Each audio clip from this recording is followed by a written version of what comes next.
You unlock this door with the key of imagination. Beyond it is another dimension, a dimension of sound, a dimension of sight, a dimension of mind. You're moving into a land of both shadow and substance, of things and ideas. You've just crossed over into the Twilight Zone.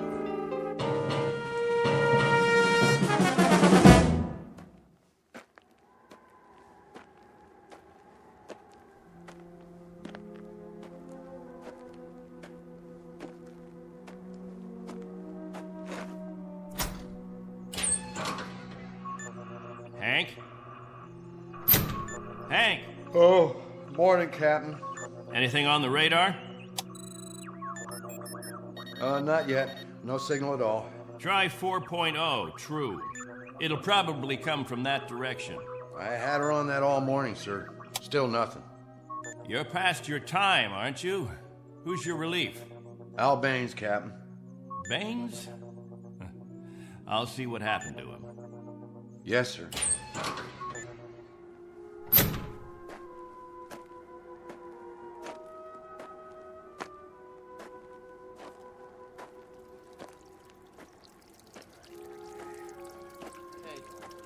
Morning, all.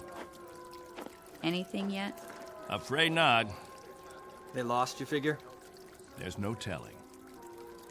Okay if we fill our containers now? Go ahead, as long as the water supply holds out. Be a while till the next batch is ready. Julie, where's your husband? He was sleeping, Captain. Get him, Julie. Is something wrong? There's something wrong. Yes, sir.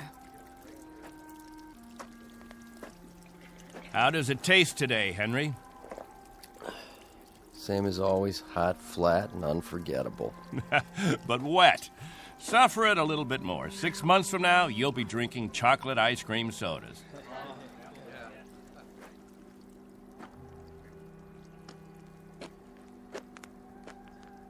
You want to see me, Captain? There's a man in the radar tower who'd like to see you, Al. He would have liked to see you 2 hours ago when you were supposed to relieve him. I overslept. Tell that to Hank Parker up there in the tower. Tell him you overslept, and then be good enough to tell him, Al, that you'll stand his watch all day tomorrow. That's not fair, Captain. It doesn't happen often. Once is too often, Al. More than once is intolerable. And many more than once is a case history of Albert Baines who likes his sleep. I prefer it to a stupid game in the hot sun, both of them. A game, Al? What are we listening for? 30 years of 2 shifts a day. What have we ever heard? Wind noise. And what have we ever picked up on the radar screen? Dust particles? But anything to make you happy, Captain. You listen to me. There's a ship on its way, and when it reaches this atmosphere, it may want to be vectored in. They may want landing instructions, wind direction, ground temperature. And if Al Baines is in the sack, we may spend the rest of our lives here. Is that what makes you happy, Al? How do we know there's a ship out there, Captain? A lot of garbled static 2 months ago that you told us was a message, and then nothing. 2 whole months, and you decide there's a ship coming here to take us back. You make the rules and set the watches and plan the days, and now you tell us the Messiah is coming. And you tell us to pray? The difference between you and me, Captain Benteen, is that I do my dreaming when I'm asleep. You do yours on your feet. There's a ship coming, Al. All of us believe it. Because he tells you to. And we believe him. Whatever Captain Benteen says, that's what will happen. Sure you believe him. He tells you this is the best of all possible worlds, and by God, you break into song. You're sweating your lives away on this rock, but the captain says it's paradise, and we have to clap our hands. Rule by hypnosis. Al, There's a ship coming. This happens to be a fact. There's a ship coming. Believe it. I tell you, it'll happen. And you know it's real, just as you know this is real. You haven't forgotten our ship, have you? The Pilgrim One? The first spaceship sent up to colonize the outer regions? And this plaque, placed here by the 130 men, women, and children who established the first off-Earth colony. We owe them our belief, because they had faith. Don't ever forget that. Now, if you'll excuse me, I better go check on the generator.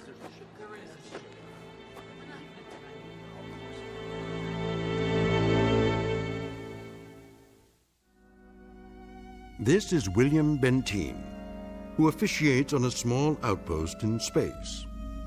An outpost slowly disintegrating under the heat of two suns, with the holes, the cracks, the fissures that are the residue of despair. He tries to fill them with faith and to retain a faith of his own. This is a remnant society, a handful of people who left the Earth looking for a millennium, a place without war, without jeopardy, without fear. What they found was a lonely, barren place whose only industry was survival. And this is what they have done for decades: survive. Until the memory of the Earth, they came from what has become an indistinct and shadowed recollection of another time and another place. 2 months ago, a signal from Earth announced that a ship would be coming to pick them up and take them home. In just a moment, we'll hear more of that ship, more of that home, and what it takes out of mind and body to reach it. Because this outpost is located in the far reaches of the Twilight Zone.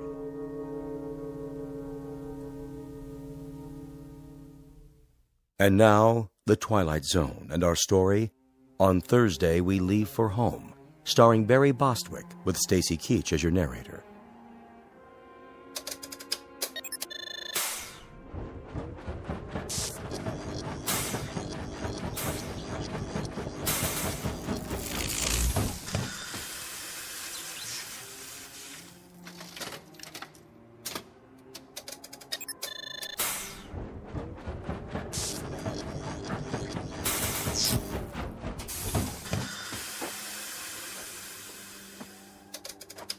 Can't keep the generator running, sir. No wonder. Look at these wires. They're rotten. That's all we got, Captain. No backup? This is it. Any insulation? That's all gone, too. We used it on the converter belts. Well, we have to get the current running somehow. If that refrigeration unit stays off, the temperature in the underground rooms will go up 50 degrees. Well, we could stop the saltwater converter for a day or so, switch the parts. Then we'll have to do that.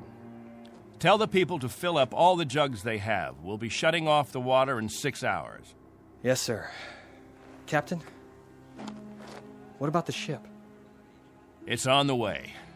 We know that much. Then everything will be different. When we get back, the things that are old and worn out, we'll throw them away. Just throw them away. Captain Benteen. What? The main square, come quick.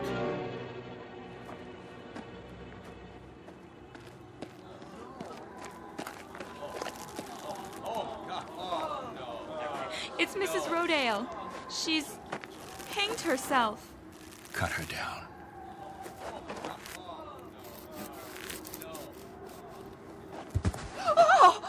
Mommy, what happened? Is that lady all right? Get them out of here. Come, children. God have mercy on her. You men there, prepare her. We'll bury her in an hour. Yes, sir.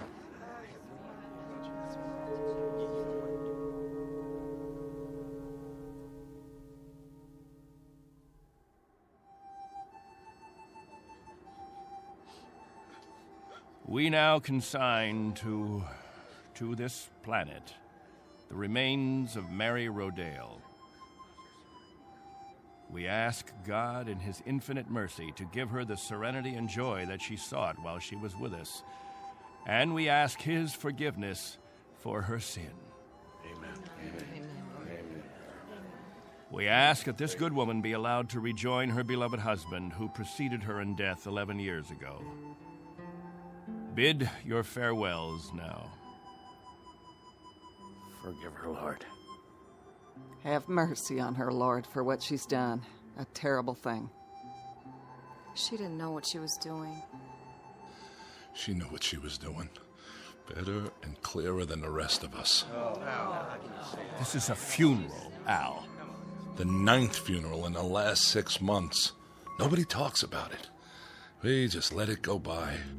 But there have been 9 people who thought that maybe heaven is a place where they can get a drink of water without salt in it, where they'll be able to breathe air without choking on the heat of it. If you want to talk blasphemy, Al, take it away from here.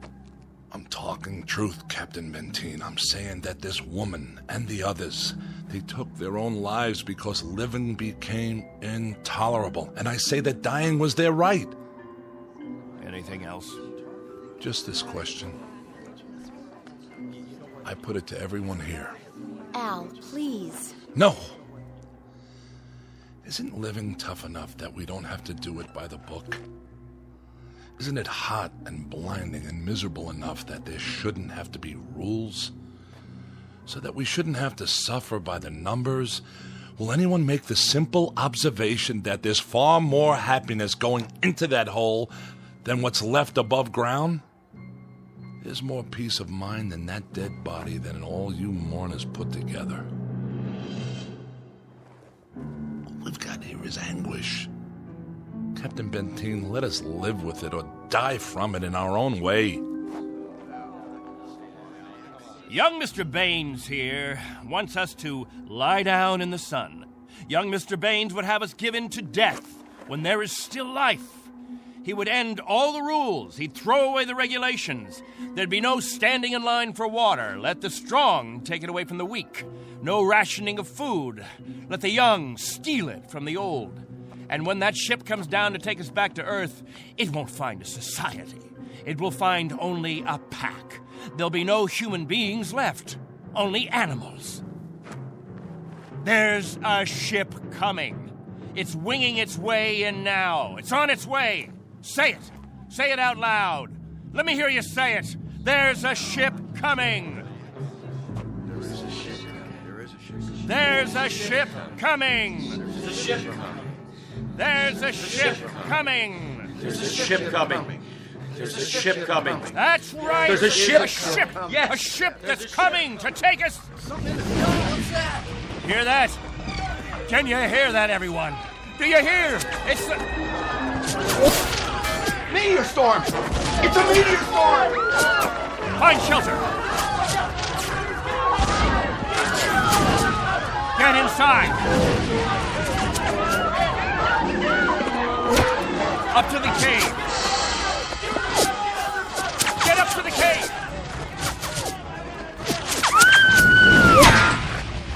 Julie! It's Julie. She's bleeding. Quickly, we have to move. I can't. Something hit my arm. I think it's broken. Stand aside, I'll carry it.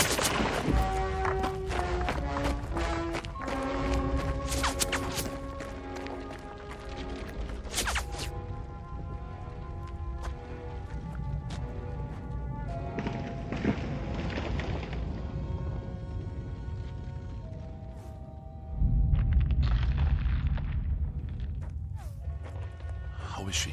It's just a cut to the forehead, not very deep. But keep this bandage on it.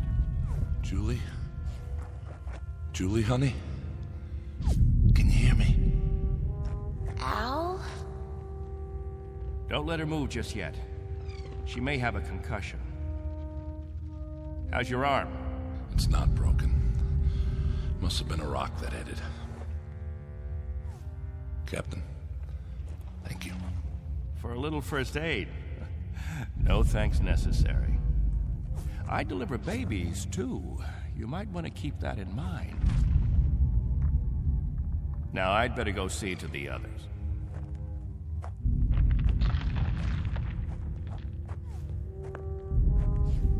Will it go on much longer, Captain? I wish I knew. It sounds like it's spending itself. I've seen meteor storms before, Captain, but Nothing this size. What about the damage, Henry? 2 underground cells destroyed. At least, that's what it looked like from out front. Everybody accounted for? I think we're all here, Captain. I've checked. Nobody's missing. Thank God. Everyone try to stay calm. The worst of it is over.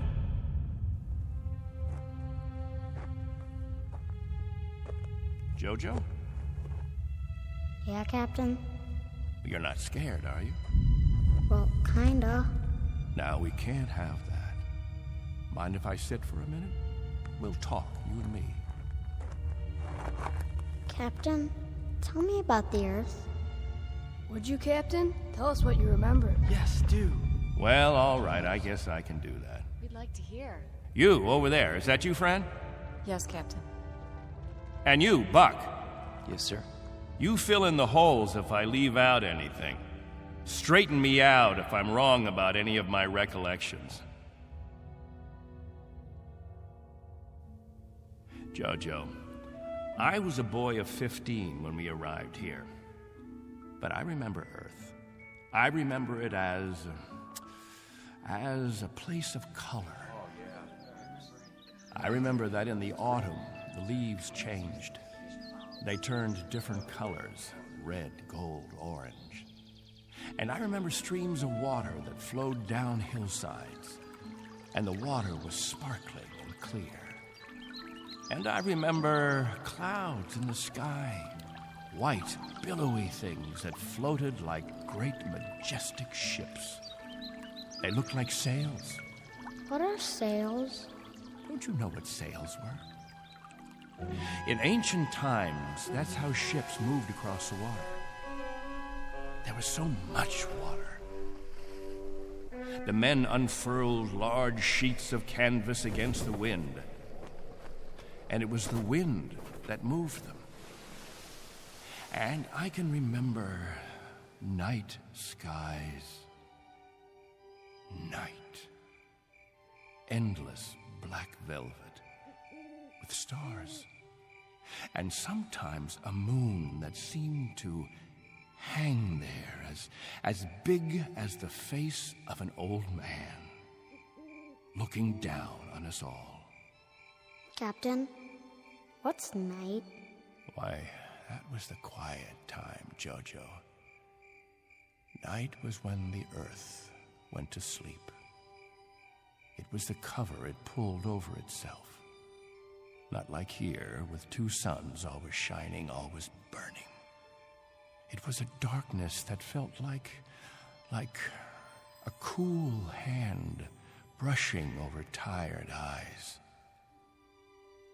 And there was snow on winter nights, gossamer things that drifted down and turned the earth all white. And we could build snowmen the next morning and see our breath in the air. And it was good then.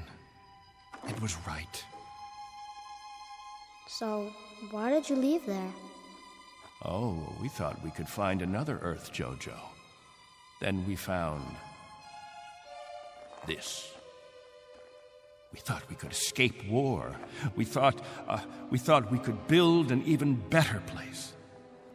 And it took us 20 years to find out that we had left our home 1 billion miles away, only to be stranded, like visitors, transients, that no roots could take hold in this ground. But it was too late. So we spend the next 30 years watching a clock and a calendar and waiting. But we can't wait any longer. Not a day, not an hour. We have to get back home. There's no more time. I'll go outside and survey the damage.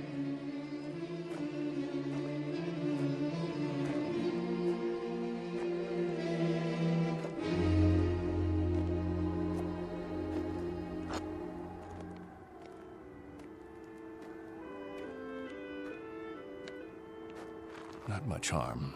Radar tower is still standing.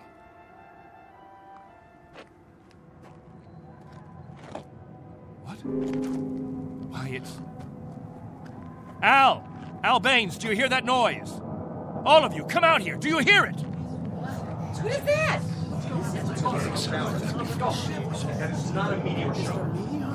That's not a meteor, and it's not wishful thinking. Not this time. Those are rocket engines.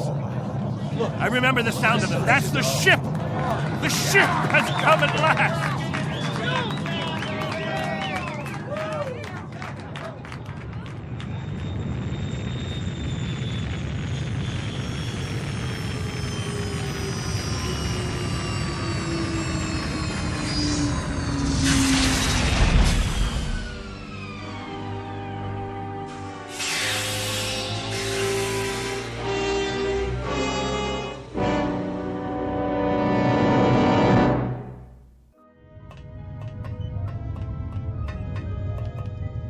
Wow, what a ship.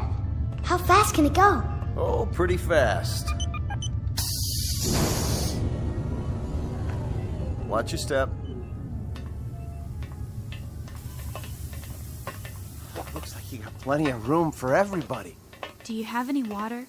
Clean water? We have enough. Oh, doesn't that sound wonderful? Delicious. Careful. I better talk to your leader. You have one, don't you? Sure do. Captain Benteen. I don't see... He's standing over there. Hey, Captain, come see the ship. Mr. Benteen? I'm Benteen. Colonel Sloan. I command the Galaxy 6. Our orders are to transport you all back to Earth. Colonel, what took you so long? 6.5 months, Mr. Benteen. 100 times that. We've been waiting for 30 years. Does it all look like this? Salt flats and scrubby mountains. 2 suns, hot and perpetual. 30 years of it. 30 years. The children have never seen Earth, and some of the older ones don't even remember it. They'll see it now. Our orders are to get you aboard as soon as possible. We figure that we should be able to lift off on Thursday. Are you still using Earth time? Of course. Good. That'll give you 3 days to prepare. Unfortunately, your people will only be able to take what they can carry. Over 200, aren't there? 187 men, women, and children. It may be a little crowded, but we'll fit you all in. You've been used to a lot of space, Mr. Benteen, haven't you? Space? Room to move around. That's all there is here. That and the heat. I can feel it. They'll make the trip standing on their heads if necessary. I'm sure they will, but I don't think that'll be necessary. Do you know, can you understand, what a godsend this is for all of us? It's hard to imagine. I can only say your country's very, very proud of you. What of the Earth? Has it changed? Not too much. Still green? Still green. And the cities? The cities still stand. And war? As always, I'm afraid. One dies down, another one springs up. But through some miracle and the grace of God, we never had the big one. Now, Mr. Benteen, all things considered, I think you'll find it very much as you left it. Captain Benteen. Captain? That's what the people call me.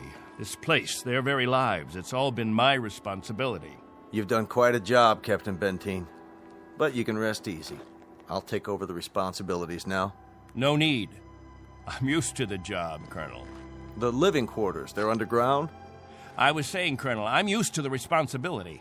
I wouldn't quite know how to function without it. Is it cooler there, Mr. Benteen? I'm sorry, I didn't... Your underground rooms, are they much cooler? Yes, they're refrigerated. It's... Captain. Morning, Captain. George. The best morning ever. We just wanted to say thank you, Captain. Why?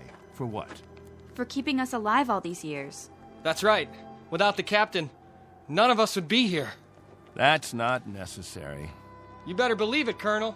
I do. I do believe it. Captain Benteen. Go ahead, Colonel Sloan. That's all right. I'll see to the others.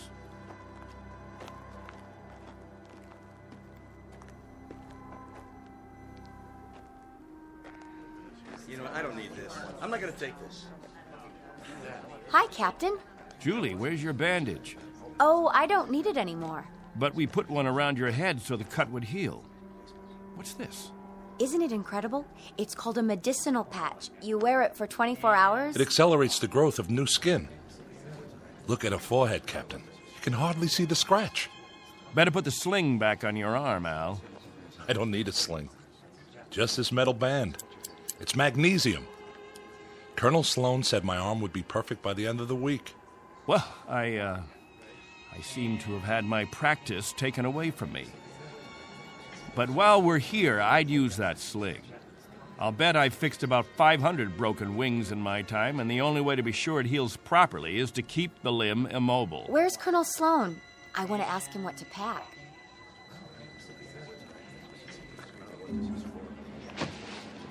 Eleanor, let me help you with that bundle of clothing. Thank you kindly, Captain. I'll carry it for you. No, thank you, crewman. I've got it. Here you go, ma'am.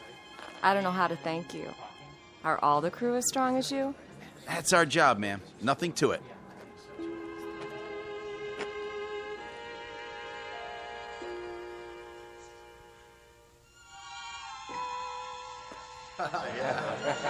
Hello there, Captain. Will. I'm so excited. How much longer? Not long. Be patient. May I have your attention, everyone? Good question. Quiet, please.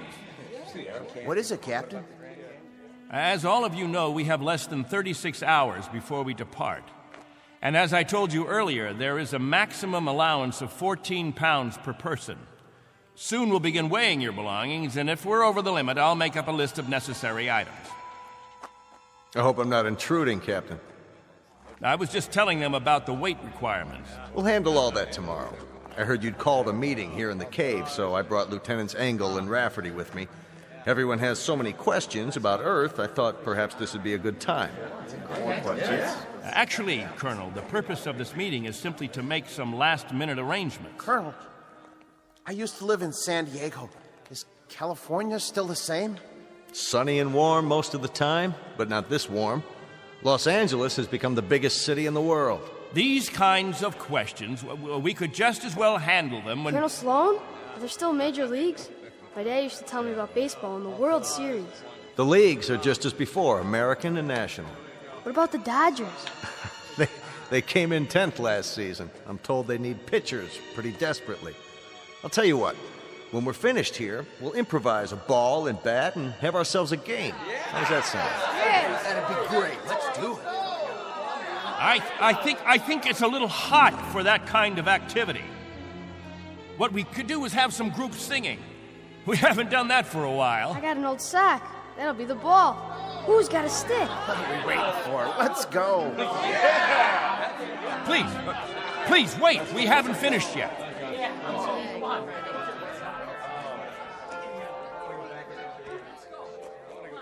Jojo, I haven't told you a story in a long time. How would you like to hear a story about... What have you got there? This is what they call candy.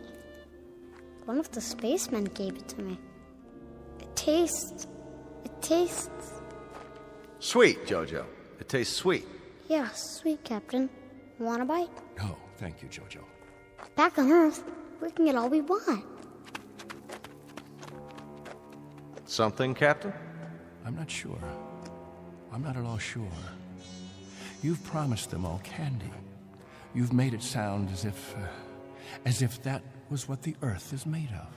Sugar and spice and everything nice. Maybe they ought to be told the truth.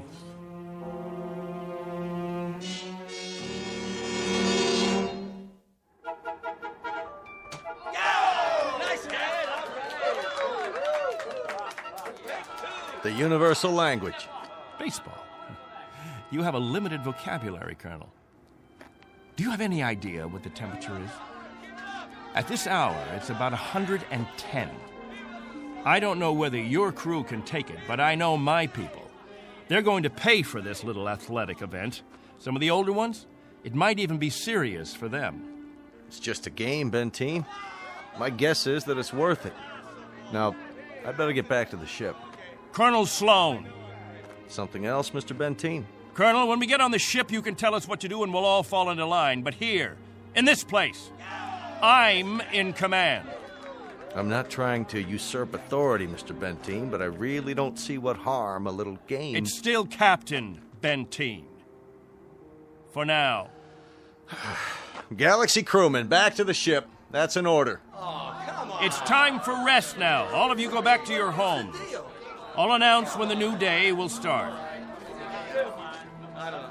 I guess it's suddenly illegal to have fun. You happy now, Captain? I was never unhappy, Colonel. I just happen to know what's right and what's wrong. I ask you to keep your crew in the ship during the rest time. I don't want my people distracted. You rule with a heavy fist. If it were 1 ounce lighter, no one would have survived. I've held these people together by will. They'd have died, Colonel, without someone they could hold on to. They'd have withered away. Not anymore, Captain. Relax. That's a luxury I've never been able to afford, Colonel. I've never been able to marry, to think only of myself, because of them.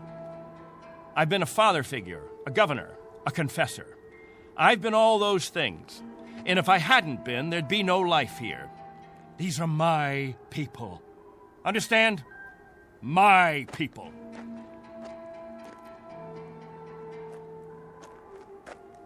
What's with him, Colonel? I'll bear with him a little bit longer, fellas. He's really quite a man. He's got just one minor aberration. And what's that? He believes he's God. As far as he's concerned, we're booting him out of heaven.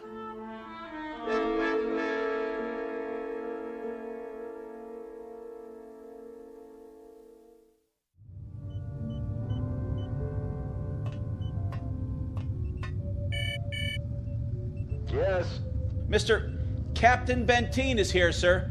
Show him in. Very well, sir. Come in, Captain. Sorry my quarters are a bit cramped. Please, sit down. Colonel Sloan, this is a list of all passengers with their approximate weight and the weight of their belongings after each name. The scale we have is pretty beat up. My guess is that it underweighs by about 4 or 5 pounds. Fine. All I wanted was an approximation. We'll weigh them in on our own equipment before blast off. This is Wednesday, 12 midnight? I keep getting confused with the constant light. When do the people get up? About 2 Earth time. The hours from 7 until 1:45 are the hottest. That's when we try to stay indoors. Then we have our meetings at the cave about 2 hours afterwards. We've had to improvise our own schedule. You've improvised very well, Captain. I looked at the saltwater converter, your electro plant, the sun shields you put up over the crops. Very inventive. Necessity hasn't been the mother of invention here. It's been the father and the whole family. Well, you'll be able to give way to progress now. Though I wonder if all of it'll be to your liking. The way you'll be lionized when you get back to Earth. You're referred to in the press as the Lost Pioneers. They're gonna make quite a thing of you when we land. Oh? Wherever any of your people settle, there'll be keys to the cities, brass bands. I expect they'll scatter all over the U.S. The government's had inquiries by, well, it must be thousands of relatives. My guess is that they'll just about have time to look into a television camera and then get whisked off. Well, they won't be scattered, Colonel. They'll go as a group. We'll find a place where we can settle, and that's where we'll stay. I'm talking about when we get back to Earth, Captain. That's what I'm talking about. They won't be splitting up. Not my people. Captain, as a point of interest, did you ever ask them? Ask them what? Whether they'd want to stay together. That would be a ridiculous question, like asking a child if he wants some more ice cream. They're children, you see, Colonel. Oh, chronologically, they range from 6 months to 60-odd years, but socially, psychologically, they're children. I've kept them alive and functioning all this time. Once we're back on Earth, I'll simply continue the process. Captain Benteen, have you told them that? Have you told them that after 30 years of waiting, 30 years of living in a compound, they're going to travel 1 billion miles just to walk into another one? Have you? There's no need. They wouldn't have it any other way. To leave them to their own devices, that would be an act of cruelty. Captain, do me one favor. Just ask them.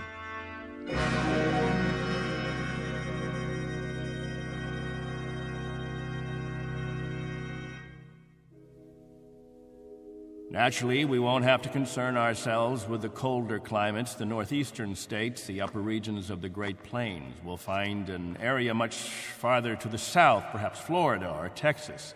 Southern California has a temperate climate. Captain, you better tell us about frostbite treatment, because I'm moving to Wisconsin. That's where my family settled originally. What about Oregon, Captain? That's where Joan and I plan to settle. I've heard about the forest there. New York. Please, wait a minute. You don't understand. Let me make this clear. All of you will have a chance to meet your relatives. I see no reason why visits can't be arranged, perhaps even for a week or more. But naturally, we'll remain together as a community in whatever land grant we obtain from the government, or whatever given area we can arrange. I can assure you of one thing, and I hope put all your fears to rest. I'll remain as your guide, your consultant. And I guarantee that no one will lack for my help or my advice. Captain, Julie and I were thinking of farming. Why, that's a fine idea, Al. We'll farm just as we have farmed, but much more easily. The rainfall back on Earth is so plentiful. And as I told you, there's only one sun, so you won't have to shield the crops. Of course we'll farm. Certainly, we'll farm. Julie's got relatives in the state of Washington. You couldn't take the cold. None of you could. But I guarantee that wherever we settle, the farming will be good. I'll see to that. What's the matter? Don't you understand? We don't plan to stay together. You don't understand, Al. You've never understood much of anything. If we split up, I seriously doubt that we'd survive. Al, explain it to him. Go on. We'll survive, Captain.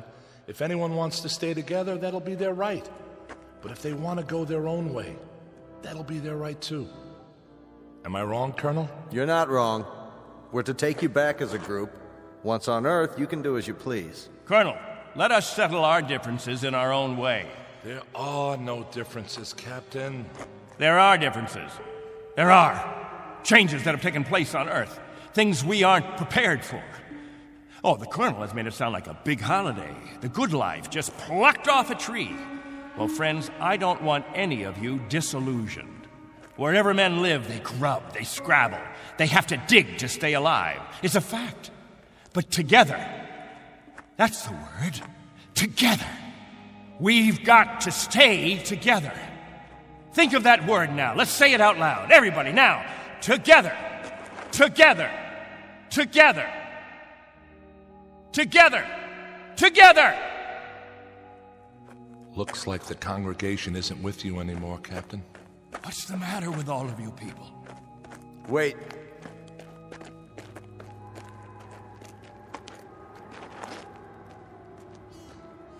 I've made the compartment assignments. I'd like to go over them with you. Assignments? There's not much time, and there's some things we have to check off. There's a decompression problem that we've got to tell them about, and a moment of weightlessness shortly after we leave the atmosphere that I want to explain to the children. Do you know what we called you while we waited for you to come? We called you the Messiah. Did you? You were supposed to bring freedom, but that's not what you brought. You brought selfishness, dissatisfaction, divisiveness. With all the misery we've had here, those germs never infected us. I brought nothing but a ship and a crew and a means of escape. You've had no diseases, no viruses. Did it ever occur to you why? You've lived in a test tube, Captain. Antiseptic and germ-free and sterile. Sure, you're a group, a cell, but that's all over with. Now it's time for you to be what God meant you to be, individuals. Time to break the test tube. Time to rejoin the human race. What I'd like to know is why in the name of God you're so reluctant about it. Because I remember the human race. This is incredible. Oh, it's really incredible. I was wrong, Colonel. I've been telling them about an Earth that doesn't exist. An imaginary garden. No. We can't go back. It's too late. Captain, really?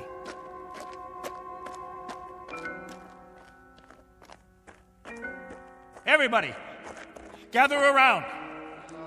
I've got something to tell you. Listen to me, all of you.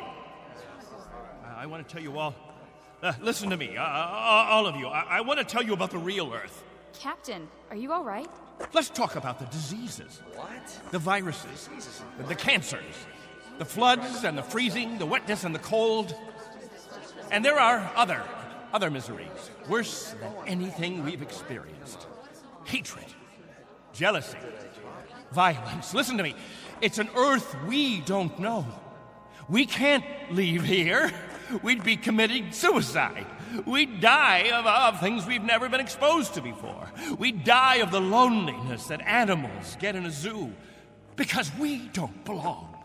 We don't belong to his kind. Do you understand me? We don't belong there. Captain Benteen, why don't you let your children vote on it? Only if they know what's waiting for them. Only if they understand that Earth isn't any garden. It's never been, and it never will be. That's fair enough. I'll tell you what Earth is. The same as it's always been. It's a race struggling to survive, just as you have survived. Captain Benteen is right when he tells you that it isn't all a place of beauty. There may still be wars and prejudice and strife. I suppose there will always be jealous men and angry men and unforgiving men. But it has one thing you don't have. Every man is his own master. There won't be anyone telling you when to eat and when to sleep and when to meet, what to sing and how to play. Instead of heat, you may feel cold, and instead of thirst, you may feel hunger. But you'll be men and women. You won't be sheep. You won't be a kindergarten. And when you pray to God, his name won't be Benteen.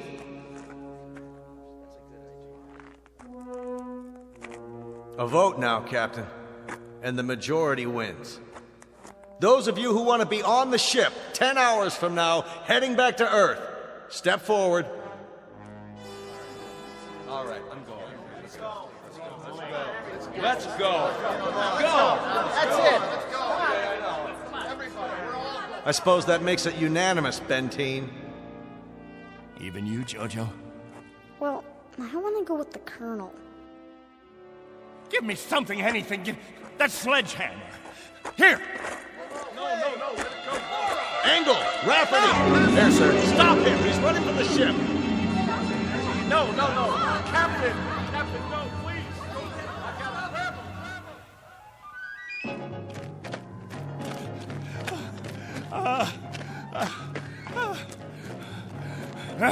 We'll see how far you get without a tail fin. Put it down!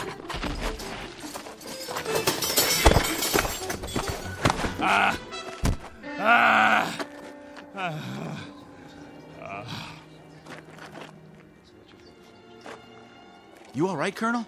I'm fine. What about the ship? Just a couple of dents, nothing serious. Lucky you stopped them when you did. Captain Benteen, let go. For everyone's sake, loosen your grip and let go. God help you. God help you all. Tomorrow you think you're getting on a ship headed for paradise. What you don't realize is you're heading for hell. What about you? I'll stay here. That's right. This is my home. This is where I belong. This is where you belong. You just don't have the brains or the guts or the sense to know it. This ship leaves at 0800 tomorrow. If you're not on board... I want no special privileges, Colonel Slow. No special treatment. If you're to blast off at 8, you blast off at 8. As for the rest of you, you can go on the ship or you can remain here with me. I'll be at the cave. Any who want to remain can meet me there.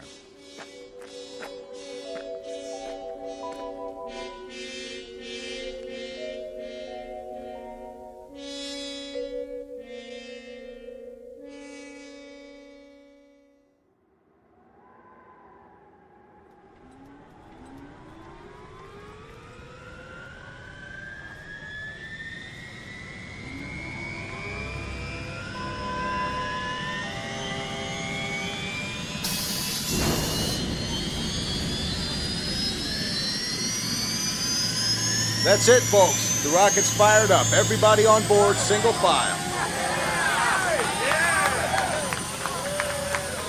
What about the captain? I'll give it one last try. Lieutenant Engel, see to the passengers. I'll be right back. Yes, sir. Where are you going, sir? To the cave.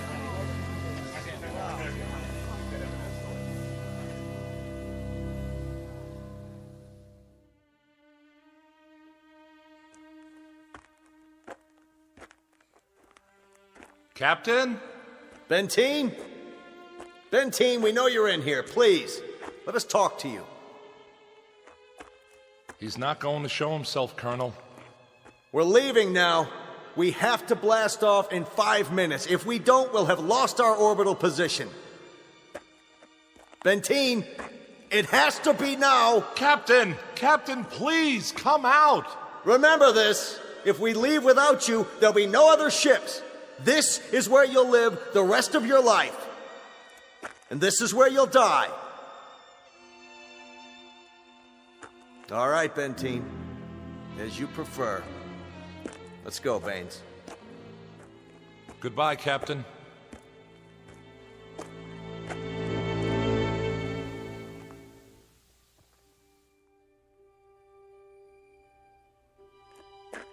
Hello, friends, all together at the meeting place.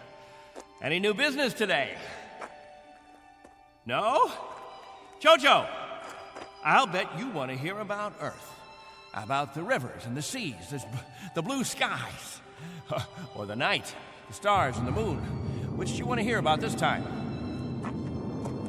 There's color on Earth, the change of seasons.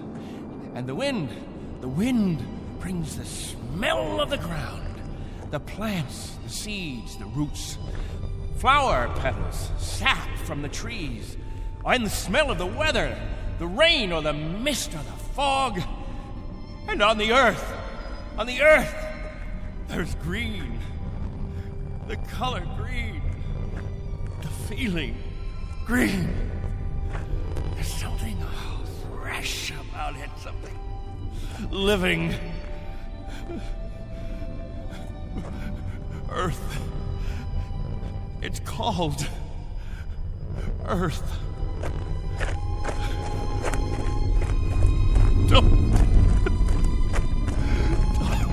Don't leave me. Please.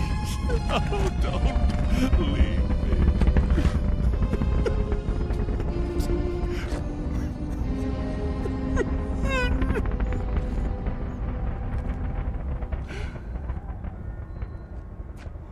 No! Don't leave me behind!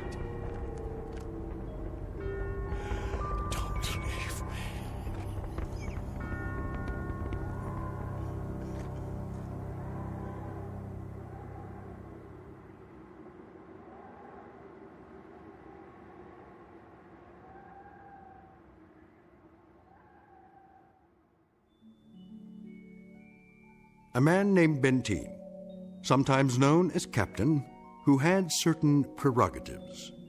He could lead, judge, legislate, even dictate. It became a habit, and finally, a necessity.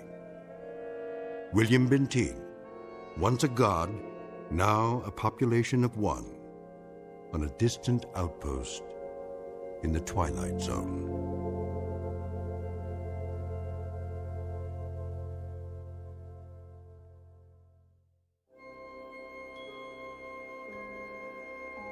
Hi, this is Carl Amari, producer of the Twilight Zone Radio Dramas. I'd like to take a moment to tell you about our official website at twilightzoneradio.com, where you'll get the latest news and information on these Twilight Zone Radio dramas. Plus, at twilightzoneradio.com, you can digitally download 3 free episodes or any of our episodes for only $1.95 each. In this age of ever-changing technology, we've decided to make these episodes instantly available to you by making the Twilight Zone Radio Dramas a digital download-only series. This means that this series will no longer be offered on CD. The CD collections at our website are now being offered while supplies last at buy one, get one free. So be sure to get your favorites before they're sold out. Be sure to visit us often, and I'll see you in the zone.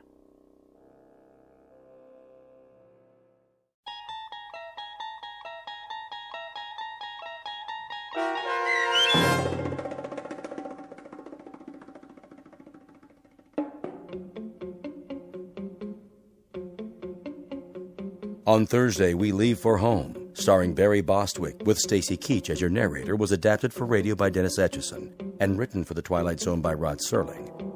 Heard in the cast were Mike Starr, Christian Stolte, Elizabeth Lido, C.J. Amari, Richard Hensel, Justin Kaufman, Kurt Nabig, Joby Cerny, Jennifer Joy, Meg Thalken, Tracy Hernandez, Jake Salins, Doug James, Jeff Lupetin, and Amanda Amari.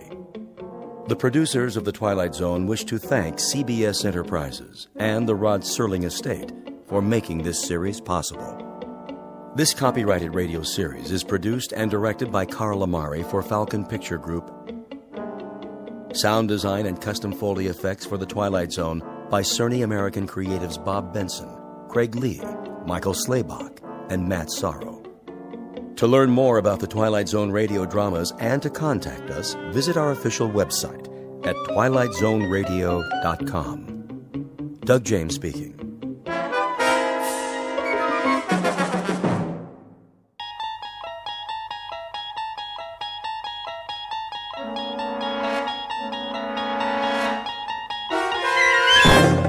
You're traveling through another dimension. A dimension not only of sight and sound, but of mind. A journey into a wondrous land whose boundaries are those of imagination. Your next stop, the Twilight Zone.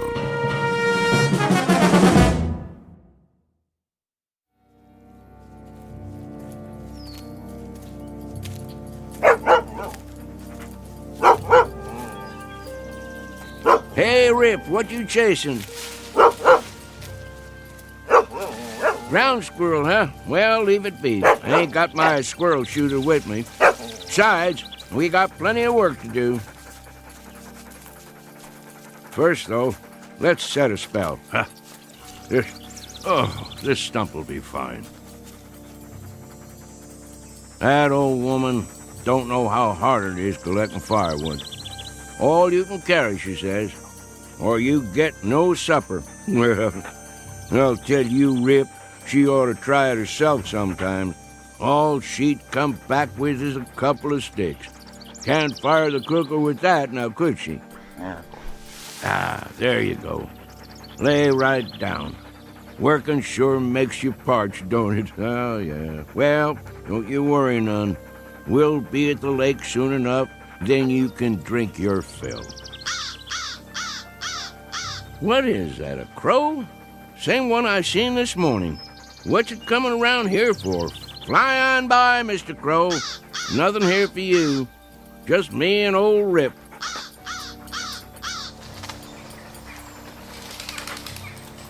Hold on, dog, while I roll a smoke.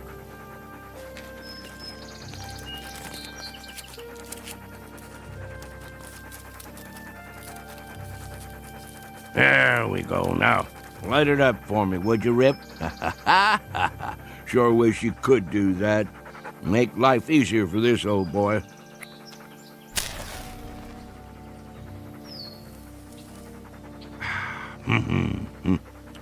Better get me another pouch in town.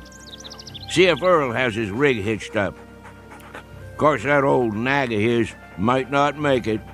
Then we'll just walk the trail, won't we, boy? You and me, same as always.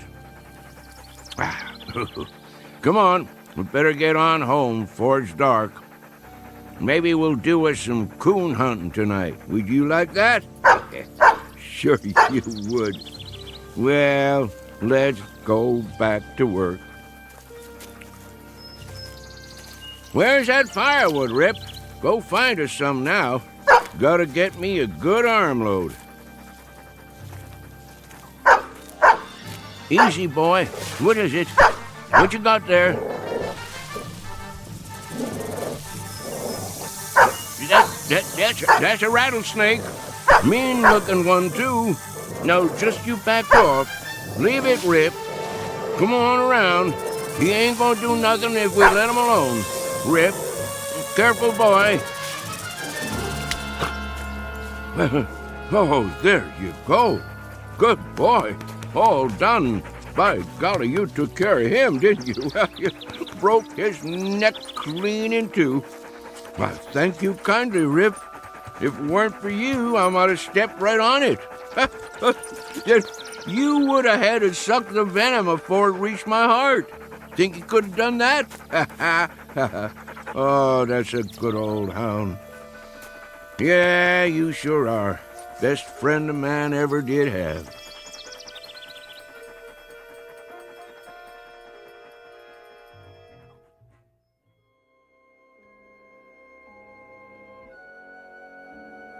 An old man and his hound dog, whose name is Rip, on the way home to their cabin. There are no highways or supermarkets here, no electricity or filling stations, and no fuel for fireplaces or wood-burning stoves. Only what a man can carry on his back and in his arms. Life can be hard, but it's also beautiful, with sights and sounds and peace of mind that city folks only dream of. And most important of all, friends and partners are for life. It's been said time and again that man's best friend is his dog, an old adage that's nowhere more true than in the Blue Ridge Mountains of Virginia.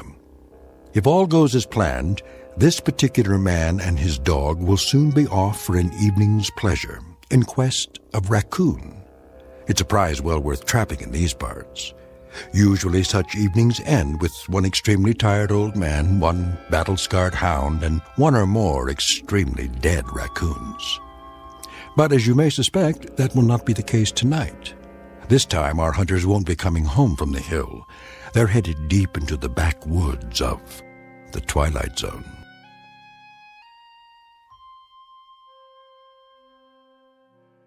And now, The Twilight Zone and our story, The Hunt, starring Shelley Berman and Karen Black, with Stacy Keach as your narrator.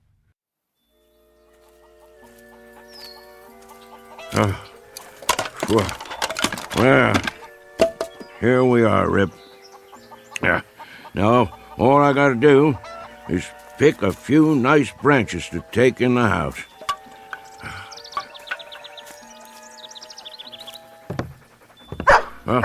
Rachel, open up. What is going on out there? I can't get the door with my arms full. Hold your horses, old man. Rachel, I'm warning you.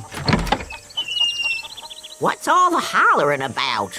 You want your firewood or don't you? Oh, come on in with you then. You're gonna suffocate for lack of air one of these days. Why don't you leave that door open? Got to keep the dog out of the house somehow. Come on, Rip. Oh, no you don't. Trotting in here with his fleas and ticks. Old woman, don't let's start that commotion up again. When I go in the house, Rip goes in too, or I'm a-going somewhere else. Here, Rip. I've got a mind to move to the barn. Let you and the dog have the house to yourselves. Old woman, you're forgetting something. I never forgot a thing in my life. That's true, except when you want to. That dog saved my life more than once. Did it again today, too. I would have stepped right on a big old rattlesnake if Rip hadn't jumped the critter and broke his neck. I have to buy myself a divorce from you to get my way around here. Well, let the ornery animal come on in, then. And there's another thing. Don't talk about him like that when he can hear you. What? You heard me. Rip's got feelings, and I don't want him hurt. I'll let him in the house, and I'll feed him our table scraps, but I'll be switched if I'm going to start sweet-talking him. Oh, woman, you tickle me sometimes. And what does that mean? Since your memory is so good, when was the last time you got yourself kissed? If I figure right, it was sometime in the spring of 1900. And wait a minute, what was the year now? Then I figure you got one coming. Don't you come near me, old man. Yes, sir. I've been thinking about giving you a kiss for the last month or two. Ryder, sit down to your supper and stop talking silly. I mean it. There. Ha-ha. I'll have my supper now, old woman. Old man? Yep. I never said this to you, but I do believe we have endured together powerful well.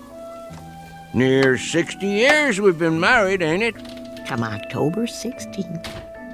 It's a long time to travel together. Mm-hmm. I wouldn't have had it any other way. Thank you, old woman. Me neither. Here's your grub. Much obliged. Rip. Here's a little piece of meat to hold you for now. I'll feed the dog proper after supper. He ain't gonna be here after supper. Where's he going? Where I'm going. And where's that? Coon hunting. Ryder, I wish you wouldn't go hunting tonight. Why not?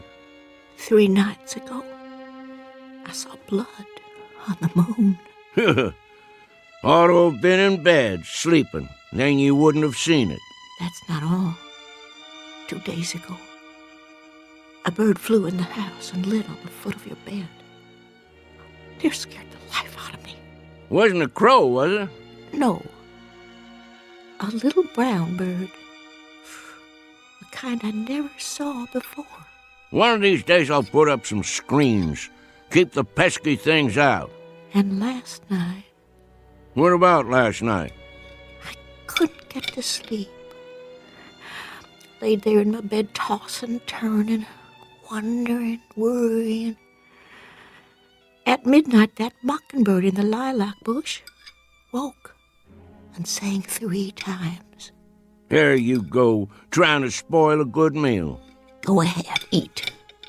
I'm almost finished. Not going to spoil a good hunt, though. I'm going anyway.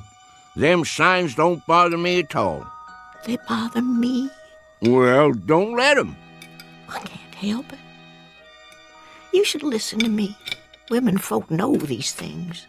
And I know I don't aim to start thinking about dying till I'm 100 years old.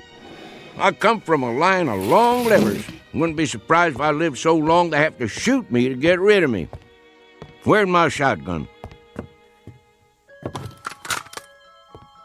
Ryder, please. Come on, Rip. We got man's work to do.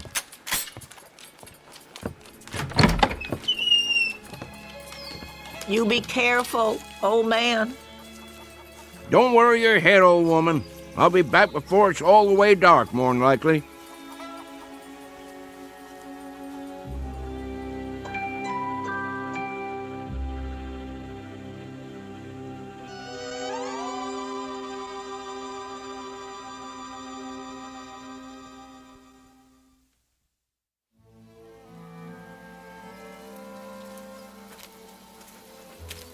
Smell him out there, Rip? Well, I almost can. He's around here somewhere. Take your time, boy. We'll get him.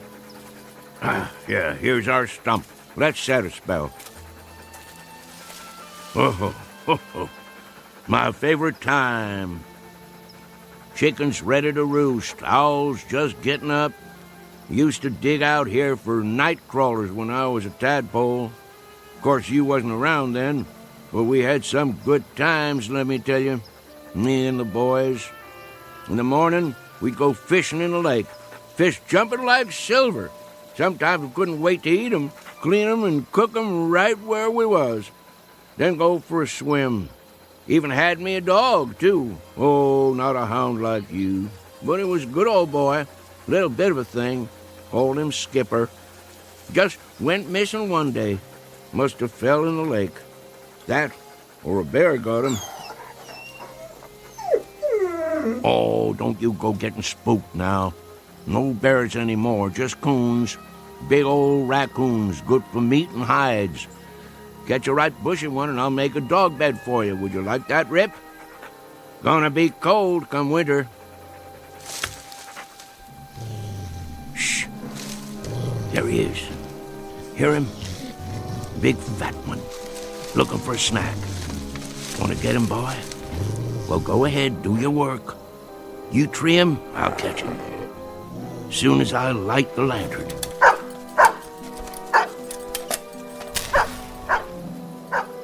I'm coming, Rip.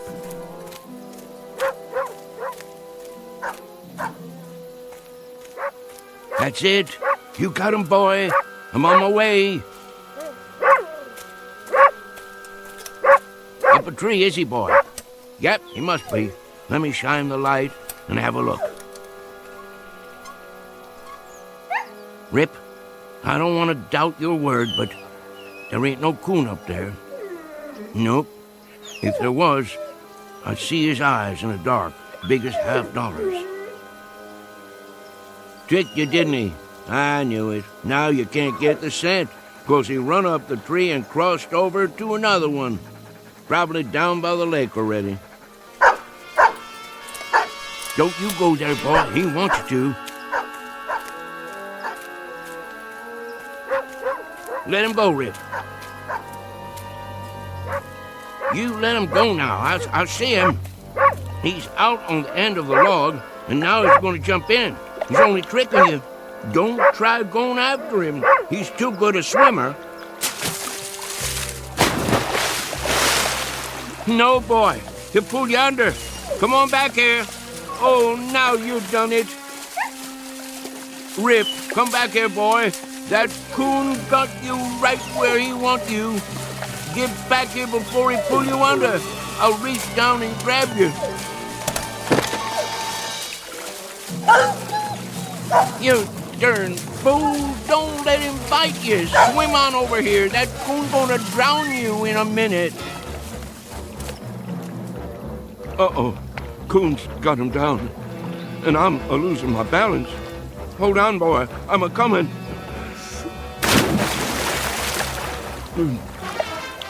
Rip. Sorry, Rip. I can't make it.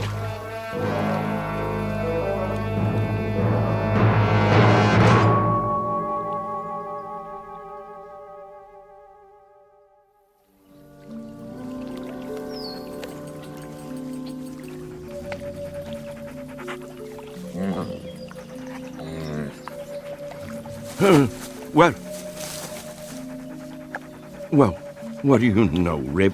We made it after all.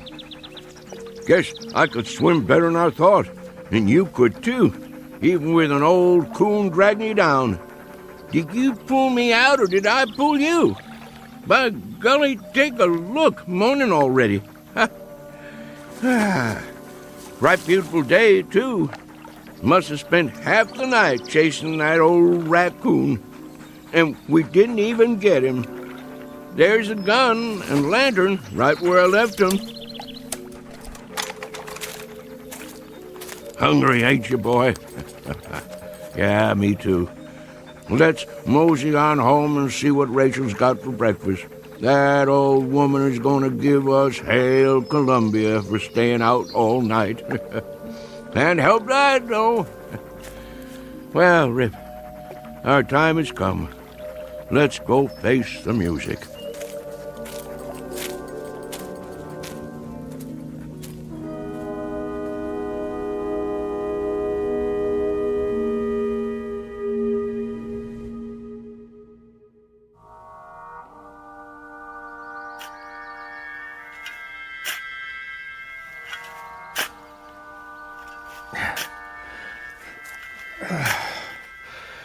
Well, that should about do it. Do what? Deep enough, I figure. Let me see. Man, that hole ain't more than 4 feet. So what? So you can't bury nothing in there? Sure you can. Box will fit. Won't fit proper. Wesley, it's a coffin, you know? Yeah, a little one. Just the same. 4 feet deep's enough for a dog.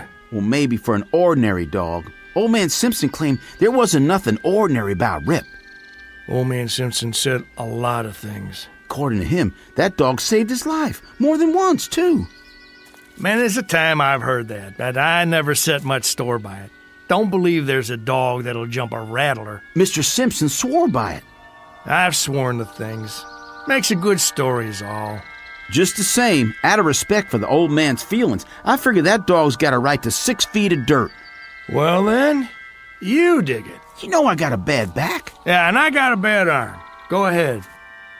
All right, I will. Give me that shovel. Be my guest. Show you how it's done. Well, looky here, Rip.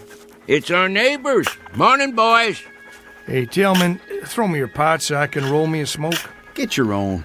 I'm almost out. What's the matter, boys? Ain't you speaking to me no more? Make it deep, then. If that's the way you want it. Oh, I will. Don't you worry. Well, what do you think of that? I reckon them Miller boys is getting hard of hearing. Wait here, Rip. Sit. Hurry it up, Tillman. We gotta get back. I'm hurrying. What y'all boys up to? I say, what y'all boys doing? Well, all right, don't answer me then. I don't give a hoot what you're doing. Shame your daddy ain't alive. He'd teach you some manners. Come on, Rip. We don't need to talk to these boys. Won't be long now. Get the box ready. It don't never mind me that you boys giving me the cold shoulder.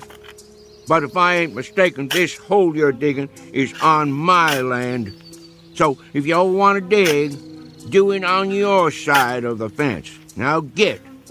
I say get moving. Boys, you gone blind too? I ain't just talking to move the wind around. If y'all don't get a move on, I'm gonna fill your britches full of lead. Well, all right. I'd say that's about 6 feet. Good. Then I'll bring the box over. Have a little care with that. It's just a dog. Not to some folks. Hand it to me real easy. Oh, now, boys, why didn't you tell me you'd lost your dog? How'd that happen? There. All right. That ought to do it. I don't blame you for not feeling like talking. I don't reckon I would myself. Let's move on now, Rip. We're butting in on other folks' trouble when they're just too heartbroken to talk. Speaking of trouble, your woman's gonna have plenty of that waiting for us. Now help me up. We'll put the dirt in. I have to admit, it's gonna be kind of lonesome around here without old man Simpson. That it is. That it is.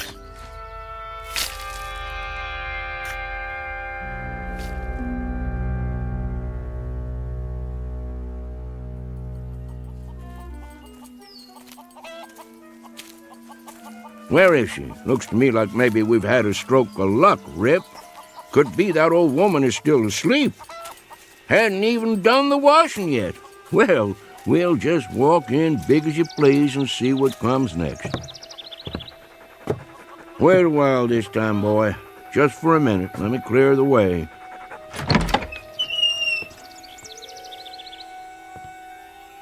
Old woman? There you are. Morning.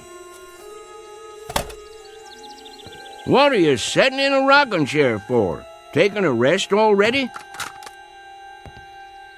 Huh. Got your long dress on, too. All dressed up like the 4th of July. All right, let's get it out in the open.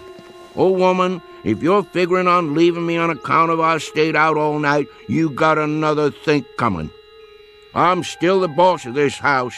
You ain't going nowhere, and that's that. Got nothing to say? Then I reckon we ain't mad no more.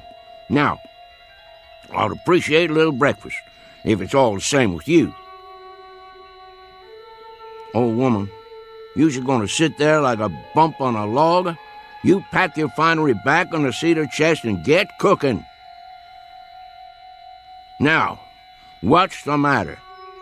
I know I'm a pesky old rooster to get along with, and many's the night I've stayed out till sunup, but Rachel, that ain't reason enough to break up a marriage after nearly 60 years, is it? Well, is it?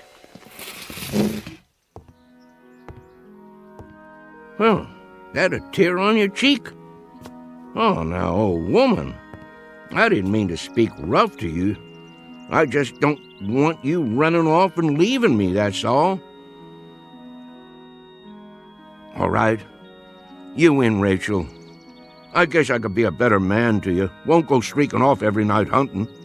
I'll stay home with you, and we'll sit by the fire, and we'll talk about things. And I'll tell you something else. Next time I go down the mountain, I'll stop in the store and buy you a pretty. Some cloth to make yourself a new Sunday dress, or a pair of silk stockings like them city women has. Well, what do you think of that? Oh, woman, I want an answer out of you. What is it? Cat got your tongue? Nobody spoke to me all morning long, is the truth. Something wrong with me? I passed the Miller boys on the way home a while ago, and they acted just about the same way you're doing. Rachel, you can see me, can't you? Woman, what in tarnation is the matter with you? Huh. Who'd be coming to see us now?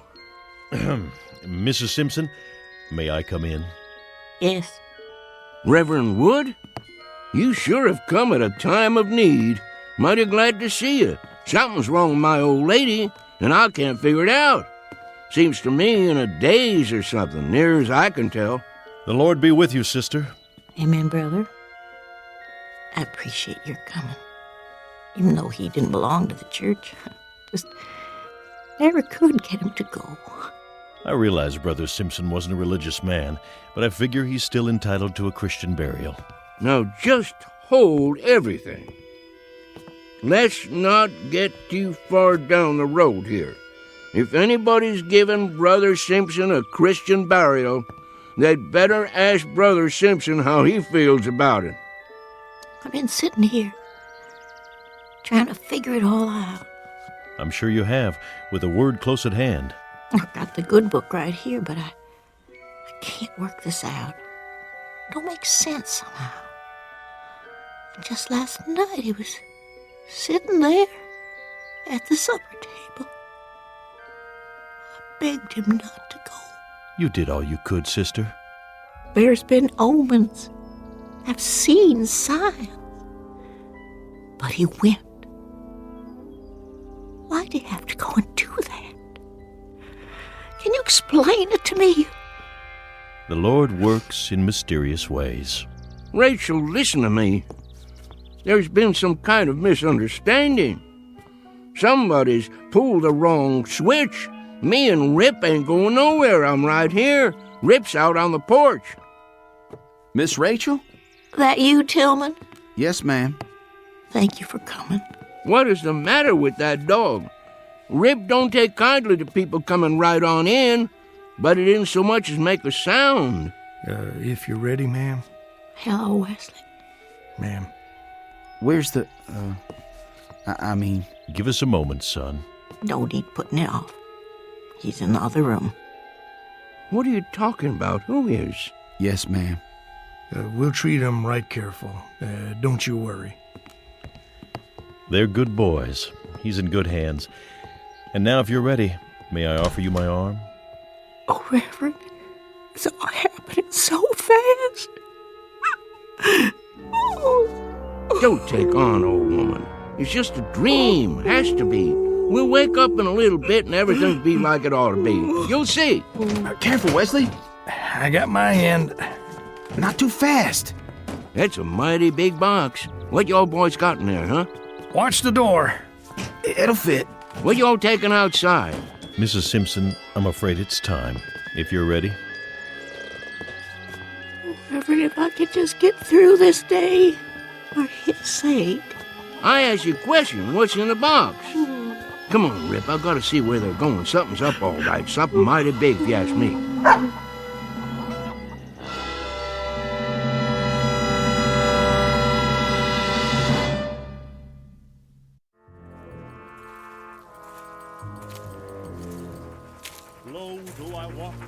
Where are they going? All the way to the top of the hill, looks like. Getting pretty steep. Must be heading for the graveyard. Just let me get my breath here once. We'll find out what this is all about, Rip, in a minute or two. Graveyard's just over the other side. Leastways, that's how I remember it. Can't say it's someplace I go more'n I can help it. All right, let's go. Ain't much further.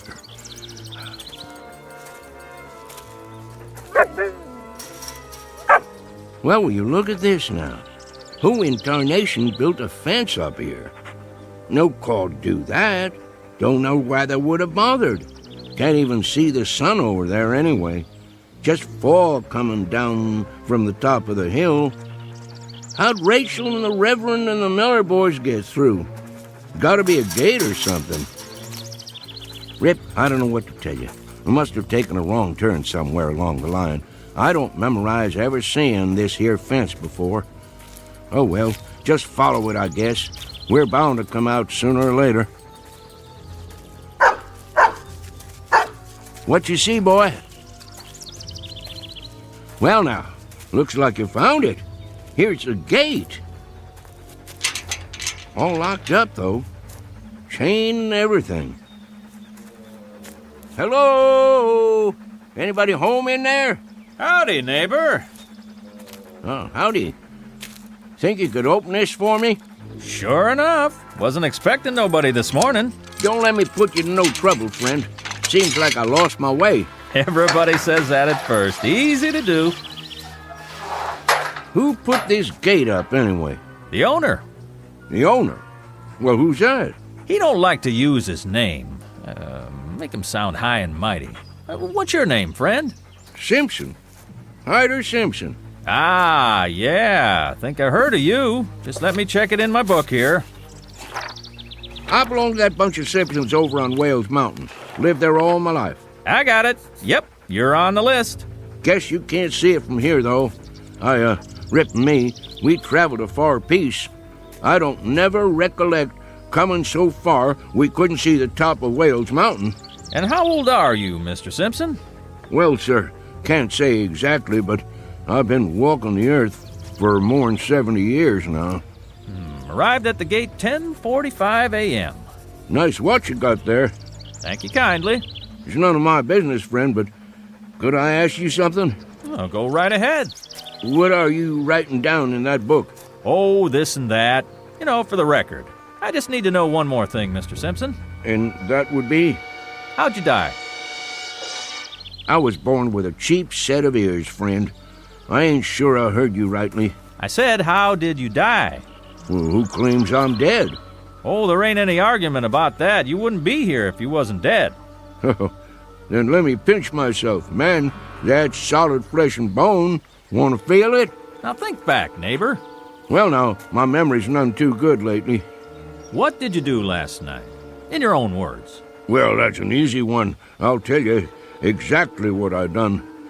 Me and Rip left the house long about supper time.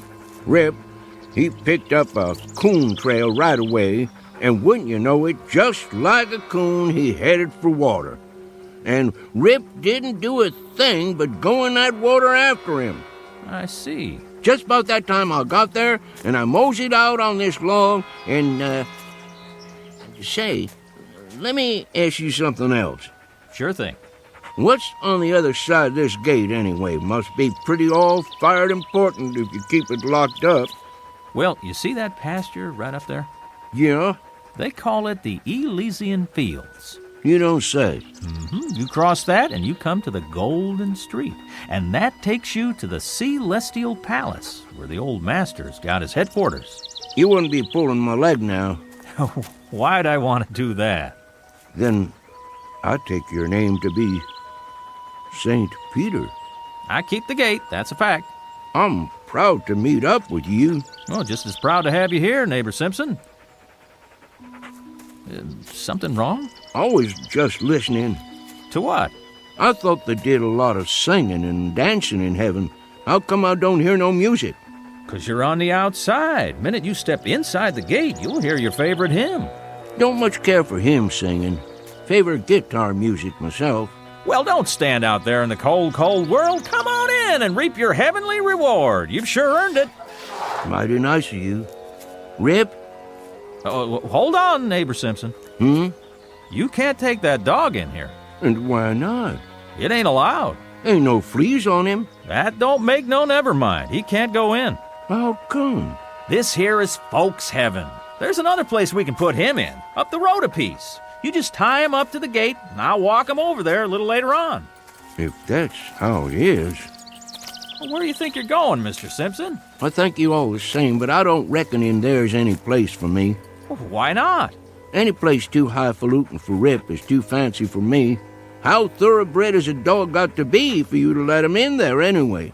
Ain't no dogs allowed in there at all. What kind of outfit you running don't allow no dogs? I tell you, they got a special place for dogs just up the road.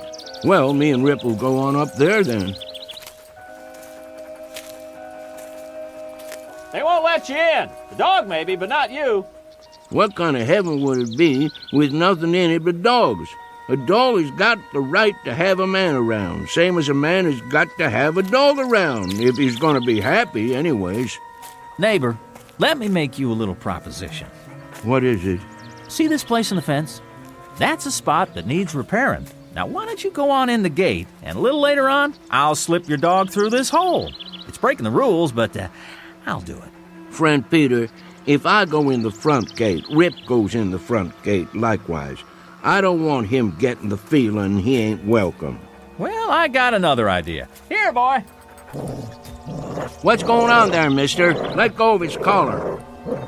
Well, I thought maybe I'd hold on to your dog and let you go in and take a look around. See how you like the place. I ain't got to see it to make up my mind. Let me ask you a practical question. How do they expect me to do any coon hunting in there without Rip? Man, they don't allow coon hunting. You don't say. Rip, heel. Now, where do you think you're going, Mr. Simpson? Me and Rip is going somewhere else. There ain't no place else to go. I'll go wherever this road takes me. That don't lead nowhere. It's Eternity Road. Just keeps on, never stops. Me and Rip will be all right. Neighbor, this is a right serious step you're taking. I'd say the best thing for you to do is sit out there and think it over. You got all eternity to make up your mind. Good day to you, sir. Well, if you change your mind, just let me know. Much obliged. I'll do that.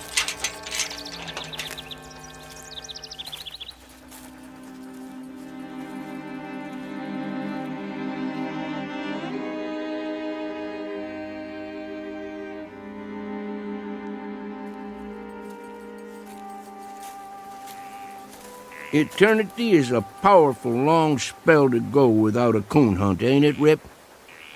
Now, don't you go off your feed nor nothing over this. It wouldn't surprise me that if I sneak inside there and talk to the judge or somebody, I might be able to get you in.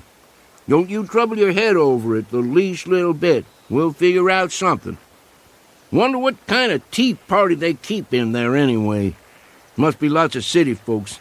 They'd be the ones to outlaw coon hunting. Rip, I don't want you to take this thing to heart now. Sure, I'd like to walk that golden street, and there's some folks I always hoped I'd see again, but by mudhole, I ain't a-gonna leave you.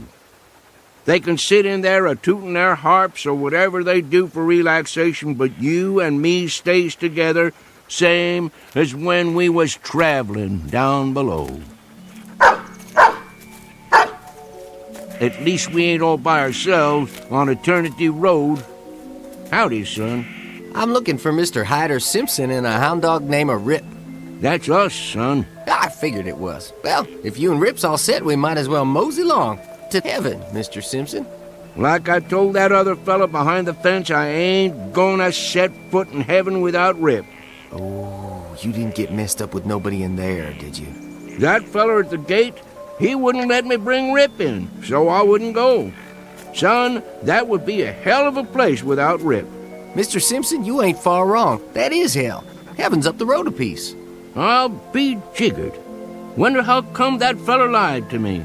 They don't never give up. Always trying to get folks in there right down to the last minute. What reason would they have for wanting to keep Rip out? They was feared Rip would have warned you, and he would have, time he got a whiff of that brimstone. You see, Mr. Simpson, a man, he'll walk right into hell with both eyes open. but even the devil can't fool a dog. You wouldn't be St. Peter, would you? No, sir, I'm just a regular angel. Where's your wings, son? Shucks, I don't use them half the time. I appreciate walking myself. You about ready to go, Mr. Simpson? Rip! Look at that dog go. We'll just have to catch up with him. He can hardly wait. How's the coon hunting up there, boy? Oh, just prime, Mr. Simpson. There's one tonight right after the square dance. You want to come along? Wouldn't miss it for the world. Here's the gate.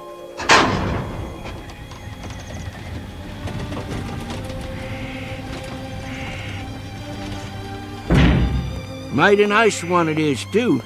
Welcome to heaven, Mr. Simpson. Thank you, son. I'm right proud to be here.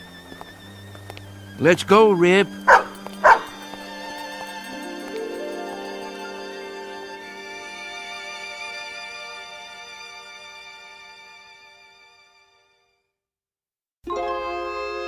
Travelers to unknown regions, off the beaten path, would be well advised to take the family dog, because in a pinch, he might just save you from entering the wrong gate. At least, it happened that way once in a particularly mountainous area of the Twilight Zone. More from the Twilight Zone after this.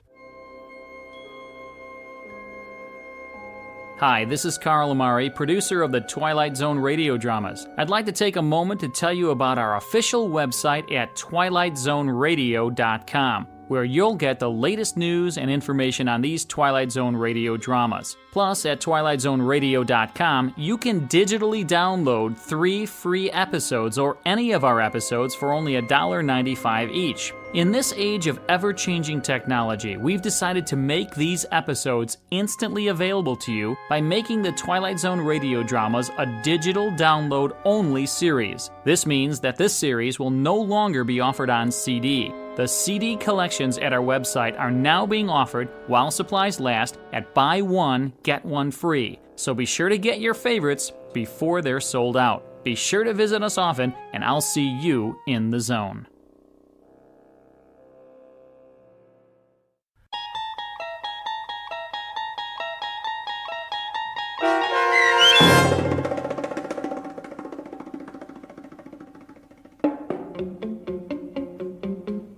The Hunt, starring Shelley Berman and Karen Black, with Stacy Keach as your narrator, was adapted for radio by Dennis Etchison and written for the Twilight Zone by Earl Hamner Jr. Heard in the cast were Mike Baccarella, Jeff Lupetin, Darren Stevens, Craig Brawley, and Kurt Nabig. The producers of the Twilight Zone wish to thank CBS Enterprises and the Rod Serling Estate for making this series possible.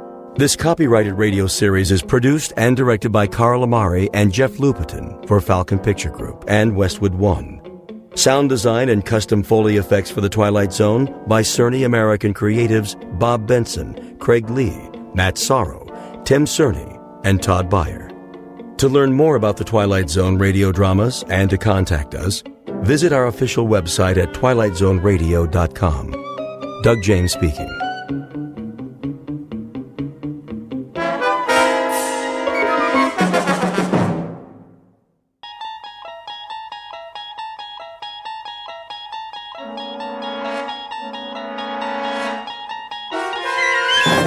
You unlock this door with the key of imagination.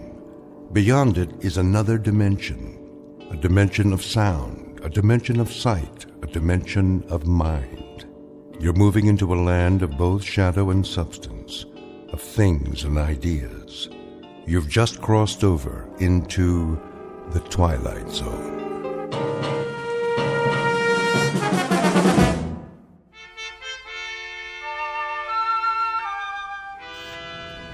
Boss? Yeah, Stevens? Got the feeder belt running again. Already? All it was a bad bushing. I had Walters fix it. Hanley will be glad to hear that. How'd you do it? Well, the manual said replace the main bearing, but I know that sound, just like the old unit. Yeah. The one that used to go down all the time? Good thing we saved the parts. We reground a roller and oiled it up. That's all she took. Well, nice work, Stevens. Real nice. Tell Walters thanks for me. No problem. Hey, Dick, how's it going? Oh, looking good, Mr. Hanley. I got the conveyor belt running. Should be back to capacity. Great. That'll bring the numbers up again. How to make the old man happy, huh? Oh, I don't know about that. Well, we do our best. I got me a real team here. Sure you do. Some of the boys, they know more about the plant than anybody. Been here longer than the old man. Walter Hanley, please come to the main office. Supervisor Hanley to Mr. Whipple's office right away. Second time this morning, huh, Mr. Hanley? Maybe you're getting a promotion. The old man just keeps pushing. He's on an efficiency kick, wants a 10% increase. For the quarter? For the week. Yeah? How are we supposed to do that? Don't ask me. Must be that computer of his. Some computer. I mean, numbers are one thing, but there's a limit. A man can only do so much. I'll tell Whipple you said so. Now, don't do me any favors. I got one more year to go, and then it's pension time. You? You'll never retire, Bob. You want to bet? I got a date with some big-mouth bass waiting right up at the lake. I can hear him calling. That's not fish. That's the old man. Telling you to whip your boys like government mules. Well, then you can tell him this. You tell him to come down on the floor and work a shift sometime. He'll find out what it's like. We're not machines. I know you're not, and I'm glad of it. You're doing great, Bob. Try to squeeze out another 5% if you can. That ought to keep him happy for a while. And tell the boys I appreciate the good work. From all of them.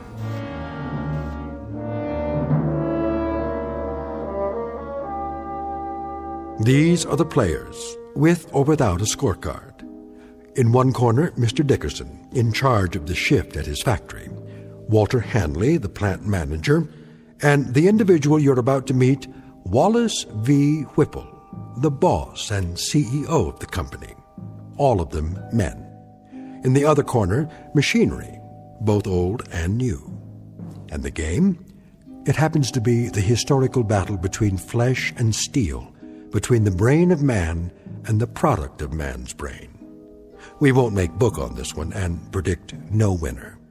But we can tell you that for this particular contest, there will soon be standing room only at a very special arena found only in the Twilight Zone. And now, The Twilight Zone and our story, The Brain Center at Whipple's, starring Stan Freberg, with Stacy Keach as your narrator.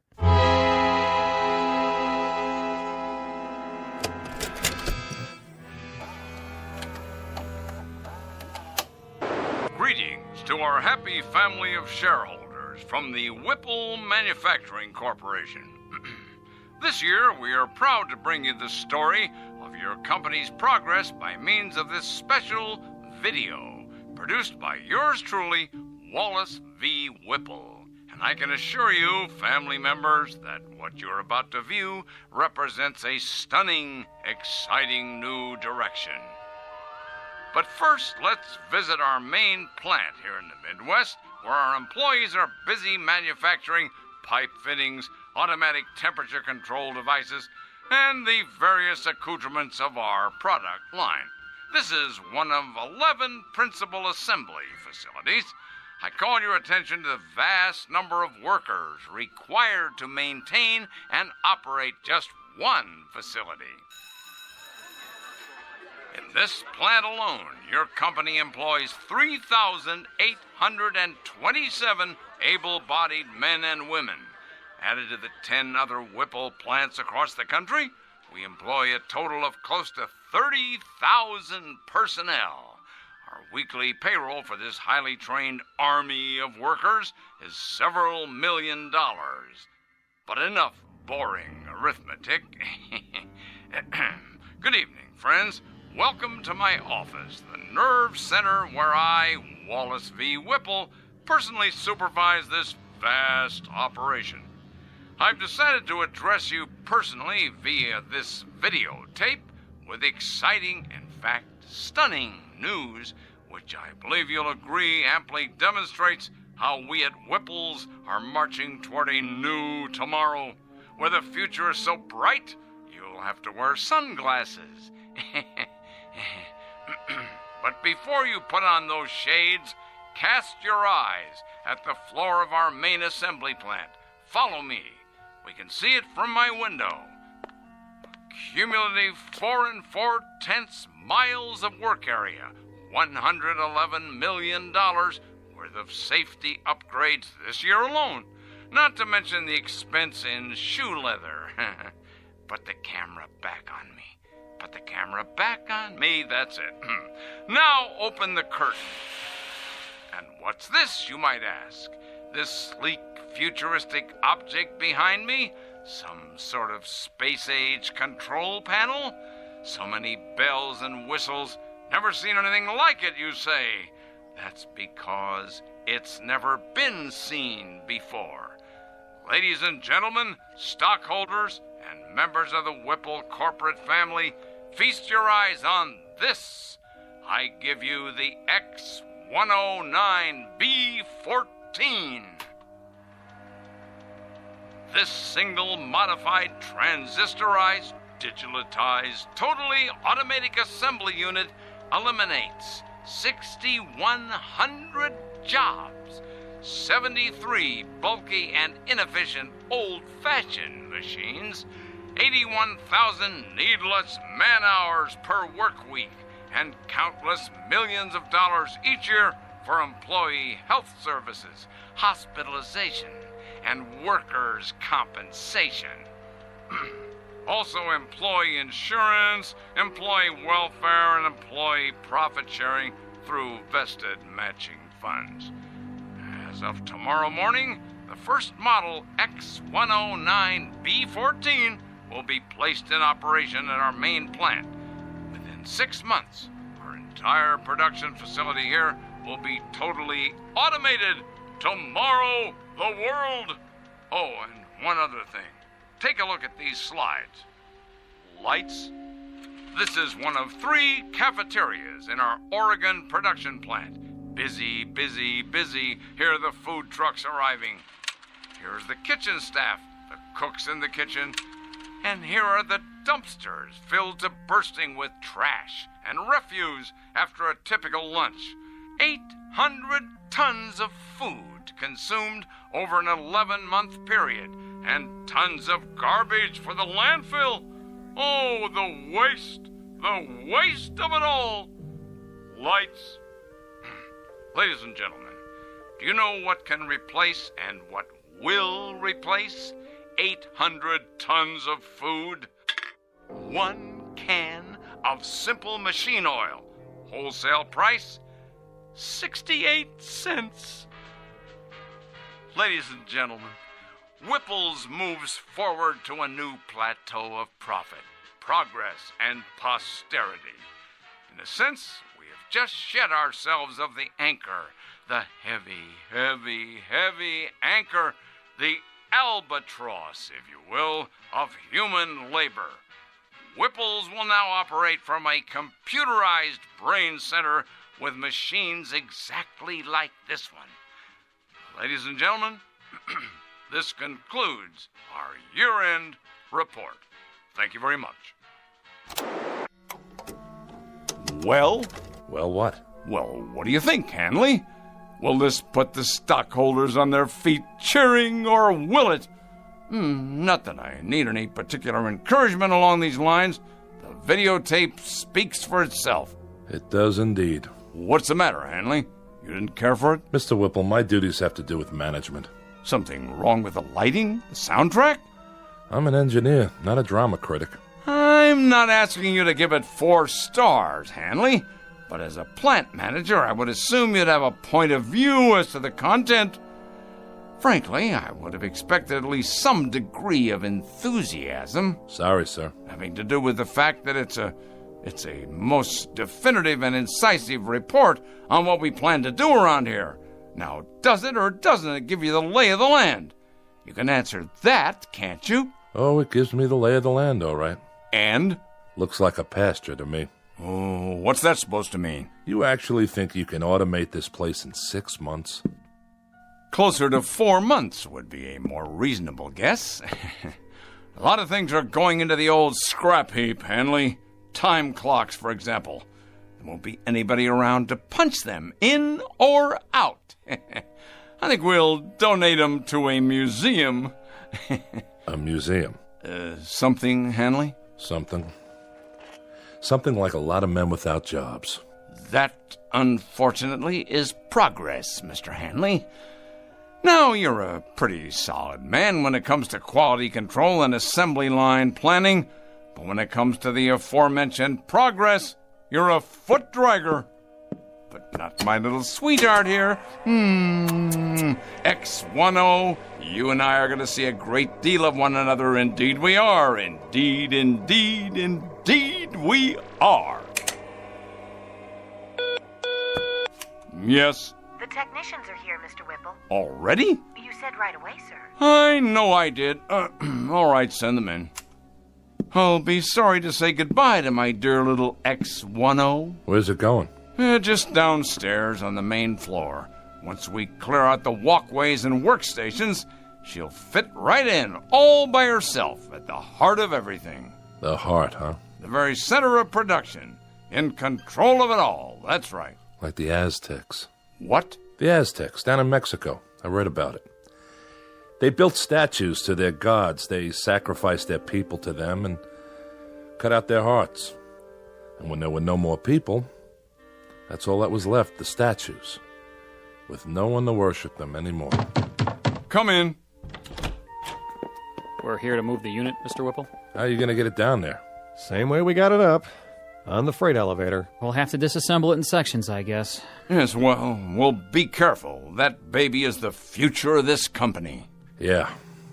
Treat it like a god. You know what your trouble is, Hanley? You're holding on to the 20th century so tightly, your knuckles are white. And what century are you holding on to? The 19th? The 21st. To live in this new world, we need to jettison old baggage. Throw off the dead weight. And that includes the wholesale firing of 20 and 30-year men? Without regrets? Regrets, indeed. This has to come with regrets, huh? Well, I'll let you handle the regrets, Mr. Hanley. Yes, that'll be your new responsibility. Make a little sign for your desk. Mr. Walter Hanley, plant manager in charge of regrets. You're so hell-bent to replace men with machines. Did it ever occur to you that there's a trade-off? Pride for efficiency? Pride? Pride. Craftsmanship. What a man feels when he tries to make something as well as it can be made. What do you suppose that bloody machine feels? Anything? Anything at all? What the devil can I do with pride? Can it? Bottle it? Package it? Market it? How? I'm not selling pride here. I'm selling product. Your father, God rest his soul. Go ahead, Hanley. What about my father? Your father ran this plant for 40 years. He had an eye for profit, and nobody could accuse him of inefficiency. Go on. But he had something else on his mind, too. Tell me, Hanley. Tell me what else he had in his mind. Goodwill and the welfare of the people who work for him. Goodwill and the welfare of the people working for him, huh? Indeed, Mr. Hanley, indeed. And in some 40 years, he succeeded in doubling the size of the plant. That should tell you something. While his competitors quadrupled theirs. His competitors, Mr. Hanley, who were perhaps somewhat less preoccupied with goodwill and the welfare of the people working for them. They paid a fair wage for a fair day's work. But if they could put in a machine capable of doing a job better than a man, they did it. They didn't look backwards, they looked forward. Maybe the difference was this. They didn't have plant managers who succumbed to crying jags every time a pink slip got pinned to a time clock. I'm not crying. Good. You asked for my opinion, I'm giving it to you, that's all. Then we can begin. The foreman of the day shift, let's see, I believe his name is... Dickerson. That's it. I will now engage in some of that heart-filled compassion you value so highly. I will give Mr. Dickerson and his shift not 30 or 60 or even 90 days, but a full 4 months' notice. I put it to you, Mr. Hanley, what could be more compassionate than that? You make it sound like you're doing them a favor. Be good enough to send Mr. Dickerson in here, would you? Hold his hand, if you like. Pat his head, dry his tears, but get him in here.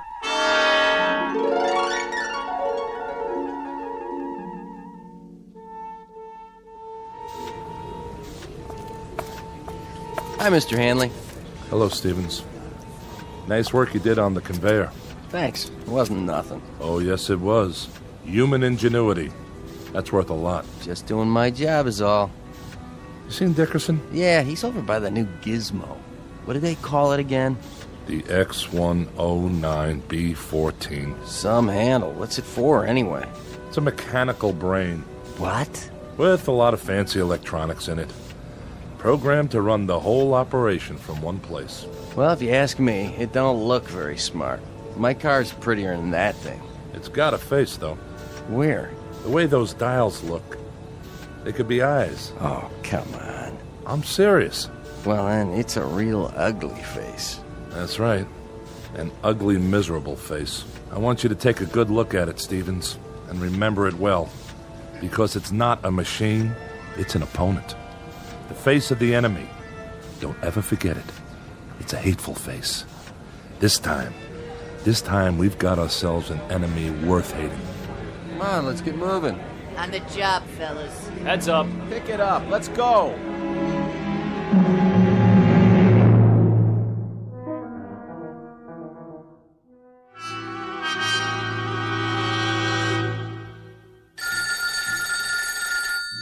Yes. Walt, is that you? This is Walter Hanley. Oh, I'm so glad. This is Virginia, Dick's wife. Oh, hello there, Mrs. Dickerson. How are you? I'm just fine, but it's not me I'm worried about. Dick hasn't come home yet. No? No, and I'm concerned. He's never been this late before. Take it easy now. He's probably on his way. Do you know what time it is? Maybe he had some errands to run. He didn't work late then. No, he got off same as always. Listen, Virginia, don't you fret now. He hasn't even called. I'm worried sick. Well, don't be. Might have stopped off with some of the boys. Stopped where? I have a pretty good idea. Give me a few minutes. If I can find him, I'll tell him to call you. Oh, would you? Thank you, Walt. Don't mention it. I'll call you one way or the other. Sit tight. Ah, Dick. Did you go and fall off the wagon again?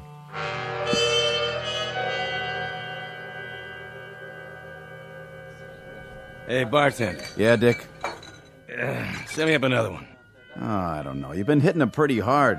Just one more. It's getting awful late. It should have closed a half an hour ago. Why don't you go home and sleep it off? You know what these are? Pair of hands? Sure. Pair of hands. My hands. You know what else they are? I think you're gonna tell me. They're obsolete. They're off the market now. They're like little wooden wagons trying to roll down the freeway. Flesh, bone, muscle, nerves. But that doesn't cut the mustard anymore. I'm gonna tell you something else. Well, whatever it is, make it short. I gotta wash up everything and count the till. There isn't a machine made yet that can beat a man. Not a one. I'm not arguing with you, am I? No, I'll just go over there right now and prove it. I'm going to take Whipple's new machine, and I'm going to turn it into nuts and bolts. Easy, easy. Just you watch. And if that slob of a watchman gets in my way with his big old keychain, I'll strangle him with it.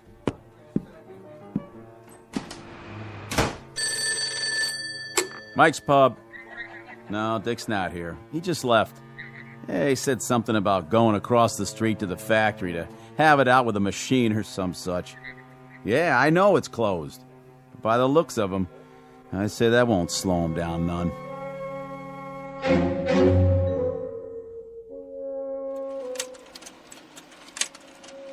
Sorry to make you stay so late, Marianne. Well, that's all right, Mr. Whipple. But take a look at these slides.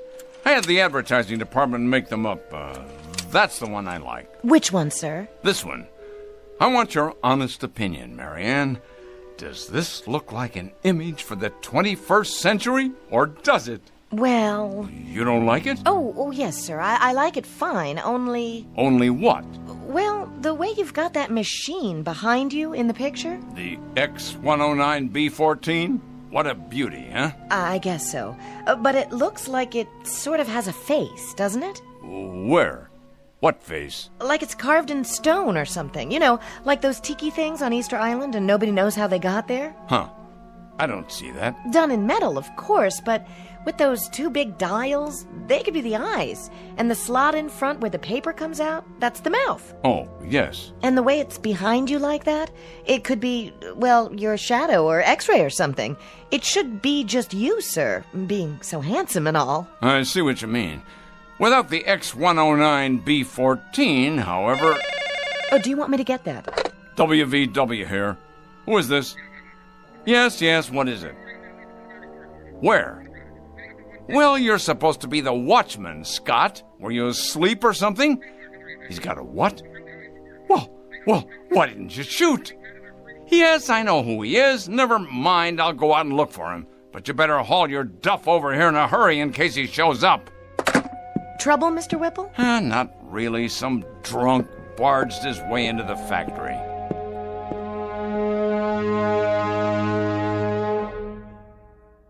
There you are, you shiny piece of crap. Stand up and face me. What's the matter? Cat got your tongue? Well, let's just turn on the juice here once. Say what? Speak up, Frankenstein. I can't hear you. Dickerson. Well, what do you know? I just got a call from Scott, the night watchman. Did you now? Said you were drunk and forced your way in. Forced, is it? Well, I am drunk. And I did come in without waiting for permission. Your permission. All right, what is it you want? I've worked here 30 years. Been a foreman for 17. In my book, that gives me some rights, Mr. Whipple. You've got the wrong book, Dickerson. Mine reads as follows. You're drunk, disorderly, and guilty of trespassing. I got here as fast as I could, sir. Scott, if this man isn't out of here in 1 minute, you're to have him arrested. I'll escort him out. Come on now, Dick. Arrested, I said. The man is armed. Guilty on all counts. Of course, it's only a crowbar. But if a man knows how to use it right, it could do enough damage. Okay, give it to me now. You don't want to make any trouble. Stand back. Tell me something, Whipple. I don't have to tell you anything. When you're dead and buried, who do you get for mourners? Who cries for you? This blind steel thing without a heart? Careful now, Dickerson. It's just a machine. You said so yourself. A very expensive machine. You wouldn't want to damage it, would you? Oh, no. Why would a man want to do that? Shall I tell you the difference, Mr. Dickerson, between this machine and you? It costs a few cents an hour for electrical current. It lasts indefinitely. It will, if there's people around to fix it. It gets no wrinkles, no arthritis, no hardening of the arteries. No, that one machine is a lathe operator, a punch operator, and 2 drill press men. The one that goes next to it is a 5-axis milling machine that can produce 6 different parts simultaneously. 2 more of these machines will take the place of 114 men, and they won't use up sick leave, coffee breaks, or vacations with pay. So in my book, Mr. Dickerson, they'll be worth considerably more than you are. Somebody should have stopped you a year ago. Somebody should have held you down, stuck a drill in your head, and poured in some sense. Men have to eat, all right? And that's one reason why you can't stack them up in the junkyard like surplus tanks or put them out to pasture like old bulls. I'm a man, Whipple. Hear me? A man. That makes me better than any hunk of metal. Better, you hear me? Better. No, now, Dickie, look what you've gone and done to your hand. Let's try the crowbar, then. Steel against steel. Scott, stop him. Yes, sir. I tell you, stop him. Move. Give me your gun. Careful, Mr. Whipple. It's loaded. Of course it's loaded. I said give it to me. No, Mr. Whipple, you can't. Can't? We'll see about that. Oh! See that machine? It took more than you to get me. It took another man.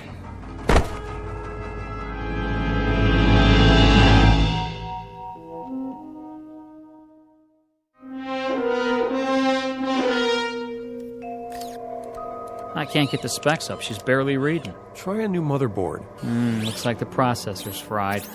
Better check the drives while we're at it. I don't understand it. What kind of nutcase would do this? He was no nutcase. He was a good man. Then why'd he hate the company so much? He didn't hate it. He loved it.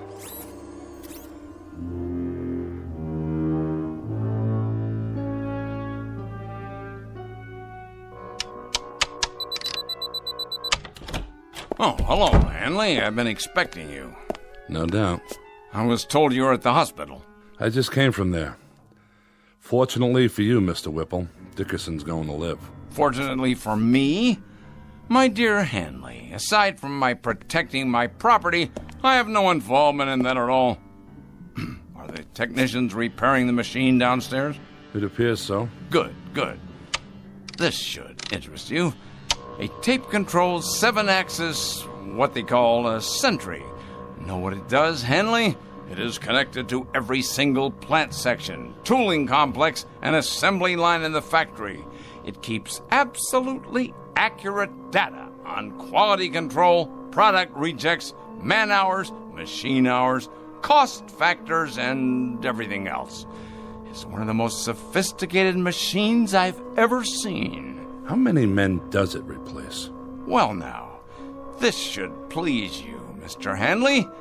It'll only replace one man. You. That's only right, Mr. Whipple. Since the point of my coming here tonight was to give you notice. I suspected as much. You're a practical man, Hanley. An industrial team has to be compatible.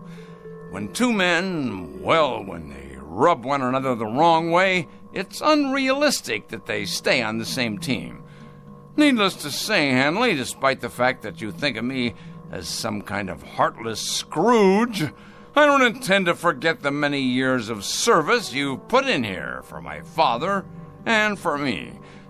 So I'm giving you a liberal severance pay. What I think you'll agree is a far better than average pension. That's very decent of you, Mr. Whipple. And I'd like to give you something in return, if you don't mind. And that is... you struck me. That was for you, Mr. Whipple. Directly from me. For your insensitivity, your lack of compassion, and the fact that you're a cold-blooded manipulator of men as well as machines. You may take my severance, my pension, and your goodbye speech and stick them into the nearest metal orifice that's handy. When I walk away from you, I walk away clean. And that, Mr. Whipple, is one hell of a trick. What's that for? To keep people out or in? A new Watchman device, much more reliable than the old one. Now, if you will swipe your ID card, just don't try to use it after tonight. Your code won't work the next time. If you could build one of these machines in the shape of a wife, your cup would runneth over.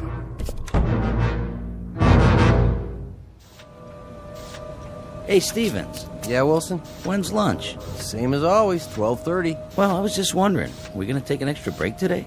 Not yet. Try to look busy. Yeah, but there's nothing left to do. I mean, we drove the forklift, loaded the machines, and now I'd say everything's running itself. You're right. It is. Then why does the old man keep us around? He has to. Labor laws. But we won't be here much longer. And then it's Unemployment City, huh? This isn't the only factory. Yeah, but if Whipples keeps it up like this, pretty soon there won't be any competition. Monorail crane, 4th floor. Crane, in position. It's like those machines are talking to each other. They have to talk to each other. Nobody else would listen, except maybe Whipple. Strip stacks picked up by monorail cranes. Activate conveyors. Monorail crane fully operational. Strip stacks delivered. Reposition for next load. Sounds fine, X10. Come in here, would you, Marianne? I'd like to show you some slides of the new ad campaign. Your secretary no longer works here, Mr. Whipple. She has been replaced by a high-capacity module of the X10 series. Oh, yes, of course. Put me on the PA system. Right away, sir. Technician to brain control. Immediately, please.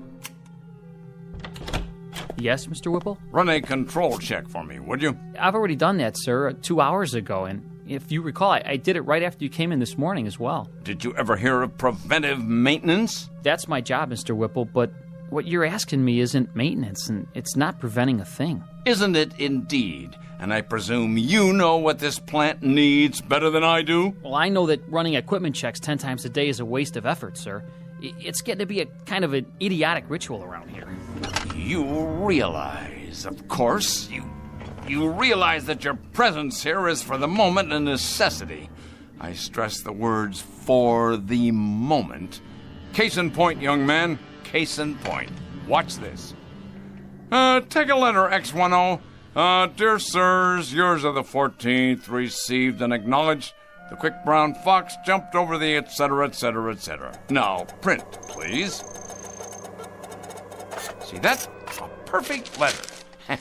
Without error, without corrections. Typed as of the moment of its conception, using voice recognition technology. Am I getting through to you? I presume you mean to demonstrate that secretaries are obsolete now? Precisely. Obsolete. And what does this mean? It means no more powder rooms, no more coffee breaks, no more work stoppages because of inconveniences like maternity leave. Inconveniences like maternity? You'll forgive me, Mr. Whipple, but if this sort of thing keeps up, we're going to have perfect products, but mighty few people to buy them. This, happily enough, is not my concern. Efficiency is my only goal. You looked around this place lately? The cafeteria, for example? It's just like a cave. Not a soul in there, just vending machines and music coming out of a loudspeaker. You walk around the parking lot, it's a desert. There's no people, no cars.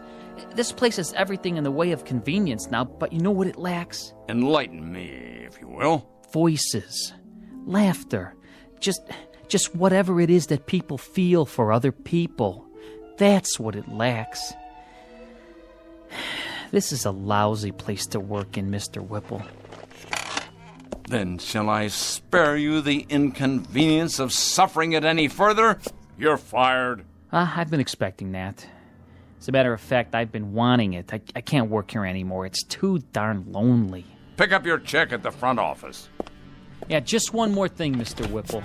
I think it wouldn't be a bad idea if you got an equipment check on yourself.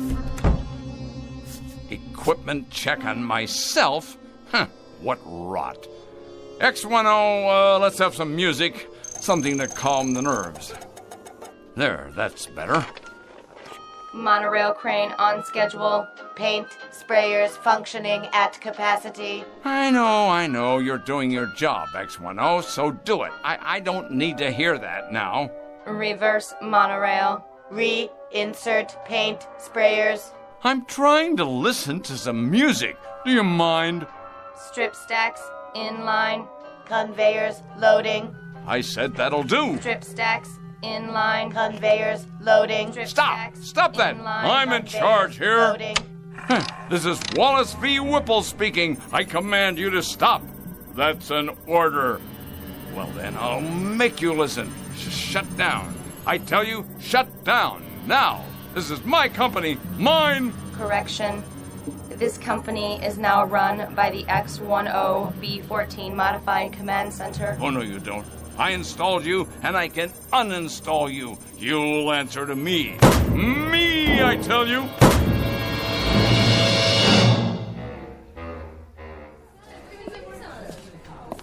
What'll it be, Mr. Whipple? Beer, please. One beer coming up. How about you, Mr. Handley? One more? No, thank you. Well, 2 other days, Hanley. I'll drink to that, Mr. Whipple. How are you finding your retirement? Tolerable, Mr. Whipple. I managed to keep busy. Not as much as I'd like, of course, and my wife says I'm underfoot all the time. But I'm doing all right. It's kind of nice to sleep late in the mornings. Yes, it's a good thing, though, this retirement, I mean. Man should have time for leisure as he gets older. It's important he has time for leisure. That's so, Mr. Whipple. When the board of directors decided that I was overtired and could relinquish some of my responsibilities, Well, if the truth were known, I did feel a certain resentment toward them. But actually, they were quite right, quite right. You don't have to explain. No, I want to.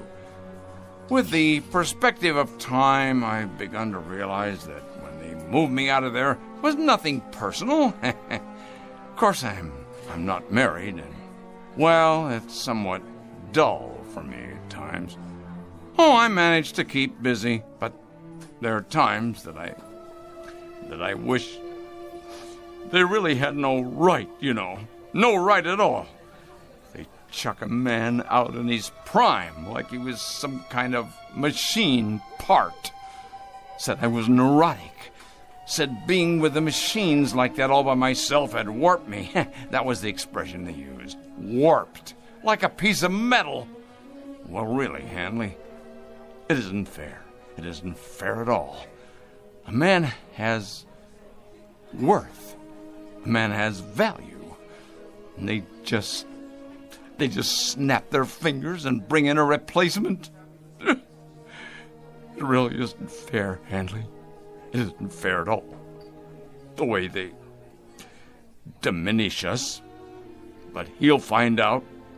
My replacement, whoever he is, he'll find out soon enough.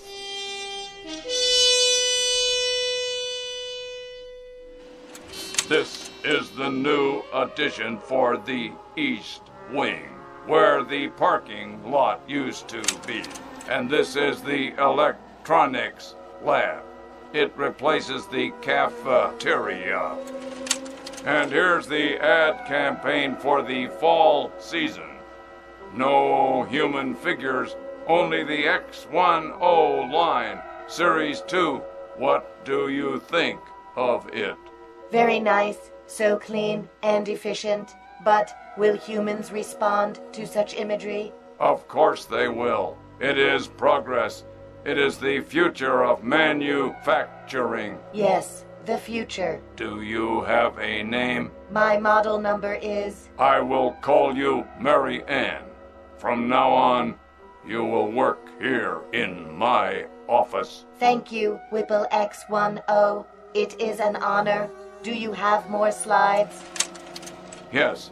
This is a view of the main floor. So much more room for expansion. I see. And this is...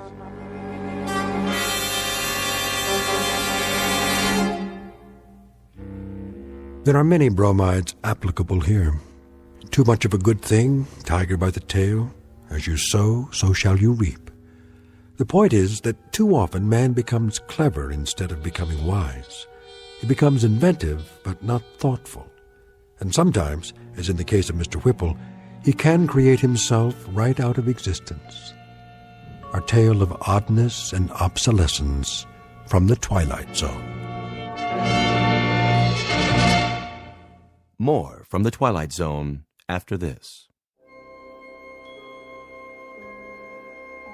Hi, this is Carl Amari, producer of the Twilight Zone Radio Dramas. I'd like to take a moment to tell you about our official website at twilightzoneradio.com, where you'll get the latest news and information on these Twilight Zone Radio dramas. Plus, at twilightzoneradio.com, you can digitally download 3 free episodes or any of our episodes for only $1.95 each. In this age of ever-changing technology, we've decided to make these episodes instantly available to you by making the Twilight Zone Radio Dramas a digital download-only series. This means that this series will no longer be offered on CD. The CD collections at our website are now being offered while supplies last at buy one, get one free. So be sure to get your favorites before they're sold out. Be sure to visit us often, and I'll see you in the zone.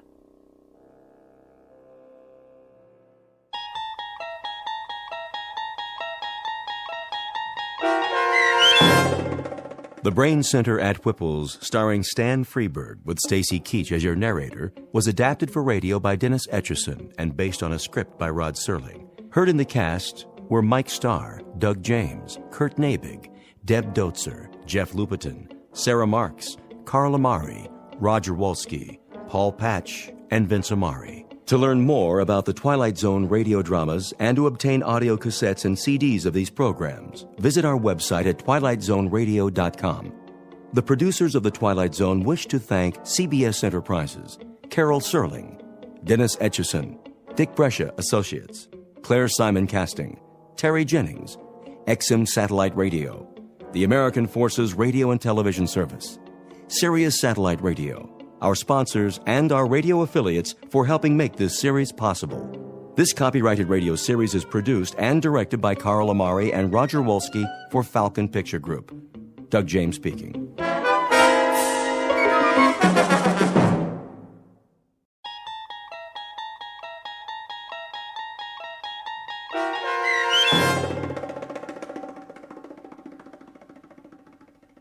Black Leather Jackets, starring Marshall Ullman with Stacy Keach as your narrator, was adapted for radio by Dennis Etchison and written for The Twilight Zone by Earl Hamner Jr.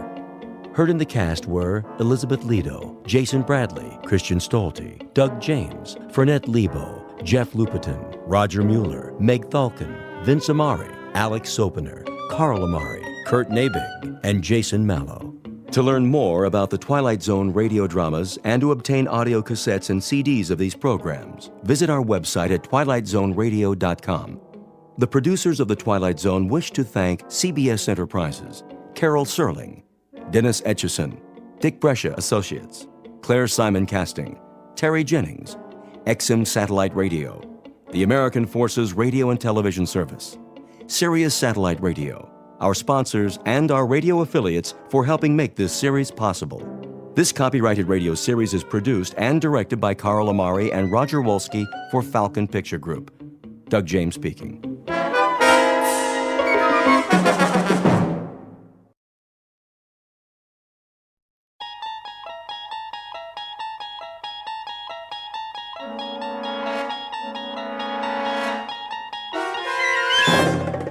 You unlock this door with the key of imagination.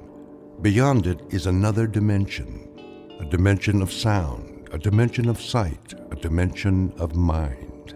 You're moving into a land of both shadow and substance, of things and ideas.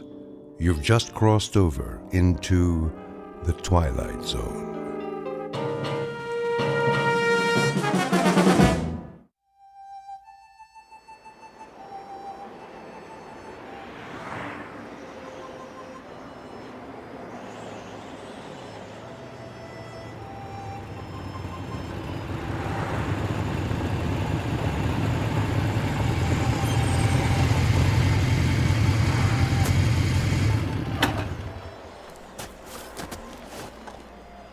Why here? Looks like a good place. For what? Information. They won't know anything. Maybe they will. Hey, Steve's right. Look at all the trucks parked out front. I say we wait till we come to a town. Last sign said 35 miles. Let's go in. This is Nowheresville. That's what we want, Freddy, isn't it? We need to fit in, disappear. If we draw attention... I checked the map. It's mostly small towns. You think they won't notice us?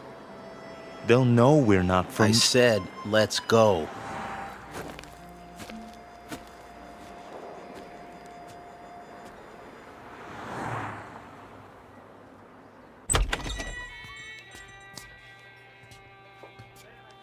Hiya, boys. Sit anywhere you like. Got some seats at the counter. Thanks. 3 cold ones? Sure. Fine by me. How's your water? That all you want, Blue Eyes? I just wondered how your water supply is. Pure as can be. Down the mountain and over the dam. 1 double shot of H2O coming up. And, 2 long necks. Make it 3. That's more like it, honey. Any, towns around here? You bet. Stay on the highway and you'll hit Fairview. Lots of bikers stop at the motel just inside the city limits. Fairview. Nice place, is it? Oh, it's okay. Kind of quiet. Shops, schools, not much to do. Sounds just right. Yeah? You boys looking to settle down? We might. No kidding. Well, what do you know? Saw your choppers out there. Figured you were just passing through. Hey, they have houses to rent in Fairview? He means pads, cribs. Some place to crash. Well, I couldn't say, but you could ask. Where? There's an office on Main, R.C. Jones Real Estate. Park your choppers down the street, though. Don't want to give them a heart attack. We'll remember that. Here's from a bill, Franny. Sure thing. Coffee, burger, and a Coke. How you keep the change? For your tip. Why, thank you kindly, George. You come back and see me on your next run now. You know it, doll. You boys need menus? I got a burger basket special with fries. No thanks. Sure? Strong young fellas like you. We don't eat. He means we already ate. What? That's it. We scarfed. This morning, we really chopped down. You dig? Oh, I dig you loud and clear, Daddy-O. Say, where are you from, anyway? Not around here. Come on, let's go. Right. You got it, Steve. I mean, Big Daddy. Hey, you didn't touch your beers. That's okay. We're not thirsty. Here you are. Hold on. Something wrong? This ain't all for me. Isn't it enough? It's too much. Here, let me give you some change. Keep it. Yeah, for your tip. Is that cool? Well, now that's mighty generous. You boys come back and see me now, anytime. 2 specials, Fran. Table 4. Sure. Those boys stiff you?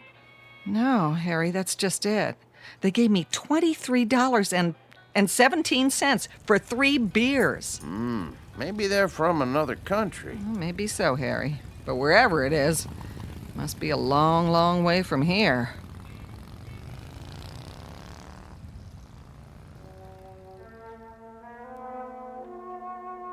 Three strangers on motorcycles dressed in black. We call them Steve and Scott and Fred, though their names aren't important. They look a bit dangerous, but in truth, they're just passing through, at least for now. They're on their way to a small town with tree-lined streets and white picket fences. A quiet town in the Midwest. But take a look in the eyes of these young men, and you'll see something deeply mysterious. Because they are most definitely not from around here. The truth is, they have arrived to lead us all into the Twilight Zone.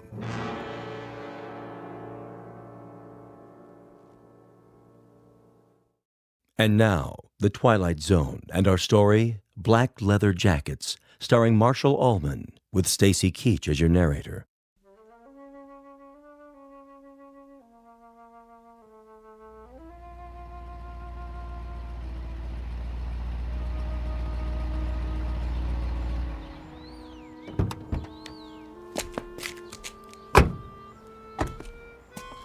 Well, this must be the place. Amanda Drive. That's what Jones said. The old Anderson's house. Knock on the door and tell them we're here. I'll open the truck. Don't look like anyone lives here. The for rent sign's still up. That's because they're just moving in. Probably gonna meet us. What if they don't show? Well, we wait an hour, put it in storage, cost them extra. Go on, knock. Okay.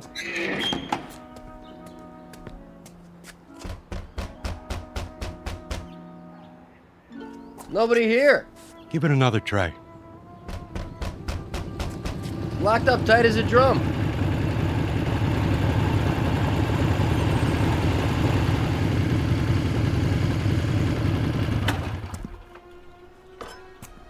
Well, looky here. A couple of creeps messing around our property. You the guys that live here? We ain't the fuzz, that's for sure. Got your stuff in the back. Open the door and we'll move it in. Hey, careful with the big cases. They're fragile. Whatever you say, pal. Somebody got the key to the house. Watch your feet, bozo. You're walking all over my grass. I might want to smoke it later. Get it? Grass? Smoke? I still need the key. Well, we don't. Yeah, we don't need no stinking keys. Scotty? Yeah, I'll take care of it. Done. Hey, how'd you do that? He didn't even touch the doorknob. He just stared at it. Quit, John, and start humping boxes. But it was locked. I tried it myself. Ain't you got any furniture? Chairs, rugs, stuff like that? I said move. Now. Yeah, move it. Okay, Mac. Yeah, creep. Make like a leaf and shake it. Come on, boys. We got work to do.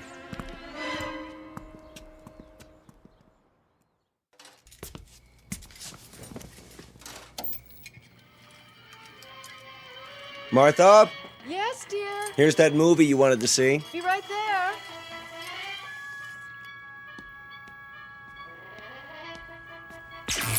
What in the... Something wrong with the TV? I don't know.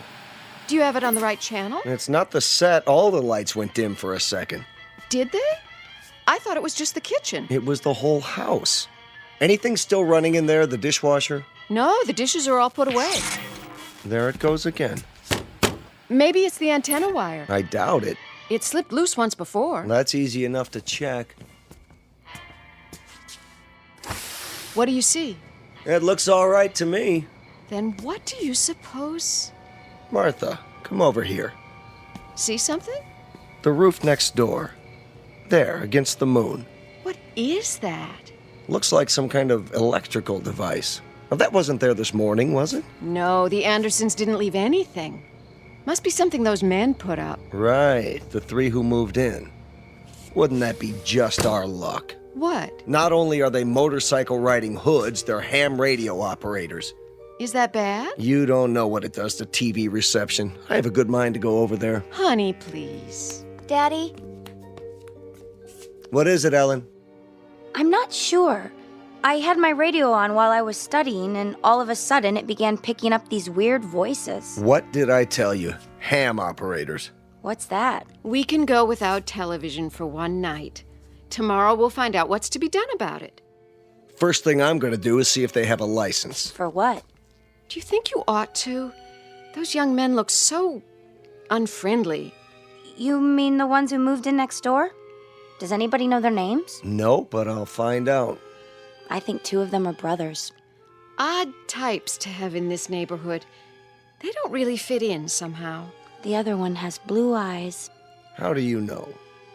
They were unloading the truck when I came home from school. Lots of boxes. Electrical equipment, probably. And these long silver metal things like giant tanks or capsules or something. You stay away from them, young lady. You make it sound like an order. It is. But you don't even know them. Your father's just concerned for your safety, dear. Go upstairs and finish your homework. I'm not going to wait till morning. I'm going over there right now. Stu.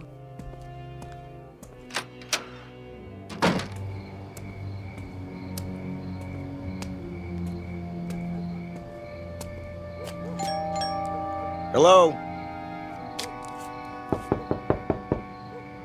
Anybody here? Yeah? What's it to you? Hello there. I'm Stu Tillman from next door. No kidding. Been having a little trouble with my electricity, flickering off and on. You boys wouldn't be ham radio operators by any chance, would you? What's so funny? Big Daddy here wants to know what's so funny. Yeah, ain't that a crack up? Who are you boys, anyway? We're monsters, Daddy-o. What's that supposed to mean? Yeah, we got a lease on the place. That okay with you? Where did you come from? From outer space. Woo! Take us to your leader. All right. Now listen. I don't have to stand here and listen. Hey, watch your step, Daddy-o. It's pretty dark in here. Hey. Yeah, you might trip and fall. Yeah, you might trip and fall What and are you hit your doing? head. What are you doing? Hey, you better keep it cool, mister. Or he'll disintegrate you with his ray gun. Take your hands off of me. Ah, look at him go. Stop it. Hey, this cat can really dance. A real cool Hey. cat. Yeah, move it. I said let go of me. Go, Daddy, go. Not to worry. Spaceman won't hurt Earth creature. Earth creature. Crazy man. Real crazy. All right. I'm calling the police. Then I'm calling my lawyer. No, you're not. That would be uncool. Definitely. Just you watch. You're some kind of hoodlums. Cool it. The police probably have warrants for your arrest. They'll be very interested to know where you are. I told you to cool it. Stay away from me. Look in my eyes. You're gonna be plenty sorry for this. Just wait till I... Forget it. What? Forget everything. There. Feel better now? Yes. Better.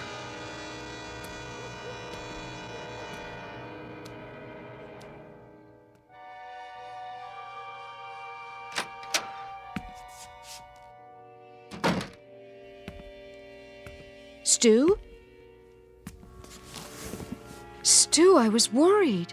Did something happen? Martha? What happened over there? Nothing. Nothing at all. Those men next door, did they do something to you? No. But you were going to talk to them about the television interference.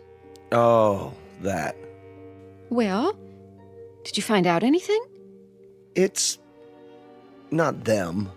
They're nice boys. 3 very nice boys. Definitely.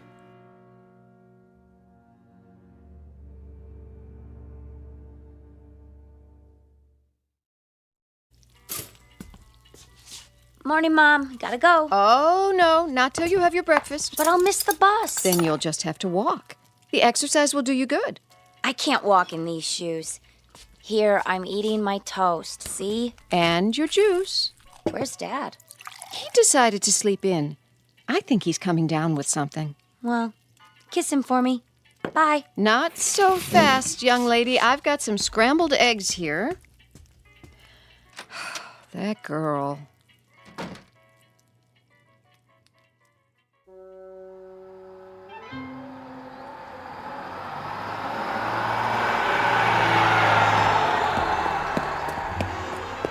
Hey, wait for me! God darn you anyway. Hey, trouble? You see that bus? Yes. I mean, yeah. I checked it out. What gives? Drove off right in front of me. It's a game with them. They just love to make people suffer. Why would they do that? Beats me. Definitely, uncool. Just thank your lucky stars you don't have to depend on buses to get around. Stars are lucky? It's just an expression. I understand a great deal about constellations. That is, the nature of galactic structure. But as to... Huh? I mean, I dig stars the most. They're really cool. So, they're lucky? That's a gas. So are you. What do you mean? One minute you talk like a professor, and the next minute you sound like a... What did they call them? Beatnik or something. Thanks. You're a real cool chick. There you go again. Well, why do you try to talk that way? Sounds like you've been watching too many old movies. I have? I mean, I have. Before I came here, I made a study of popular culture. Music, motion pictures, satellite television. You're a trip, you know that? Trip, meaning to travel to another destination. Yeah, I believe I understand. You need a ride? Well, you aren't going past the school by any chance, are you? I could. With me on the back of your motorcycle? Why not? It can carry 2 passengers. That would definitely be cool. Well, there's a first time for everything. Come on, little lady. Hold tight. Tightly, I mean. Uptight. Out of sight. Here we go. Just look at that. What is it? She's on the back of his motorcycle, our daughter. Come away from the window. I told her to keep away from them. She missed her bus and he offered her a ride, Stu. I'm sure that's all there is to it. I could have given her a ride. But you're not a handsome young man in a leather jacket, dear.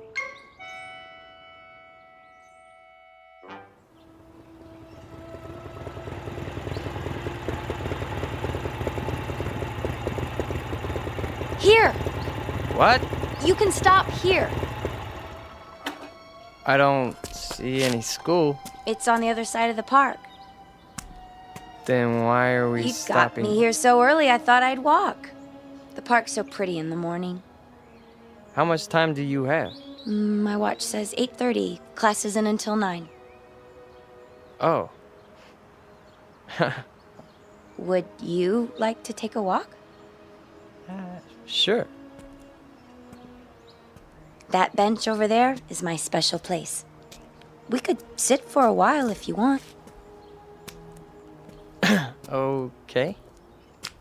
It's nice here, isn't it? I guess. I sit here sometimes and think. Try to figure things out. Like what? Oh, I don't know. For one thing, did you know you've lived next door to me for over a month and you've never even said hello? Hello. My name's Ellen, by the way. I'm Scott. Hi, Scott. So, where are you from? Why do you ask? I just mean, where did you live before? It's hard to describe. A long way from here. What city? I doubt that you've ever heard of it. Could be. Geography is one of my worst subjects. Did you graduate already? Graduate? Have you finished school? Yes. 10 years ago. 10 years? You're not that old. I'm older than you think. My people don't show their age. My family's the same way. My grandmother lived to be 90, and you'd have taken her for 60 right up to the day she died. That's beautiful. It is, isn't it? She was such a sweet, happy person. Not that. I mean, your hair. My hair? The way the sun's shining through it. I've never seen anything so beautiful. Now you're putting me on. Putting on? Teasing me? Don't you know that? What old movies have you been watching? I don't know. I like the wild one. It's our favorite. Never heard of that one. May I touch it? Your hair. It's like gold. Thank you. I'd better be getting to school. Already? It's getting late. No, it's not. How do you know? Look at your watch. You're right. It says it's still 8:30. How can that be? Has it stopped? No. See? Time is relative. It can slow down or even stand still. It can? Hey, take the long way. So we can talk some more. All right. Tell me more about yourself. Okay? But only if you walk on this side of me. Why?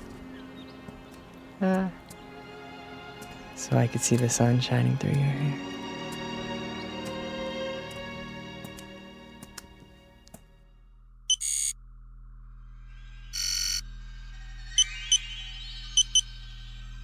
It's time. I know that. Where is he? He got delayed. He'll be here. I'm not interested in excuses. Neither is the controller. We could try to pick up his image with the eye. Don't try. Do it. There he is, on the screen. Looks like he's walking in a park with a human female. Has he no sense of time? What do we do? Proceed without him. We can't. The controller told us. It's my responsibility. I'll make the decision. Sir. Reporting in, sir. Be at ease. Where's your brother? We can no longer trust him. What has he done? He's formed an attachment for one of the beings here. What sort of attachment? I'm not sure yet. A kind of alliance. He's with a young human in spite of our orders. Continue without him. I'm sure he's on his way now. I said continue. We have been in touch with all units. Good. The second wave has landed successfully and are now concealed as planned.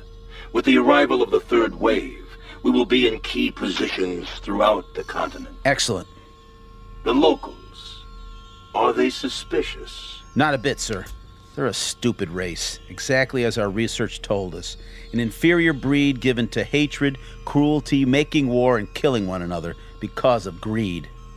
The universe can well do without them. You will receive your instructions for the final move in a few Earth days. Very well, sir. I'll tell Brother as soon as he gets here. No time for that. We have to bring him in, now.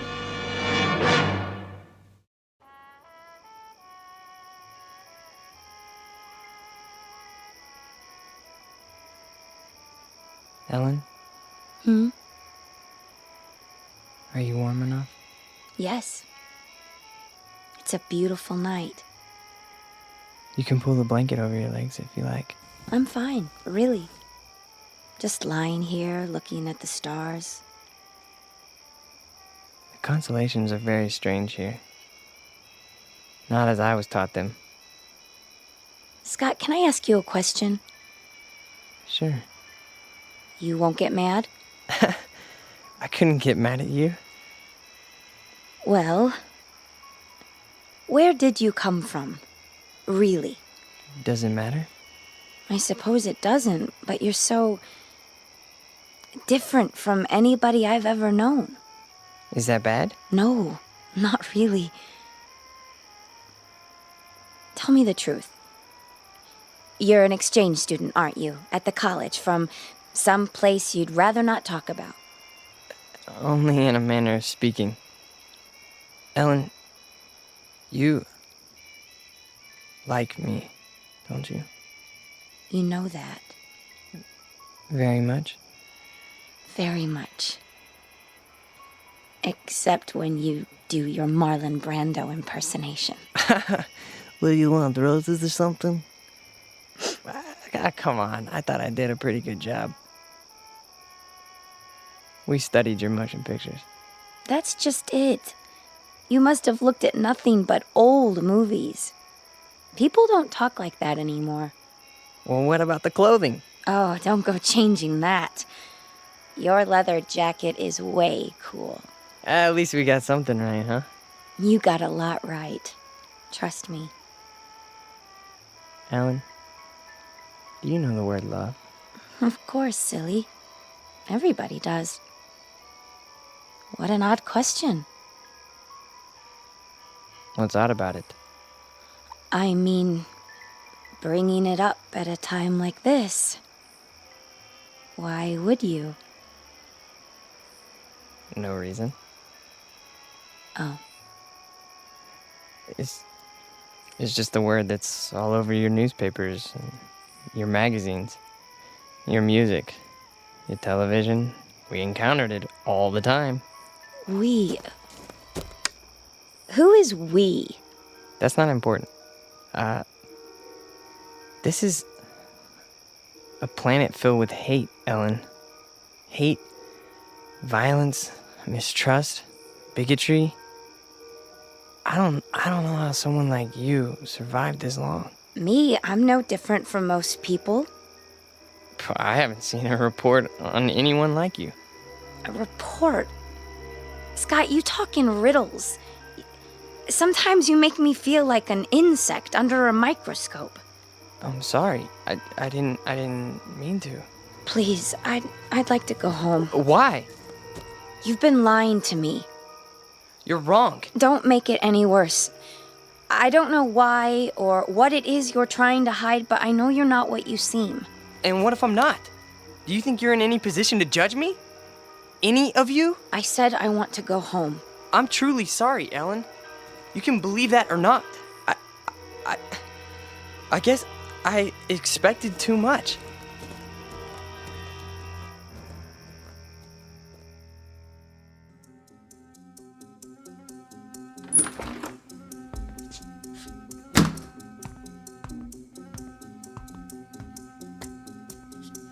Where have you been? told you, I was riding around. Every day for the last 5 or 6 days? Yesterday when I sent you to the ship for food? Or last night when you were supposed to be on guard?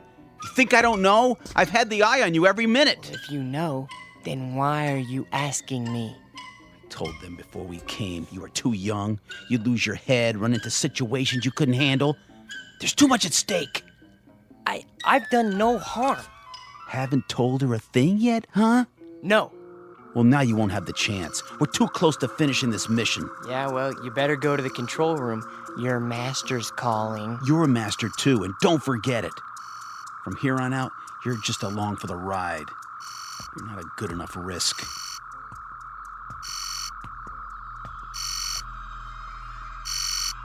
The controller. I heard. Report. Bacteria Unit 59 reporting in. The test has been an unqualified success. Good. Unit 70 through 100 have reported the same result. What is your time estimate? 30 minutes to the reservoir. Approximately 24 hours for the bacteria to multiply to saturation. How soon before you see results? Within 30 hours, we should witness 50% fatalities. I estimate a total of 48 hours before total extermination. Have you coordinated with other units in your area? We have. And the result? There are 29 bacteria units near the water supplies in this state. We should reach complete contamination of the population within 2 days. Very well. Begin Operation Invasion, Phase 2, at once. Yes, sir. At once. So, the time has come. Ah, brother. You've decided to do your duty. It's not what I was told would happen. Of course it is. Not this way. A portion of the population was to be saved. For study, if nothing else. The controller's word is final. Yeah, well, not if I can help it. Where are you going? We've got to stop him. Doesn't matter now. He's too late to stop it.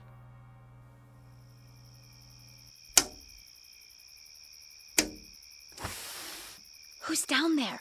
Come down. Now? I've got to talk to you. It's late. This is important. All right.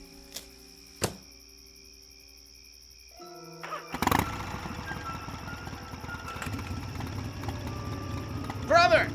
You're there in the bushes! I can see you! Back to the house and wait, Scott. You're making a mistake. These people aren't worth it. Scott, what's going on? Ellen, you've got to get away from here. What is it? You're in danger.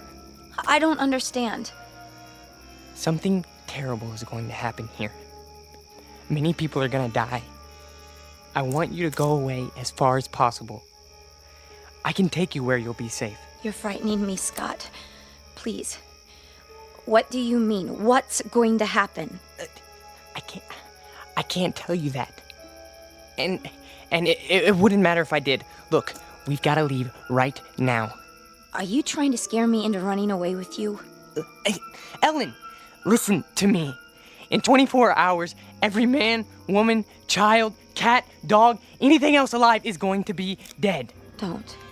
Don't, please. No, not just in this town. All over your country. All over your world. My world?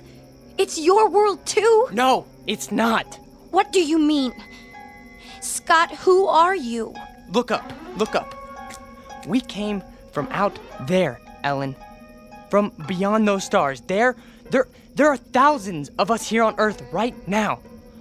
Our people, we need room. We're gonna set up colonies here. I don't believe you. We've had bacteria units in every country on this planet for months. They have enough to poison the drinking water of the entire world's population. Scott, I'm going to walk with you over to your house. No, it's too late. Even if it is, I think we'd better wake your friends and let them get you to a doctor. No, you don't understand. You haven't seen, okay? The leader, the controller speaks to us from a giant television screen. All we ever see is his head. A metallic mask with slits for eyes, a nose, a mouth, but no lips. And his voice, that's... Scott, I love you, but you're not well. You're... Oh, Scott. Ellen! Ellen! Ellen!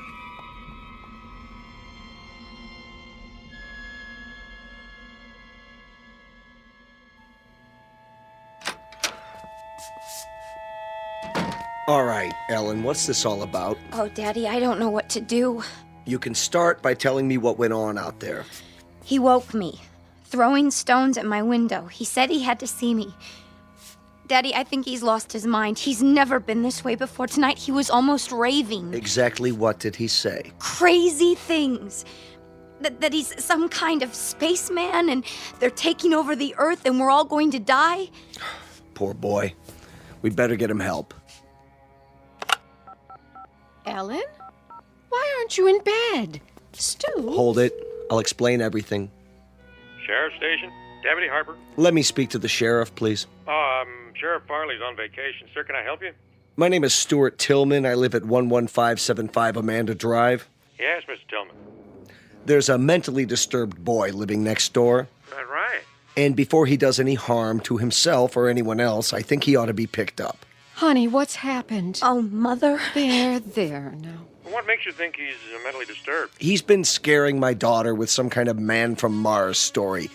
Claims he's part of an invasion force that's going to take over the world or some such nonsense. All right, Mr. Tillman, let's you stay right where you are. We'll take it from here. In fact, I know exactly what to do. Definitely. Hey, Ritz? Yeah? Yeah, we got control on Amanda Drive. Sure do. We'll be right there, Mr. Tillman. Thank you. Are the police coming? Yes, in a few minutes. That's good.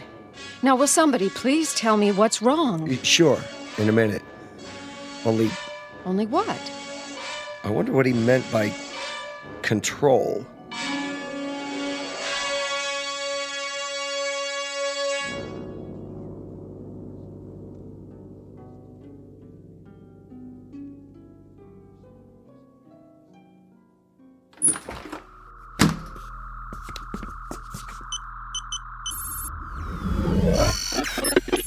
Yes. Please, sir. This is an unauthorized transmission. No, sir, I beg you to listen to me. You may speak. What we're doing is wrong. You question my judgment? No, we should save these creatures, not exterminate them. It's true.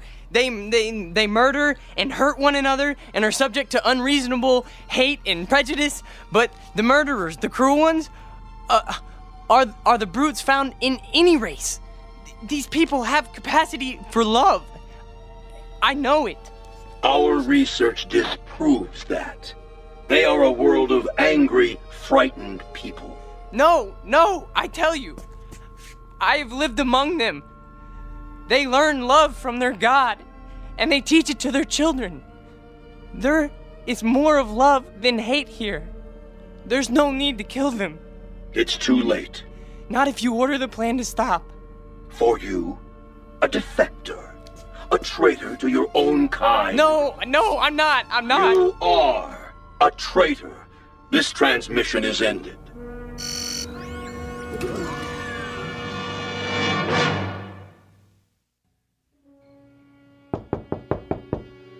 Here they are now.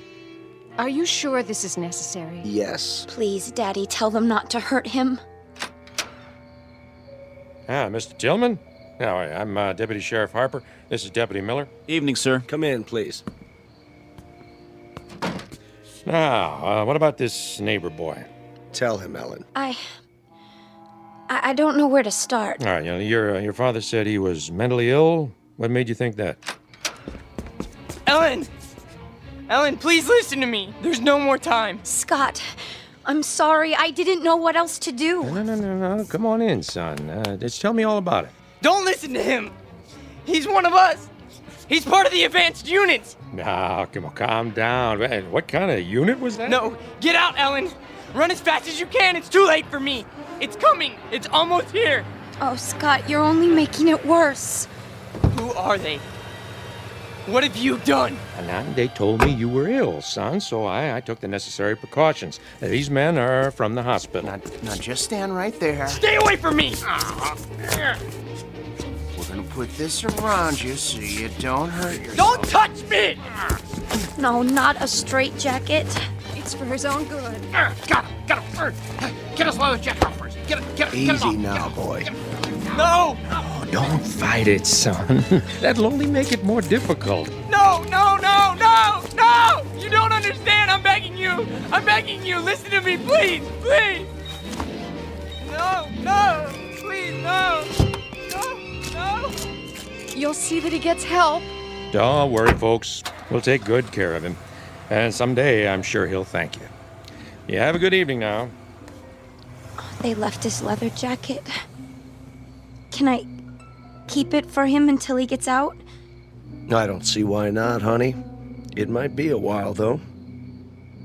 Oh, Mom. What am I going to do? There's nothing you can do, sweetheart, except pray. It's for the best, you'll see. Now, come and sit down. I'll get you a glass of water.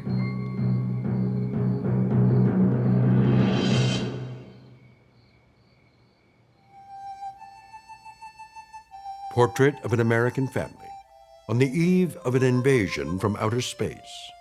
Of course, we know it's only fiction. And yet, you might think twice when you drink your next glass of water. Be sure it's 100% pure and not imported directly from the Twilight Zone. We'll return to the Twilight Zone in just a moment. You are about to enter another dimension. A dimension not only of sight and sound, but of mind. A journey into a wondrous land of imagination. Next stop, the Twilight Zone. Hi, this is Stacy Keach. I'd like to take a moment to tell you about our Twilight Zone website at twilightzoneradio.com. At twilightzoneradio.com, you'll find the latest information on these Twilight Zone radio dramas, including behind-the-scenes photographs, plus the newest product releases, trivia contests, ways to contact us, other Twilight Zone-related info and merchandise, plus links to other fascinating websites. So make your next stop twilightzoneradio.com. Visit twilightzoneradio.com to purchase these Twilight Zone radio dramas on cassette and CD, or call toll-free 1-866-989-ZONE. That's 1-866-989-9663.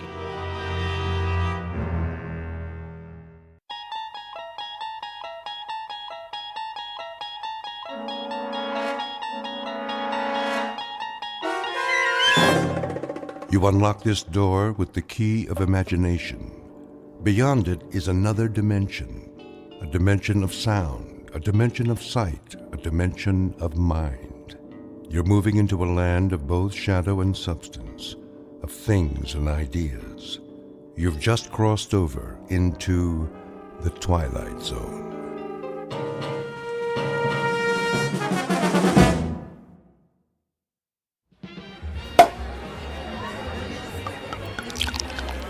Here's to Michael Franklin, in honor of the most stunning, ruthless stewardship of a corporate takeover I've ever seen. Thank you. Thank you, Alan. Thank you, everyone. And may I just say, I absolutely deserve it. I know you've had your eye on that corner office for some time. Well, it's yours. Actually, Alan, I have my eye on the corporate suite. What? That's my office. Exactly. Careful, Michael. Your ambition is showing. Well, my ambition is what made this deal happen. My ambition is what allows our billable hours to skyrocket every quarter. And my ambition is what will eventually lead me to not only your office, Alan, but to your company-paid condo, your company-paid Mercedes, and your company-paid weekly $200 haircuts and manicures. Just kidding. I have to admit, you had me going there, Michael. I have no doubt that someday you will occupy my seat in the company. We'll have to wait and see what the future holds. Tut, no harm in celebrating. Speaking of the future, check out that wild-looking old woman sitting behind the table. Wearing that colorful headscarf with all the jewelry? She looks like a contestant for Best Halloween Costume. No, I think she's telling fortunes. See how she's looking at that guy's hand? Let's go see what she has to say. Alan, you don't believe in this stuff, do you? Of course not. It's just for fun. On the other hand, maybe she can give us a hot tip for our next takeover target.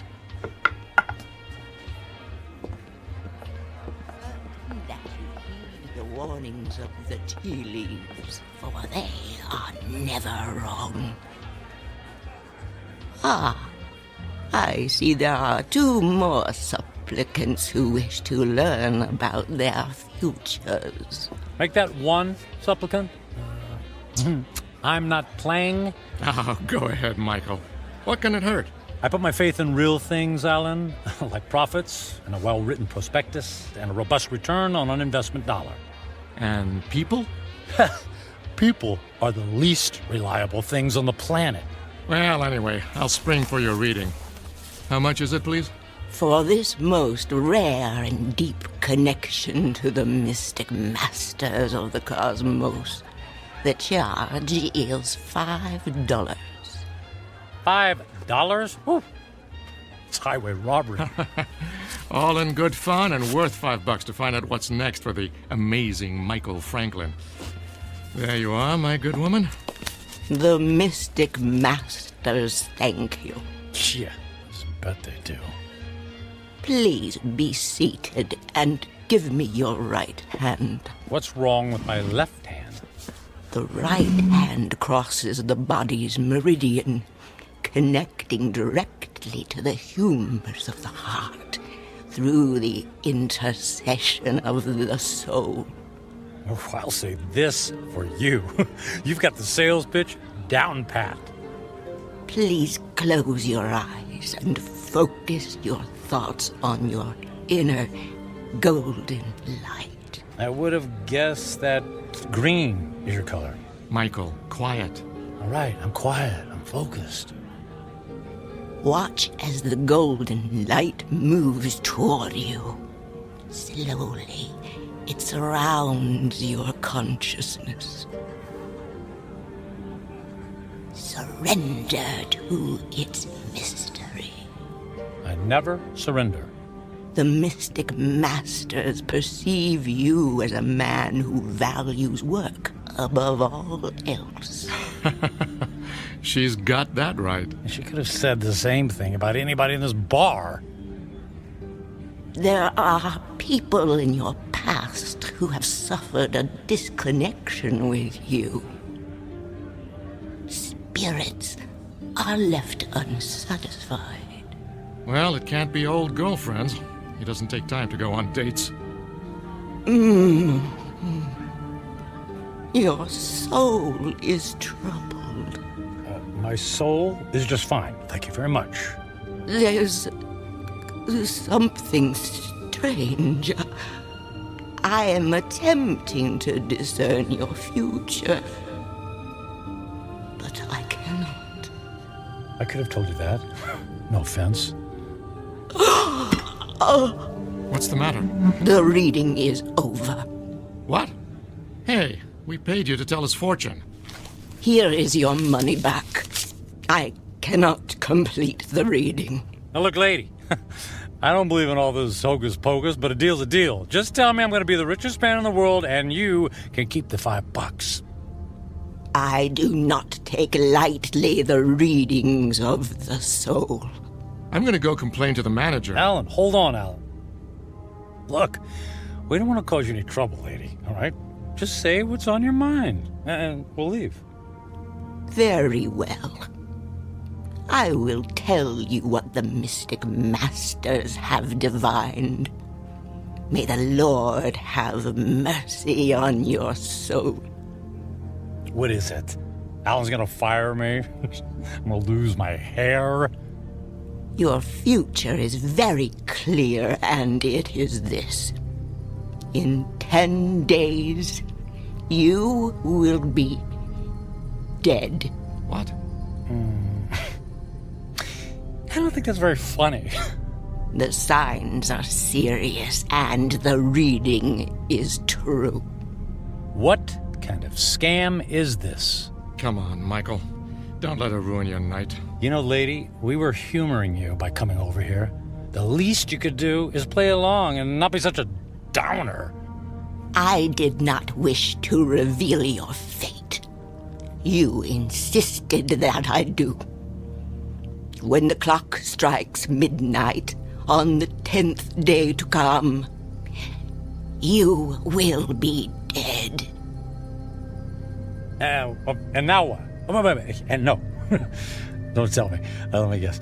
I pay you another $5, and you tell me how I can avoid this terrible fate. That is impossible. Your fate is sealed. Let's go get a beer. Come on, Michael. Fine. See, it's been a real pleasure spending time with you, ma'am. Alan, I'm heading home. I got some paperwork to finish anyway. Are you sure? Oh, yeah. Yep. Suddenly, I don't know, I just lost my desire for celebration. Okay, buddy. See you tomorrow. Yeah, see you tomorrow.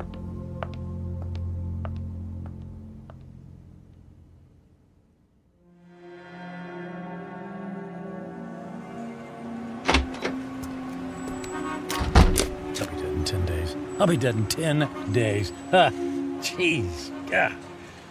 Con artist. Hey, come on. Where's a taxi when you need one? Oh. Hey, taxi! Taxi over here!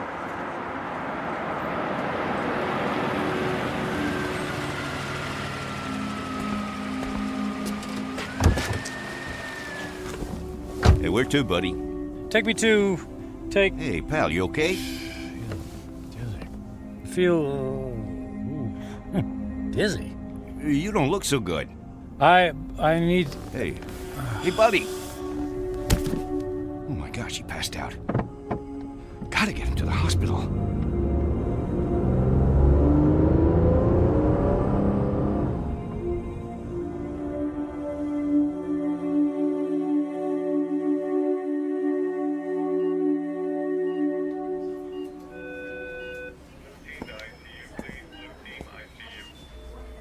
Mr. Franklin, can you hear me? Where am I? You're in the emergency room at Samaritan Hospital. What? What happened? What's going on? Easy, please. Don't try to sit up right away. You're still recovering from the anesthesia. Anesthesia? Yes. For what? You were brought here because you passed out in a taxicab. Do you remember that? Vaguely. We performed some tests on you. Blood pressure, heart. Everything was normal. Well, then, I don't get it. Then why am I... In an abundance of caution, we gave you an MRI. I'm afraid we found something unusual. Oh. Well, what does that mean? There's a dark spot on the X-ray of your brain. We don't know what it is until we perform more tests, of course, but I must impress on you. This is a very serious situation. Well, what happens next? Well, I'd like to check you into the hospital for further procedures. We can consider options for chemotherapy and radiation right away. But I feel fine. I'm in great shape. Cancer has no respect for those issues, I'm afraid. How long do I have? A few years? Given the size of your anomaly, I suspect that your prognosis is dire. And how long? 6 months? It could be a matter of days. I'm very sorry, Mr. Franklin. I will send the nurse in to take your information, all right? Days, wait. The old woman in the bar, she was right. I'll be dead in 10 days.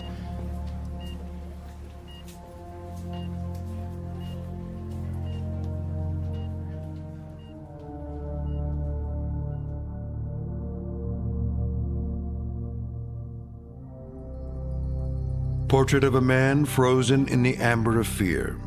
Michael Franklin, workaholic captain of industry, ruthless to his enemies and dismissive of routine human interaction. Given a prognosis that would send a chill of terror down the spine of the most stalwart of men, he is faced with the rising specter of his own mortality. But even worse, he stares into the rear-view mirror of a life only half-lived. Devoid of true friendship, with only a string of consummated business deals to mark his measure, Michael Franklin is about to embark on a frightful journey of self-examination that can only be experienced in the land between regret and insistent memory, a land we like to call the Twilight Zone.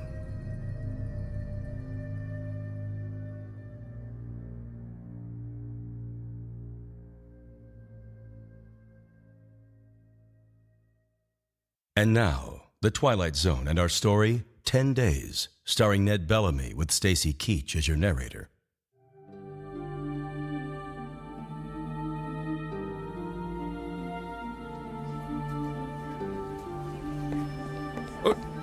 Nurse, what happened to the patient who was in this bed, Mr. Franklin? I just saw him a moment ago, Doctor. I have new information about his condition. Oh, I certainly hope he isn't about to do something foolish.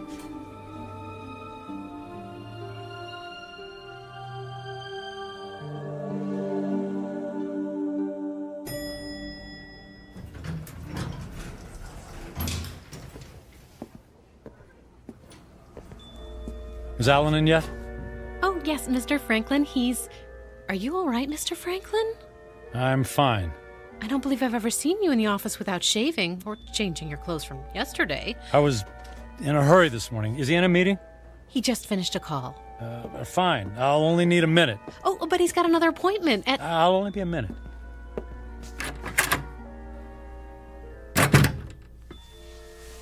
Michael, you look like you haven't been to sleep all night.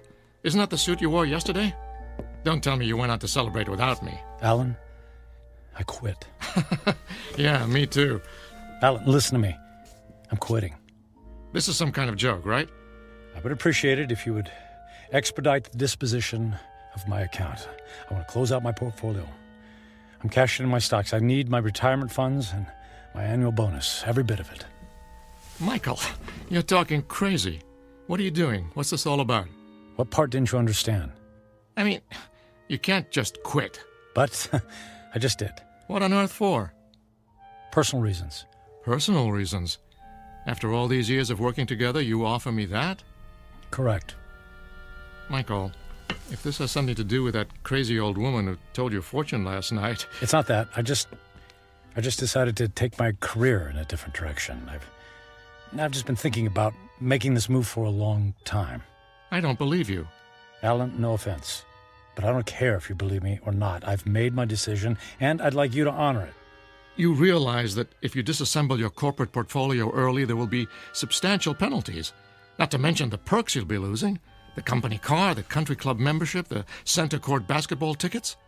Can you have the accounting department wrap everything up right away? Oh, and I'd appreciate all of the various income streams to be folded into one check. That check will be worth several $1 million. Yes. Well, I can't say I approve of what you're doing, and I can only hope you have a good reason, even if you won't tell me. Could you make the call, please? I'm in a bit of a hurry.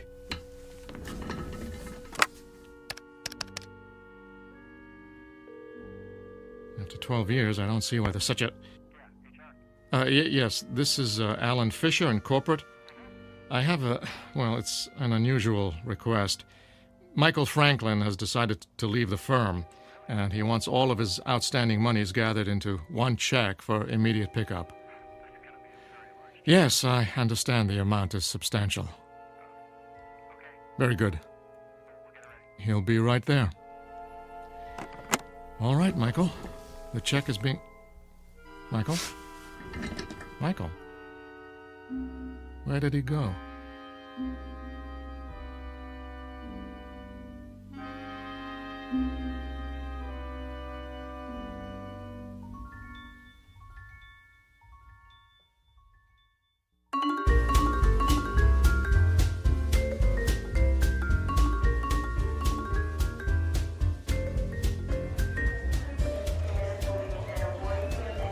May I help you, sir?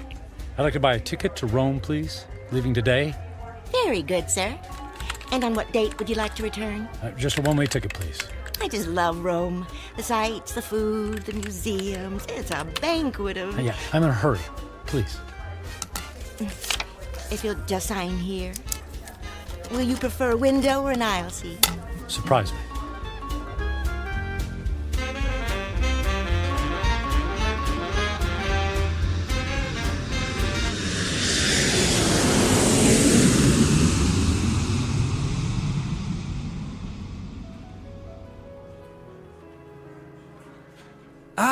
Mr. Franklin, welcome to the Grand Hotel, Rome's premier destination. Our presidential suite has been prepared. All 3 fireplaces are ablaze, the champagne is on ice, and your veranda opens onto the courtyard where Rome's finest string quartet is waiting to play for you.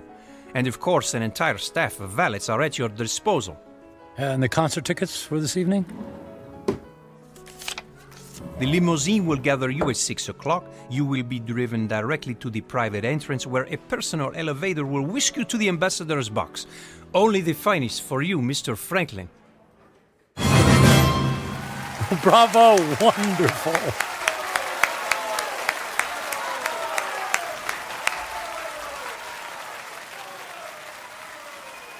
Excuse me, Mr. Franklin. The young lady in the next box has sent this fine wine to you. Well, please ask the lady if she would care to join me. Right away, Mr. Franklin.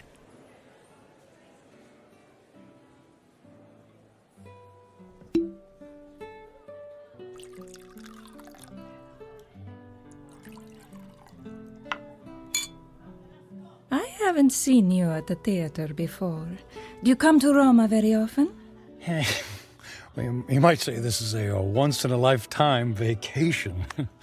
I want to see him do everything, all the finest foods, all the finest wines. I want to hear the best music and experience all the riches the world has to offer. All at once?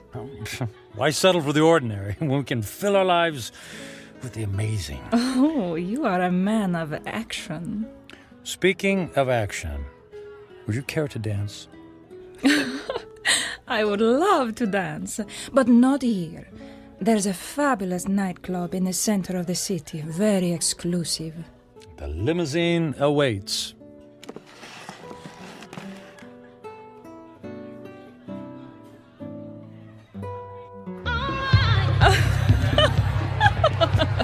What a wild dancer! It's not me. It's the champagne. You're so funny.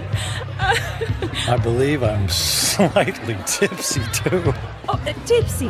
What does it mean? It means I've had too much to drink, which means I'll probably have a ferocious hangover tomorrow. Oh, that is too bad. But no worries. The way to prevent a hangover is to keep drinking. More champagne! More champagne! More champagne! And more dancing! And more dancing!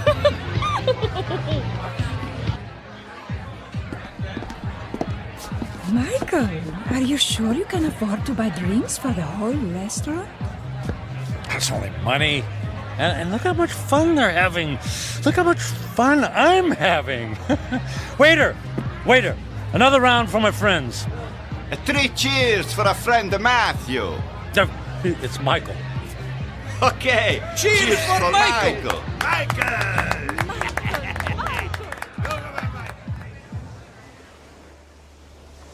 Michael, are you able to walk? It's not me. It's the streets that keep moving. You danced the night away. And we'll do it again tonight.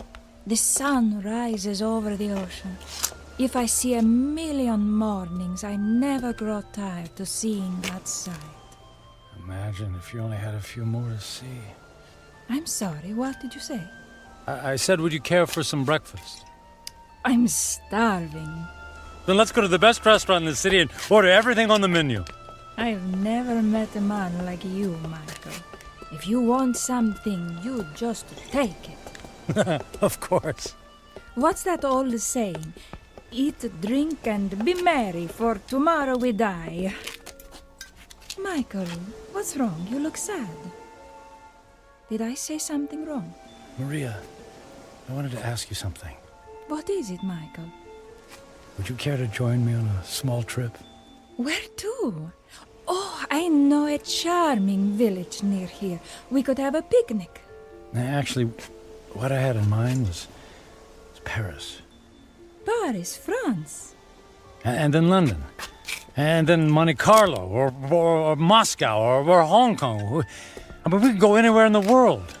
But what will we do when we get there? Whatever we want. I'll buy you diamonds, or a new car. Would you like a new car? Michael, you're making my head swim. I don't need a new car or diamonds. What then? A yacht? My life is here, in Rome. I can't just pick up and leave to go hopping from one country to the next. Why not? You just said you admired me for that very thing. I admire your freedom, but I have responsibilities. My parents are here, my friends. Well, they'll be one phone call away. I can't just leave. You can do anything you want to, just like me. Don't you have anyone you feel responsible to? We were discussing breakfast. Breakfast, that's what we need. Michael, I asked you a question. Come, we'll order the most expensive breakfast in town in the most expensive restaurant. We'll have them serve us eggs on plates made of gold. I'm not really hungry. Where are you going? Where are you going? I have things to do. But what about Paris, London? You're willing to give all that up? If I left with you, then I would be giving up something. Like what? My life here. It's who I am. The people I love, the friends I have. So window dressing. None of that is important. And what do you think is important? I am. And what I want. I see. Goodbye, Michael. Fine! I'll go to Paris by myself. There's lots of beautiful women there, too!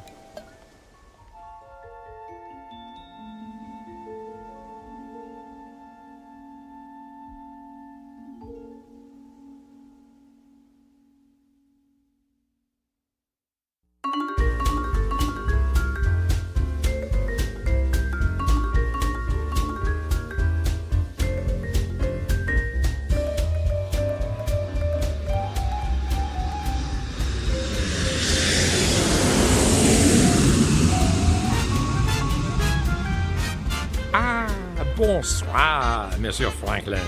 Welcome to Paris. Your suite is prepared for you with a view of the Seine and a bottle of champagne on ice, right? Mais oui.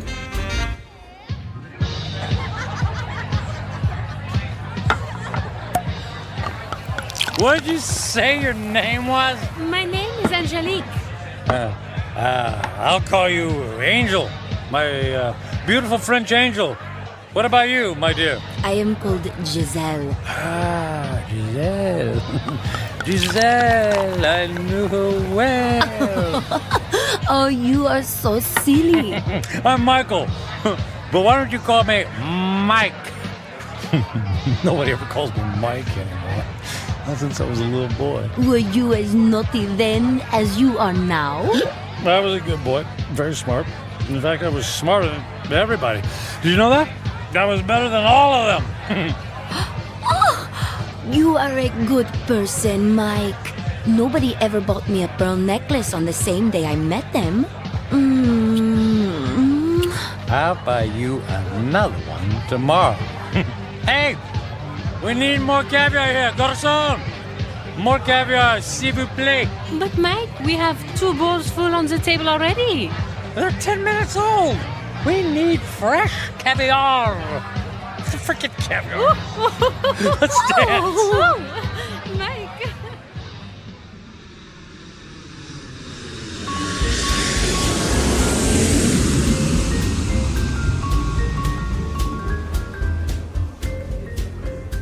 Welcome to London, Mr. Franklin. Your suite has been prepared for you and... Bottle of champagne on ice. Got it. Let's say, on second thought, cancel my room. book me on a flight to Monaco. I got an itch to gamble. Right away, sir.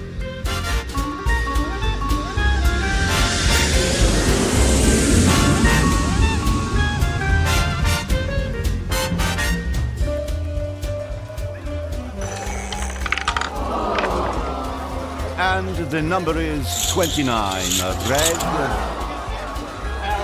Don't worry about it. It's only money, and there's plenty where that came from. Another 10,000 in chips, please. Is the gentleman sure he has already lost several $100,000? If the gentleman wanted to hire a babysitter, the gentleman would have done so. You understand? As the gentleman wishes.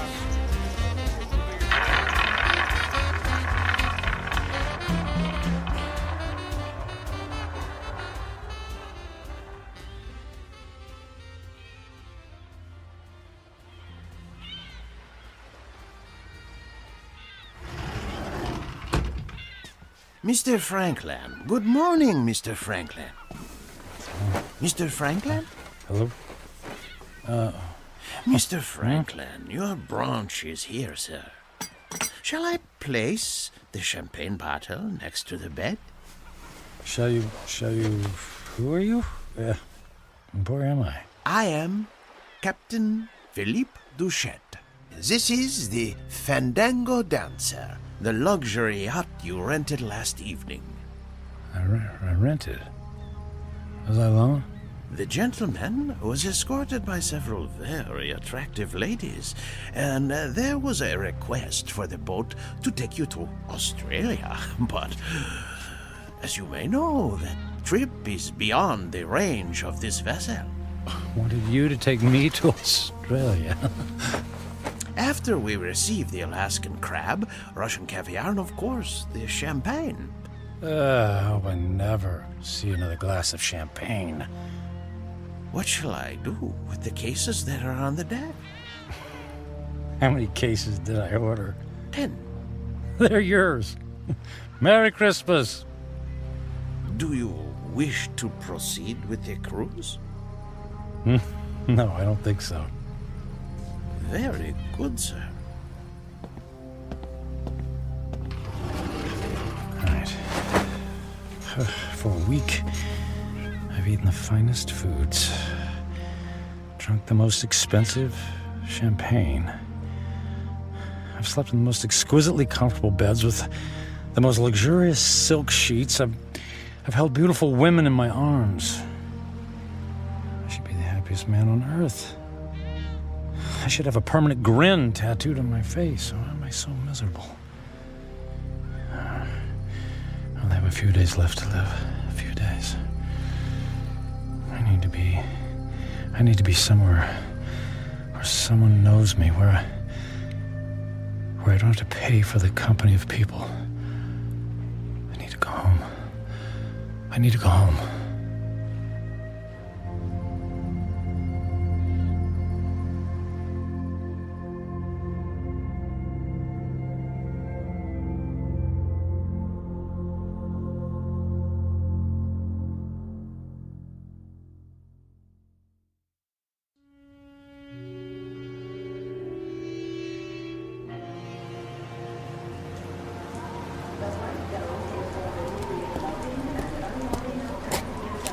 Taxi! Taxi, over here!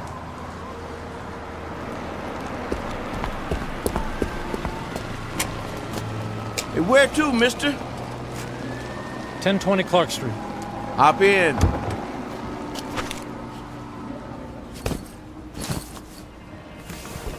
Looked like that wind was gonna take you away, mister. We flew in through the storm. It was quite a bumpy landing. Well, it'll probably blow over soon. Say, I don't think I've seen you around here before. Well, I haven't lived here for quite some time. That must be it then. Oak Grove being such a small town and all, I know just about everybody around. Yeah, well, as I said, it's been a few years. Just visiting? That's right. Family? Not really. What'd you say your name was? I didn't, but it's Michael Franklin. Your dad was the high school teacher. That's right. Oh, I don't think I remember seeing you at the funeral. What was it, 4 years ago? wasn't here for the funeral. You didn't come to your own father's funeral? Not that it's any business of yours, but I had meetings in Japan and couldn't fly all the way back here. Is that all right with you? Is it okay with you? Look, if you don't mind... You'd prefer if I stopped flapping my gums, right? Well, I wasn't going to put it like that. Not to worry. The wife says I'm 99% hot air. It's just that I've been flying for the better part of 24 hours. Jet lag and all that, you know. Well, say no more. My lips are sealed. Anyway, here we are. 1020 Clark. Let me help you with your bag. It's all right. I can manage. Here you go. Keep the change. Mister, do you know you just paid me with a $50 bill? Huh? Oh, yeah. Yeah, that's fine. Well, you have yourself a really fine day, because I sure will. And you be careful in that wind, you hear? Well, something tells me it's not the wind I'll have to worry about.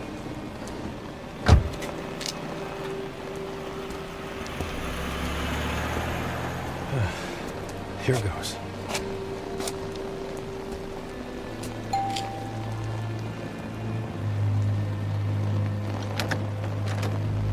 Hi, Carrie. Surprise. Michael? What are you doing here?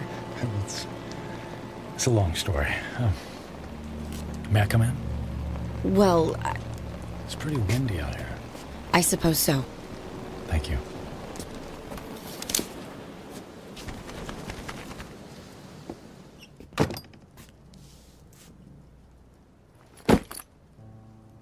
Michael, what's going on? You just show up on my doorstep after 4 years? Well, you know me. Spur of the moment. You are not a spur-of-the-moment person. You plan everything in your life. I wouldn't be surprised to find that you plan how many times you blink every day. Well, the truth is, I don't have any place else to go. That sounds dramatic. It's true. What about the penthouse? It's gone. The beach house? Gone. They're all gone. I sold everything. I thought you went through your midlife crisis when you left me. Apparently, it's still going on. Please, Carrie, I don't want to fight. Then what do you want? I just wanted to see you again. You just wanted to see me. Okay, you see me. Now what? Do you mind if we sit down? Michael, I have to be at work in an hour, and I'm in the middle of a term paper. You went back to school. I'm getting my master's. That's wonderful. Congratulations. Thank you.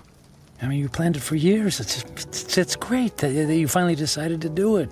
Yeah, well, if there's nothing else on your mind... So, how have you been? Busy. I don't have a lot of downtime, but that's how I like it. You redecorated things here. You redecorated the house. I needed a fresh start after you left. Carrie, about that, I'm so... If you're about to apologize, please don't. I've already more than paid you back by thinking the most horrible thoughts any person could think about another person. I guess I deserve that. Oh, you have no idea. How could you just walk away from a marriage, Michael? What was so terrible that you couldn't stand up like a man and fight for me? For us? It wasn't about you, Carrie. Oh, that's good to know. Because when I was picking up the pieces, when you left, it sure felt like it was about me. What I mean is that I wasn't a good husband. True. You were always working. And I knew that I wouldn't be a good father. True. You never even walked the dog. So, I didn't give up on you. Or us. I gave up on myself. Well, that makes everything all better. You can go now. Carrie, please. Oh, I could just clobber you for coming back here. It isn't fair for me to have to dredge up these old feelings again. Well, maybe a civilized conversation without any bickering would do both of us some good. I don't think so. Please, Carrie, it's more important than you know. For what purpose, Michael? So you can go back to your high-powered, big-shot job in the city and feel good about yourself? I just don't want to leave loose ends. Please, For better or for worse, can we just talk? I'm not looking for forgiveness, just closure. Well... 1 cup of coffee? I'll even make it. All right. 1 cup, and I'll make the coffee. Yours always tasted like motor oil. Thank you. Thank you so much. Thank you.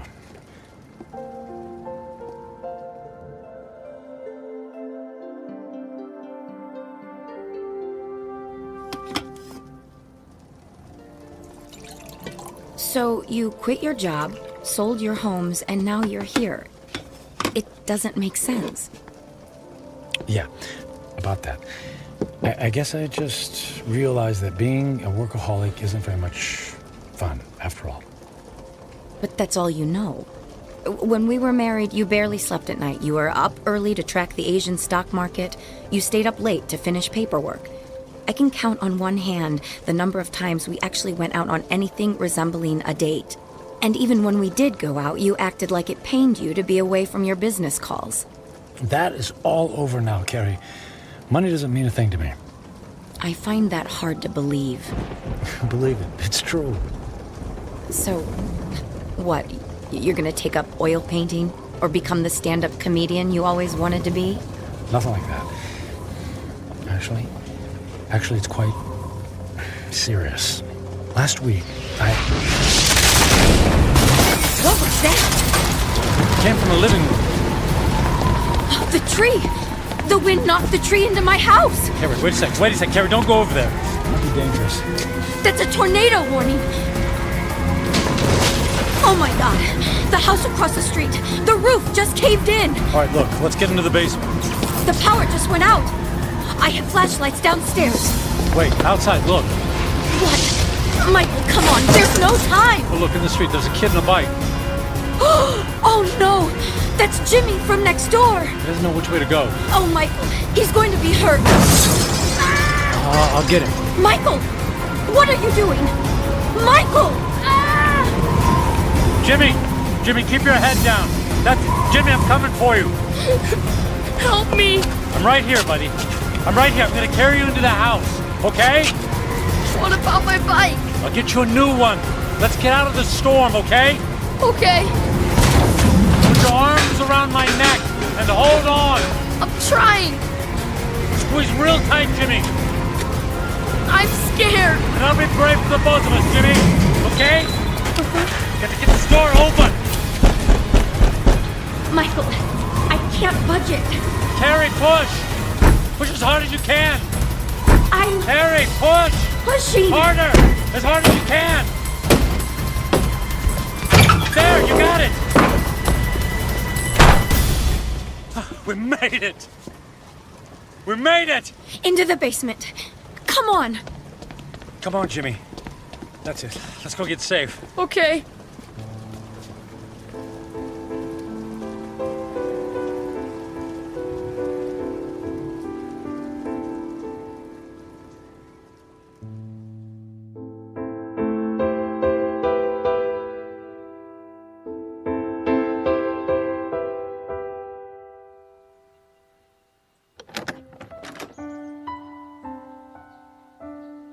Storm's cleared. It's over.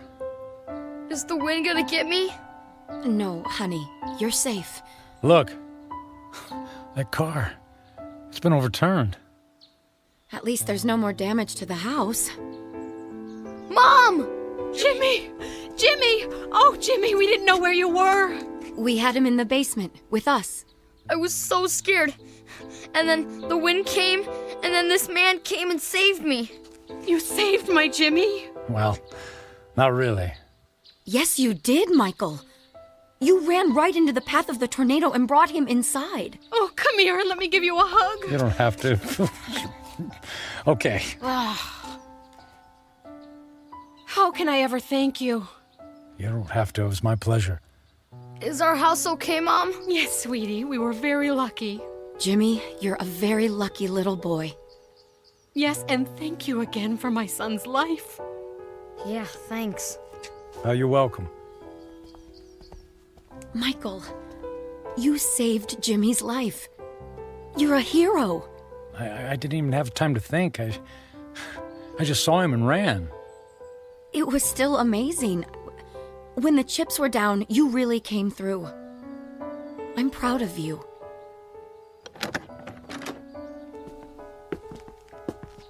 Oh, look. Look at the damage in your living room. No, it's okay. All of that can be fixed. The main thing is that we're all safe and healthy. Right. Listen, Carrie. Those repairs, they're going to be expensive. I have insurance.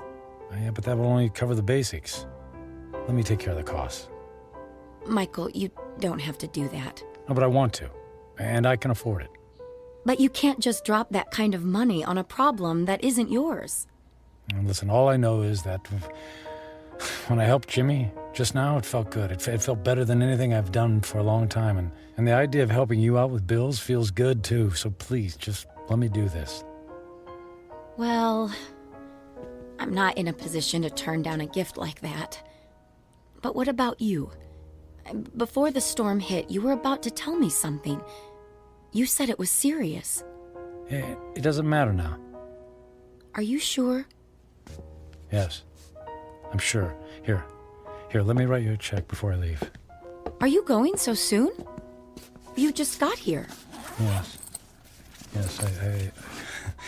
I think I got what I was looking for. Here you go. Now listen, don't you look at it until I leave, okay? I promise. Where are you going? I have some business to finish. Goodbye, Carrie. Goodbye, Michael.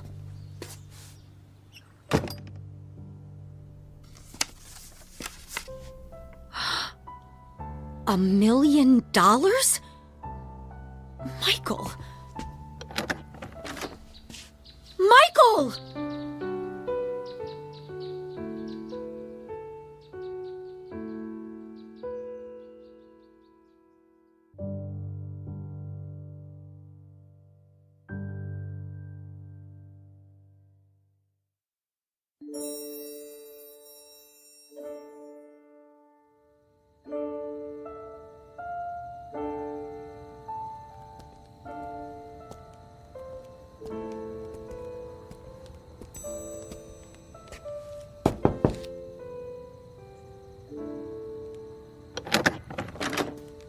Yes?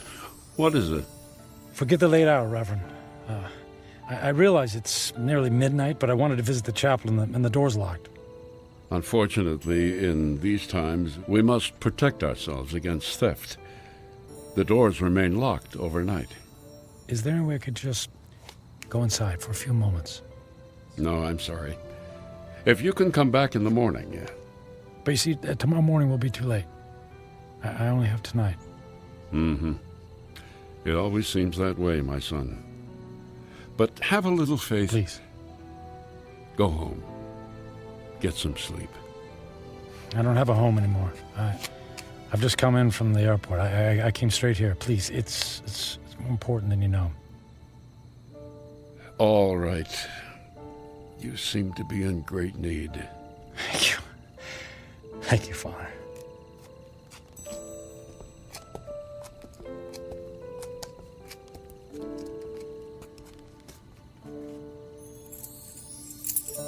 Yeah, it's one of these. Here we go. I'll come back in 10 minutes. I won't need more than 5.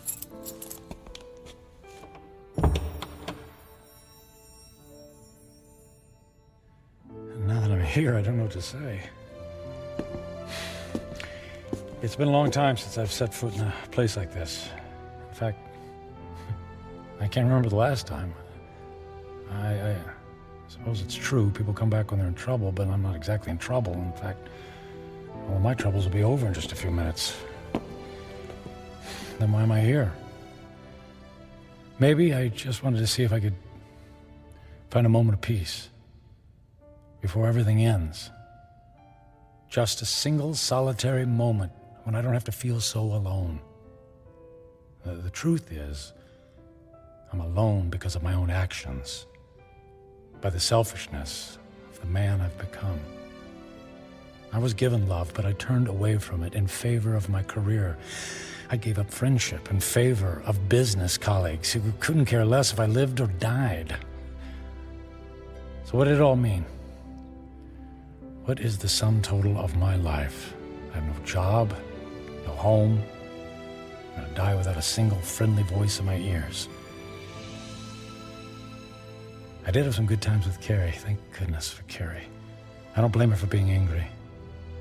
And despite her anger, she took me into her home. She forgave me. And Jimmy, I saved his life. He'll have a chance to grow up, to have a family, and a little boy of his own. I gave that to him. I did make a difference after all. Maybe I had to go through it all so that I could be there to save his life. If that's true, then it's worth it. I'm glad things turned out the way they did. I did something worthwhile. My life mattered after all.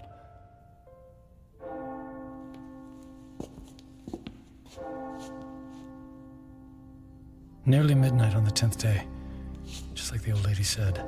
When the clock strikes midnight on the 10th day to come, you will be dead. I'm not afraid. I thought this moment would be terrifying, but I actually feel ready. No regrets.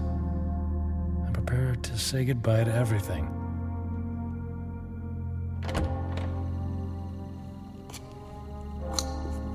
Excuse me, sir. I'll have to ask you to leave now. Yes, I'll go, and thank you. From the bottom of my heart, thank you. No, may I ask one favor? What is it? If anyone asks, can you tell them I was ready and that I was grateful? Grateful? For what? For everything. It was all a gift.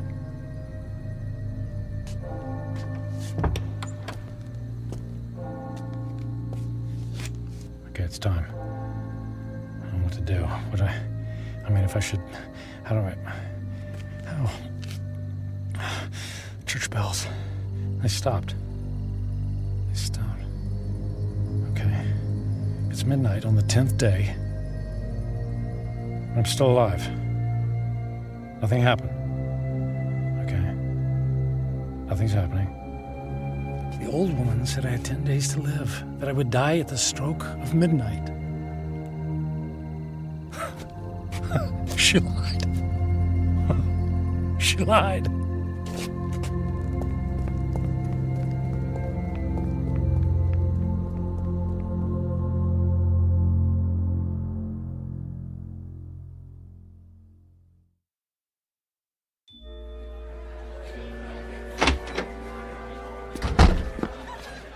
Hey, excuse me. The old lady, the one who reads fortunes, is she here? She just left a few minutes ago. She walks to the bus stop down in the corner. Oh, which corner? Which way? Up that way, go left.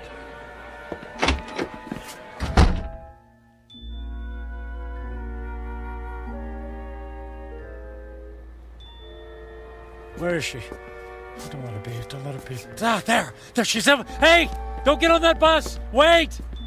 What is it? Who's calling? You lied to me. Who is it? Who are you? What do you want? Look, I'll stand in the light so you can see my face. Now, do you remember me? Ah, yes. The angry man. And I'm still angry. You told me in 10 days, at the stroke of midnight, I'd be dead. 10 days are now over. I sold my home. I shut my life down because I believed in you. Yes. I told you that in 10 days you would be dead. So? And I was correct. The man I spoke to 10 days ago is dead. What do you mean? That man was selfish and cruel. That man was friendless and meaningless. Can you say the same things about yourself today? I guess not. He's gone. Bury him.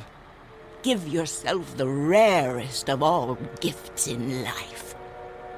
A second chance.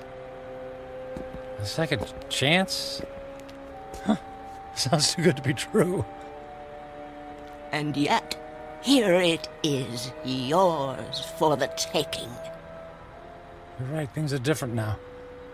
I don't know how to thank you. Live for someone other than yourself. That's the best thing any of us can do. Actually, there might be someone willing to let me try. And her name is Carrie. Thank you. Thanks for the second chance. Thank you.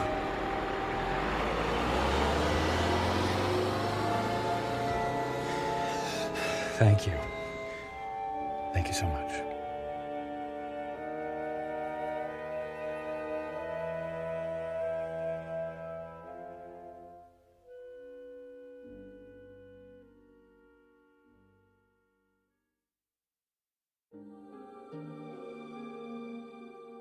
Michael Franklin, a man on a mission to burn every bridge even before he made his way across. Stung by the terrible knowledge of his impending demise, his journey toward redemption faced a detour of intoxication and self-indulgence. As he now knows, such things are not the stuff of satisfaction, only empty calories and heartache. Ironic, then, that a man who placed such a premium on personal wealth could only feel full upon losing everything. A stark, lonely truth, but an eternal one. Upon such truths are built second chances here in the Twilight Zone.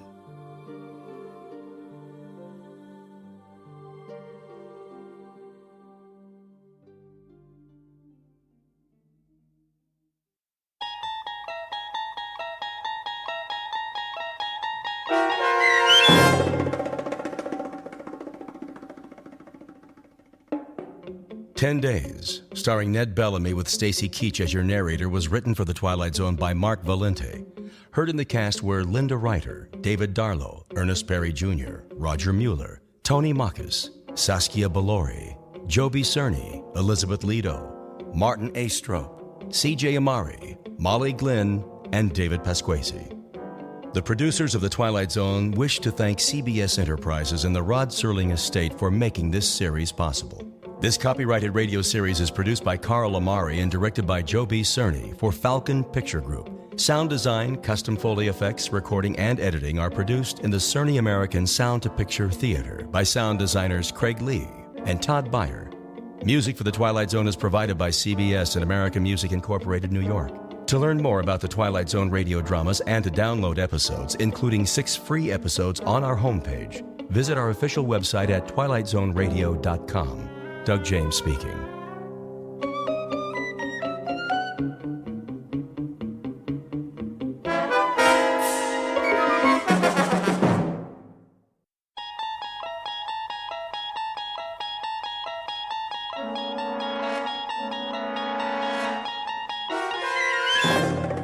You unlock this door with the key of imagination. Beyond it is another dimension, a dimension of sound, a dimension of sight, a dimension of mind.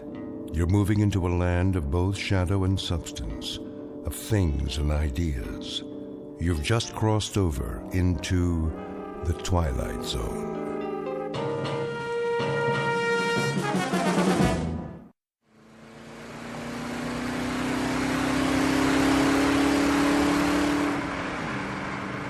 Don? How fast are we going? Oh, 60, 65. Steady as she goes. Are you sure the speedometer's working? I think so. Why? It's just that those hills over there, they haven't moved all morning. Hills don't move, you know that, honey. But we've been driving for hours. Shouldn't we be a little bit closer? This is the wide open spaces. Objects are not closer than they appear. You can say that again. What you have here, ma'am, is the great American Southwest. Desert to the right of us, desert to the left. Amber waves of cactus and all that. Where are we, anyway? Well, if it's Tuesday, this must be New Mexico. Where's the map? I got it. You're wrong. Me? I'm never wrong. First time for everything. Actually, it's Arizona. You're kidding. Nope. Nope? Yep. Could have fooled me. There should be a town pretty soon. I'll watch the signs. You need a rest stop? Oh, it might be nice to stretch our legs. Get some lunch, don't you think? I think that's a capital idea, Mrs. Carter. Say that again. What? Mrs. Carter. I like the way it sounds. So do I. How long has it been? Let me see. 238 hours and 17 minutes. Wow, you're good. You're right, I am. Don't forget it. Not much chance of that. You want a soda? There should be some in the back. All gone. I already checked. Then we better hope for a town. We could use some gas, too. Dawn, look out. What does he want? Gosh, I don't know. To go around us? Well, let him. Don't worry. I'm not gonna duel with him. Look at that. His license plate. 3 7s. Dawn, listen. What's wrong with the car? I don't know. We still got a quarter tank.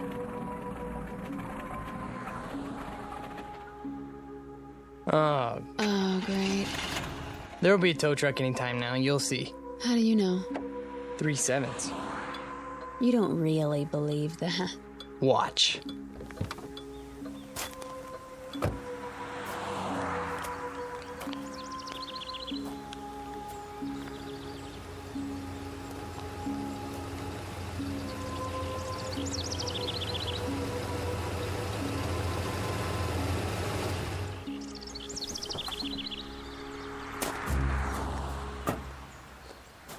Hi there, folks. Need a tow? As a matter of fact, we do. Well, come on then. Hop in the front seat. Gas station's about 20 miles. They got a mechanic? Oh, sure do. Fix it right up. What did I tell you? Huh? Let's go, honey. You are so lucky, Dawn. Luck had nothing to do with it. Don and Pat Carter, honeymooning couple on their way back to New York. They've had the time of their lives, and they'll be home in a few days. Or that was the plan. But their new life together is full of surprises. Very shortly, Mr. and Mrs. Carter will be subjected to a gift of sorts, one that most humans never receive in a lifetime. They will be given a glimpse into the future. The price of that glimpse? A mere penny, 1/100th of a dollar. The time is now. The place of their revelation is a little diner in Ridgeville, Arizona. But what our honeymooners don't realize yet is that this unassuming town just happens to lie on the outskirts of the Twilight Zone. And now, The Twilight Zone and our story, Nick of Time, starring Marshall Allman and Jamie Brown, with Stacy Keach as your narrator.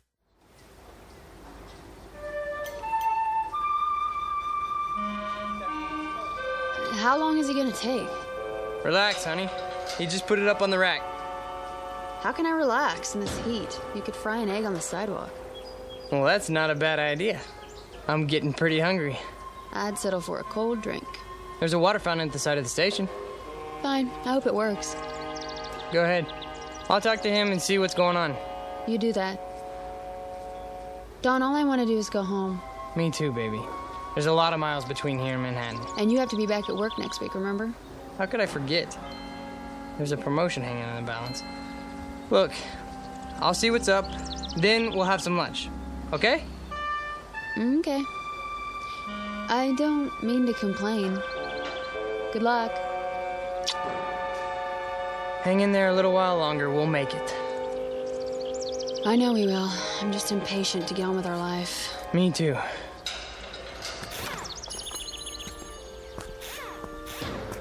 Oh, hi, Mr. Carter. Hi there.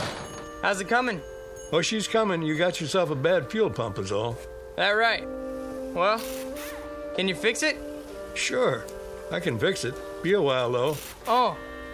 Why's that? Won't take but an hour to put it on, but I gotta order one from Klingman. How long's that gonna take?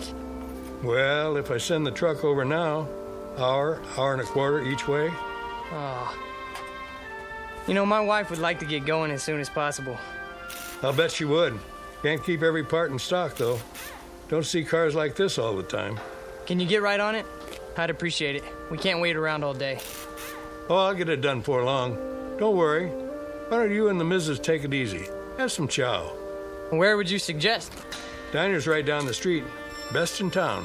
Ask the truckers, they'll tell you. Thanks, I'll do that. We'll be at the diner then. Let us know when you're finished. Sure thing.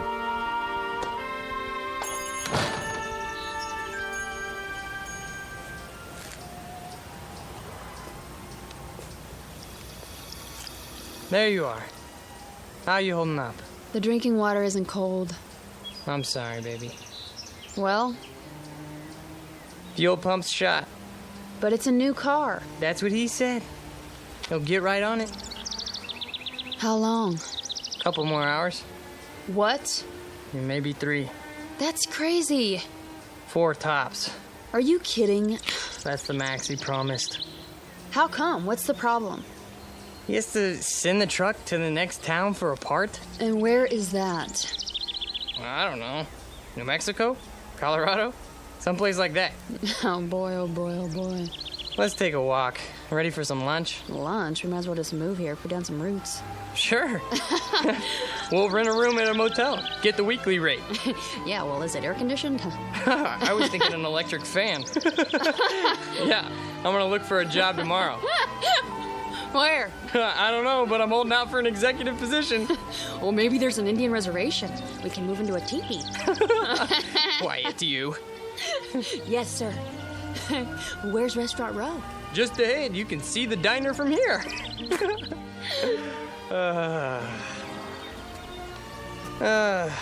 Speaking of jobs, you think I should phone the office again?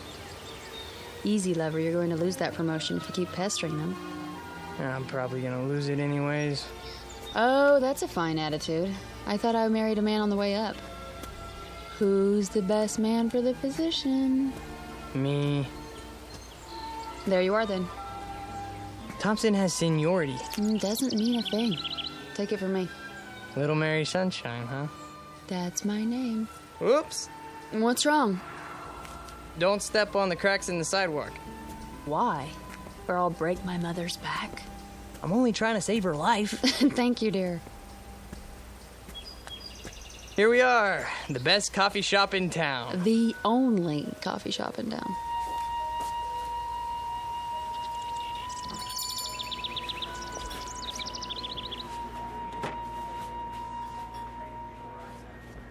Well, looks like we got the place to ourselves. Except for that man at the counter. Yeah, nice Stetson. Think I should get one? I'll be right with you, folks. Oh, not at the counter, please. Is the booth all right? Anywhere you like. I wonder what specials they got. I just want something cold to drink. Well, they have ice, don't they? Knock wood. Well, look at that. Huh. Well, wonders never cease. Look at what? The napkin holder. What about it? It's got one of those little built-in vending machines. The Mystic Seer.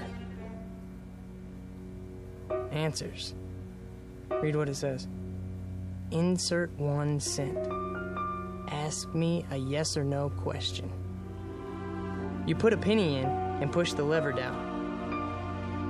Lovely. The plastic devil's head's a nice touch. I'll bet it even wobbles when the coin goes in. I'll bet it does. May I see a menu, please? The Mystic Seer knows all. Does he, she love me? Will I become rich? Is my future bright? I can answer those questions for free. Well, let's find out what the Mystic Seer says. You're like a little boy. Come on. It'll be fun. I got a penny somewhere. Here's a question. Anything exciting ever happen around here?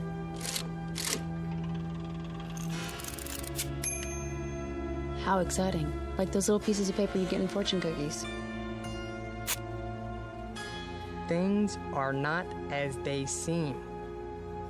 Now that's interesting. Is it? Menu, darling. Oh, right. Here you go. Oops. What's the matter? I knocked over the salt shaker. Well, I better throw some over my shoulder. Don, really? There, that's better.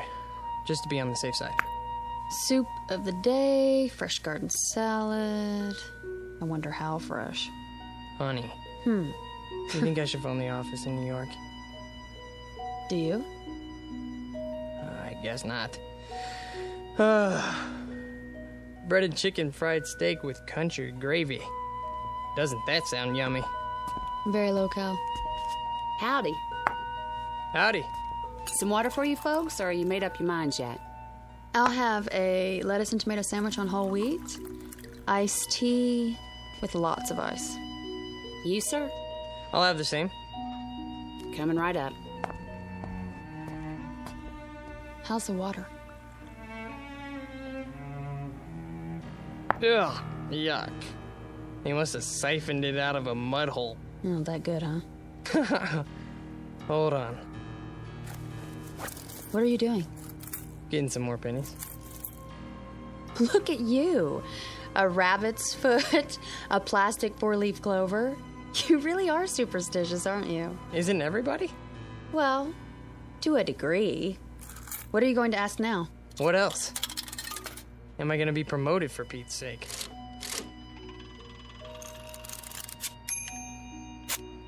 Ha! What does it say?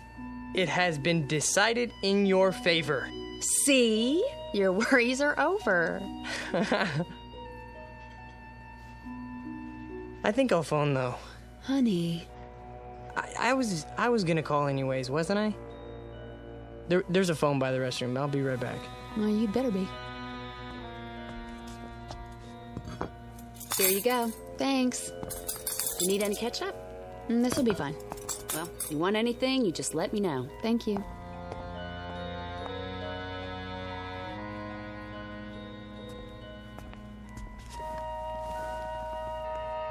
I started already. I hope you don't mind. Not in the least. What are you so happy about? You are now looking at the youngest office manager in the history of the company. Honey, I'm so proud of you. I told you, didn't I? So did he. Who? The Mystic Seer. Well, I told you first. You sure did. How's this sandwich? Passable. Office manager. Oh, that's amazing. We should ask him something else. He really came through on that one. And while you're at it, ask him why he didn't warn us. About what? That the whole wheat bread is stale. Let's see. Does he, she love me? Don't you know? Will I become rich? Wait, I know that too. I'm gonna be the first millionaire accountant in the company. Office manager, dear. All right, Mystic Seer. Is it really gonna be 4 hours before we get out of here? That's my question.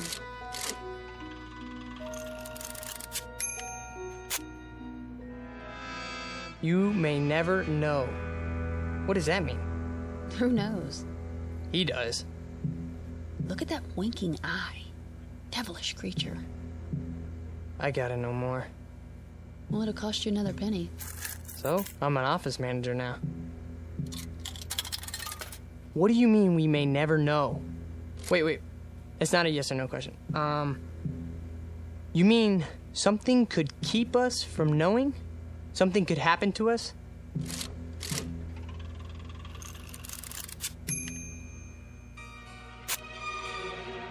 If you move soon. Now what's he getting at? He's a mystic. What do you expect? Give me another penny. I'm all out. Well, I can see I'm going to have to be the frugal one in the family. It's just one. All right. Thanks. You mean we're not supposed to move?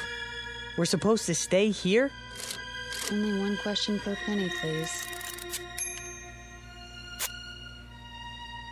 That makes a good deal of sense. Well, I'm not staying unless I get some dessert. One more. Give me another penny. You're gonna break me.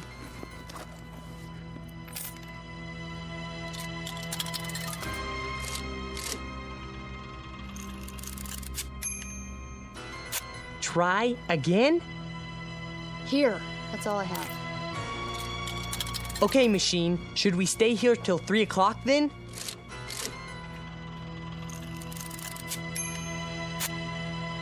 Look at this slip. There is no question about it. Let's go for a walk. Funny. Every answer seems to fit. You're joking, aren't you? I mean, Dawn, no more. Okay. If we don't stay here until 3 o'clock, will something bad happen to us? Honey, for heaven's sake. Read it. All right, let me see that. Go ahead. This is silly. What does it say? Do you dare risk finding out?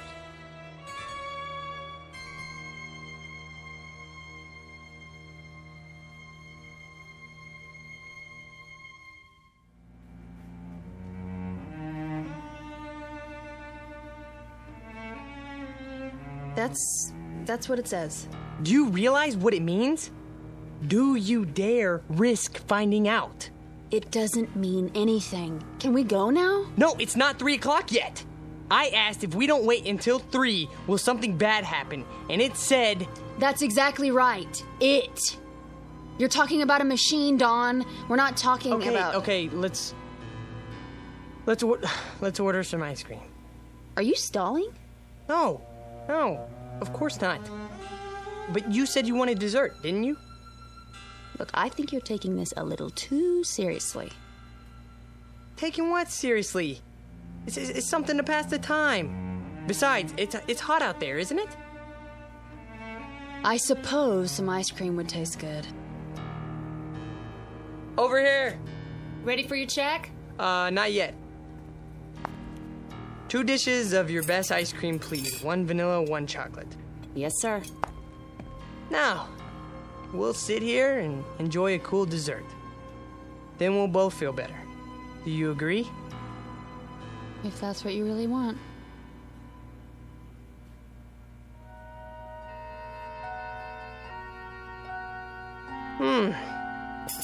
That was good. Yeah, it was. Now can we go? Are you sure you don't want anything else? I'm sure. Some more iced tea? Dawn, please, let's go. Okay. Yes. I suppose we should. It's 2:45 already. Do you have enough cash? Of course. I'll go pay. Just leave it. If you don't mind, I'd like to get out of here. We've done enough sitting lately. No problem. Well, I guess that's it then. That's it.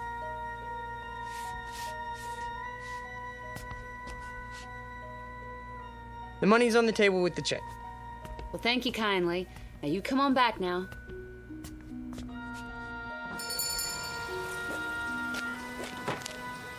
Whew, still hot. Yeah.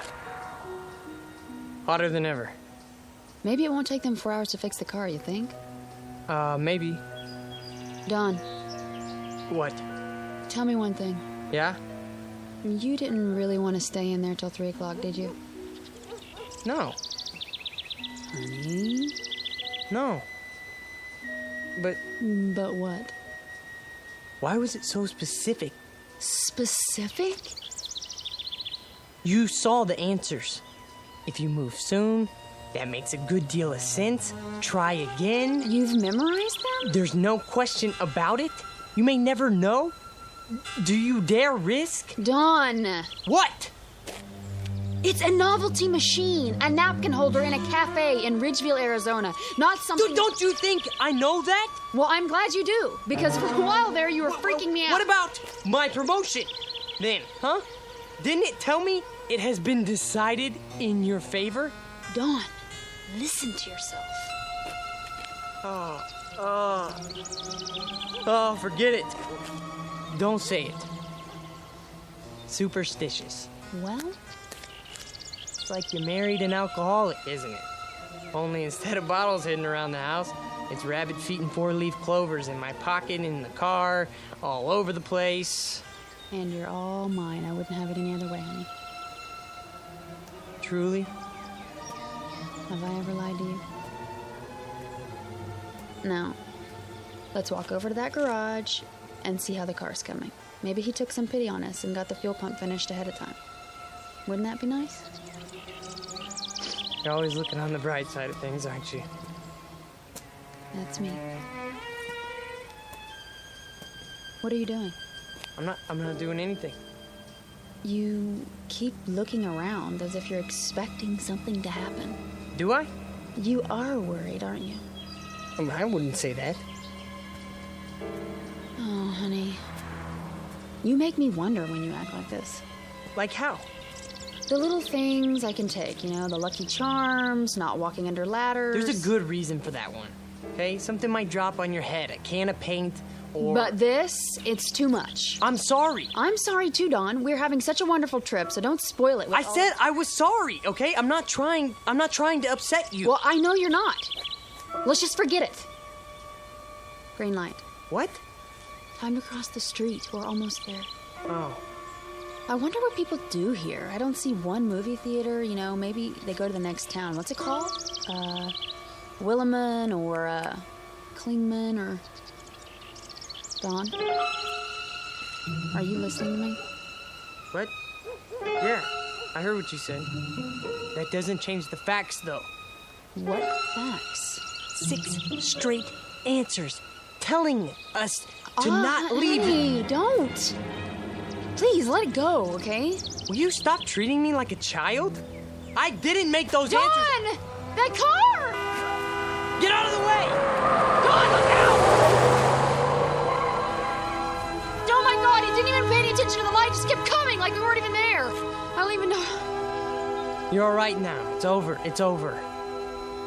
Oh, Dawn, hold me. What time is it? What? The time. Look at the time. It's exactly 3 o'clock. Really, Dawn, I'm all right. No, you're not. That was quite a moment. Amen. If you hadn't pulled me out of the way, you'd have one squashed honeymooner on your hands. You should sit down. Honestly, I'm fine. We both should. Where are we going? In here. The diner. Just for a moment. Dawn. Well, why not? Well, there must be someplace else to sit down. Well, I don't see one. Do you? I know what you're thinking. All right? I admit it was a strange coincidence, but... So? If it was a coincidence, then why are you worried about going back inside? I'm not. I just want to get... You have to admit, it was a pretty far-fetched coincidence. Maybe. Then we'll sit for a minute. Have some more iced tea.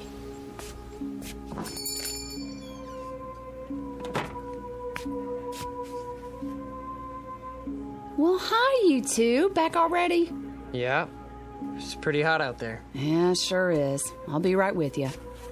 Thanks. Oh, no. They're sitting in our booth, in front of our mystic seer. Yes, they are.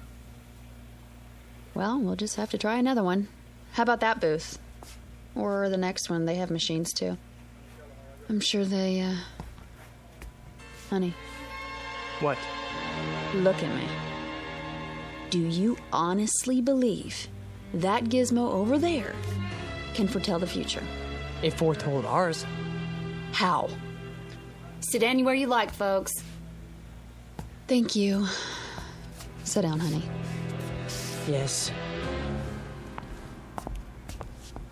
All right, what'll it be? Just some iced tea. Honey? I don't care. Make that 2. Be right back. I asked you a question. It's a reasonable one. How? You want to know how? I don't know. But when that car almost hit us, it was 3 o'clock. That's exactly when the fortune... Dawn, you said 3 o'clock, not that machine. You decided to sit here until 2:45. What did I do? What did I do? Oh, this is ridiculous. Ridiculous. What are you so upset about? You can't even consider the possibility that... Here you go. Great. Anything else for now? No. Wait, yes. Can you bring me some more change? What kind? A quarter's worth of pennies. Make it 2 quarters if you can spare it. Well, I can give you a roll. That would be great. Sure, just a minute. Dawn, what are you doing? What any logical mind would do. Before we do anything else, I'm gonna get the answers we need, and I'm gonna get them now.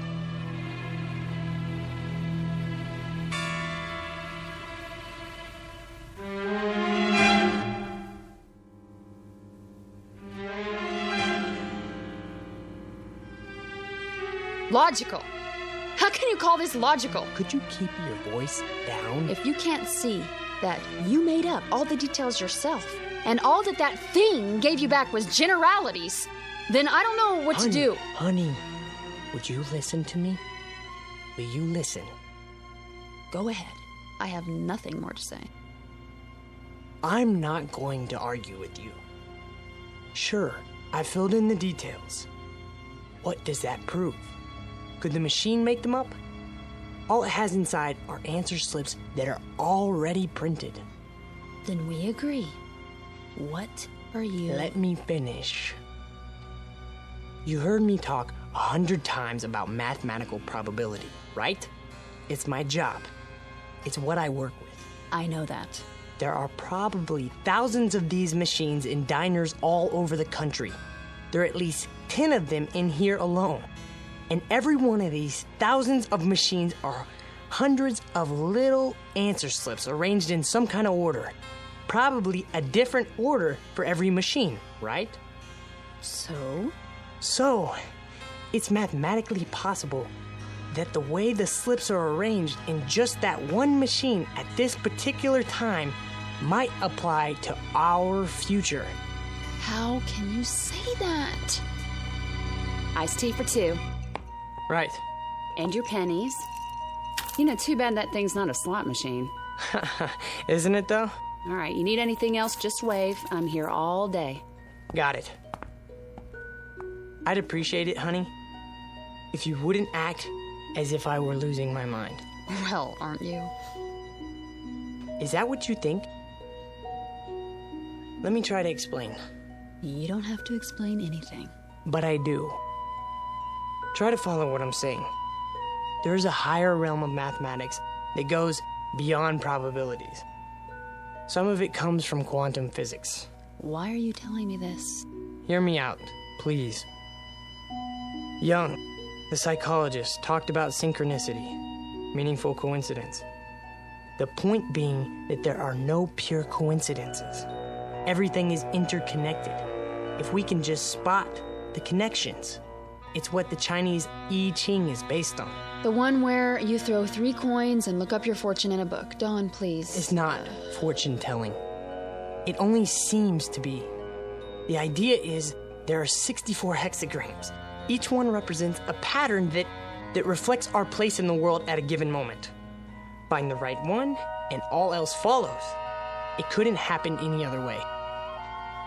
But the coins could come up in any combination. No, that's just it. Given everything else, at a particular point in time, there is only one pattern that fits. The Qing is just a means of identifying that pattern. So, you do believe in fortune telling? You're not listening. I said... How can you let yourself be controlled by such a thing? Can't you see what you're doing to yourself? What am I doing? What about the questions you asked? Were they mathematically determined too? I don't know. All I know is that the answers matched them. They would have matched any questions you asked. Does he love me? You may never know. Will I become rich? If you move soon. Is my future bright? There is no question about it. Ask anything, okay? It will always seem to fit. Honey, that's not the point. What is the point? We're about to find out. They're leaving. We can have our old booth back. Oh, Dawn. Bring your glass. Now we can test the hypothesis.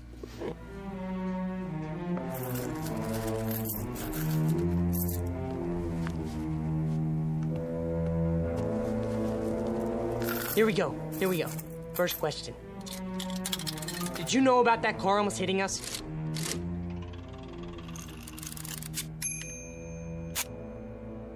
What do you think? Oh, that's conclusive.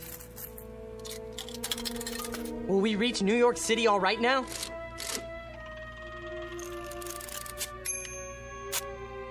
The chances are good. You see that?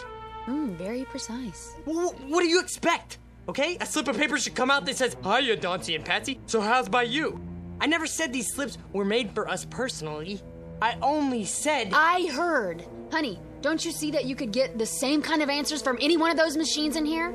Try. You'll see. The same kind, maybe, but not the same answers. So you're not interested in being objective? I'm interested in what's gonna happen to us. Okay, machine. Is it still going to take 4 hours to fix the car?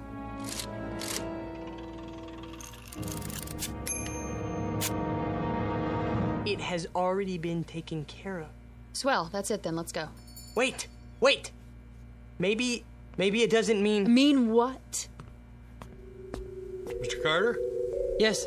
Oh, hi. From the garage.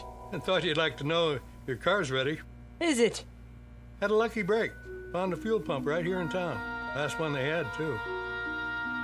That's good news. We'll be right over. Okie dokie. Shall we? You think that was a coincidence? Yes. Why don't you ask it some questions then? Or are you afraid to? All right, if that's what it takes. Okay, go ahead. Here's a penny. Will we reach El Paso by tomorrow? We're not going through. Quiet. You're trying to trick it. If that's what you really want. See? It can't be tricked. Will I ever get married? Read it. The answer to that is obvious. Mystic Seer. It isn't possible to foresee the future, is it?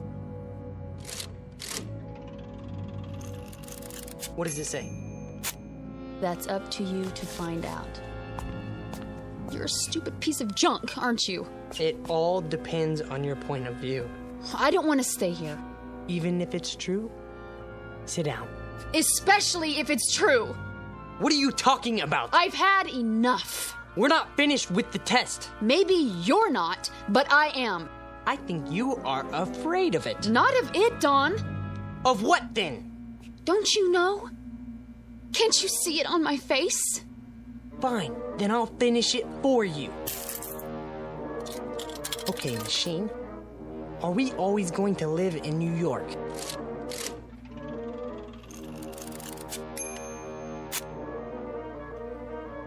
Are we always going to live in Los Angeles then?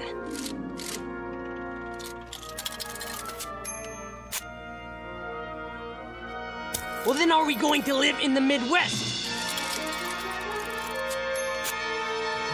Then are we going to live in this country? Dawn. No more. What? Let's go. No!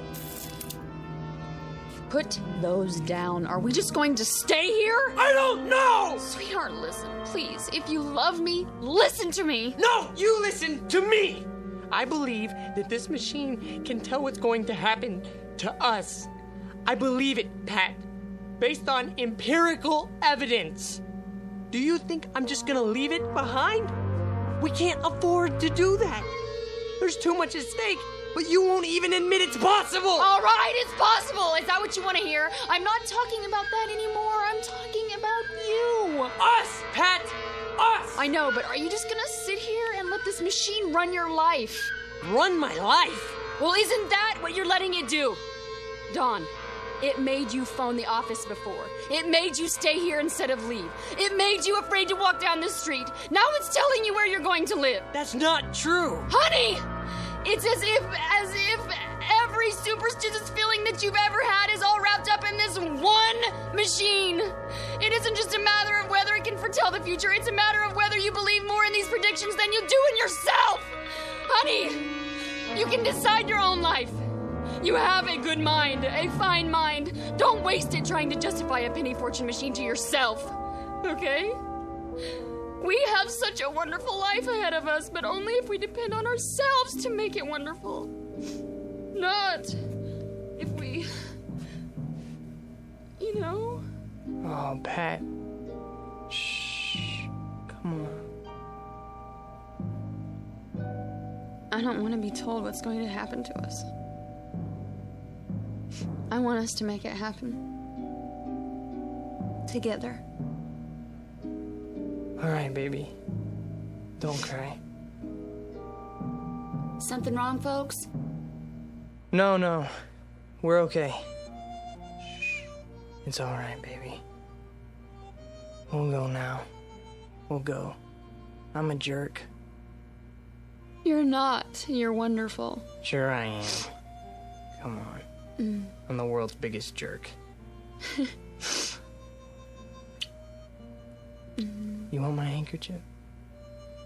Come on. We'll go get the car, all right? Don't do it just for me, Don. Honey, that's the best reason I have right now. Just give me time, huh? I'll shape up. I love you so much. I love you too.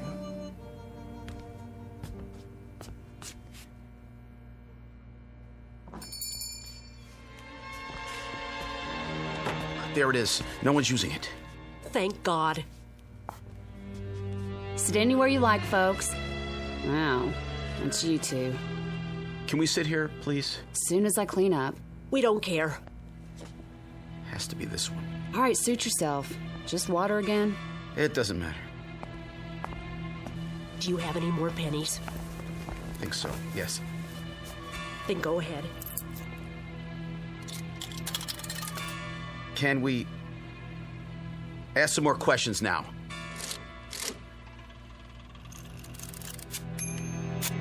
What does it say?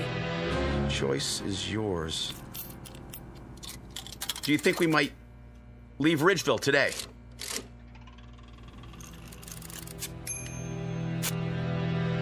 Let me see. Oh. Well, where are we going to get some money to live on?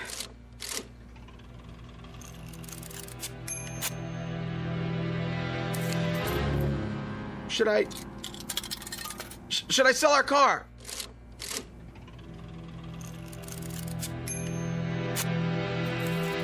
What? Then?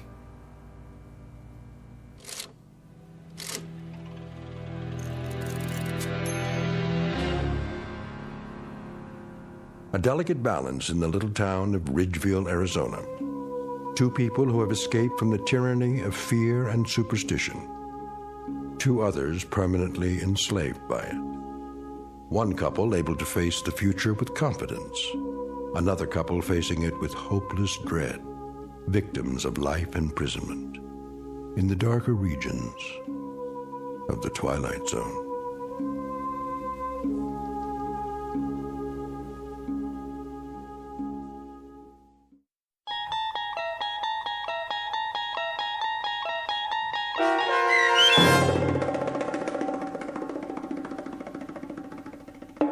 Nick of Time, starring Marshall Allman and Jamie Brown with Stacy Keach as your narrator, was adapted for radio by Dennis Etchison and written for The Twilight Zone by Richard Matheson. Heard in the cast were Paul Cook, Craig Brawley, Amber Lake, Jeff Lupetin, Kate Johnson, Doug James, and Elizabeth Lido. To learn more about the Twilight Zone radio dramas and to obtain audio cassettes and CDs of these programs, visit our website at twilightzoneradio.com. The producers of The Twilight Zone wish to thank CBS Enterprises, Carol Serling, Dennis Etchison, Dick Brescia Associates, Claire Simon Casting, Terry Jennings, XM Satellite Radio, Sirius Satellite Radio, our sponsors and our radio affiliates for helping make this series possible. This copyrighted radio series is produced and directed by Carl Amari for Falcon Picture Group.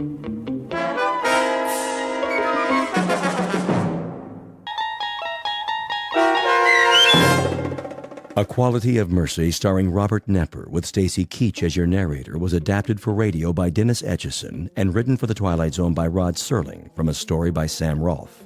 Heard in the cast were Roderick Peoples, Kip Karstedt, Jeff Lupetin, Joby Cerny, Roddy Chong, Joseph Farunda, and Doug James. This copyrighted radio series is produced and directed by Carl Amari and Jason Mallow for Falcon Picture Group. Doug James speaking.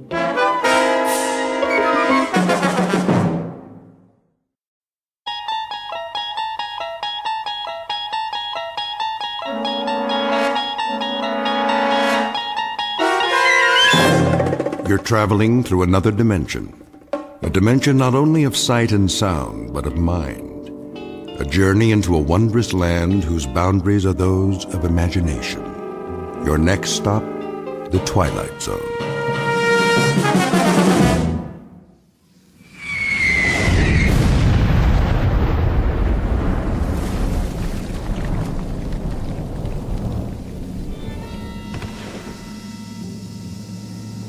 Man, oh man. They get it? Way off. What are they doing? Lobbing them in by hand? One more time.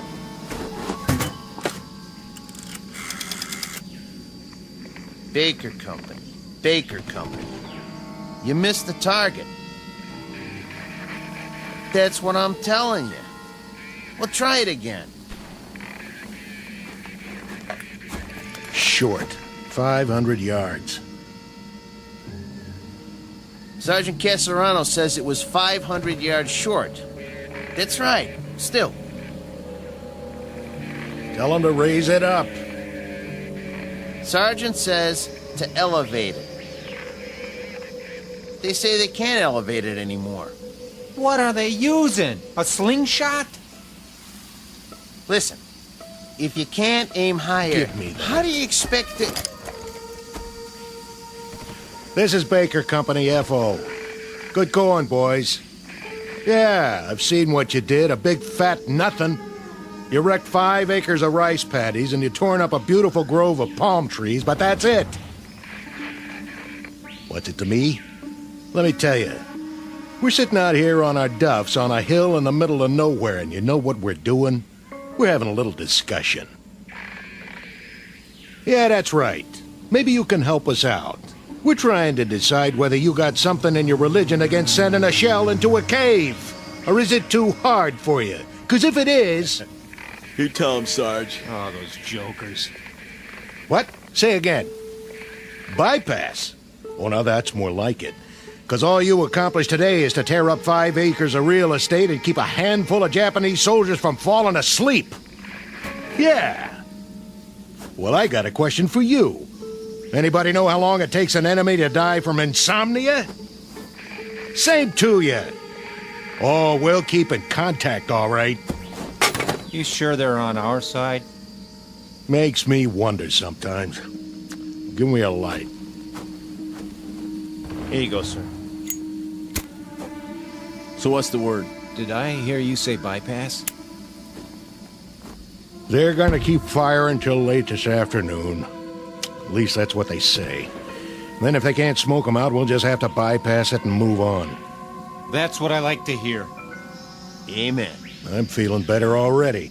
Me too. I'm getting cross-eyed looking through these binoculars. When they say flanks, I say thanks. I don't know about the rest of you, but I got no big urge to run headfirst into anything anymore. Not at this stage of the game. That's for sure.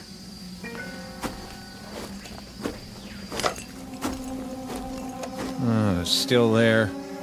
Nothing but a hole in the side of a mountain, looking right back at us. They can see us, but we can't see what's in the cave. And we're supposed to take that thing? Buddy boy, when 2 airstrikes and a whole afternoon of lobbing shells don't accomplish anything, then that means you better say your prayers and start counting your cartridges. But, Sarge, I thought you said... Put it this way. I got what you call a nodding acquaintance with the bottom of this barrel. And when they can't budge an enemy with the big stuff, that's when they call out the queen of battle, the ever-loving infantry. Ain't we the lucky ones? What do you figure we got left, Sarge? Before it's over, I mean. Month? Doesn't matter what I think. Maybe less, huh? Don't ask me. We got 'em ringed in all over the place. The poop is, they're as good as finished, even in Okinawa. Then why are we still fighting? That's the trouble with these little crumbs. They just don't know when they're licked. Maybe they ain't human. Or maybe they just don't get it. Think about it. There they are, holed up in a miserable cave, half-starved, half-beat to death. And nobody bothered to tell them it's the bottom of the ninth. They already lost most of their ball club, but they keep on fighting. Why? Yeah. Why?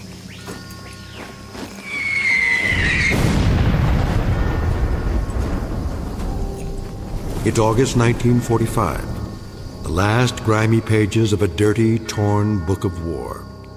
The place is the Philippine Islands.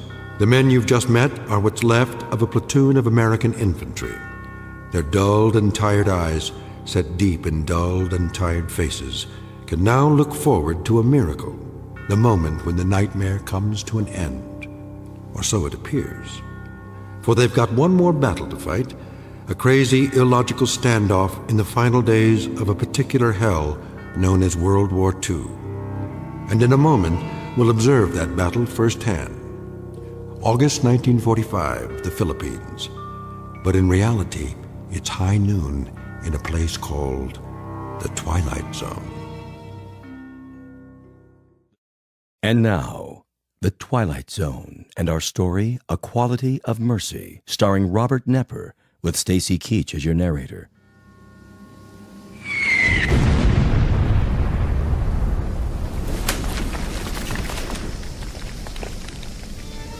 There we go again. Hit anything this time, Sarge? I tell you what, I'm not even going to bother to look. You check it out for me, all right, Hanachek? Feet sitting here. Where's the field glasses? Be my guest.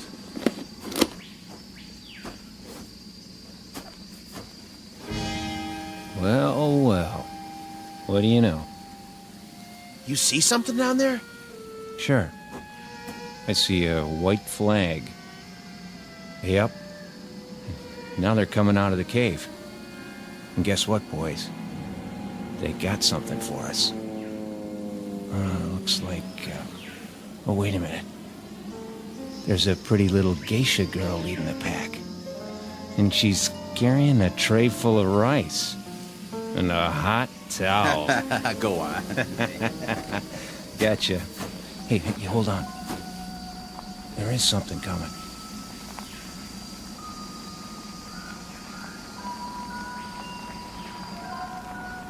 Who is it? Don't know. Uh-oh. Think I see a gold bar on his helmet. Give me those glasses.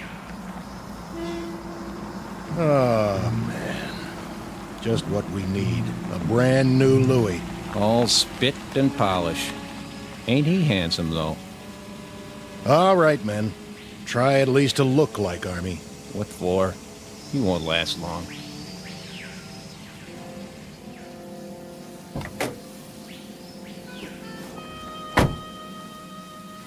Well, looky what we got here. That uniform's so new it ain't never been washed. Brand new holster, too. Well, that's what I call a pistol. No kidding. Pearl handle and all. Son, it's a real tiger this time. $5 says it's never been fired.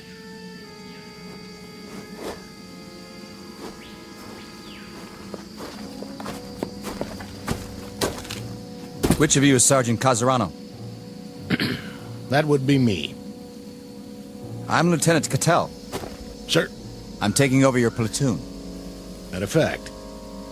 What's your situation here? We're observing for a mortar company, Lieutenant. So I've been told.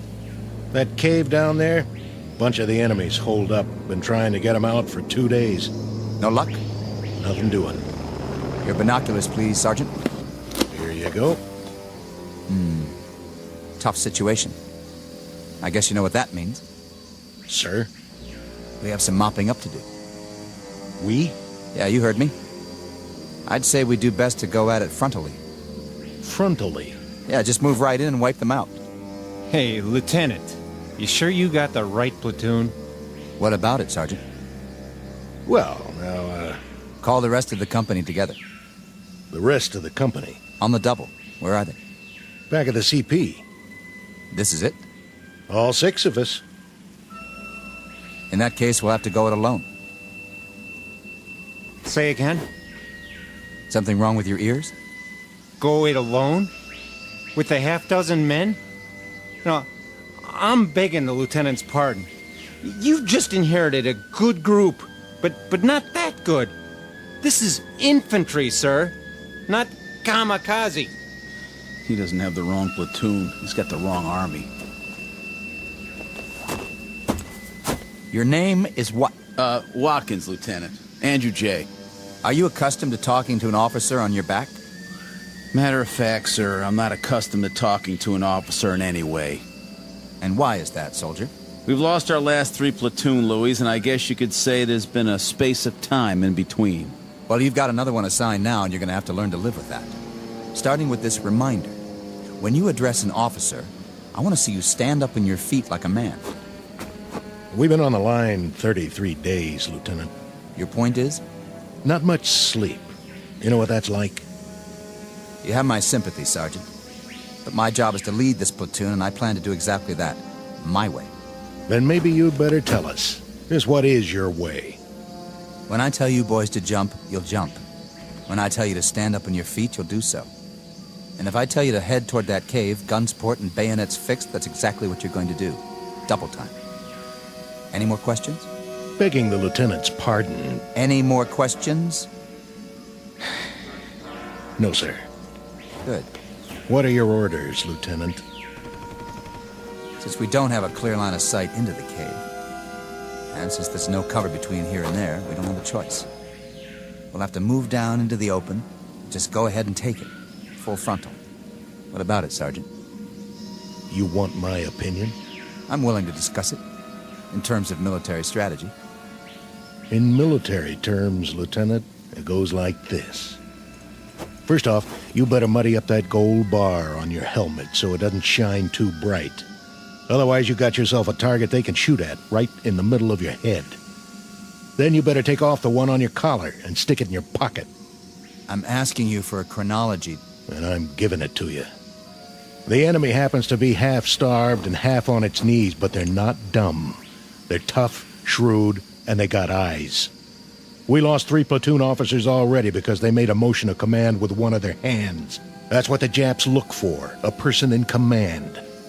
I'd intended to remove the insignia. But what about the cave? What do you know about it? Not much. We saw some of them run in, holding each other up. They're in bad shape. No telling how many were already in there. But they got a machine gun, and somebody's pretty good with it. But not good enough to stop a full-on attack. Well, maybe we'll have to do that, eventually. But as far as I'm concerned, the war don't have to end by dinner time. I'm aware of that, Sergeant. I say we sit on it for the rest of the day, and see what some 105s can do, before we make a final plan. You might be right, for someone who's used to taking his time. But it strikes me that we could move in there right now and wipe them out inside of an hour. Get close enough to lob grenades and pulverize them. If you want to get the job done instead of loafing, that seems to be the one thing this platoon is extremely good at. Lieutenant, how long have you been out here? What's that got to do with it? Oh, not a whole lot, I guess. But you make it sound like a football game. It ain't a football game, Lieutenant. It's one long gut ache with some torn up, mangled boys fresh off the farm, and it's going to take a long time to forget. You ain't been shot at yet, Lieutenant. Remember that. How would you know? And you ain't shot nobody either, have you? You beat me over here, Sergeant, I'll give you that. But when it comes to killing Japanese, I think you'll find him a highly trained and very efficient officer. Yes, sir. I'm sure you are. I was well schooled in tactics and equipment. I'd say you could all use a refresher course around here. Maybe so. You, soldier. Yes, sir. Let me see your rifle. Right here, sir. That's a filthy piece, soldier. Well, there's a lot of mud around here. That's no excuse. I want clean weapons in this platoon. That's #1 priority. The worst thing that can happen is for your weapon to jam. Now break them down and clean them, because we're here to kill Japs. Or did you forget? That's our job, and by God, we're gonna do it. This outfit better shape up fast, or I'm putting you all on report. Sounds pretty gung-ho. Yeah, real bloodthirsty. Think he wants us to scalp him, too? You have something to say? Me? No, sir. What is it with you, men? No sleep? Or no guts? You tired of killing Japs, is that it? Or don't you have the stomach for it? Listen, sir. Let it go. No, when I got something to say, I'm gonna say it. Go ahead. Let's hear it. We're 24 months up on you, Lieutenant. We've seen a lot of blood and heard a lot of screaming from both sides. You've got a big deal about doing some killing. We'll fall in on that order, don't you worry. But you can't order us to like it. We've seen enough dead men to last us for the rest of our lives. The rest of our lives and then some. We'll do some more killing for you, Lieutenant. All you want.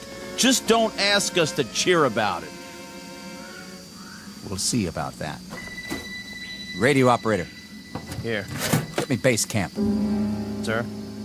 Tell them to hold mortar fire, on my order. For now, prepare to attack. We're going to take that cave head on, whether you farm boys like it or not.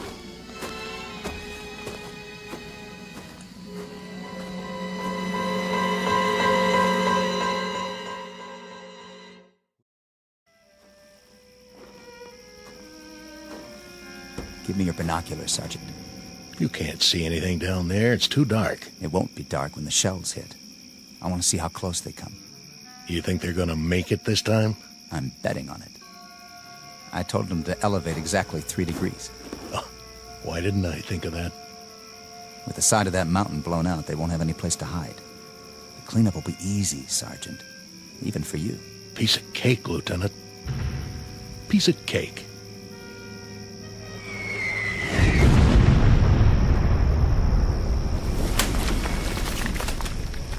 Still short. Yep, that's what it looks like. Casarano, those flamethrowers arrive? Yes, sir. Good. I figure we can move in behind the next barrage and get within 50 yards of the opening. Just like that. Flamethrowers can do a lot of damage, can't they? They can. What about phosphorus grenades? Oh, them too. If you put them in the right place. But what? I wouldn't want to get hit by one. We're not talking about you. We're talking about the enemy. Right. We'll wait till dawn, then move in. Check with company for the mortar barrage so we'll be ready to go. Okay, sir. I'll tell the men we're going in. You'll have to double time this one, Sergeant. That is, if you want to keep up with me. Oh, we'll keep up. But... Something you want to say to me, Sergeant? No. Are you sure? Yeah, I'm sure. I'm not your cup of tea, am I, Sergeant? I guess you got a little too much vinegar for me, Lieutenant. That's what it takes in wartime. You know, sir... What? We could bypass it. Bypass? Where did you get an idea like that? There aren't 20 men in that cave. Most of them are sick, or injured, or half-starved. They're probably out of their minds by now. But they're Japs, aren't they? They're men. They're dirty little cowards. Are they?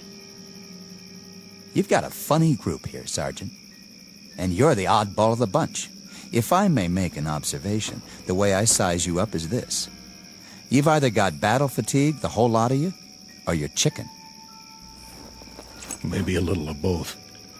Maybe neither. I don't rightly know. But the way I size you up, Lieutenant, is... Go ahead, say it. I'd like to hear this. Pea-green shave-tail right out of the panhandle. Scared to death he won't bag his limit.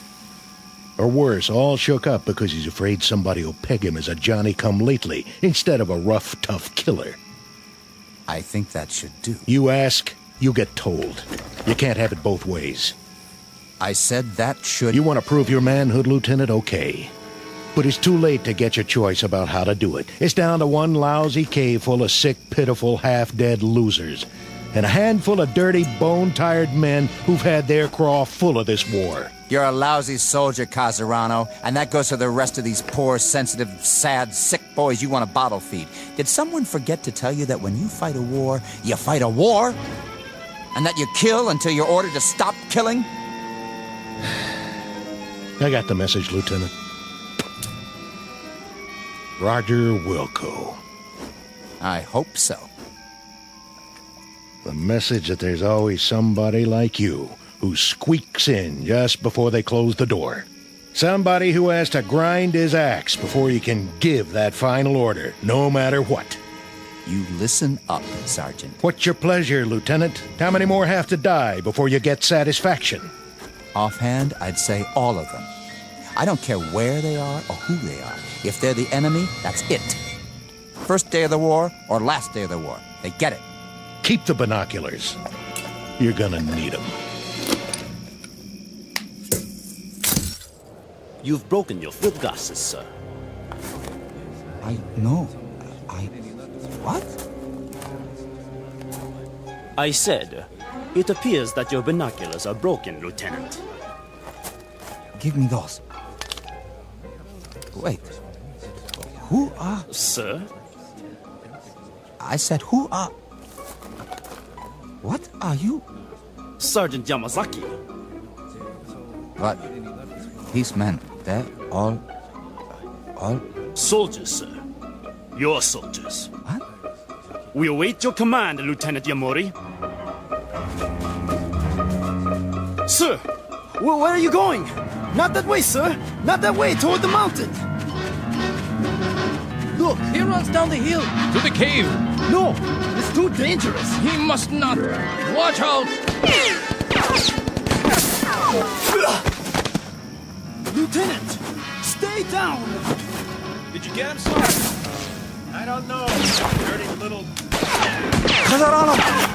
Hold your fire! It's me! There he is. Get him! Lousy chap.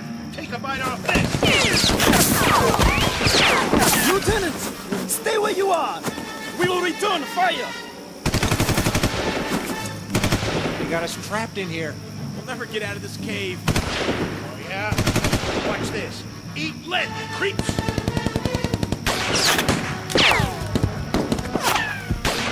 Lieutenant Yamori, run back now. Keep your head down.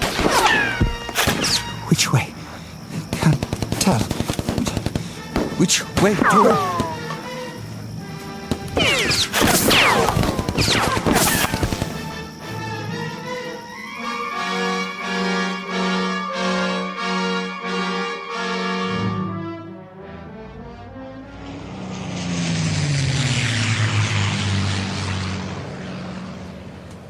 Here! He made it back! All the way up the hill! Is he hurt? Lieutenant Yamori? What? That was exceedingly brave, sir. To attack the Americans single-handedly. Americans? What are you talking about? The Americans in the cave. 20 or 30 of them. Most of them wounded, but nonetheless armed. Very dangerous. Like animals. There aren't that many. Are you all right, sir? Where are we? In the clearing, sir. At the top of the hill. I've seen you before, but I can't... Who are you? Who am I, sir? Sergeant Yamazaki. Are you all right, sir? Are you feeling well? I asked you a question. Question? What are we doing here? What is this place? Why Corregidor, sir? Corregidor? When? When, sir? You mean... What is the day's date? May 4th, sir. May 4th. Can't be May 4th. No? It's August. Don't you understand? August. August the 6th. I humbly ask the lieutenant to forgive me, but I must correct him. The date is May 4th. May 4th, when? What year? The year 1942, sir. Is the lieutenant all right? A bump to the head? Uniform I'm wearing. It looks just like all your uniforms. Perhaps a touch of malaria. Did you call me? Lieutenant, sir. Your rank. You called me something else. You called me by a name. Yamuri. Your name, sir. Lieutenant Yamuri. No. No. No! What happened to me? What's going on here? What's happened? What is wrong with this man? I don't know, Captain Nakagawa. Yamuri, are you sick?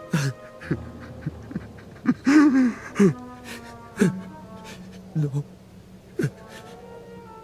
No. I require an answer, Lieutenant. I asked if you were sick. Yes, I'm sick. We will be moving out soon. If you are too ill to move, you leave me no choice. We shall leave you here. Leave me? We have no transport for the wounded, as you well know. So, we will very shortly move forward, and you shall remain here. My name isn't... On your feet when an officer speaks to you. But my name isn't Yamuri. I swear to you. Something's happened. My name isn't Yamuri. My name is... Silence. Place this man under arrest. Yes, sir. Lieutenant, please, get up. I gave you an order, Sergeant Yamasaki. Men?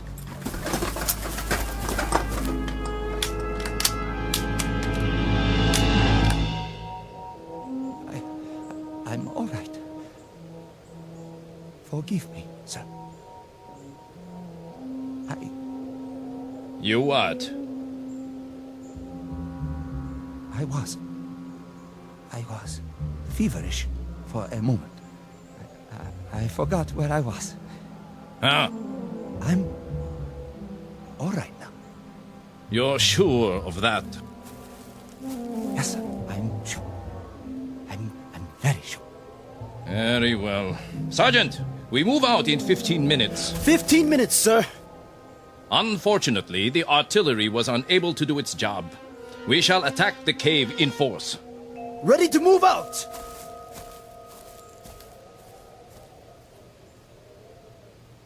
Sergeant. Yes? The cave he mentioned. Are you feeling better now? Yes, but the cave. He means the one where I was just... The cave with the enemy. Put a new clip in your rifle. Let me help you.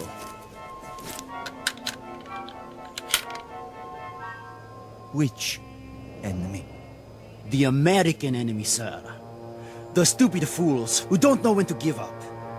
Here, fix your bayonet. The captain does not like to take prisoners.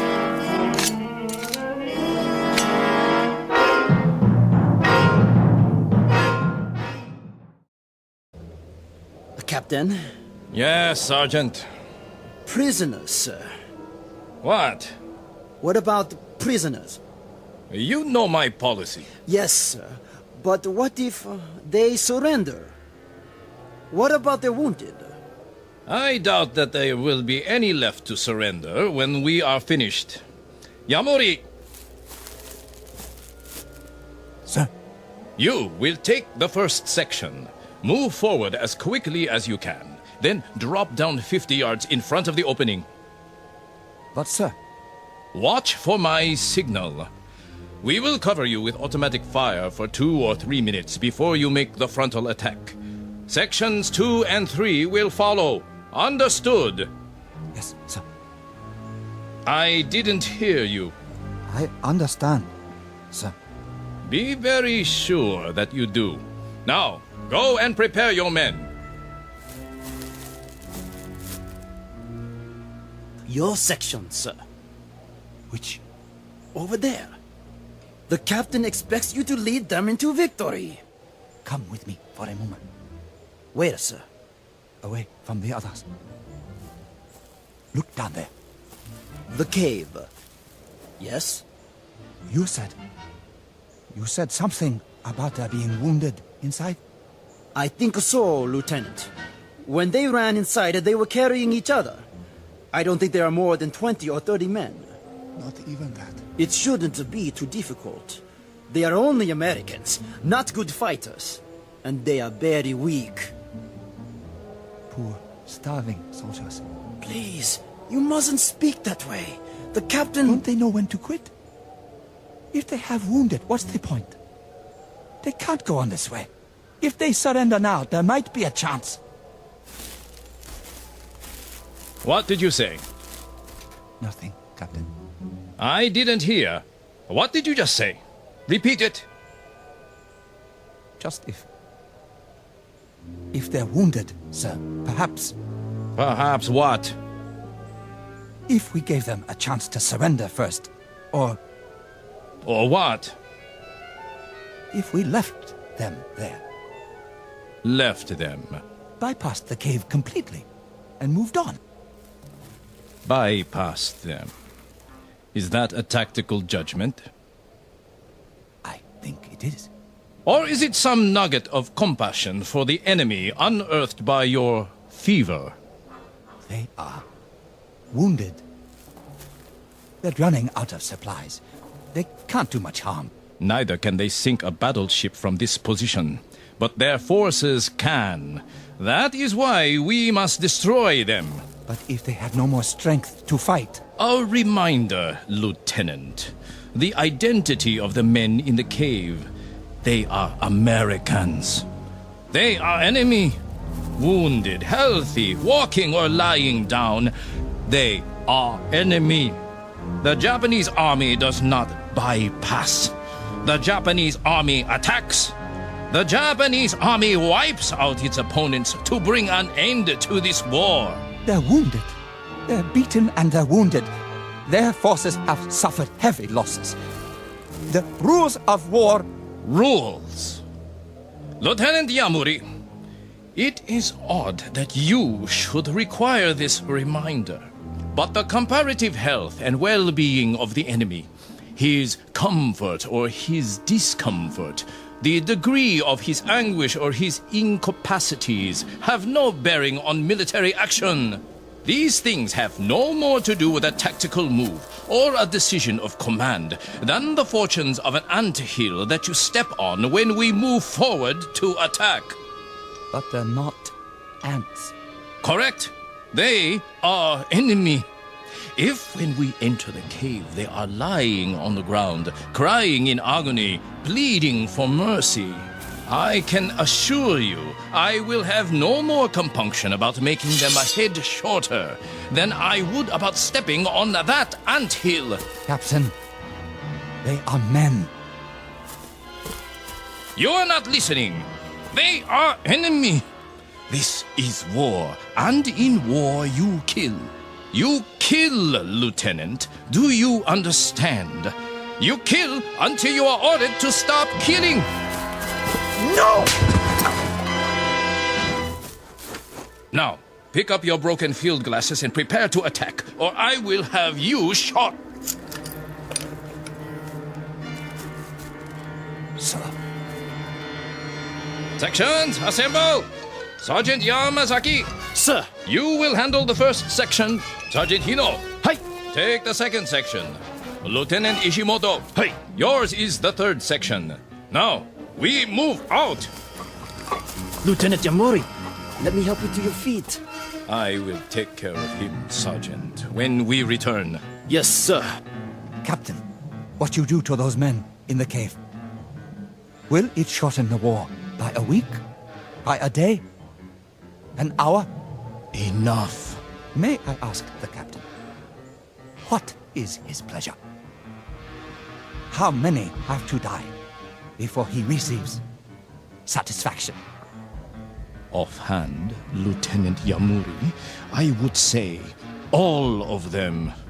I don't care who they are or where they are. If they are the enemy, they are to be destroyed. First day of the war or last day of the war, we destroy them. Rest now, Lieutenant. I will be back. Your field glasses are broken. I will take new ones from the Americans. My glasses. My binoculars. Yes, I broke them when I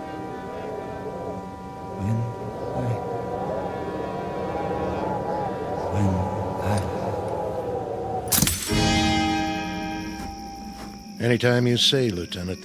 What? What did you? Looks like you can't use those binoculars now, though. Binoculars? To help you with the duck shoot. Well, we'll just have to follow your orders blind. Blind as a bat. Sergeant. Casarano? Of course, when we start firing, there'll be flashes. Wait a minute.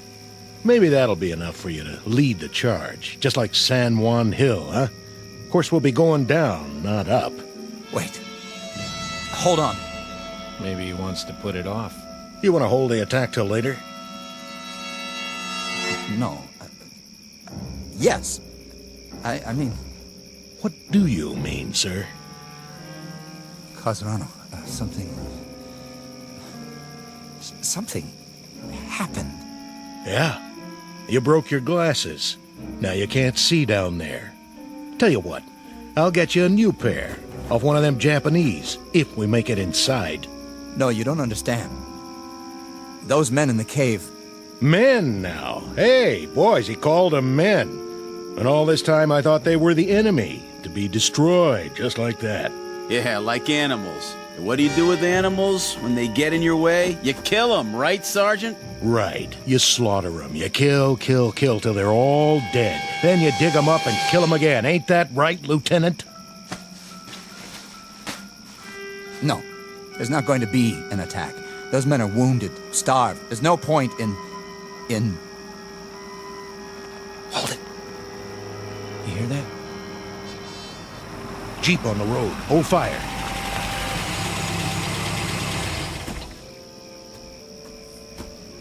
Lieutenant Cattell here? He's right here. I have your orders, Lieutenant. Orders? You're to pull off the hill, sir. Who says? Colonel Hagen, that's who. Well, why would he say that? Considering he just sent a new lieutenant to lead the charge. Don't you guys know? Know what? Guess you haven't heard. Air Force dropped a bomb on Japan this morning. So? A big one. I mean, the granddaddy of every bomb ever made. I think they call it an atomic bomb. What about it? Well, they figure this is going to end the war inside of a few hours. The Emperor is ready to give up. Well, ain't that something? All units are to pull back to base camp and wait it out. See what happens. Some kind of announcement coming any time now. I'm gone. Is this it? All right, boys, you heard the man. Get your gear and move out. Oh, man. I'm going to get me the biggest steak you ever saw. First thing I'll head for is a hot bath. How about it, Lieutenant? You with us? Or do you want to stay here and fight it out all by your lonesome? With Something on your mind, Lieutenant? Yeah, something. I'll bet. But I wouldn't fret it if I was you. There'll be other wars sooner or later. Other caves. Other human beings you can knock off. I hope not. God help us. I hope not. The quality of mercy is not strained. It droppeth as the gentle rain from heaven on the place beneath. It is twice blessed. It blesseth him that gives and him that takes. Shakespeare, The Merchant of Venice. But applicable to any moment in time, to any group of soldiery, to any nation on the face of the earth, or, as in this case, to the Twilight Zone. We'll return to the Twilight Zone in just a moment. You are about to enter another dimension, a dimension not only of sight and sound, but of mind, a journey into a wondrous land of imagination. Next stop, the Twilight Zone. Hi, this is Stacy Keach. I'd like to take a moment to tell you about our Twilight Zone website at twilightzoneradio.com. At twilightzoneradio.com, you'll find the latest information on these Twilight Zone radio dramas, including behind-the-scenes photographs, plus the newest product releases, trivia contests, ways to contact us, other Twilight Zone-related info and merchandise, plus links to other fascinating websites. So make your next stop twilightzoneradio.com. Visit twilightzoneradio.com to purchase these Twilight Zone radio dramas on cassette and CD, or call toll-free 1-866-989-ZONE. That's 1-866-989-9663.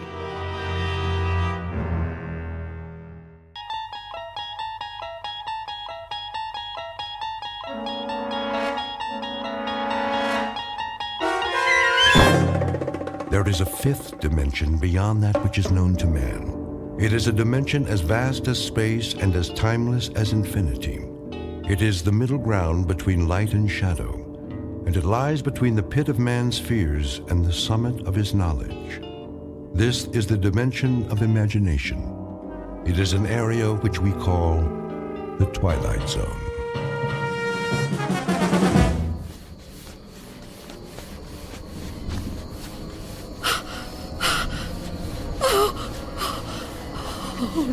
Oh, no, where am I? What am I doing outdoors? I don't remember leaving my...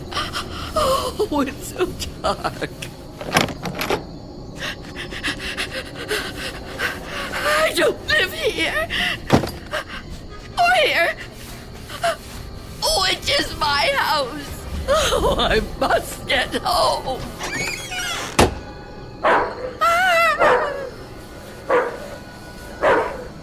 May I assist you, madam? You startled me. I've lost my way. My home is somewhere around here, I'm sure, but I don't know where. Perhaps I can help you find it. Oh, thank you. Thank you. I don't even know how I came to be out here. It's certainly not safe at this time of night. Oh, at any time. Well, surely the daytime when the streets are crowded. No, that's when it's most dangerous. For me. So you see, I never go out. Never? Never. But, dear lady, why not? I'm afraid. Afraid? Of something or someone? Someone. It's difficult to explain. Please, try me. Oh, I'm not sure you'd believe me. You'd think I'm just a senile old woman. I'd believe you, Wanda. What did you call me? Wanda. That is your name, isn't it?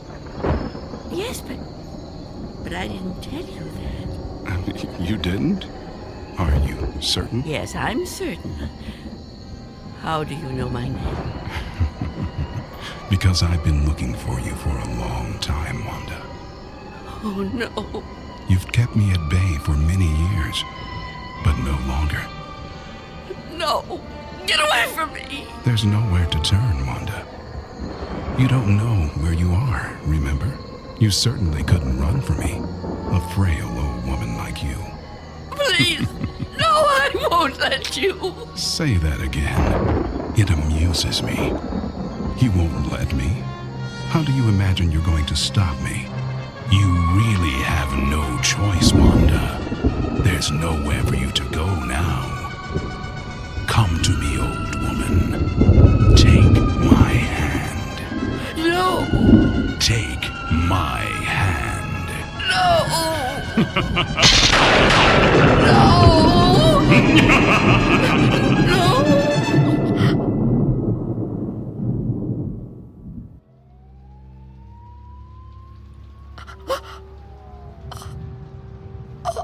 Oh, it was the dream. The dream again. I'm home. Of course I'm home. Where else would I be? But is it night or day? Oh, that's right. The clock is broken. It's been broken a long time. Can't get it repaired, can I? Not without going. No, I can't. I mustn't. I have to resist every temptation. Oh, really, Wanda? How could you be so careless? How could you fall asleep before... I must check.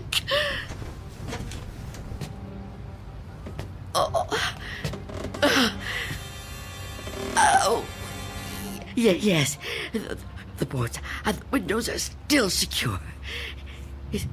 Is that... Can I feel a breeze? Is there a gap? Oh, not enough. Not enough. He still can't get in. Oh, what about the door?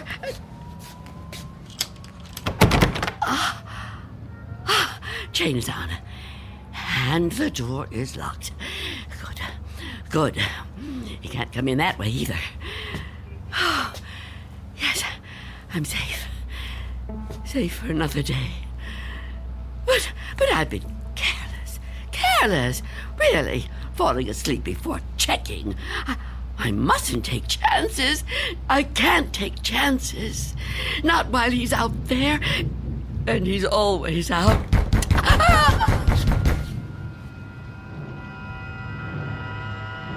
Miss Dunn? Miss Dunn, are you all right in there? Who are you? It's Barry.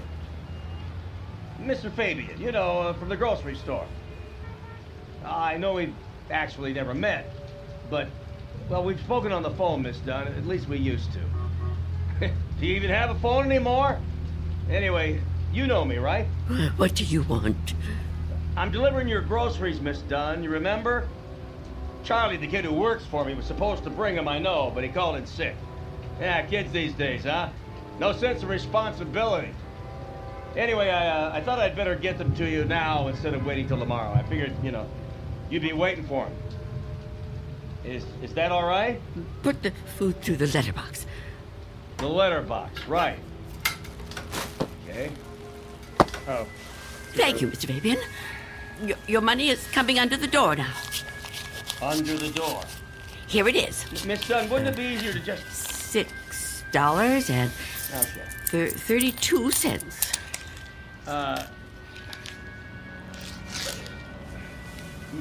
Many thanks, Miss Dunn, but, Good day to you, Mr. Fabian. Miss Dunn, are you still there? Yes? What is it? I've been thinking. I just wonder, Miss Dunn, does anybody else bring you food? I really don't see what business of yours that is, Mr. Fabian. Well, no, it's nothing like that, I promise you. This isn't anything to do with business. I'm just concerned for your well-being. It seems to me a person can't live on food big enough to fit through a letterbox. I can assure you, Mr. Fabian, I'm in no danger of dying as long as I observe this strict regimen. Oh, well, I'm glad to hear you talk like that, but I don't know. Maybe if I could come in for a minute. Come in? Yeah, I just want to talk, Miss Dunn. I can't do that so well out here. I really think you need to see a doctor. Out of the question. No one is coming in here, Mr. Fabian. Not a doctor and not you. Miss Dunn, could you open the door, please? Go away! Miss Dunn, I just want to help you. I know what you want. Leave me alone. Miss Dunn, I know who you are. You do? Well, that's good. That's very good. Myself, I have a very bad memory. Every morning, my wife gives me a pen. Every day I lose it somewhere. So, will you let me in? Stop trying to get in here. You won't get me. Just go away and leave me alone. Come on, Miss Dunn. Look, I've got other deliveries to make. I just want to help you if I can. I think you could use a little help. The heck with it. Good luck living here in this neighborhood. What's left of it.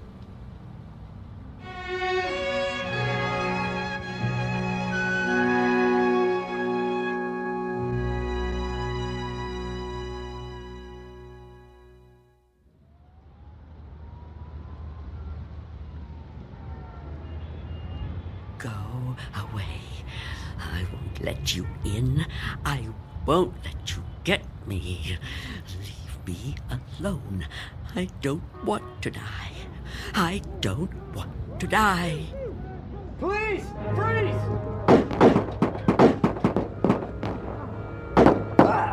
Oh.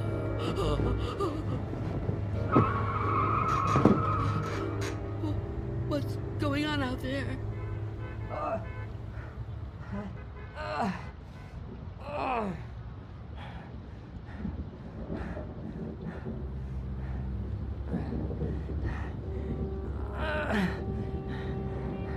Help! Is anyone in there? You gotta help me. What is it? Go away! I've been shot. I need help. Please. Please do something to help. Who are you? Officer. I'm a police officer. Please, you have to open the door. I need help. I've been shot. You're lying to me. I know you. You can't fool me.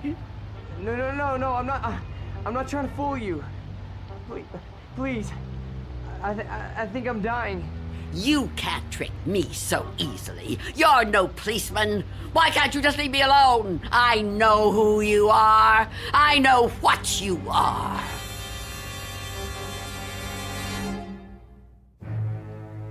An old woman living in a waking nightmare. An old woman who has fought 1,000 battles with death and has always won. Now she's faced with a grim decision. A decision that might to others seem the simplest in the world. That of whether or not to open a door.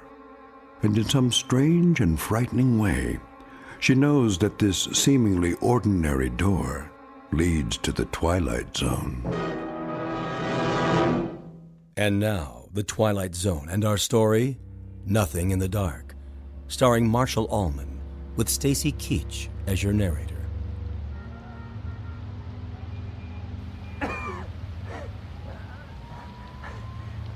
Please. Why won't you help me? Stop this! Why must you do this to me? I'm losing a lot of blood. It's so cold out here. Listen to me. I'm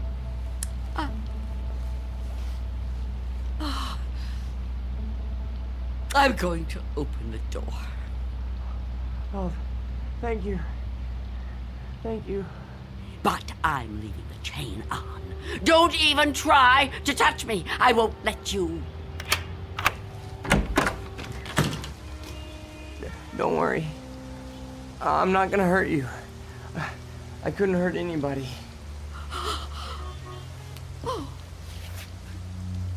You're so young. Almost a child. Unless you help me, I'm gonna die. I don't think I can even move very far. Oh, don't say that. Oh, it isn't fair. No, it just isn't fair. You keep trying to trick me. I don't know what you're talking about. Don't move. Don't do that again. Or I'll close the door. What? Listen, lady. I've been shot. I'm bleeding to death. Do you understand? Do you understand? Please. My name is Harold Belden. I need a doctor. I need a doctor right away. Please, call the hospital. I can't get there myself. I can't call the hospital. I haven't got a telephone. Not anymore. Then let me come inside. You can't just leave me. I'm begging you, I'm freezing. I have to unlock the door. You can't ask me to do that. You can't. I don't want to die. You understand? So you're not gonna help me? You're just gonna let me die out here? I know who you are. No, I told you who I am. My name is Belden. Officer Harold Belden. That's not her name. There is no such person. Stop trying to trick me. I don't understand why you keep saying that. Look, it hurts. It hurts, okay? Please, lady, please. Stop! Stop! Oh, why are you torturing me like this? I tell you, it isn't fair. I don't want to die. Well, I don't want to die either. If I could get help for myself, I would, but I can't move. I've been shot in the side, you see? Look, look, I'm bleeding. Oh, it isn't fair. It isn't fair.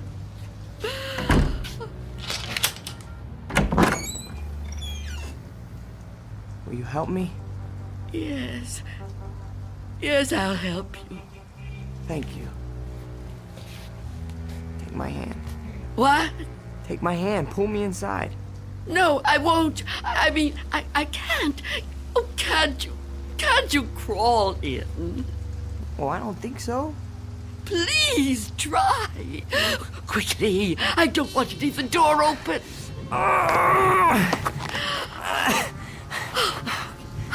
That's it.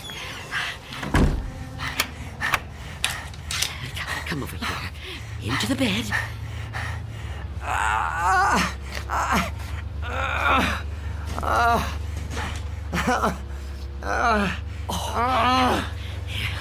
You just rest.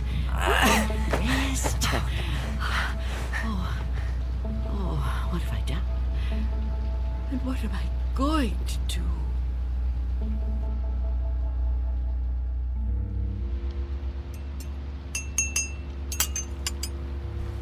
Officer? Officer? Officer? Oh, I'm so sorry. What a...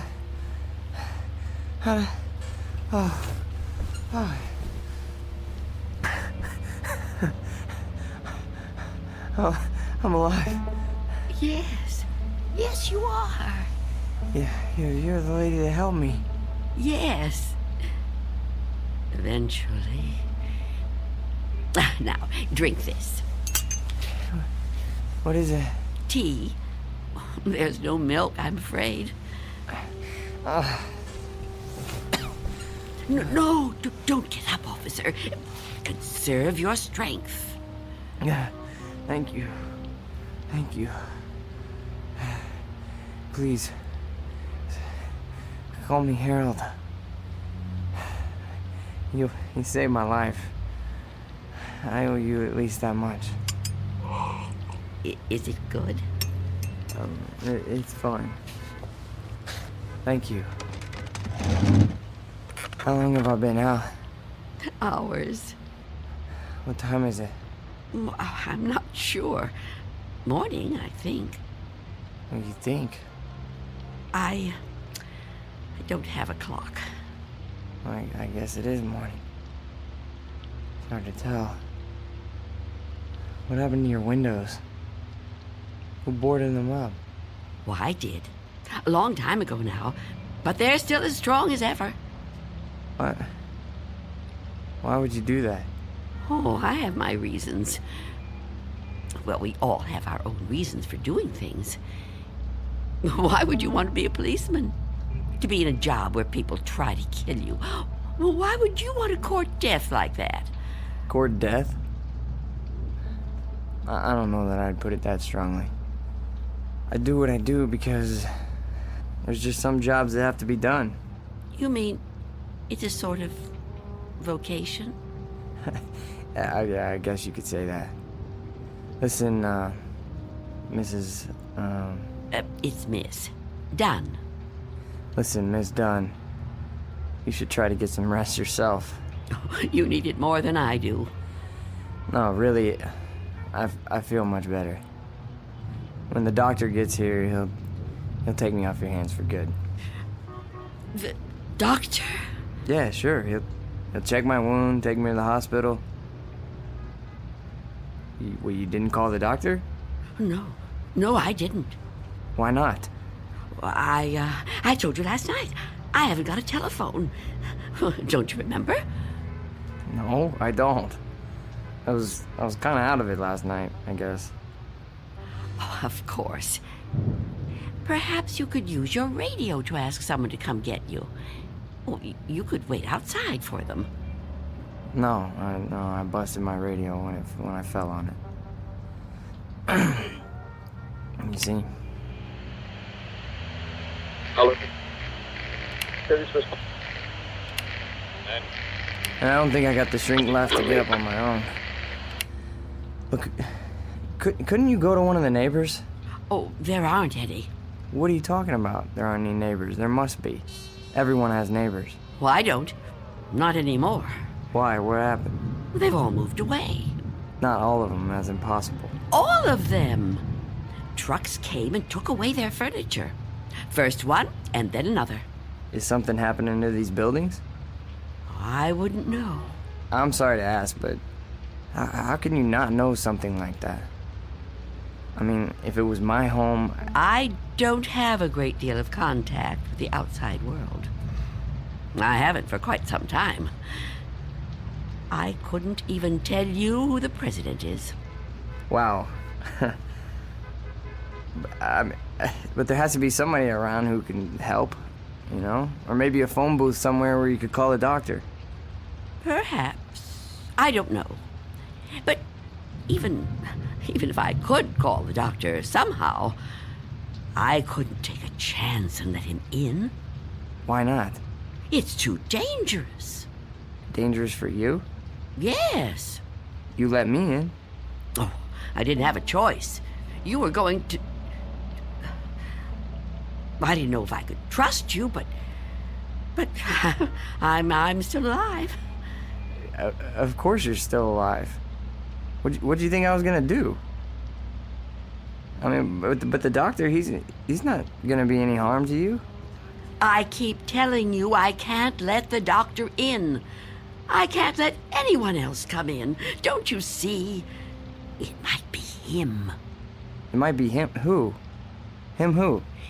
Mr. Death. Mr. Death? What? I know he's out there. He's trying to get in. He comes to the door and knocks. He begs me to let him in. Last week, he said he was from the gas company. The gas company? Oh, he's clever. After that, he claimed to be a contractor hired by the city. He said this building was condemned, that I'd have to leave. But I knew who he was. I kept the door locked, refused to let him in. Eventually, he went away. Condemned, huh? I mean, that explains why there's no one else in the neighborhood. No, he knows I'm on to him. Yesterday, he said he was Mr. Fabian from the store. But all he really wanted was to come in. That's all he ever wants. Wait a second. No, it's no use. You wouldn't understand. I knew you wouldn't. How could you? Well, I mean, wait. But I want to understand. I do. I mean, this man you're afraid of, you say he's Mr. Death. That's right. You don't mean just anybody, do you? You mean like death, right? Death. That's right. So is this Mr. Death a person like you or me? I know it sounds crazy to someone like you, to anyone but me, but it's true. I know it's true. Okay, I understand what you're saying, but, I mean, people die all the time, all over the world. Now, how could one man be in all those places at once? I don't know. Don't ask me that. Maybe there's more than one of him. Maybe... I didn't mean to upset you. Please don't cry. I'm not gonna hurt you. I'm sorry. Okay? Can I have another cup of tea? Please? Of course. Tell me about Mr. Death. Your tea. Thanks. Please, Mr. Death. I would like to know about him. All right. At first, I couldn't be sure. It was a long time ago. Everything is. It's been so long since anything happened to me. But I was on a bus. There was an old woman sitting in front of me, knitting a scarf, I think. There was something about her face. I felt I knew her. Then a man got on the bus. He wasn't special in any way. Not short, not tall, not fat. Just a man. I remember that there were empty seats, but he sat down right next to the old woman. He didn't say anything to her, but I felt that his being there upset her in some way. I couldn't understand why. He seemed like such a nice man. When the old woman dropped her ball of yarn, he bent down and picked it up, right in front of me. He held it up to her. I saw their fingers touch. He stood up and got out the next stop. I couldn't move. It was as if I knew what had happened. But I couldn't do anything. I was just so frightened. When the bus finally reached the end of the line, the driver came over to the woman. He thought she was asleep. But I knew she was... What, dead? Dead. And right then and there, I knew it was his touch that killed her. Okay, but you said it yourself. She was an old woman. Okay, just because this man touched her... Mr. Death. Just because he touched her hand, it doesn't mean he killed her. Maybe what you saw was just what it looked like. A man trying to be helpful. I mean, the real cause of her death might have been, I don't know, a heart failure or a stroke or something. I don't know. No, he killed her. Okay, I'm a cop. I've seen dead bodies. I've seen people that were killed by guns, knives, but never by a touch, okay? The man being there when she died, that's just a coincidence. But I've seen him since then, several times. I've seen him in crowds. I've watched for him. Every time someone I knew died, he was there. He, the same man, the one on the bus. No. Once he was a young soldier, then a salesman, a taxi driver. Someone you wouldn't notice unless you were watching closely. But you could see him. Oh, yes. And I wondered why that should be. Why I could see him when no one else could. And then I knew. Why? It was because I was getting older. And my time was coming. I could see clearer than younger people like yourself. Now do you understand? Oh, I know you don't believe me. That would be too much to ask of anyone. But do you at least understand? Please. I have to know. All right. Maybe, okay? But if there is some Mr. Death who's able to visit all the people in the world like Santa Claus... Don't mock me. I'm not meaning to mock you, okay? I would never do that. I swear. But if he's real... He is. If he's real, then I don't see what the problem is. You don't see what the problem is? Oh, you must be joking. No, I mean, if you know what he looks like, what have you got to be afraid of? If you're right, and you can see death, I'd say you're kind of fortunate. Fortunate? Sure, yeah. I mean, you'd be able to see him coming. You could just avoid him. Oh, didn't I tell you his face is always different? He's different sizes, different ages, different races. I couldn't be sure. Well, how about when you go out? Out? Sure. Well, I know you said you don't have much contact with the outside world, but you have to go out sometime. I mean, to the shops or something, you know? Now, couldn't he touch you then, if he wanted to? No. Why not? I never go out. Never. Never. Oh, I haven't been out for years. I don't know how many. I don't keep count. That would be too depressing. But I suppose you can guess from the smell. You're too polite to mention it. But it must bother you as much as it bothers me. So what do you do about food? The boy at Mr. Fabian's store delivers it. But I never open the door to him. How can you live like this? Oh, don't think I enjoy it. So why do you do it? Because if I don't live like this, I won't live at all. If I don't watch out, if I let down my guard even for a moment, he'll get in.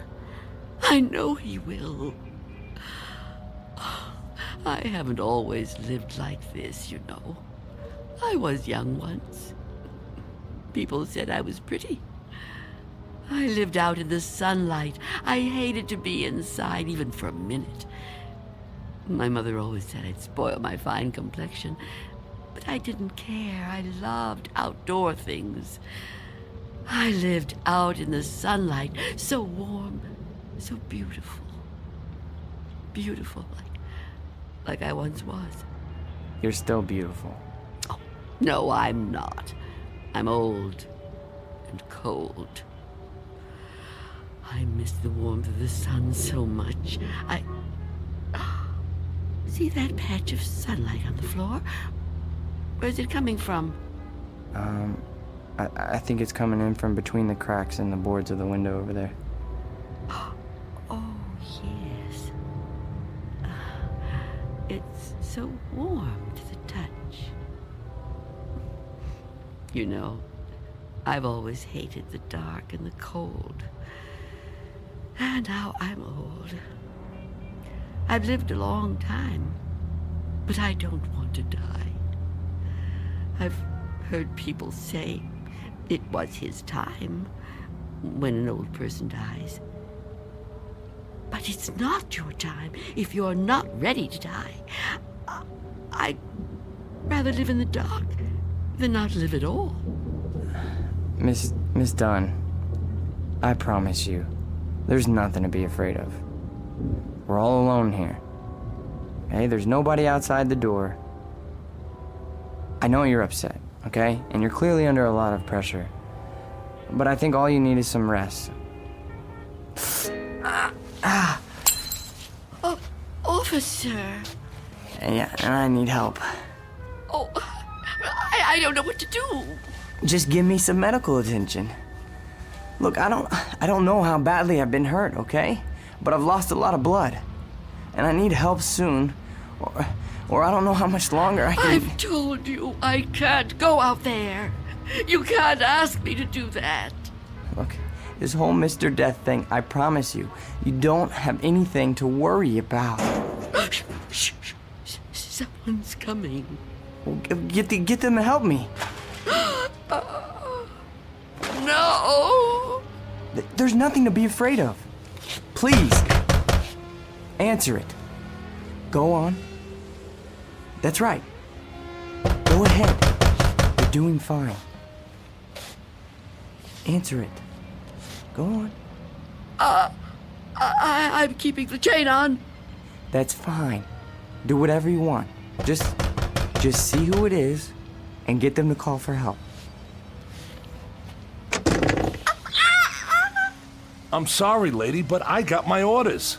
No! Get away! Officer Belden, help me! I can't fool around any longer. Step aside, I'm coming in.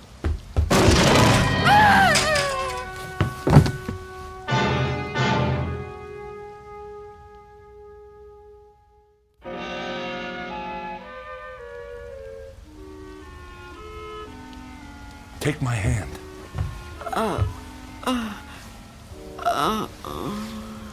Easy, lady. Just lie quiet there till you get your strength back. What? You gave me quite a scare there when you fainted like that. Sorry I pushed you when I put my shoulder to the door. You started to faint and I offered you my hand, but you passed right out. For a second I thought that... Well, I don't even want to talk about that. But I'm glad you're okay. And still I live. Huh? I told you I didn't mean to hurt you. It was an accident. You're not going to sue, are you? What do you want with me? Here, let me help you get up. Take my... I can get up myself. Look, you gotta understand, man. I don't get no pleasure out of busting indoors. Who would? Except maybe some thug, but I'm no thug. I'm just a guy doing a job. Your job? Look, you don't seem to realize how important this is. I've got a crew and equipment coming in an hour to pull this tenement down. Begging your pardon, man, but looking at this place, I say it's long overdue. Frankly, I'm kind of surprised it's still standing. And you're really not Mr. Death? Mr. Who? I don't know what you're talking about, ma'am. My name's Armstrong. Bud Armstrong. I don't know about any Mr. whatever you said. All I know is I got a contract to demolish this row of buildings. That's what I got to do. Everybody else moved out a long time ago.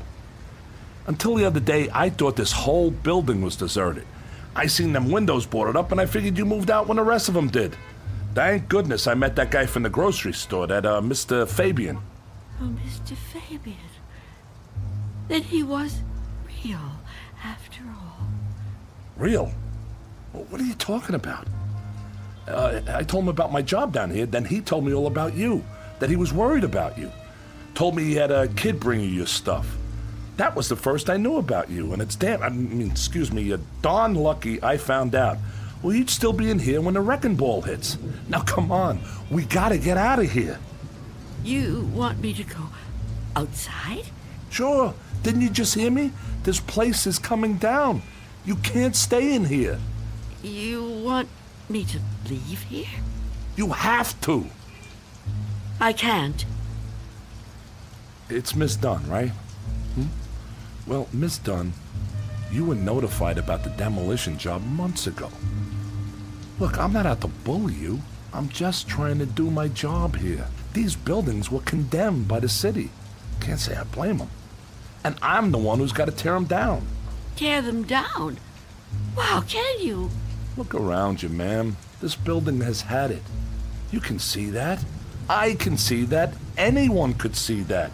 It's all worn out, dilapidated. All these buildings have got to come down. You seem like a nice person. A nice person shouldn't have to live in a place like this. Now let's the two of us just... Get away from me! Don't touch me! Please don't act like this. I ain't a monster, lady. I've got a heart just like anybody else, and I can see how you could get attached to a place, but, not want to see it wrecked. But when a building's this old, it's not fit to live in no more. It's dangerous. It's got to come down to make room for a new one, a stronger one. That's life, lady. Old make room for the new, you know? No. People get the idea that I'm some kind of destroyer. They think I get kicks out of tearing stuff down. But that ain't the way it is. No, that ain't the way it is at all. I just clear the ground so other people can build on it. In a way, I guess I kind of help them to it. Can't have one without the other, am I right? Look around you. It's just the way things are, you know? Like when a big tree falls in the forest and a new one grows right out of the same ground. Old animals die and young ones take their places. It's just nature. That's how it is. Even people step aside when it's time. I won't. When I finally kick the bucket, or when I get too old to contribute, my son-in-law will probably take over The door! What about it? Oh, yeah. Sorry about that. I didn't realize the chain was on when I put my shoulder to it. Door's okay, but the chain's had it. You left the door open! Hey, there's no need Get to... out of my way!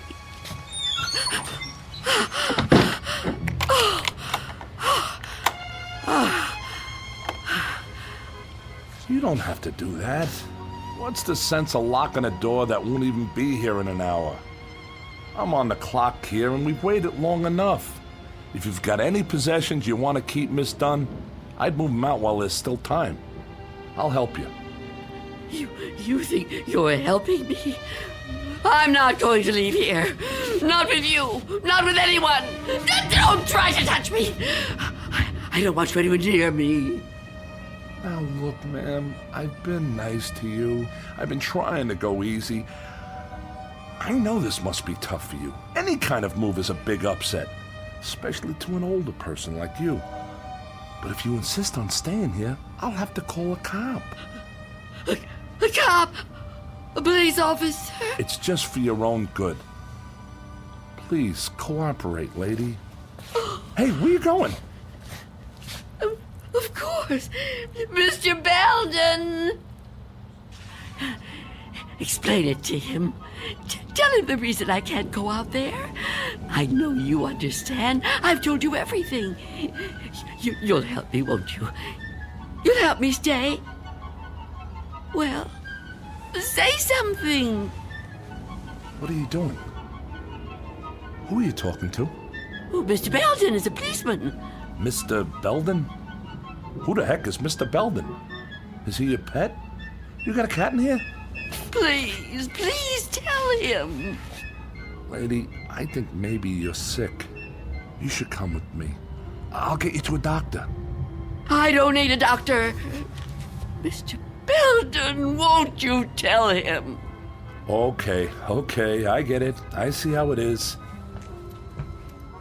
Hey, I'm sorry, but if you're still here when the crew arrives, I'll have to call a cop.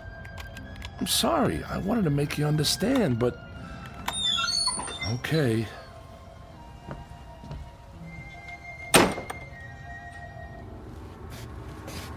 What's the matter with you?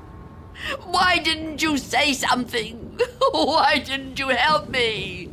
I thought you understood. I thought you'd help me.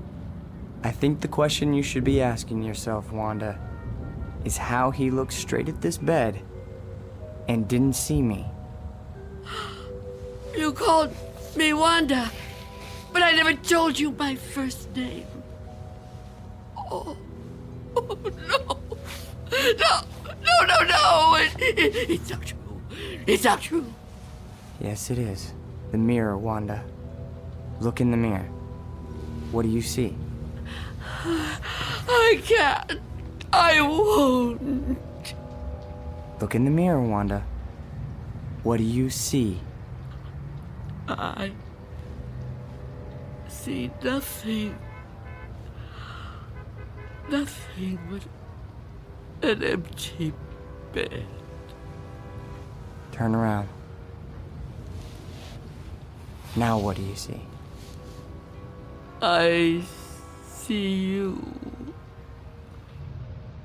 Mr. Death.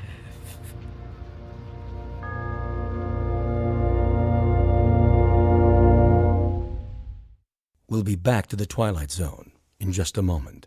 And now, Act 3 of Nothing in the Dark, starring Marshall Ullman. It was you. It was you all the time. Yes. It was me. Oh, don't get up. You're still... Oh. You're not hurt. No. No, I'm not. But you were shot. Those men... Did you see me get shot? No, but you were bleeding. Do you see any bloodstains now? No. And the men, did you see them? You were never hurt, were you? I can't be hurt. You tricked me. Yes, Wanda, I tricked you. It was all an illusion, one I created just for you. If it helps, I'm sorry. I would have preferred to avoid it if I could. But why? Why did you do it?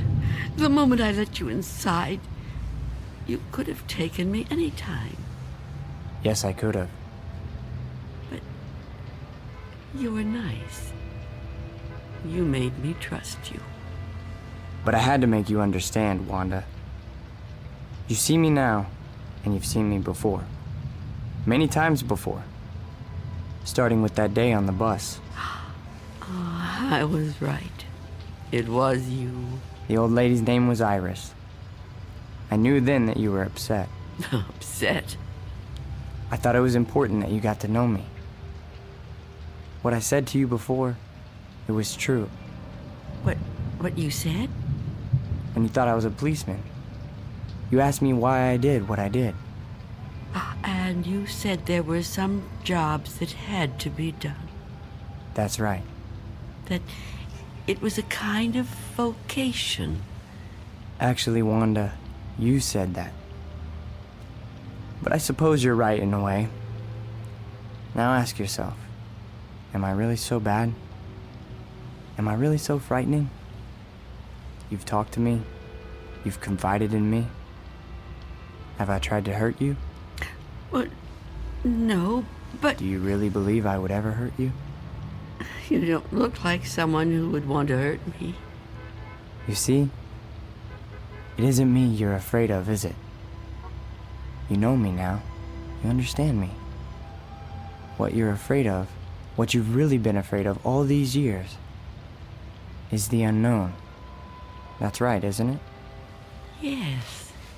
Don't be afraid. But I am afraid. You must be very tired, Wanda. I am. But the running's over now. It's time to rest. I'd like that, but... Give me your hand. I don't want to die. Trust me. No. Mother, give me your hand. I will.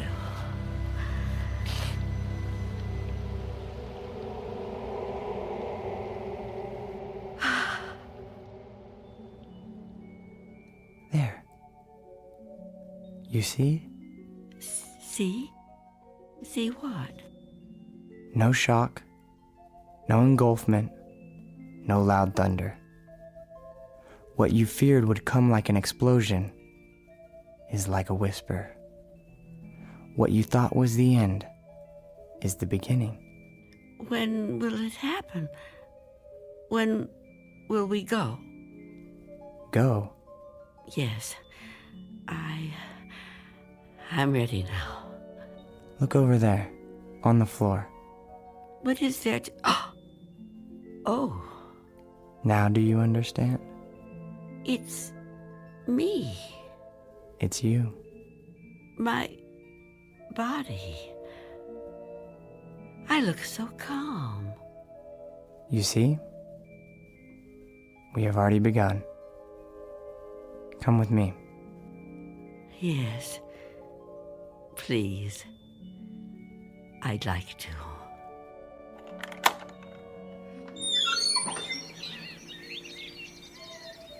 It's such a beautiful day. It is. It surely is. You know, Mr. Armstrong was right about a lot of things. What things?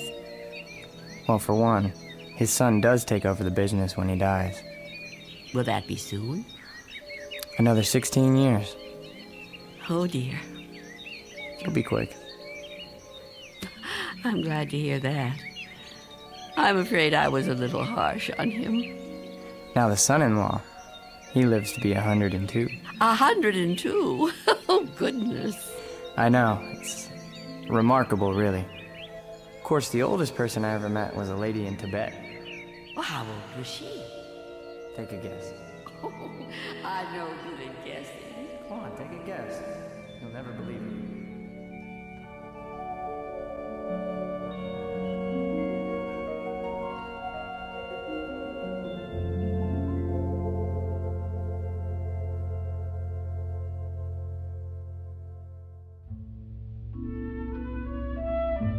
There was an old woman who lived in a room, and like all of us, was frightened of the dark, but who discovered in the minute last fragment of her life that there was nothing in the dark that wasn't there when the lights were on.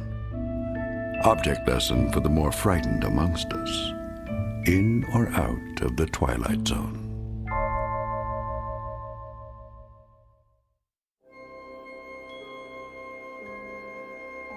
Hi, this is Carl Amari, producer of the Twilight Zone Radio Dramas. I'd like to take a moment to tell you about our official website at twilightzoneradio.com, where you'll get the latest news and information on these Twilight Zone radio dramas. Plus, at twilightzoneradio.com, you can digitally download 3 free episodes or any of our episodes for only $1.95 each. In this age of ever-changing technology, we've decided to make these episodes instantly available to you by making the Twilight Zone radio dramas a digital download-only series. This means that this series will no longer be offered on CD. The CD collections at our website are now being offered while supplies last at buy one, get one free. So be sure to get your favorites before they're sold out. Be sure to visit us often, and I'll see you in the zone.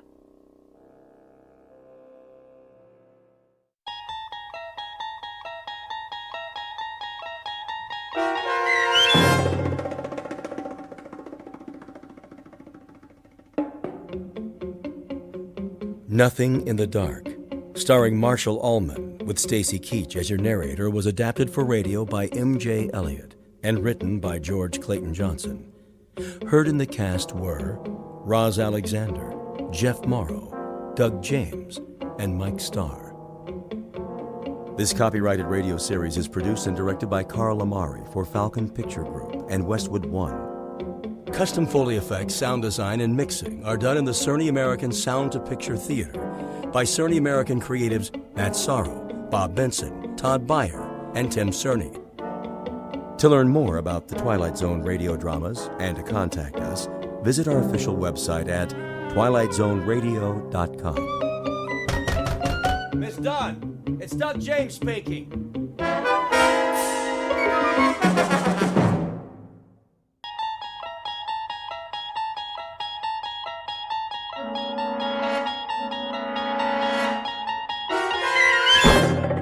There is a fifth dimension beyond that which is known to man. It is a dimension as vast as space and as timeless as infinity.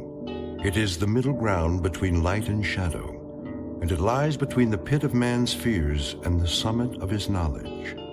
This is the dimension of imagination. It is an area which we call the Twilight Zone.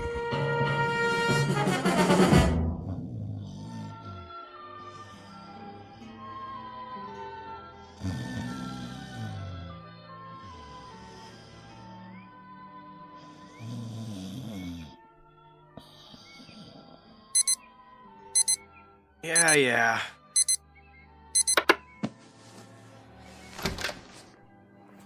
Glenn, honey. Snooze alarm. That was the snooze alarm. Time to rise and shine. Want breakfast? No. Coffee, at least. Why are you up already? Oh, I had some things to take care of. Well, you should sleep in. Well, I'm awake now. Let's go, Tiger. All right. Careful. Sorry. What happened? Nothing. I knocked over the picture. Too much stuff on this table. Don't worry about it. I'll clean it up. You'd better get ready. Okay.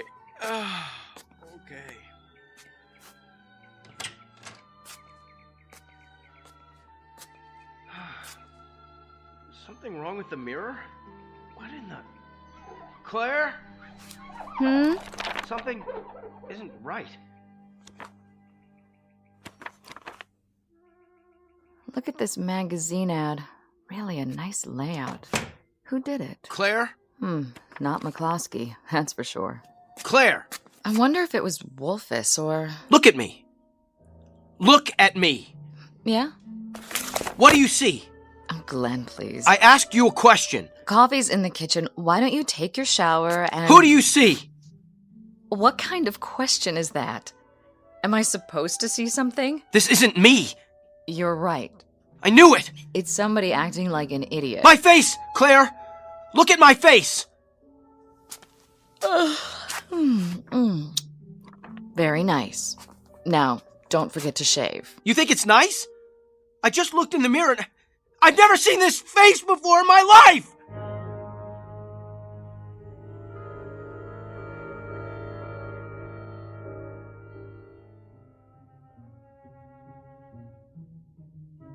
Meet Glenn Holbrook, a man who believes in the old adage, to know thyself, and who, until this morning, made a practice of doing exactly that.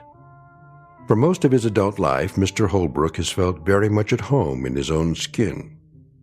But a moment ago, he caught a glimpse of himself in the bathroom mirror and didn't recognize the stranger staring back. Whether he will discover that stranger's identity remains to be seen, because somehow the law of cause and effect has been temporarily interrupted. It was put on hold the moment he awoke to find himself a new resident of the Twilight Zone. And now, The Twilight Zone and our story, Who Am I? Starring Sean Astin, with Stacy Keach as your narrator. What are you talking about? I'm trying to tell you. I looked in the mirror and... You must have had a bad night. I'll bring you some coffee. I don't want any coffee. Claire, take a good, long look, and then answer this. Yes?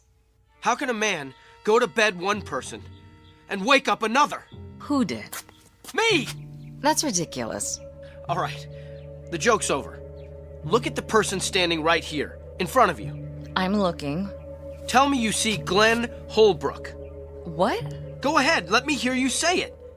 Well, as far as I can tell, you're the man I married. Satisfied? I think I know what you look like. Not as well as I do. I know the face I grew up with. You're the same, Glenn. Then when did I get this? This what? This scar on my cheek. Okay. You want to talk about your scar? We'll talk about it. But it's no big deal, really. Since when? You used to think people were staring at you, then you finally got it. Got what? You figured out that nobody pays attention to anyone but themselves. Personally, I think it's sexy. Claire, listen to me. I'm not crazy. I didn't say you were. I swear to you, I never saw this scar before. That's impossible. Why? Because you were still sensitive about it when I met you. It was years before you told me how it happened. And how did it happen? Oh, come on. Please, just tell me. You were a child. You and some other boys were playing war. Somebody threw a rock and it hit you in the cheek. It required 7 stitches. Your mother was hysterical. Isn't that right? No, it never happened. Not to me. I've had about enough of this. It's getting late. Go over to the bedroom mirror and we'll settle it.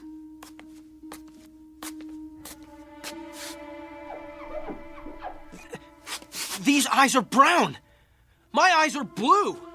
Oh, come on.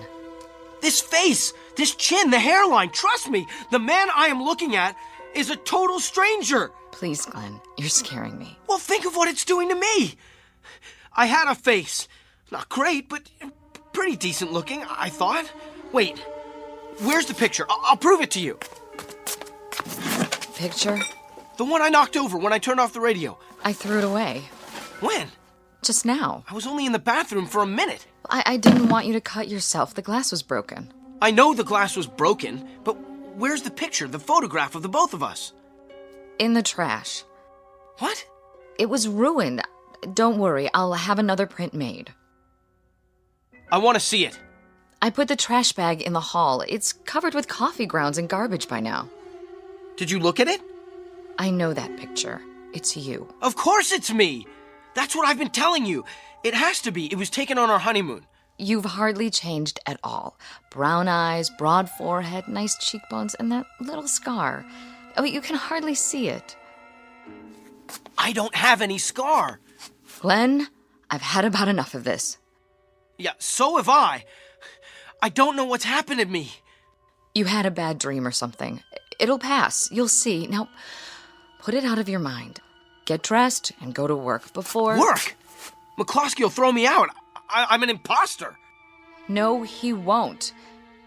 You're you.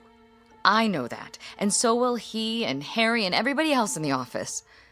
Inside, I'm me. But on the outside, who am I?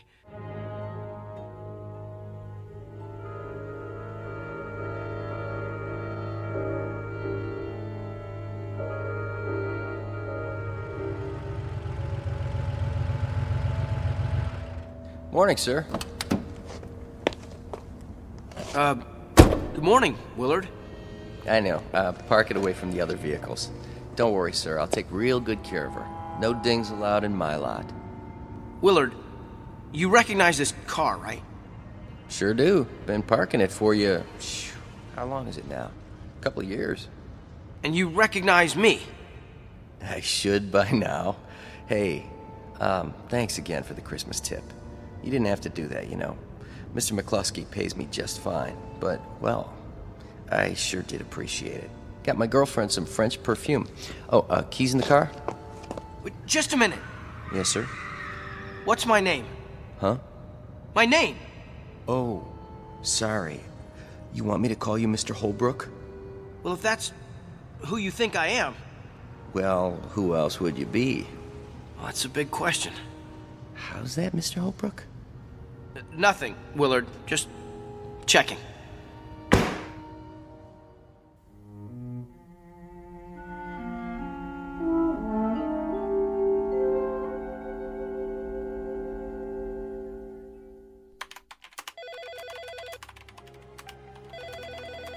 McCloskey Advertising, how may I direct your call? One moment, please. McCloskey Advertising, how may I... No, he's not in yet. Would you like his voicemail? Just a moment. Good morning, Mr. Holbrook. What did you say? I said good morning. Yeah, I thought that's what you said. You know me then? Of course, Mr. Holbrook. Is anything wrong? No. No, everything's just fine.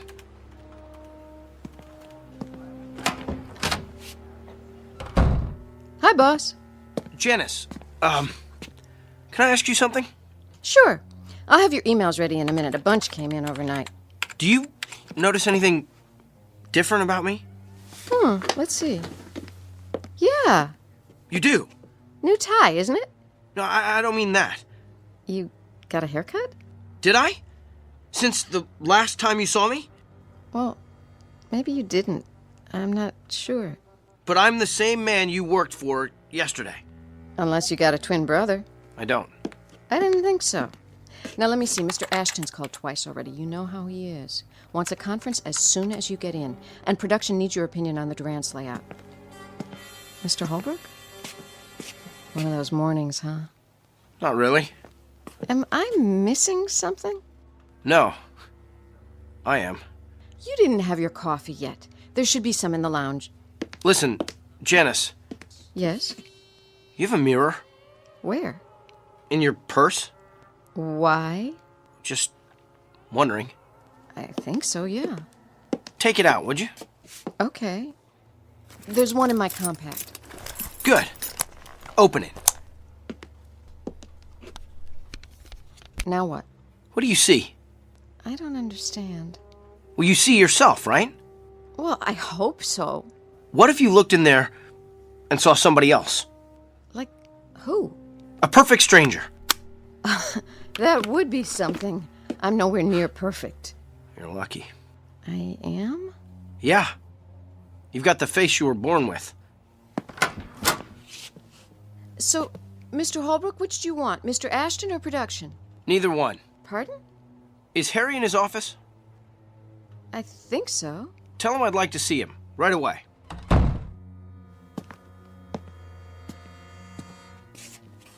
Mr. Ashton on line 1. Well, I'll get back to him. Where's Harry? I'm just calling. Get him in here. Yes, sir.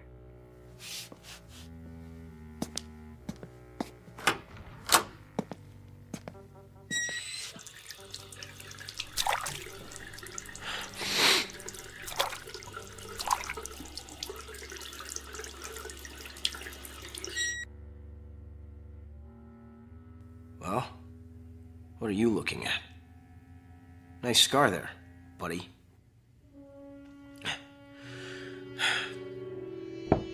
Come in. Glenn? In the washroom. I can come back later if... Be with you in a minute. Have a seat. Janice said you wanted to see me. Yeah. So what's up?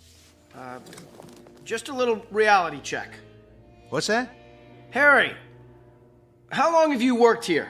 Let's see, 3 years, isn't it? Would you say that we know each other pretty well? Sure do. Why? And do me a favor. No problem. You'll have to ask for your own raise, though. I don't even think McCluskey knows my first name. If you had to give a description of me, what would you say? To who? The cops? What'd you do? Just tell me. What you look like? Yes. Describe me. Is this some kind of test? No. Play along for a minute.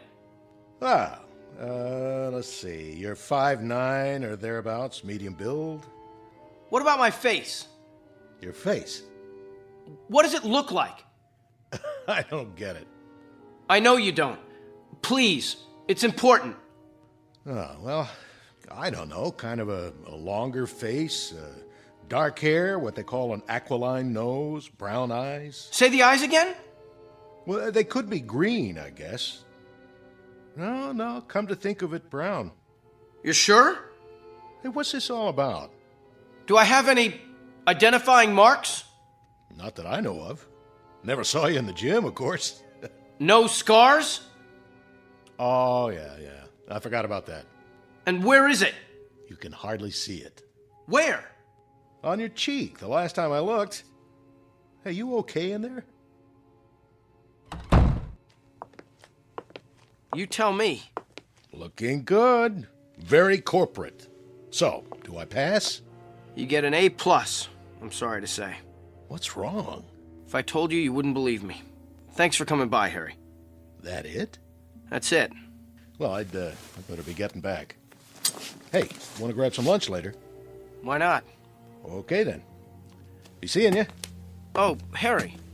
Yeah? You still have that bottle of scotch in your office? From the Christmas party? I think so. You want a belt? I've got a client later. He might want one. Be my guest. I'll send it over. Thanks. Some ice, too? You bet.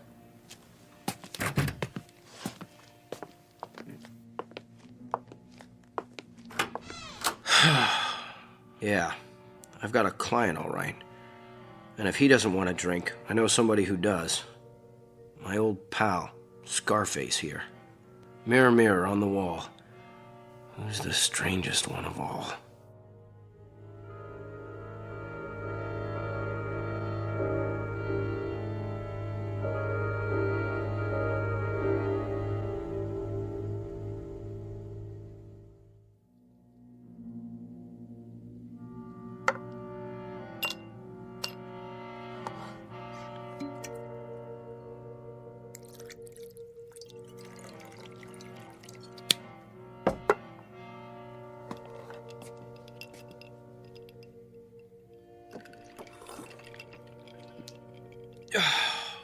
There.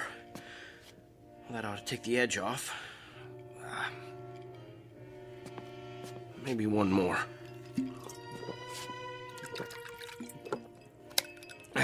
Now, let's have another look at that mirror. Eyes front and center. Here we go. And hut! Stop looking at me!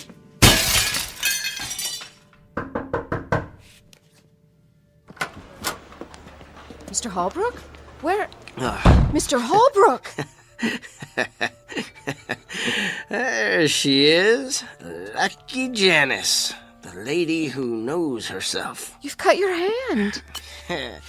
He never laid a glove on me. Give me a Band-Aid, would you, sweets? What happened? You're bleeding. He was here, Mr. McCluskey, just a little while ago.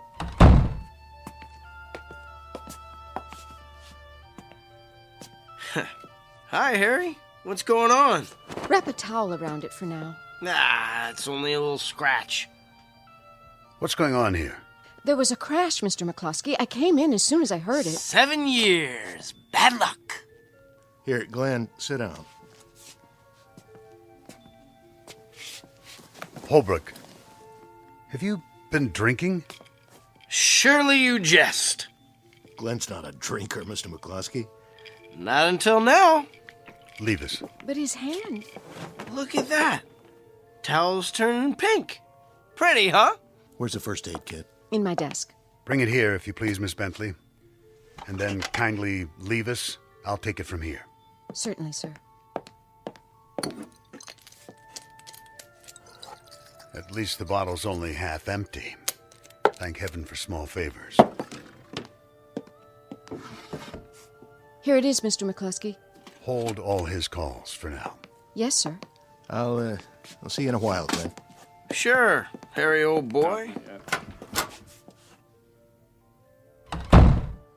Now then, do you mind explaining yourself? The mirror broke when it saw me. Never mind about the mirror. Have a drink, JJ. It's single malt. I think you've had quite enough. You know, Ashton says you haven't talked to him all morning and you've got Crawford sitting on his hands in production. Now, that means the whole campaign is delayed. I'll get a new mirror. Have to paint it black, though. I don't like what I see. Holbrook, you're a good man. But you've got to get a hold of yourself. Give me your hand. Too late to fix me. The damage is done. If I thought so, I wouldn't bother. Yeah, this is going to sting. What is it? Ow! You've been putting in a lot of hours at the agency. Pushing yourself too hard. Well, glad you brought it up, JJ. See, it wasn't really me. All this time I thought it was, but... Hold still. You don't have to do that. I know I don't. But I believe in the personal touch, especially for those who've stayed with me through thick and thin. You're wrapping up my hand like a mummy. Does that mean I'm already dead? I must be, because... Shh, quiet. You're in no condition to discuss anything. I want you to take the day off. What for?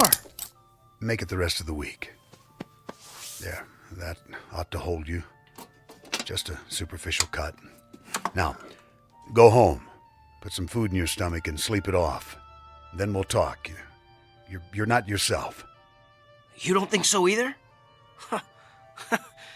Thanks, JJ. Thank you very much. Holbrook. Those are the first understanding words I've heard all day.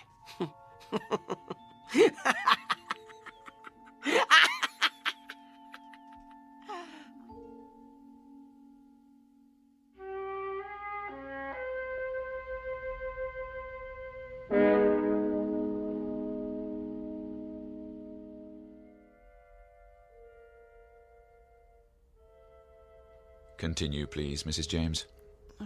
I'm not sure what you want me to say, Doctor. Anything that comes to mind. You still have a few minutes. Well, as I've told you, I have trouble sleeping, and every little thing seems to set me off. Perhaps that's it. It? The cause of your irritability. The domestic discord. Lack of sleep? Well, my physician did say I need more exercise. No, that's addressing the symptoms. But what is the root cause? Let's try a different tack. How do you feel toward your husband? It's not his fault. He works hard. I'm sure he does. But you said there's financial strain. Do you wish he had a better job? Oh, every woman wishes that. Or we marry them and they promise us the moon and we wait and we wait and... Yet some women are happily married, are they not? Well, all I can say is they must know something I don't. Perhaps they do. However, that's not the issue. You can't make him over, you know. Oh, sometimes I wish I could. You're angry at your husband for not making enough money. But you can't face that about yourself, so you sublimate it. The result, it comes out in little ways. You can't sleep, bicker endlessly. Yes? Your 2 o'clock is here. Thank you, Louise. I'm sorry, Mrs. James. Your hour is up. See you Tuesday. But what am I supposed to do until then? I see 2 choices. 1, go to a financial counselor, or 2, trade your husband in for a new model. Well, what's been your experience, Doctor? You're married, I take it.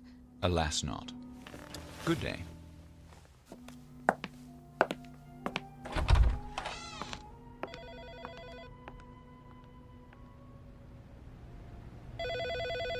He'll see you now.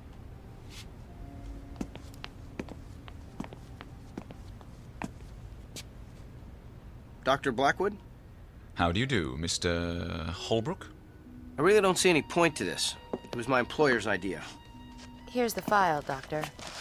Why don't you sit down, Mr. Holbrook? And wait for it to all go away? Tried that. Didn't work. As you wish. Let's start with the facts. You believe you woke up a few days ago with... a face that wasn't yours. Don't tell me. It's all in my mind. You went to your office expecting that no one would recognize you, but they did. So you started drinking as a form of self-medication? And I smashed a mirror. Don't forget that. McCloskey never will. Mr. McCloskey is responsible for your being here. He thinks a lot of you. Why shouldn't he? I've given him 5 years of my life, and he has an option on the rest. I take it he considers you almost a son. Someone worth salvaging. I'm an investment. At least the old Glenn Holbrook was. Was he? Well, compared to this, yes. How would you like it if you had to wear this face for the rest of your life? The question is why it bothers you so. Won't you have a seat? I'm not lying down on the couch. Whatever you're comfortable with. Now, let's look at the situation. Doesn't it seem unlikely that you're the only person who finds your face unfamiliar? Well, that's putting it mildly. But is it the truth? I don't know what the truth is anymore. What does your wife say? She thinks everything's hunky-dory. So she would have to be in collusion with the others, part of a conspiracy. Why would she be? I don't know. You'd have to ask her. Is she happy with your job? I assume so. How about everyone else? I get along pretty well. McCloskey likes me. So she'd have to be doing it on her own. But unless she's got a motive, and the magical power to cloud men's minds or alter the fabric of reality, they're all seeing you as you are, and always were. Well, that would explain it, but... Now, if everyone sees you that way, then you're the only one who thinks you're any different. Isn't that right? I guess so. Ergo, the trouble is not with them, but with you. So it is all in my mind.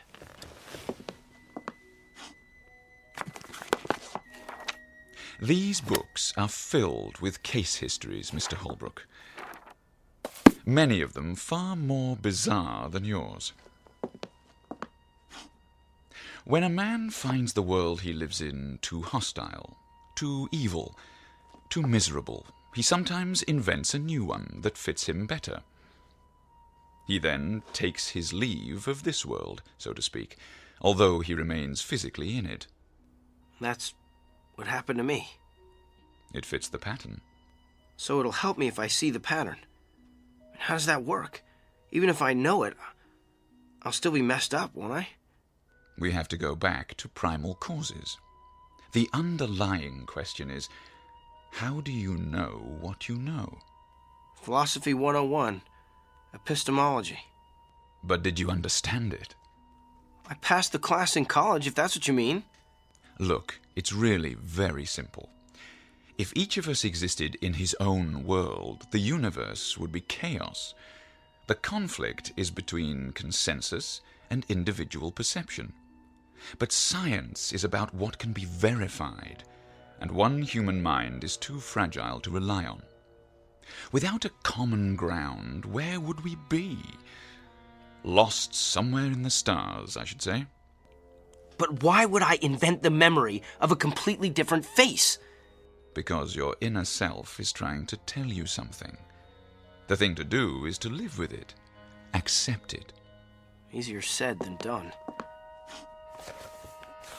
Nothing is easy, Mr. Holbrook. The longest journey begins with, you know, the rest. I suggest a series of sessions, 3 times a week to start. Is that agreeable? If it'll bring back the face I was born with. That's up to you. But I would say the prognosis is most favorable. Now, if you don't mind, I'll ask you to fill out an insurance form for your health provider. Louise will fax a copy to McCluskey's office. You don't have any mirrors, do you? There's one in my washroom. Why? Verification. No. I know what I'll see. You better keep it locked up while I'm here so I don't start busting up the place.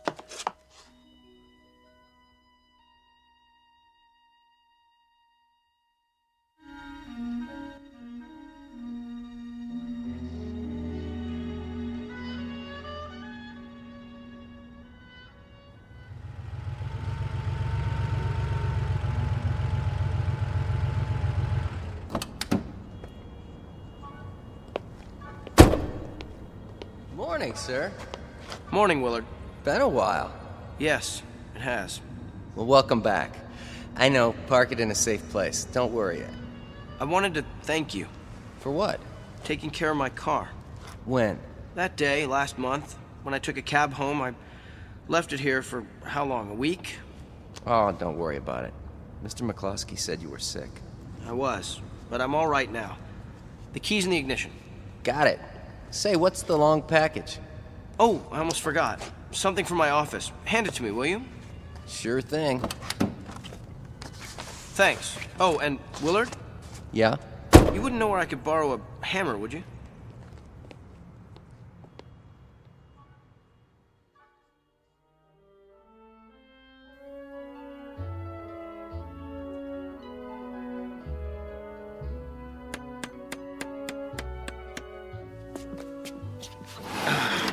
There.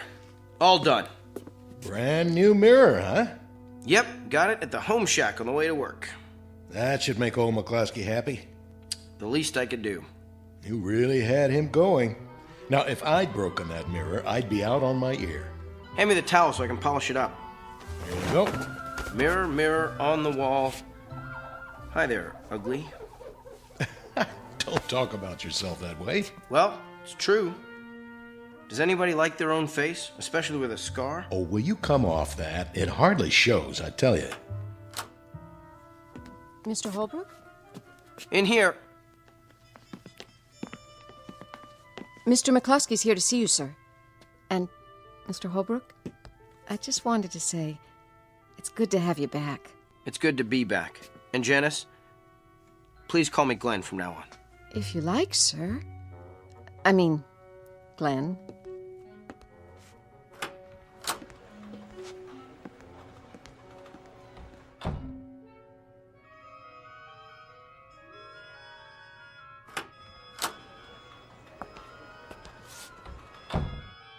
Good morning, sir. Morning, Shannon. Part of the welcoming committee? You bet. What have you done in there, Holbrook? A new medicine chest? You didn't have to do that. On the contrary, Mr. McCluskey, I'd like to make amends, and this is a start. Well, I'd better get back to work. See you at lunch, Harry. And remember, I'm buying this time. Sure, Glenn.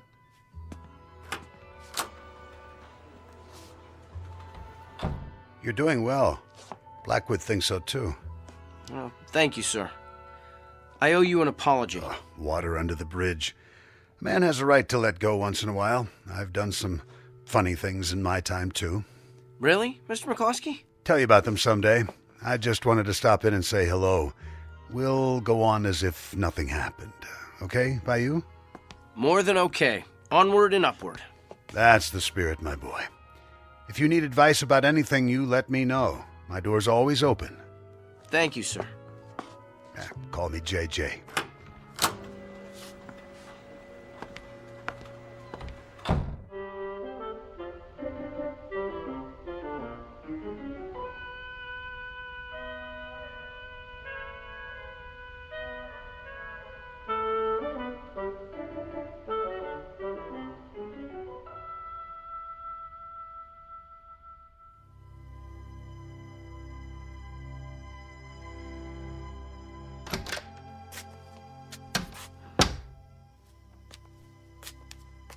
Ready to turn in? Soon as I finish with my hair. Everything's locked up. I'll set the clock. Am I forgetting anything? My, aren't we full of energy tonight? You don't know the half of it. That's a good start. Smell that air. Reminds me of our honeymoon. It does? Makes a man happy to be alive. I'm glad you feel that way. For a while there. That's all over. I've joined the human race again. You don't know what a relief that is. Time to do my exercises. 1, 2, 3, 4. But tell me honestly, Glenn. You don't still think that... I don't think anything. I mean that business about your face. I'm still not sure if it's mine. Glenn. But so what? There are more important things in heaven and earth. I've still got you and a job. I guess I'll just have to live with it. Is that what the psychiatrist said? Yeah, and it took. And looking at Blackwood, I thought, oh, it could have been worse. What if I woke up with his face or JJ's? How would you like that? I like you the way you are. Even if McCloskey thinks you've hit the glass ceiling. What do you mean? He's about to give me a promotion. Oh, what if he does? You're not going anywhere with that agency. The handwriting's on the wall. They're on the way down. Well, all I can say is they better not be. Kind of late for me to change horses. It's never too late. Well, if I go somewhere else, I'd have to start from scratch. Oh, I don't know. There's always room for a fresh young face. What kind of face? Take a look in the mirror. I'm looking. I'm a lot of things, Claire, but young isn't one of them. You know, when I first saw this new mug, I thought it was ugly. But that's because it was so different. Now, I've decided it's not such a bad old face after all. That's what I thought. I mean, I've always thought that. I think I'll keep it. The scar gives me a certain air of distinction, wouldn't you say? Sexy is the word I was thinking of. Not strange? Not to me. Good. How's it feel? I'd say that's a very good start. Come to bed. Be right there. I just have something to do first.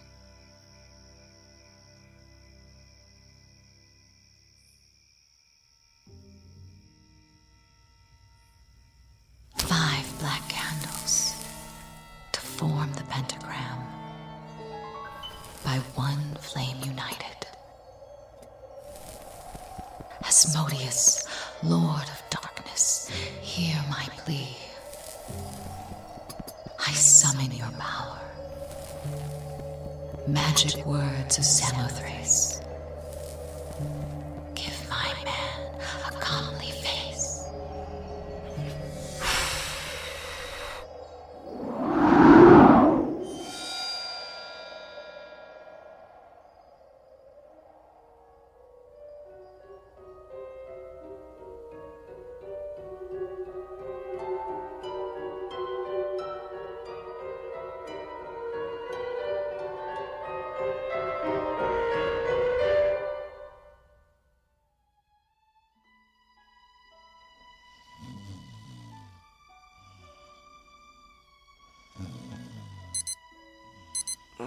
All right.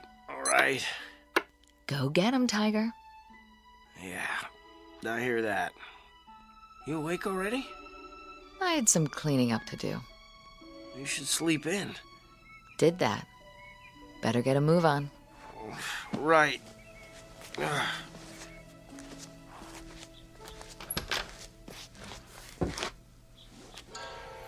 What in the... Claire? Claire! What?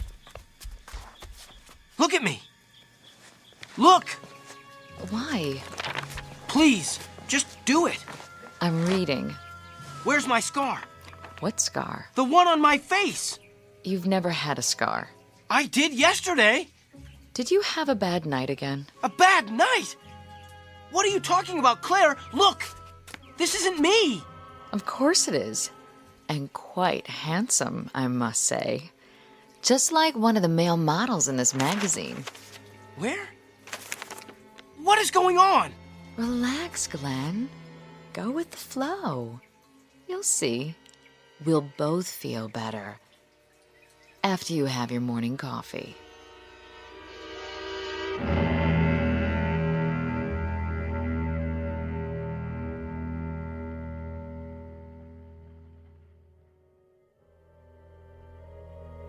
Glenn Holbrook, a man who may or may not know himself after all, who believes the old homilies about turning over a new leaf, and that a good night's sleep can make a new man of you, whether you need it or not. Tonight's object lesson about cause and effect in the Twilight Zone.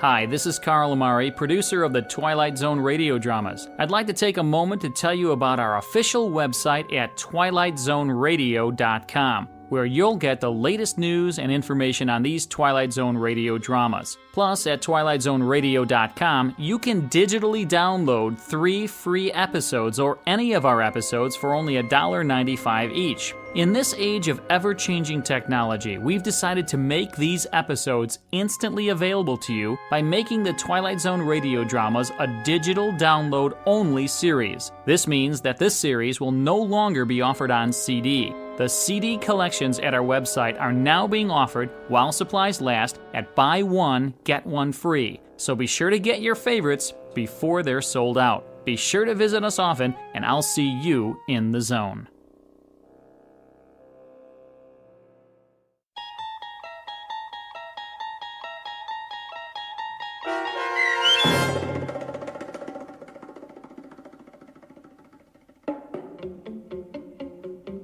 Who Am I? Starring Sean Astin with Stacy Keach as your narrator was adapted for radio by Dennis Etchison and written for The Twilight Zone by Jerry Soule.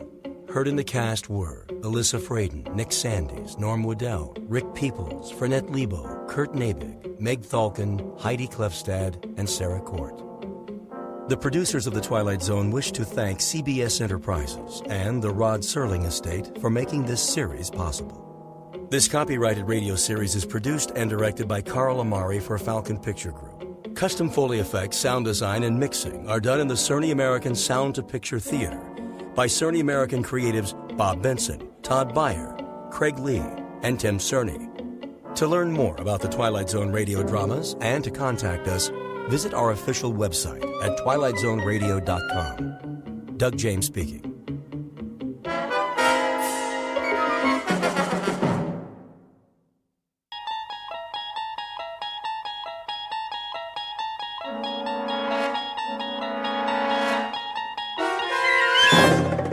You unlock this door with the key of imagination. Beyond it is another dimension, a dimension of sound, a dimension of sight, a dimension of mind. You're moving into a land of both shadow and substance, of things and ideas. You've just crossed over into the Twilight Zone.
Probe 7.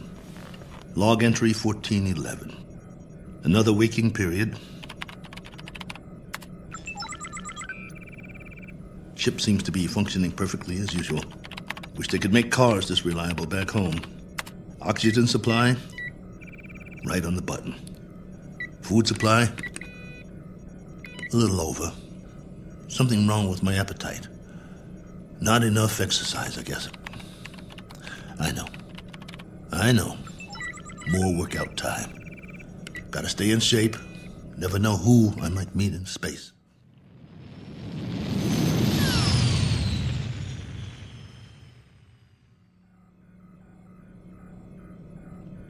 Coordinates on autopilot. Propulsion system humming like a top. Pressure flow, output, all right on the money. Oh, come on, guys. You don't need a pilot up here. Could have sent an unmanned probe. All I am is extra weight. Think how much farther this crate could go without me. Of course, you wouldn't have my brilliant observations. Boredom followed by prolonged disinterest, with periods of great loneliness. Must be fascinating. Here's an observation. All these blinking lights in the cockpit. They remind me of stars, or candles, or cigarette lighters. That's it. You remember cigarettes? Did you know at concerts people had these little lighters, and sometimes they'd hold them up and it looked like a sea of stars out there in the dark? I want to write a book, not this diary. Doesn't have enough plot. Just me remembering. That's who I am, boys. He who remembers. Oh, well. Better send you the numbers. Here goes the download. Transmitting now. Till next time, this is Colonel A.L. Cook. Over and out.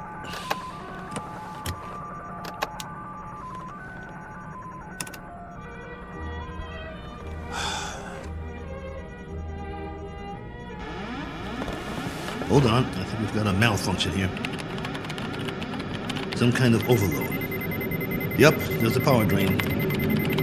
Initiating diagnostics.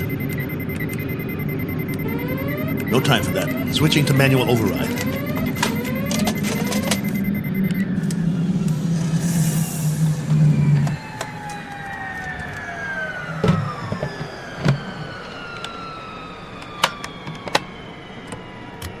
Base, this is Probe 7.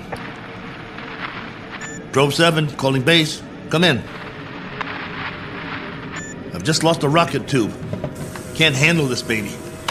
Controls won't respond. Losing power fast.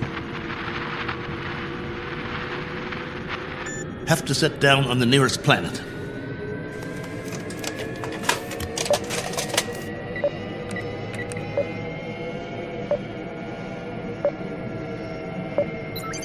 Got one in view now. Not much choice.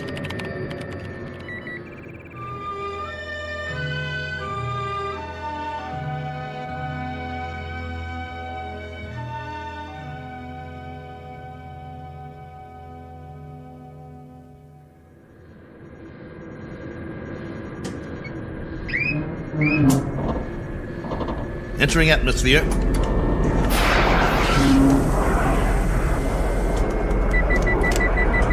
Surface coming up fast.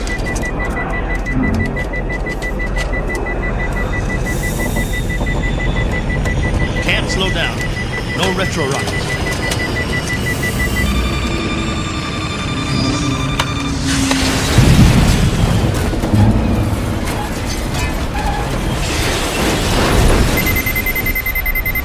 Warning. System overload. Warning. System overload. Ship's about to catch fire. Base, do you read? This is Probe 7. Probe 7. Mayday! Mayday!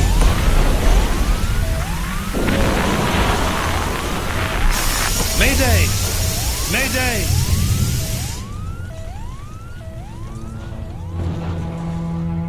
One Colonel Cook, a traveler in deep space several million miles from his point of departure and presently out of options. He set a course across an endless ocean in a one-man lifeboat, now scorched and broken on an alien shore. But even if he should survive, his greatest ordeal is yet to come, for he must face a far more dangerous challenge, an opponent more menacing than the cold, lifeless vacuum of space. He must face what awaits him on the other side of the bulkhead and do battle with the unknown.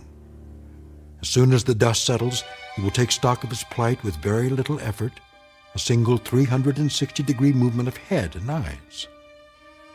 For Colonel Cook has come to rest on a small, undistinguished planet not on any chart, one that is actually an outpost in the Twilight Zone. And now, The Twilight Zone, and our story, Probe 7, Over and Out, starring Lou Gossett Jr., with Stacy Keach as your narrator.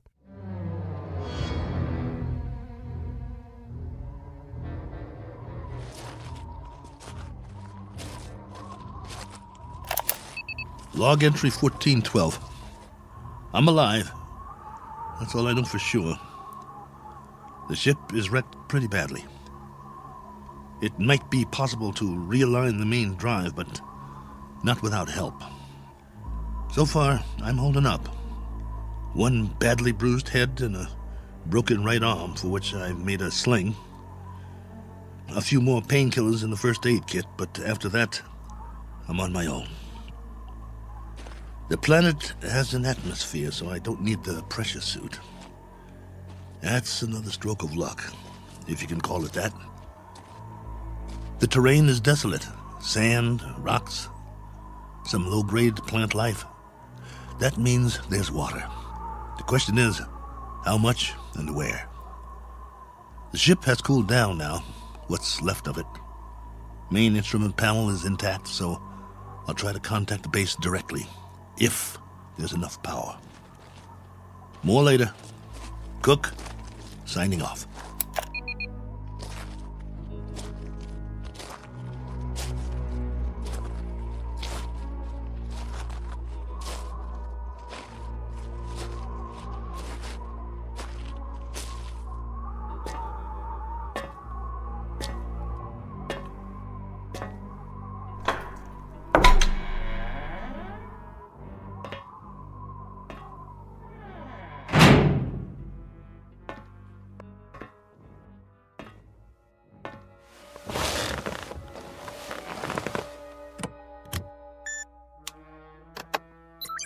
This is Probe 7. Do you read? Probe 7. This is Probe 7, calling base. Probe 7, with a landing report and damage assessment. Over to you, base.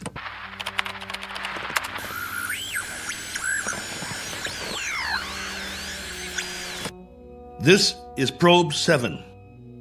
Come on, base. I'm waiting. Probe 7, this is base. You're coming through low, barely audible. Blaine, is that you? Yes, this is Lieutenant Blaine. We read that you're... This is Cook, Probe 7. I'm glad to hear you. Cook? Cook, we thought we'd lost you. Your transmission was interrupted. Everything was interrupted. I'm lucky to be alive. Probe 7 made unscheduled landfall approximately 7 hours ago. What? Come again. Can't hear. I thought you said... I've crash-landed, Blaine, in another planetary system. Didn't have much choice. One of the thrusters broke off the ship. This planet is 92,900,000 miles from the nearest star. Good Lord, Colonel. We're having trouble seeing you on the monitor. Sorry, but I can't send or receive a visual. Most of my equipment was fried in the crash. Okay. How's your oxygen? And that's the least of my worries. There's an atmosphere here. I don't know its density or composition, but it's breathable. Probe 7, your signal's drifting. Can you increase power? Not much chance of that. Far as I can tell, this is the last of my juice, at least for now. I've got half a generator and 3 solar cells working. I was afraid it wasn't enough to get through it all. Okay. Can you effect repairs? Say again? Repairs. Can you make repairs? If you give me maybe 20 years, a good right arm, and a new head while you're at it, I might make a start. The bottom line is, I need help. Got that, Base? Help. And right away. Probe 7, you're breaking up. Probe 7, are you there? Probe 7, we're having difficulties. All right, just stay there. Stay in transmission. Probe 7, we've traced your signal. We know where you are. Great. How soon can you send a ship? Colonel, I'm sorry to say we have nothing here that can reach you. What? You had several ships on the drawing board. Repeat, we have nothing available. Say again? All construction is suspended pending the current crisis. Ah, come on! Colonel Cook, I've been told you'll have to make the repairs yourself. Base, now hear this. I don't have fuel, no propellant at all.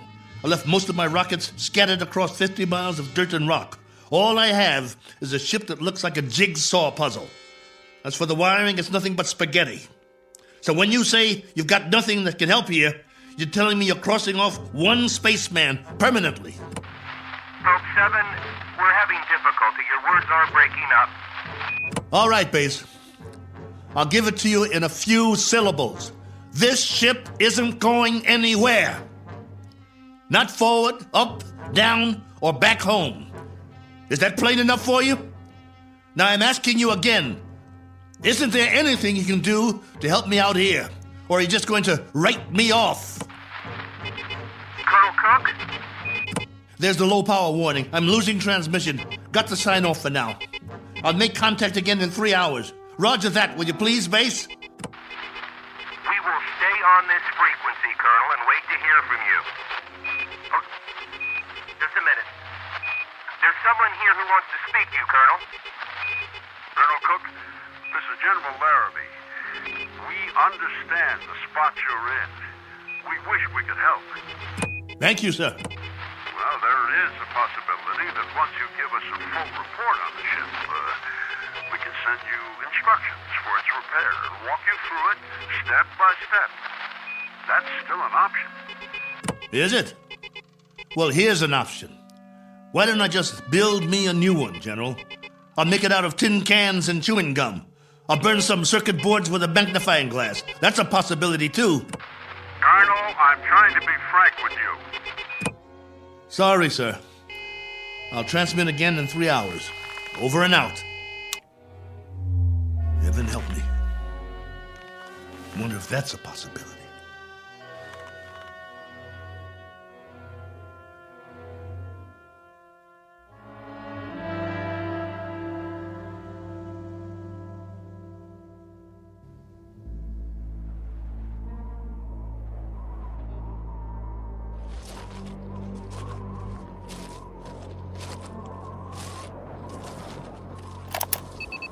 Log entry 1413. I'm standing on a hillside a few meters from the ship. You hear that? I think there's going to be a change in the weather. Back home we'd call it a sandstorm. Better head back soon. I see vines and some flowers down the other side of the hill. There's more life here than I thought. As to what stage of evolution is reached, that's pure conjecture. No sign of animal life, but the vegetation grows thicker in certain areas, like the valley. Can't trust my leg yet. Better stay close to the ship. I've picked some plants for analysis. We'll see if there's anything edible. Hey! Anybody! Hey! Take me to your leader. I've got beads and wampum. Is anybody here?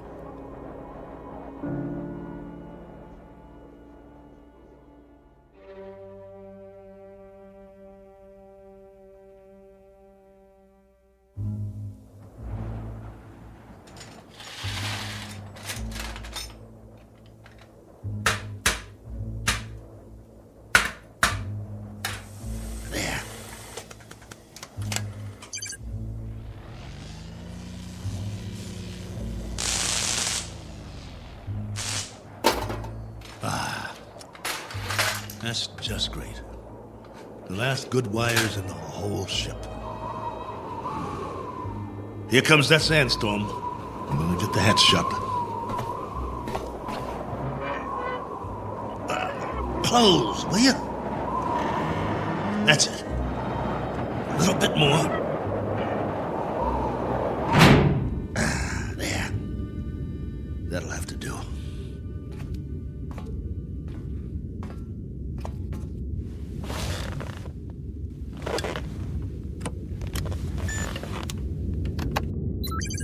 This is Probe 7, calling base. Probe 7, calling base. Over to you.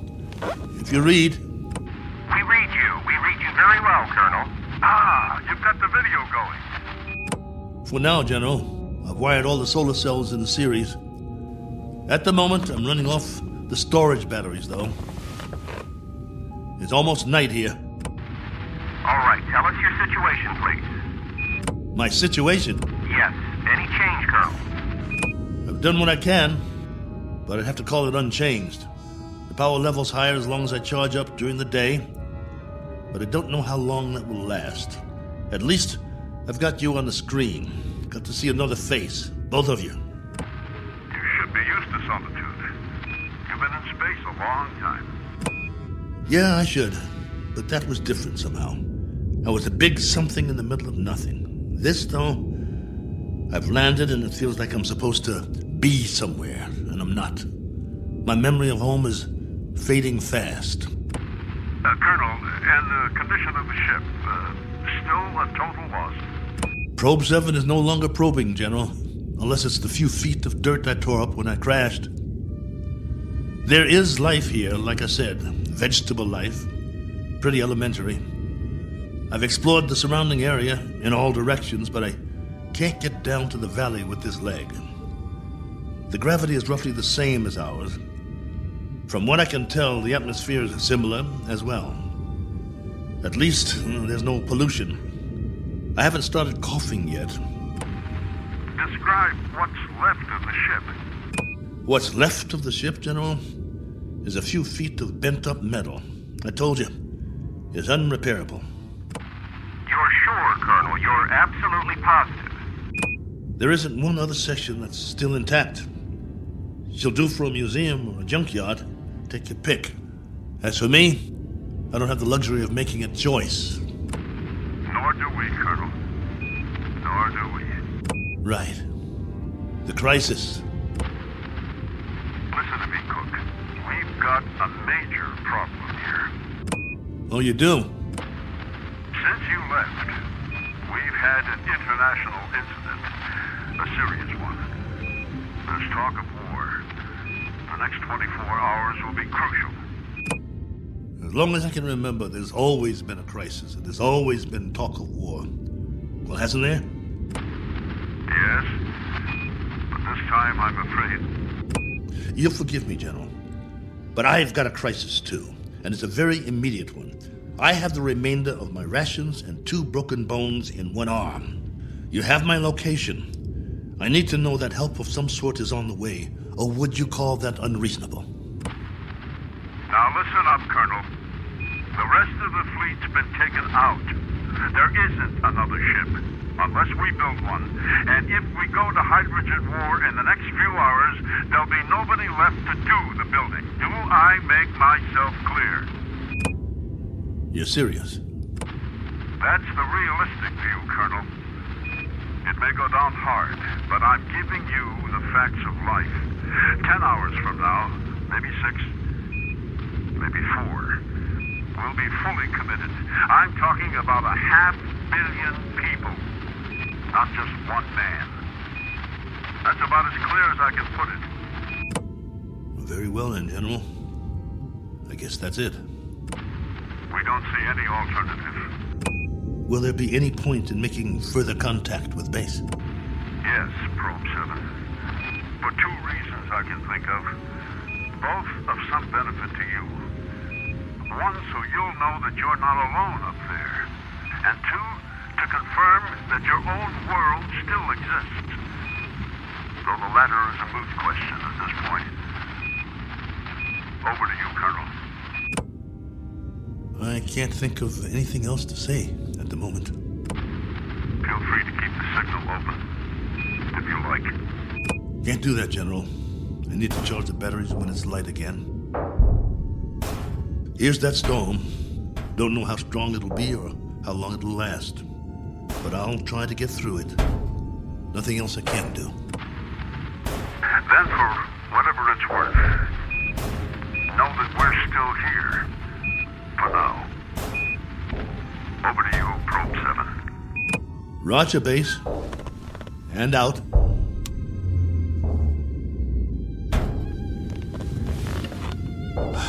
It's going to be a long night.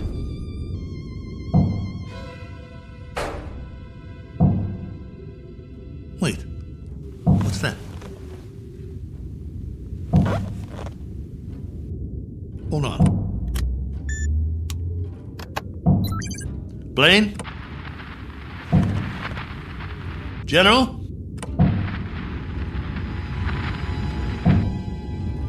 I wish you could hear this. There's something outside, I swear. Something or someone.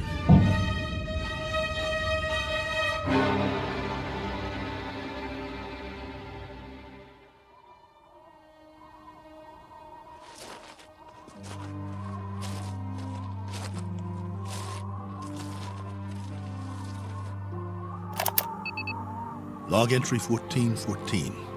Just in case anybody ever hears this, I didn't get much sleep last night. I was waiting for the wind to die down. As soon as it did, I opened the hatch sometime around dawn. You see, I thought I heard something pounding on the hull, over and over. It couldn't have been an accident. It had to be something intelligent trying to signal me, to let it in from the storm. That was what I thought. Funny the way the mind works. I've never been so glad to hear anything in my life. And at the same time, so afraid. But I opened it anyway. Well, everything was covered with a fine layer of sand, silica crystals, very much like the soil back home. And that was the trouble. Whatever had been outside, there was no sign of it now. If there were tracks, the sandstorm had wiped them out. The ground, everything, smooth as a beach where no man has gone before. I did find something, though. A broken branch. So, it was only the wind, after all, blowing it back and forth before it broke off. Had me going for a while. So much for my man Friday. Now I'm back to the old routine. Reconnaissance, hunting, and gathering. Just think, a few million years from now, something on 4 legs, or 2, or 8, may actually walk this barren planet again. A few million more years, and it will grow a bigger brain so the species can start doing the same things I'm doing. Foraging for food, trying to survive. Wonder if there'll be anything left of the ship by then. Probably not. Me? I'll be a fossil at the bottom of a tar pit somewhere, and no one will realize I was ever here. Well, onward he marched, for want of anything better to do.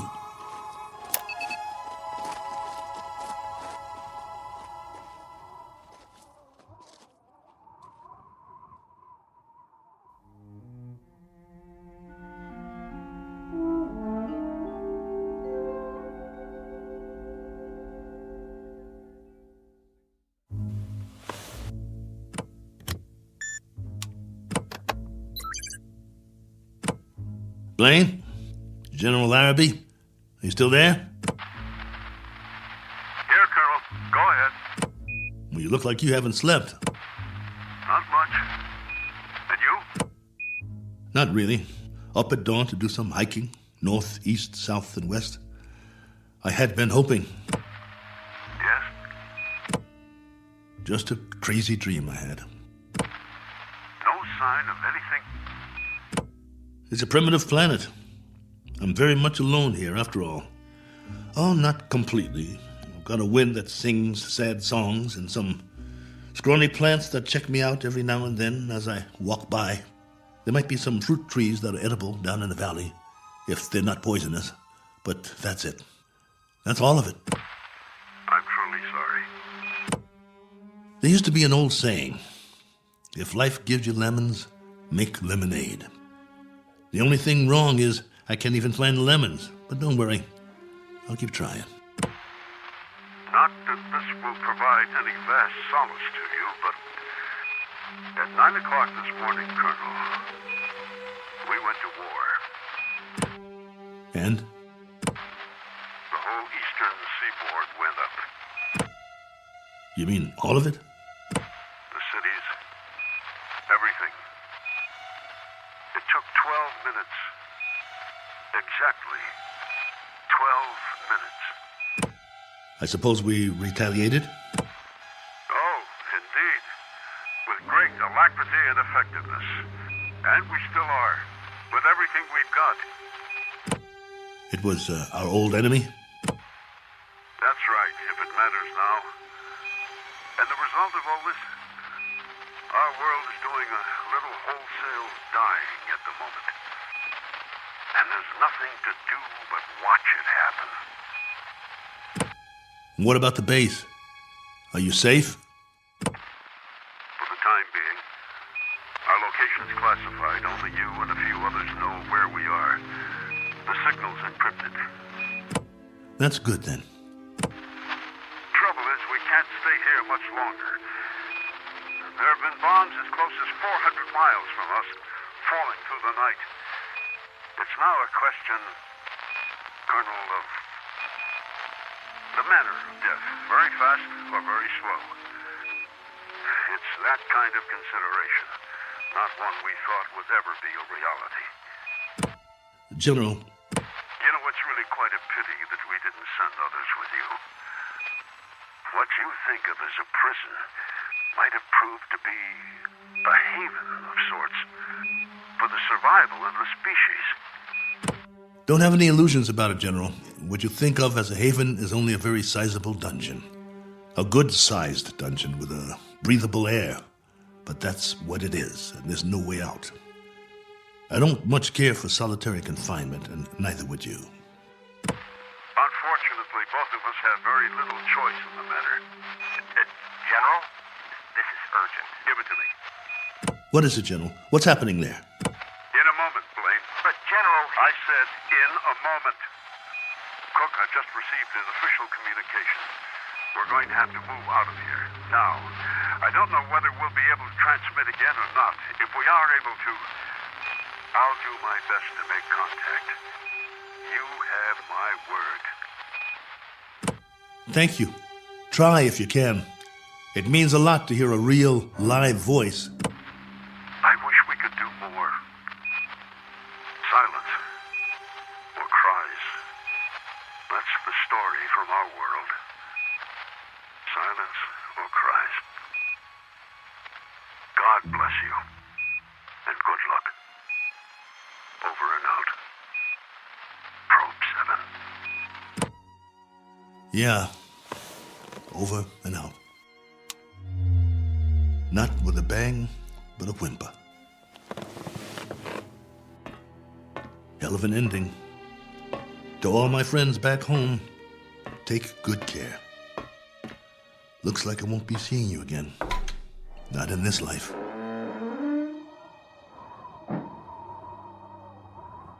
Time to start a new project. Chapter 1. The Memoirs of Colonel A.L. Cook. And I've got a very good memory. You wouldn't believe the stories I could tell. Who knows? After I'm gone, maybe someone else will crash here and find it. A lifetime of memories. Every sight, every sound, all the way back to the beginning. The kids I knew, the girls I dated, my friends, mom and dad, the first job, all of it. Every detail recorded for posterity. Has anyone ever done that before? Maybe people who keep diaries their whole lives, except that no one ever got it all down. Didn't have the time. But I do. All the time in the world.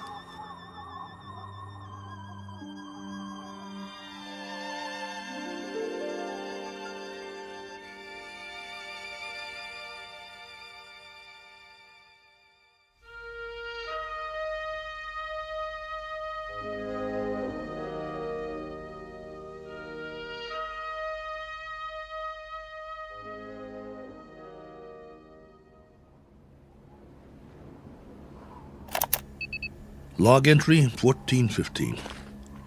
This one's for the record. A final official entry. From here on, it'll be the life story of Colonel A.L. Cook. Me, myself, and I. If for no other reason than to keep from going batty. But for now, it's a beautiful day, here on Primordial World. Ship still standing, of course. You'd never know that's what it was. More like something from a scrap metal yard. The cost that went into building it, the man-hours, and for what? To come to rest here. A little way station that isn't even on the map.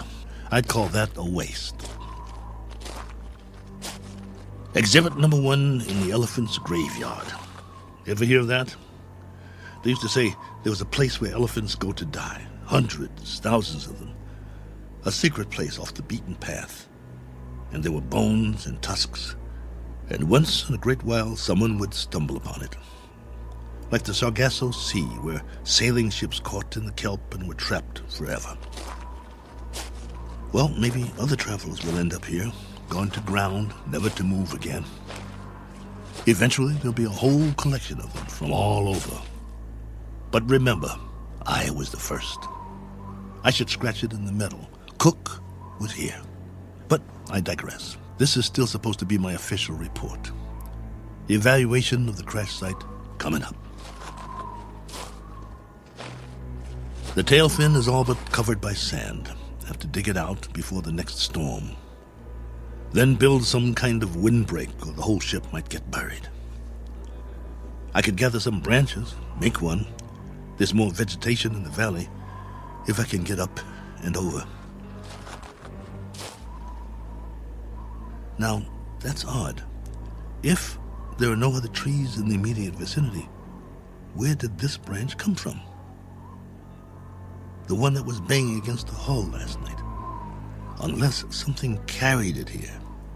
The wind or oh well, maybe I just didn't notice before. That must be it. Rocks to the left of me, rocks to the right of me. One very dry, broken off branch in the sand. And what great sand it is. None better in the known universe. On sale at closeout prices. Note the fine crunch under my boots as I walk the proud land. The rare texture, the superb body. Why, it's positively... What in the name of... It can't be. It looks exactly like... No, I must be hallucinating. But this... impression... I could swear it's a footprint, a boot print, to be precise. A lot like my boot, in fact. But it's not one of mine, about 4 inches shorter. But that's what it is. It is! Now hear this. Now hear this. I've got company. I've got company. Hey! Whoever you are, come on down.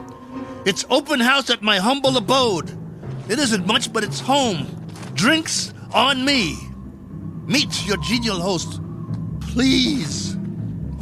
Please let me see you. Here's another footprint. And another. And another. Where do they lead? Up the hill? Has to be since the storm, so there was something here. I knew it. Hey, I don't care who you are or where you're from. Let's shake hands and be friends. Don't you need a friend? I do. Come on, friend. We can talk. I've got some stories, believe you me. Where you hiding? Behind that bush? Ugh!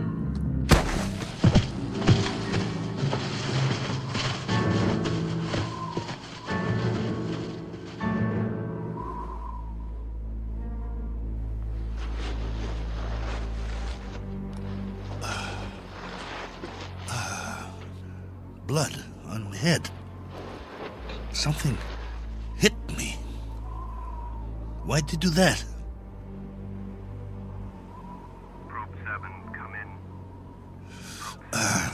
got to get inside.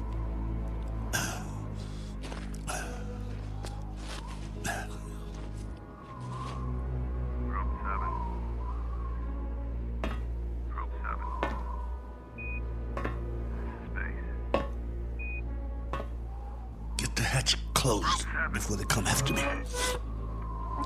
Group 7.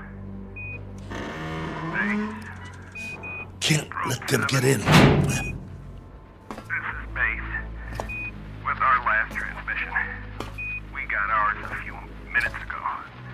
A 500% increase in radioactivity. Not much hope for us. Colonel, this is General Larrabee. I wanted to wish you well. From what we can gather, the enemy got it just as bad as we did. We wiped them out. And they wiped us out. One last forlorn wish for you, Colonel.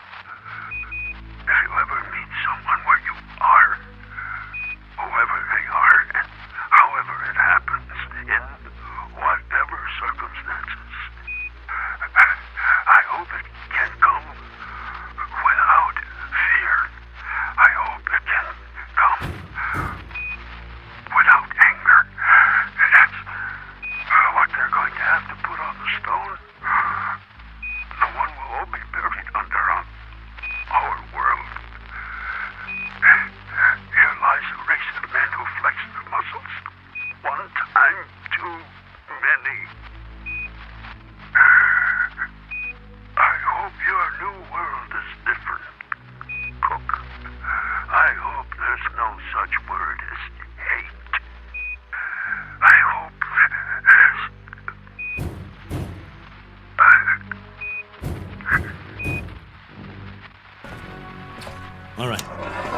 All right. I'm ready for you. You want in? Maybe I'll let you, and maybe I won't. It's up to you. You can be friendly, or you can be dead.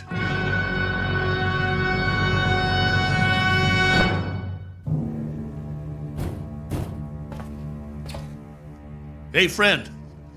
You want to come in? Must be lonely out there. I hear you. What's the matter? Hungry? You're going to get a lot hungrier. Or don't you eat, friend?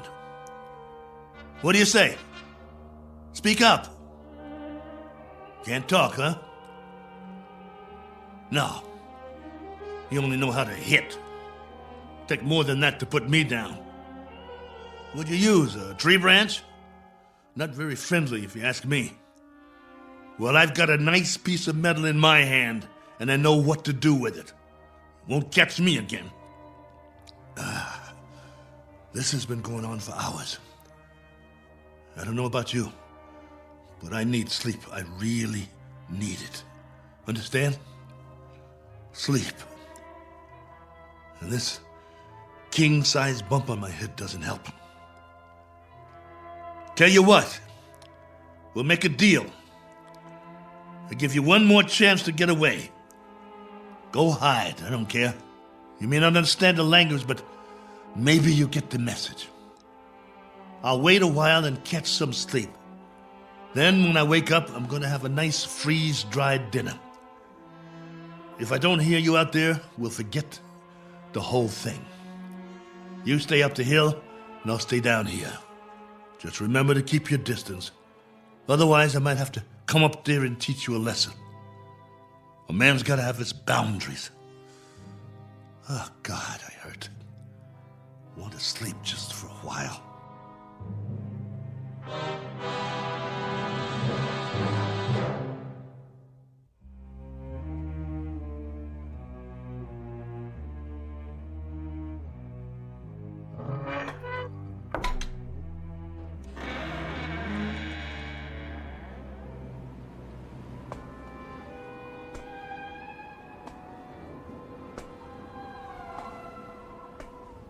Hey, friend. Gotcha.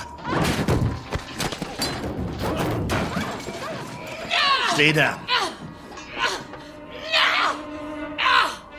Pretty weak, aren't you? Let's see who you really are. Ituko. Miena. Manda. Manda. No. You're a woman? No, wait. Let's talk. Can't we talk about it? Do you understand anything I'm saying? Min. Oh boy. Look. My name is Cook. Colonel Cook. I'm from another planet. I crash landed here. Cracked up my ship. This is my ship, get it? Or it was. It can't fly anymore. Now I'm just a wingless spaceman with no place to go and all the time in the world to get there. All right, be that way. I'm not going to hit you. I'm putting my weapon down, see? Oh, what difference does it make?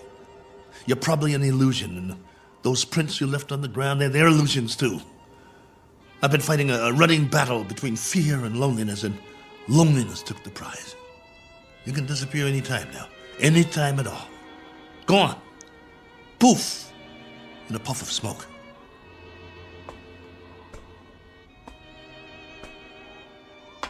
No, wait, please. Are you real? This knot on my head certainly is.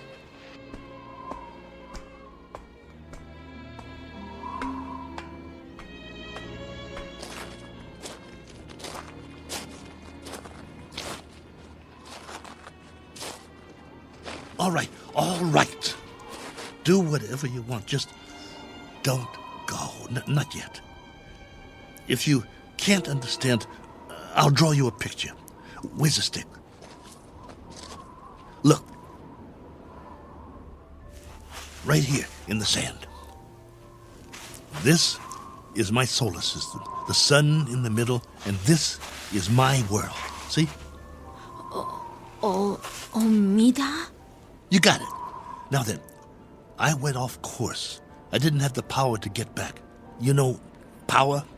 Vroom, vroom. No good.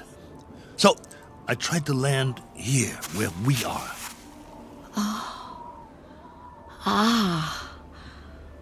Omida korum.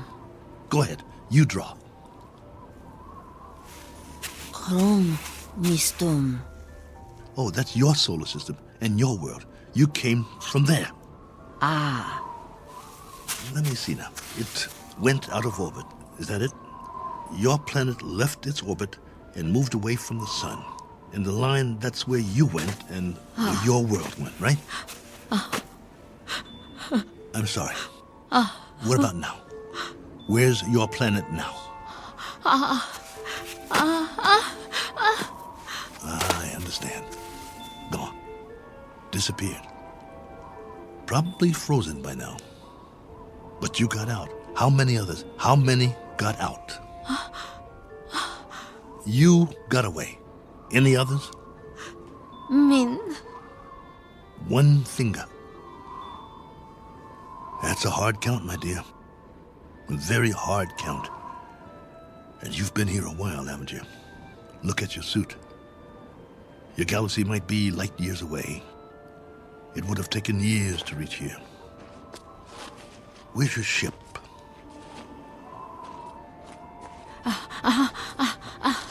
Ship. Where's your ship? It crashed too, didn't it? So you've been here a long time. A very long time. Me, Cook. Colonel Cook. You? Korava. Korava? Korava. Well, what do you know? I'm pleased to make your acquaintance. How does it figure? I thought you'd be a 50-foot flesh-eating ant or something. And you turn out to be a woman. Which is neither here nor there. Because however you slice it, we're stuck here. A one-armed man and one very tired lady. Quite a pair. What have you been living on? What food? You understand food? Eat? Well, I can offer you lunch or maybe it's breakfast. I'm not sure which. And some companionship. And we can spend the rest of our lives drawing diagrams in the sand, which will be somewhat tedious. But the brighter of us will have to learn the other's language eventually. I hope it's you. Because I got some stories to tell, believe me. Come, Korova. Eat. Food. In the ship. Chow time. Come along. Inside. Eat. Food. Food. Okawa? Okawa. No. Not that way. Come here. Food. Please come back. I'm not going to hurt you. Please. Okawa! Oh, for heaven's sake. Korova, please.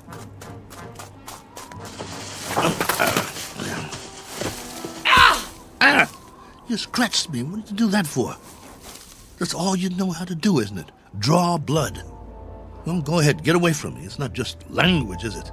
It's our animal nature, the way we instinctively respond to one another. In that case, there's not much hope. Go on. Go. If that's the way you want it, go.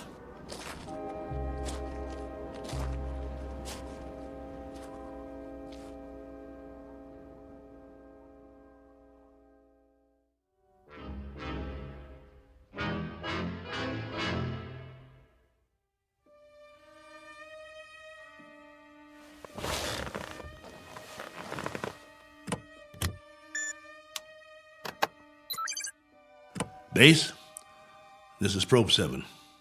The following is sent on faith, which is appropriate since this transmission is in the nature of a fairy story. I don't know under what heading you would classify it. Very likely space medicine or space opera. The long and the short of it is that I'm not alone here. There's a woman from another planet. Her name is Korova. I don't know much about her. I do know that she comes from another planet in another galaxy. A planet that left its orbit and moved out of space away from its sun. I suppose the inevitable happened. They just froze. She's not very old, so she must have been sent in a spaceship as a little girl. But now that ship is no more. They probably sent others too. God knows what happened to them. Died en route, lost their way, landed elsewhere, who knows. But somehow or other, she made it. Perhaps as a child on a preset course. She was here alone until I came. If by some chance you're still there, I can't send you any soil tests. I can't send you data about plant species or anything like that. But I can give you an observation about the psychological makeup of the animal kingdom. They're a frightened breed, a very frightened breed. It must be a universal trait wherever there are advanced life forms.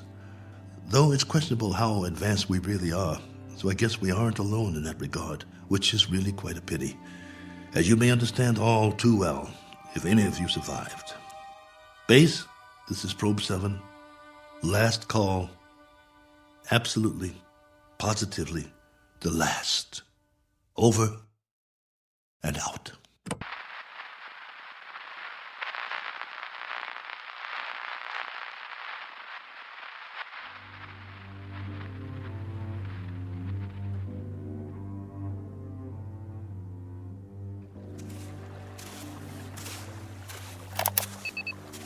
Log entry 1417. Well, the ship is history. I've left it for good. I finally made it up the hill and down the other side. And guess what? There's much more vegetation here. Fruit trees. Flowers as big as your head. And through it all, a stream of running water. I swear, it's like a garden. I brought what I need in a backpack. I'm going to set up shop on the banks of the river and try to live here, for better or worse. It will be the last great adventure. I only wish I could share it.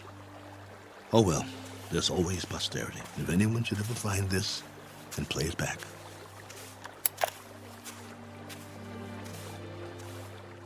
Cook.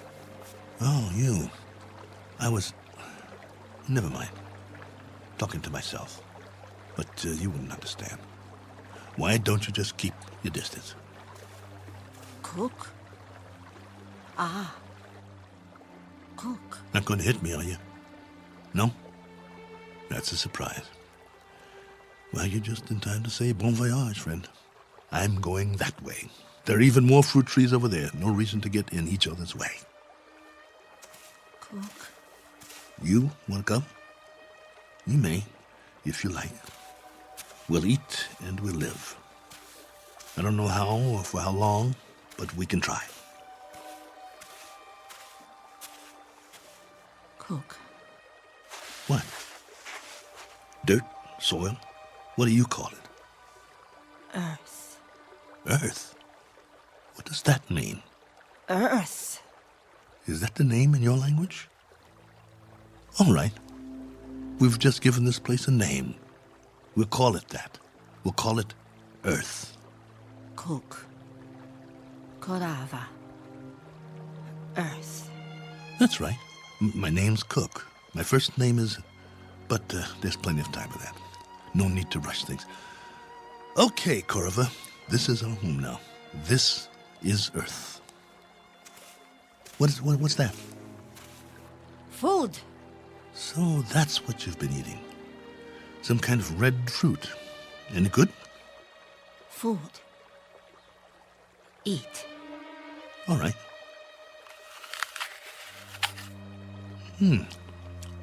Not bad. We'll take some with us. If you think it's all right. Come on. I wanted to tell you something, but now I've forgotten. I guess we'll have plenty to talk about, though. This place, a new life after all. And after a while, we'll have new memories to talk about. Things we can share. Come along, then. Let's go.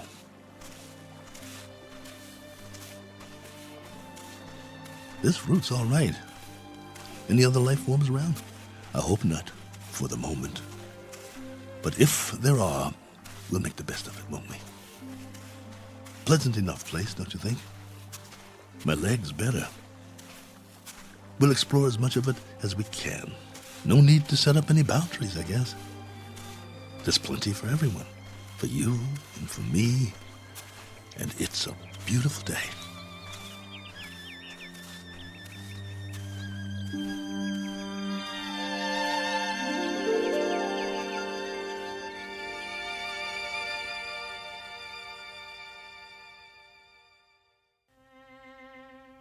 Do you know these people?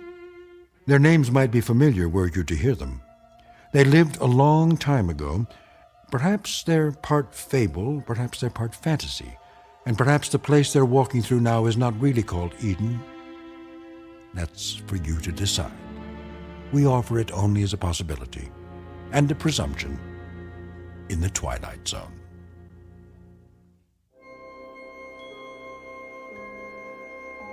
Hi, this is Carl Amari, producer of the Twilight Zone Radio Dramas. I'd like to take a moment to tell you about our official website at twilightzoneradio.com, where you'll get the latest news and information on these Twilight Zone Radio dramas. Plus, at twilightzoneradio.com, you can digitally download 3 free episodes or any of our episodes for only $1.95 each. In this age of ever-changing technology, we've decided to make these episodes instantly available to you by making the Twilight Zone Radio Dramas a digital download-only series. This means that this series will no longer be offered on CD. The CD collections at our website are now being offered, while supplies last, at buy one, get one free. So be sure to get your favorites before they're sold out. Be sure to visit us often, and I'll see you in the zone.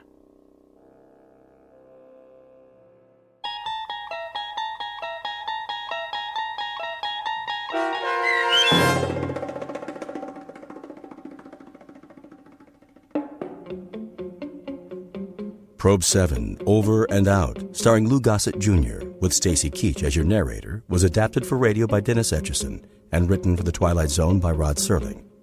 Heard in the cast were Tony Makis Sr., Sam Derrence, and Oksana Fedanushin.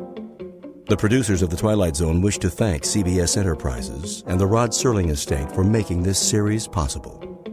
This copyrighted radio series is produced and directed by Carl Amari and Joe B. Cerny for Falcon Picture Group and Westwood One. Sound design and custom Foley effects for The Twilight Zone by Cerny American creatives Bob Benson, Craig Lee, Matt Sorrow, Tim Cerny, and Todd Beyer. To learn more about the Twilight Zone radio dramas and to contact us, visit our official website at twilightzoneradio.com. James speaking.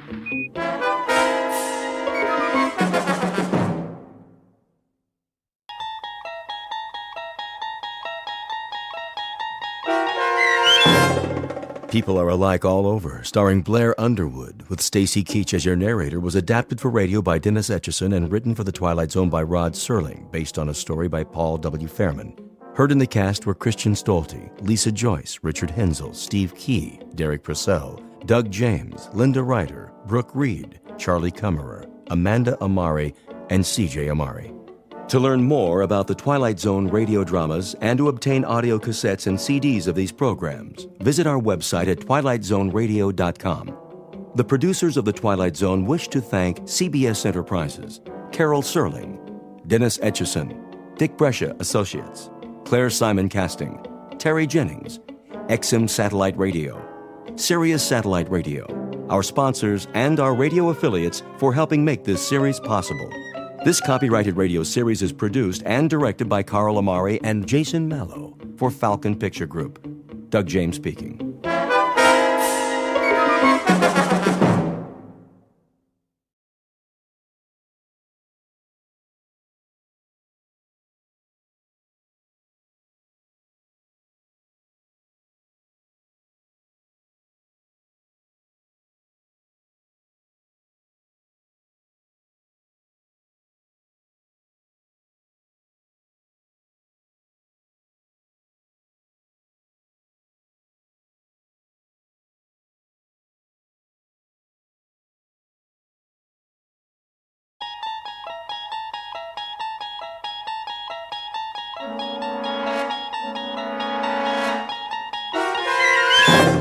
There is a fifth dimension beyond that which is known to man. It is a dimension as vast as space and as timeless as infinity. It is the middle ground between light and shadow, and it lies between the pit of man's fears and the summit of his knowledge. This is the dimension of imagination. It is an area which we call the Twilight Zone.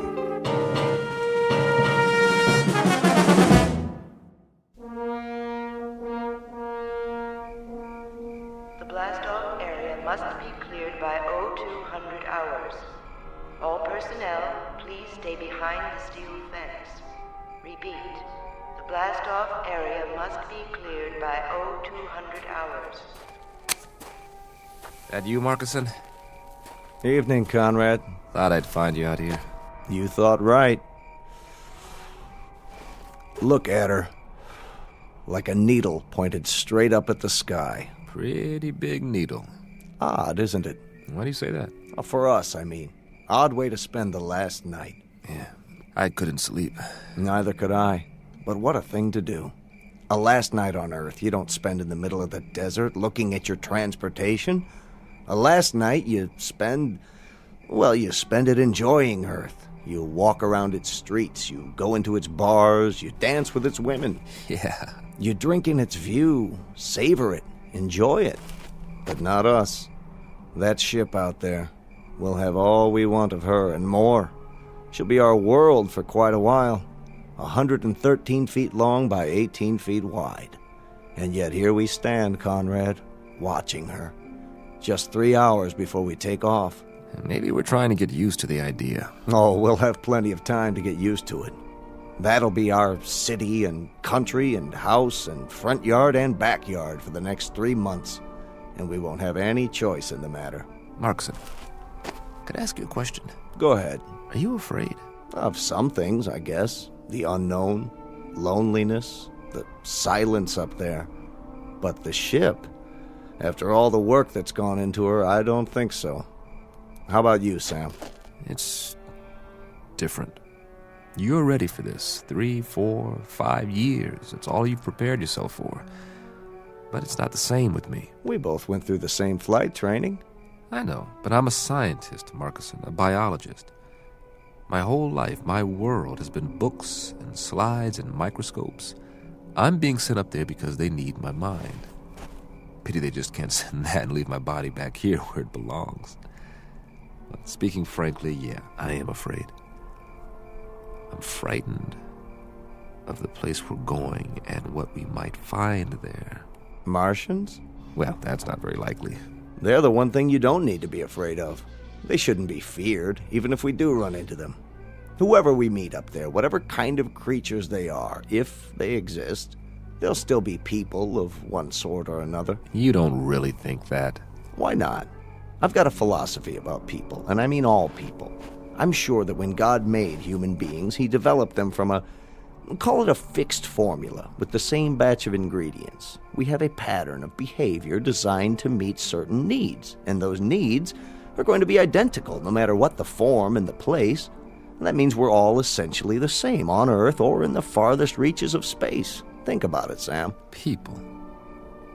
On Mars. Wherever they're able to exist, they have to be the same, even up there in the stars. I'd like to be able to read those stars. I wish there were an equation that applies. A plus Y equals what? A rocket ship plus 2 men equals... Equals a wondrous adventure. Let's get ready, Sam. We've only got a couple of hours.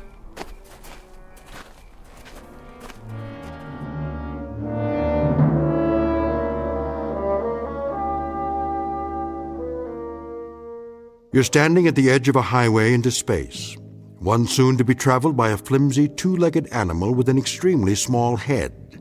His name is Man, and he is about to send his tiny, groping fingers up into the unknown, bound for a once mythical place known as Mars. The participants are Samuel A. Conrad, age 35, and Warren Markison, age 31. They are the first to undertake such an ambitious voyage, and in a moment we'll travel with them to a location only slightly off course, in the Twilight Zone. And now, the Twilight Zone and our story, People Are Alike All Over, starring Blair Underwood with Stacy Keach as your narrator.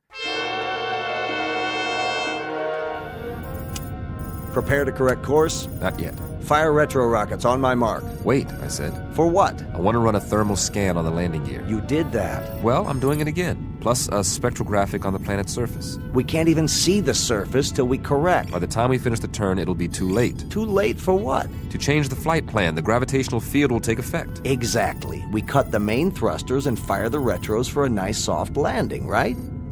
Isn't that right, Conrad? What if something's wrong? Nothing's wrong. But what if it is?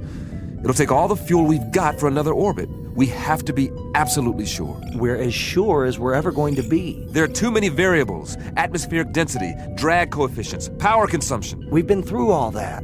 I just checked the readings. The readings could be wrong. If we're off by a factor of 0.01, we'll miss the landing site completely. I'm going to run the numbers one more time. No, you're not.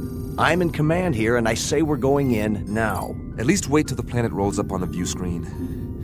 I want a spectrographic readout. 5, 4. Not yet. Cancel the sequence. I'm not canceling anything. 2, 1. Fire retros. I said fire.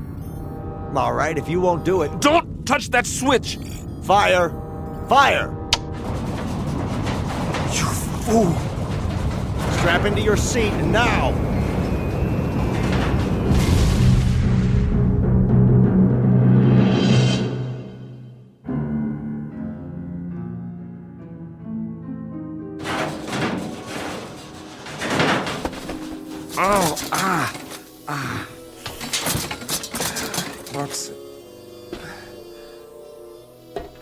Markison? You all right? Markison, where are you? Warren? Warren, can you hear me?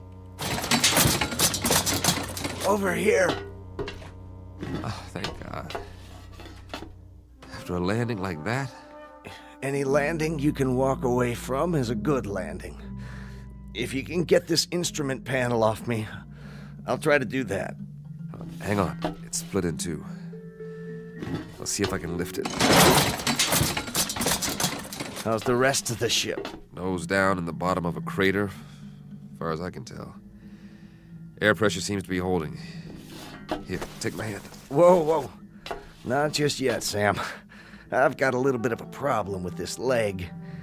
But we made it, didn't we? Yeah, we made it. With or without my help. It wasn't your fault. Sure it was. If I'd followed your order... We still would have come down at the wrong angle. The flight plan was off. There's nothing wrong with the flight plan. It's the terrain. It's not like the reconnaissance photos. Close but different. Somehow... Then you were right to be cautious. Do we have power? I don't know. I haven't had time to check anything. Try to get the lights running. It's dark in here. I may be able to rig a new circuit. You do that. I'll give you a hand. Don't be crazy. You can't even stand up. I'll do it. Sam? Yeah? Hurry, if you can. Will you, Sam? I want to take a look outside. I want to see what's really there. There's plenty of time for that. Is there? I told you, we've got air. That means the hull's intact. You rest easy. I'll get the medical kit. If you say so, Sam. If you say so.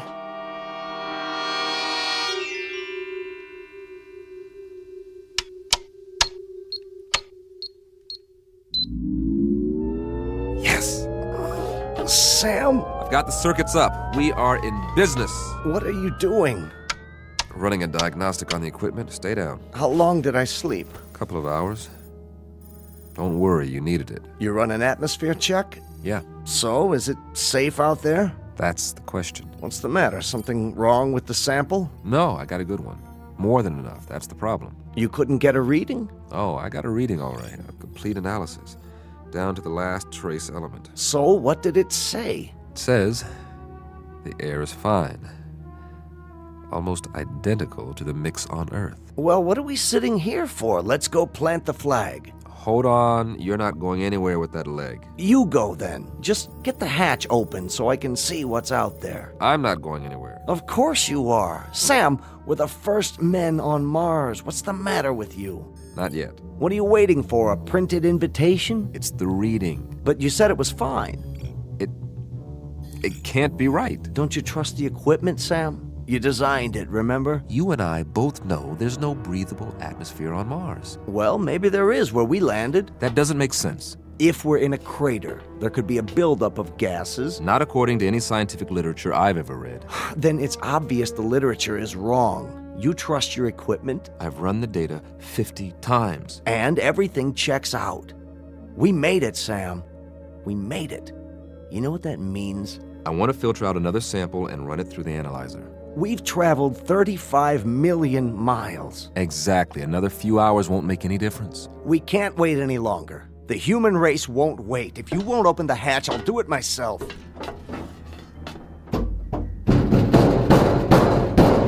You won't be able to get it open. The hydraulics out. Patch in the auxiliary power supply. You said the circuits are up. I'm telling you, we can't. Maybe you can't, but I can. You're going to wreck your other leg. I'll use the manual override. That's what I'll do. I'll disconnect the hydraulic lift at the wall and... I told you to take it easy. Sam.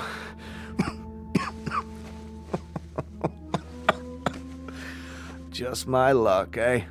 35 million miles through black space just to find a place to die. You are not going to die. It's all right. Really. It's just that I'd hate for this ship to be my tomb. Do me one favor. Anything. When it does happen, and I think it'll be soon. Don't talk like that. Get me outside, one way or another. Don't be afraid. I've got a strange hunch that if anybody's out there, they'll help you with the funeral. That's how people are. And they are people, Sam. As long as they've got minds and hearts, that means they've got souls. And that makes them people. No. For God's sake, don't die now. Don't leave me alone here. Warren! Warren! What's that? Listen. Do you hear that, Warren? Do you hear that? Something's out there. And it's coming. said that whatever's out there is like us. Well, I don't know that. There's no way to find out, and I'm not ready to find out. Go away! Whoever or whatever you are, go away!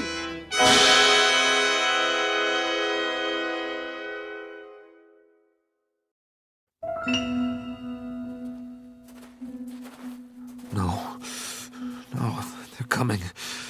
Whatever they are, they're coming. The gun. Yes. Where's the survival kit? There. Nothing fancy, just a good old .38 automatic. That ought to do the trick. Get away! I said, get away from the ship! All right, if you won't go away, you want me to come out, I'll come out. You think you're ready for me? Huh? Huh? Where's that lever? Whoever or whatever you are, let's find out if you can eat lead. What the? Come on. Where are you? What are you waiting for? You see this? It's a gun. Know what a gun is? Want to find out? Step into the light so I can see you.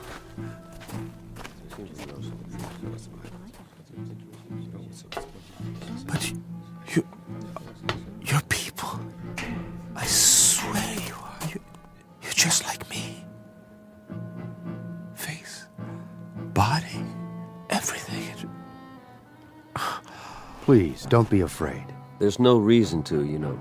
What do you have in your hand? Oh, this it's a pistol. It's a... I was only going to use it if... May I see it? What?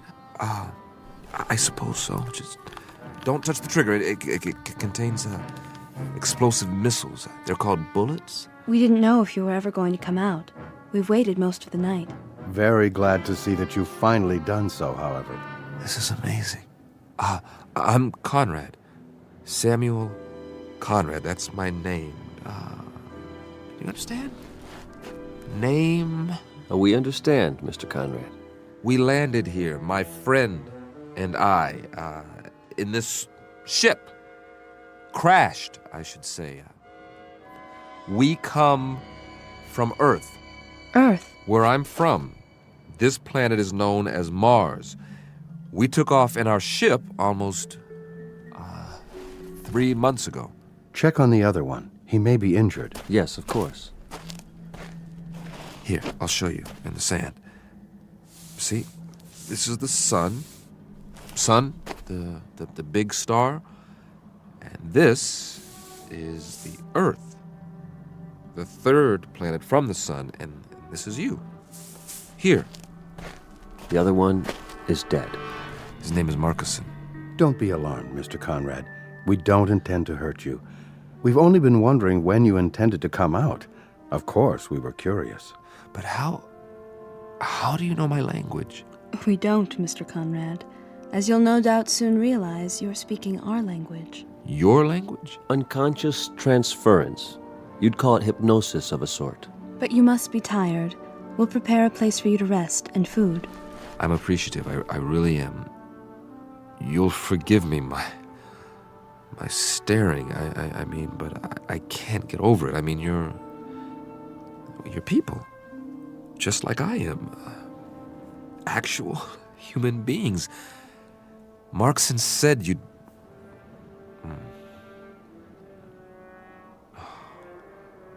Marcus. We'll bury your friend for you. Later on, you can tell us the sort of marker you'd like. That is your tradition, isn't it? Yes, it is. We can also repair your ship for you. You can? If that would please you. Oh, yes, very much. Good. Consider it done. There are so many questions I want to ask. Really? So many things I want to find out about your civilization, your science, the way you live, the social structure. 100 questions, 1,000. We will be glad to answer all your questions. But first, you must rest. Yes. Come with us, Mr. Conrad. You must have food and drink and sleep. After you. Where are we going? Not far. A structure we've built. I don't see anything. Oh, I know it's dark out there, but it's only a short walk. You'll understand more when we arrive. The true end of your journey, if you will. A place that's more comfortable. Would you give me a moment? What? It won't take long. I'd like to say goodbye to my friend. Oh, certainly.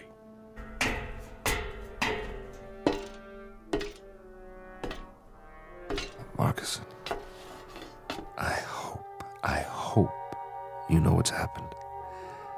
I hope you know that you were right. There are Martians, after all, and they're people. It's incredible, but they really are just like us. You knew, didn't you? Somehow, you knew. Oh, I'm sorry, old friend, that I didn't believe you. And that you didn't live to see them. Are you ready, Mr. Conrad? Yes, I'm ready.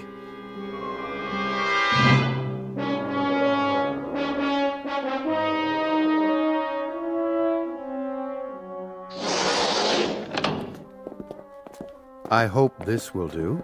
I'm impressed. On Earth, this would be considered very modern. The angles, the lines. Are the walls stainless steel? Well, not exactly.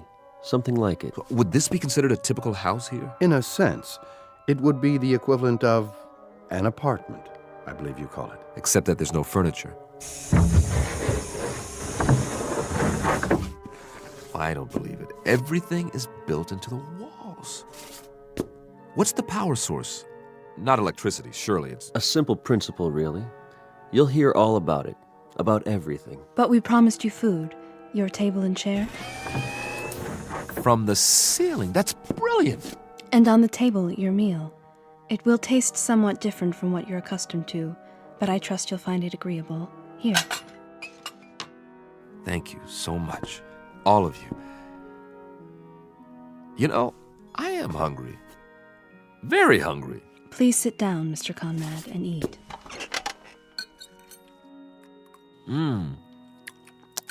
It's different, but I like the taste. Like melon or cantaloupe, maybe. And yet, there's almost a meat flavor. You don't mind it? Mind? Are you kidding? After that freeze-dried stuff we ate on the ship? No. This is delicious. We'll leave you to eat then. Oh, I wonder, could you do us a small favor, Mr. Conrad? Anything. As a favor, would you mind sketching for us what a home looks like on Earth, so we'll better understand your culture? No, not at all. This is what we call a ranch house. It has only one story. Here, look, I'll show you. This is roughly the shape. The front door here, and this is what's known as a picture window. Looking out from the living room. I see. The bedroom area. And the kitchen, where we cook the food. Here, I'll put down some more details about the interior. Please. Couch, chair, television set. And inside the kitchen, over here, the refrigerator, maybe a freezer, and the stove. A freezer and a stove? Well, one to keep the food from spoiling and one to heat it up. Remarkable. In the bedroom, the bed, the bureau, the mirror. Do you understand mirror? Reflection? To look at yourself. Of course, I've forgotten. Will you look at that? Here's your mirror, along with the sink, towels, running water, and this will be your bed. All the comforts of home. Eat in pleasure, Mr. Conrad, and then rest. We'll come back later. Thank you. Thank you so much. Oh, miss? Yes? I didn't ask any of your names. That's all right. You have a name, don't you? I'm called Tina. Tina, I wish you'd, will you tell the others for me how much I appreciate all this? The trouble you've gone to, this is a pretty wonderful thing that's happened to me, so thank you. Do you understand? Thank you. I mean, to come millions of miles and meet people of your own kind, I was so frightened before. I was so miserably frightened, and then... Please don't be. I know what I was afraid of now. I was afraid of loneliness, of silence, of the unknown. But now my friend was right. There's no need for fear now. No need at all. No one will hurt you, I promise. You must believe that. I do now. I'll see you later, Mr. Conrad. I hope so, Tina. And please call me by my given name. It's Sam.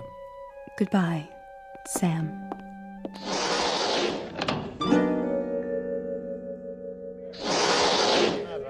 There she is. Sorry, he had more questions. What did you tell him? That we'd be back later. He understands. How did he take the language transference? Oh, quite easily. His quotient is low enough. You should see the wave chart. He has the mind almost of an infant. And you must have a look at his ship. I have done so. So primitive as to be almost unbelievable. You wonder how he made it here. Tina, how does he react to things? What? He asked you a question. I'm sorry, how does... His reactions. Most trusting, emotionally very complex. He feels loneliness, curiosity, excitement. He seems to crave companionship. And what is your recommendation? For what we should do with him? I think we should let him go. Let him go? How can we let him go? He means us no harm, and he's... He's what? Tell us what he is. Go ahead, Tina. Feel free to speak. He's so much like us, that's all. Did you hear that, everyone? He's so much like us. Excuse me. Tina, where are you going? I have something to do. At this hour, surely not. Perhaps to observe our new arrival. After all, he is almost one of us now. One of us indeed.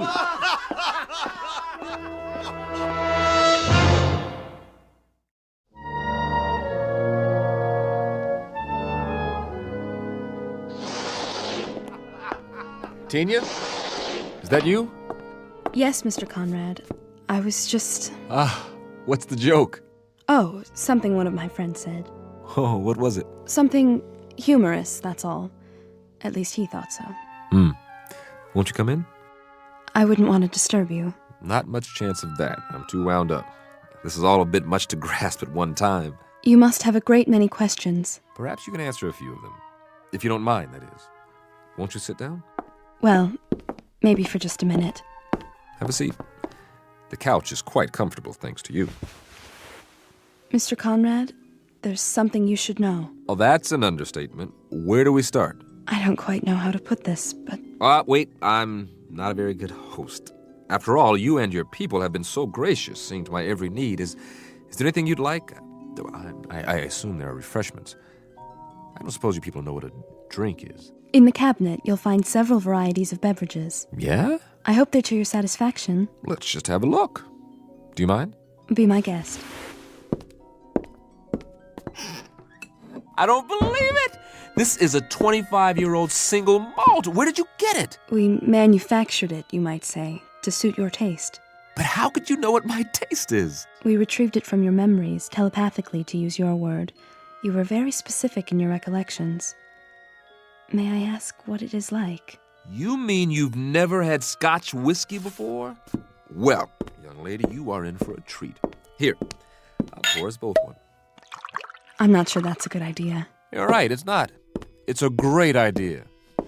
Give this a try. Perhaps just a taste. Here's to the end of a long, long journey. And to good people everywhere.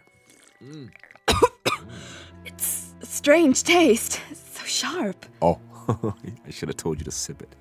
Just take a small amount and just roll it around in your mouth. Then you swallow it. Yeah. How's that? It's interesting. You said your people manufactured this. How, exactly? And you must use some sort of molecular reconstruction powered by... what is the power source here, by the way? Solar? Hydrogen fusion? We've been experimenting with this on Earth for years, but so far... Please, Mr. Conrad, You seem nervous. It's just that... Not my fault, I hope. I've never been very good at small talk, getting to know people socially. And now I'm more aware of that than ever. You're behaving perfectly. That's not the problem at all. You're the one who should be uneasy with us. Suspicious. What's to be suspicious about? Do you want to know the absolute truth?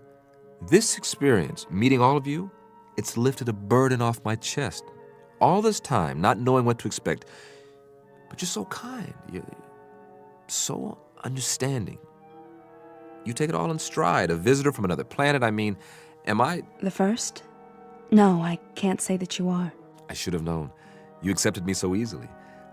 The other, visitors, where did they come from? Not Earth, obviously. Outside the solar system? Please, there will be plenty of time to answer those questions and more. I'm sure there will be. But you see, I'm a scientist. Facts, numbers. Those are our concerns, too. They have been since time immemorial. You've been here a very long time. Your civilization, I mean. Yes, in Earth terms. But Mr. Conrad, Sam, there is something I wanted to tell you. It's only fair that you know before... Before what? Ah, Mr. Conrad. Still awake, I see. Oh, come in. I was just telling Tina here... Mr. Conrad, we have a surprise for you. Really? A very nice surprise. You shouldn't go to any more trouble. Would you accompany us, please? Where are we going? That's the surprise, Mr. Conrad. You'll see soon enough. Isn't she coming? Tina will remain behind. Oh, we were just getting acquainted. She has other duties. Actually, I... Don't you, Tina? I hope I'll see you later. No. If you don't mind, Sam, I think I will go with you now. Tina. Great, I'd like that.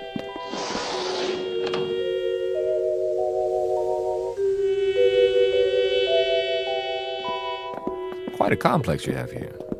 There must be miles of corridors, like interconnecting tubes. It provides both shelter and a gathering place for our people. The walls, are they glass? A form of what you call plastic. Very strong, for protection against the elements. Then you have seasons. We've seen evidence of dust storms on the surface and, of course, the polar ice caps. We've had to recreate an atmosphere in recent centuries that has wrought havoc with the forces of nature, far more than you might have observed from space. I can hardly wait to take a closer look. Really, Mr. Conrad, you don't want to tire yourself. You should get a good night's rest while you can. No reason to. I feel fine. Does the complex house your research facilities, laboratories, that sort of thing? They are in an adjacent structure. I thought I saw a reflection out there, but it's so dark. All in good time. It will be a few more hours until sunrise. Then, all will be clear. Ah, here we are. After you, Mr. Conrad. What? Allow me to illuminate it for you. But this is... This is what, sir? Why, it's just like the entrance to my house back home. Is it? Yes, this is the foyer, and the living room would be down here. You like it? Do I? It's a perfect replica of my place in California. This is perfect. We did our best. I mean, in every detail. Furniture, the works, even the drapes. If I open them, I bet I'll see my old picture window. No point in opening them now. It's dark. Wait till morning. How did you build it so quickly? We sincerely hope this is the way you're used to living. You didn't miss a thing. The general outline came from your diagram, the rest from your mind. You think very clearly, Mr. Conrad. Very clearly indeed. Strong, clean impressions. Would you care to see the rest of the house? Would I ever? Ah! My kitchen! And my refrigerator. It's filled with your favorite foods, the ones you remember most vividly. Cheese, fried chicken, and pizza. Oh, I'd love to have some warmed over pizza right about now. This is really fabulous. I don't know how to repay you. Your presence is quite enough. I really, truly appreciate it. We wanted you to feel at home, Mr. Conrad. Do you? Well, I never saw it this clean. Splendid. In that case, we were wondering if you'd mind remaining here for a little while. Oh, sure. And about my spaceship. Take your time. Your spaceship? You said you'd be able to fix it. Oh, yes. We'll restore it to its original state and then transport it here, outside your residence. It will be in perfect working order. That's great. You expressed interest in seeing more of our people. We'll arrange that, first thing in the morning. I'm sure they will be most interested. I'd be delighted. For a little while longer, then. Enjoy yourself, Mr. Conrad. Enjoy your house. You bet I will. I can hardly wait to sleep on a real mattress again. Oh, let me show you out. That's not necessary. Sure it is. This is my house, isn't it? It is, sir. It most certainly is. What's this in the vase? You call them roses, don't you? Well, yes, but how? We had a little trouble with the petals. so delicate. If you examine them closely, you may find them somewhat imperfect. I doubt that very much. Here, I want you to have one. It's my way of saying thanks. Thank you. I'll keep it to remember you by. But we'll see each other again, won't we? What? Are you crying? Come along, Tina. I'm very happy to have known you, Sam. Time to go. Sleep well, and wake refreshed.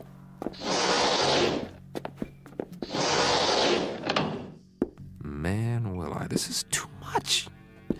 Wonder if there's some more of that scotch in here. Yes!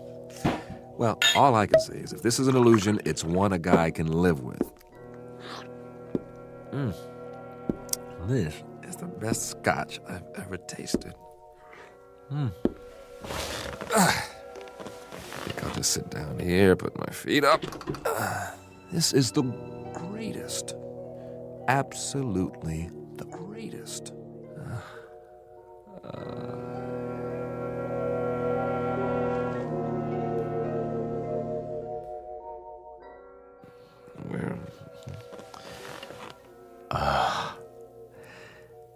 It wasn't a dream. I really am here, after all. Never even made it to bed. That's okay. Slept like a baby. Must be morning by now. Well, let's take a look out of my famous picture window and see what morning's like on Mars. Oh, you look at that. Red sand. Red hills. Ooh, oh, wow. They made the window so it retracts automatically.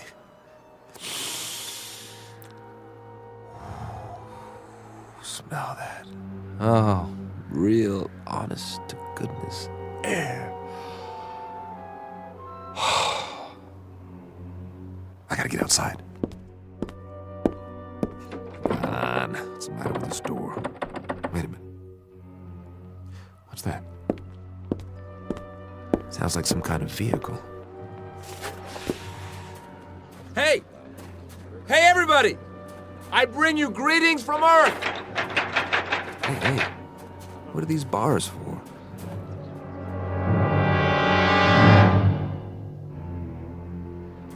Everyone, please exit through the rear of the tram. Over here! I'd like to shake your hands, but I'm locked in. Go to the main window, please. He's still in quarantine. What's he talking about? Why are you all looking at me like that? Please don't touch the bars. Hey, what's going on? Hey! This is our latest acquisition. No, it can't be. My ship. They said they'd move it here. Wait, why would they? It can't blast off this close. It would set the whole house on fire. Unless they don't intend. Isn't he unusual? Careful, children. Can it talk? Yes, on an elementary level, a very limited vocabulary, of course. Its primitive spacecraft will soon be on permanent display. For now, you're free to observe the creature in its natural surroundings. I don't belong Note in the here. simple primal emotions. No! Let me out of here! You may take holograms if you like. And next, we'll move on to the Venusian habitat, the intergalactic breeding area, and the Alpha Centauri house. This, again, is a holographic opportunity. I don't belong in here, please! Please! I would like to take a hologram. Isn't he cute? Look this way, Earthman.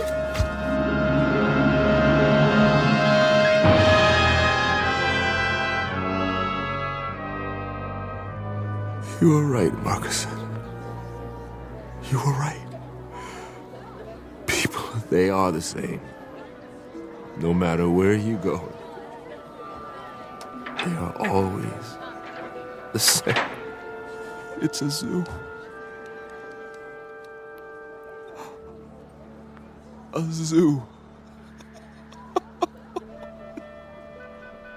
A zoo! It's a zoo. species of animal on public display. Physical characteristics similar to a human being. Head, trunk, arms, legs, hands, feet. Very tiny, undeveloped brain. Comes from a primitive planet known as Earth. Calls himself Samuel Conrad. And he will remain here in his specially constructed cage with running water and electricity and central heating for the rest of his natural life. Because Samuel Conrad finally discovered a flight plan that led him off course and into the Twilight Zone. More from the Twilight Zone after this. Hello, I'm Stacy Keach. I hope you're enjoying this edition of the Twilight Zone Radio Dramas. To learn more about this series, be sure to log on to our official website at twilightzoneradio.com. You'll find special discounts on our Twilight Zone audio collections, listings of our radio stations, links to other websites, and a photo gallery of our recording studio and some of our stars in action. Plus ways to contact us with questions or comments about the show. And for a limited time, when you log on to twilightzoneradio.com, you can send in for a free CD of the show. So be sure to visit us at twilightzoneradio.com.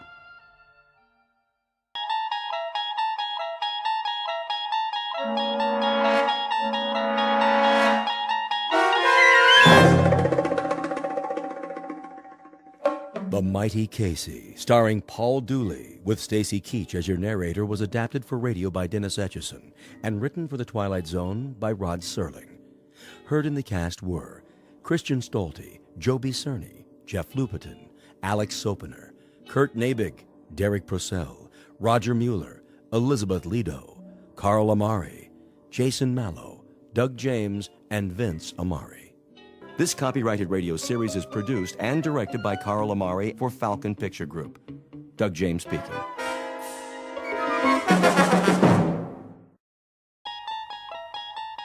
There is a fifth dimension beyond that which is known to man. It is a dimension as vast as space and as timeless as infinity. It is the middle ground between light and shadow, and it lies between the pit of man's fears and the summit of his knowledge. This is the dimension of imagination. It is an area which we call the Twilight Zone.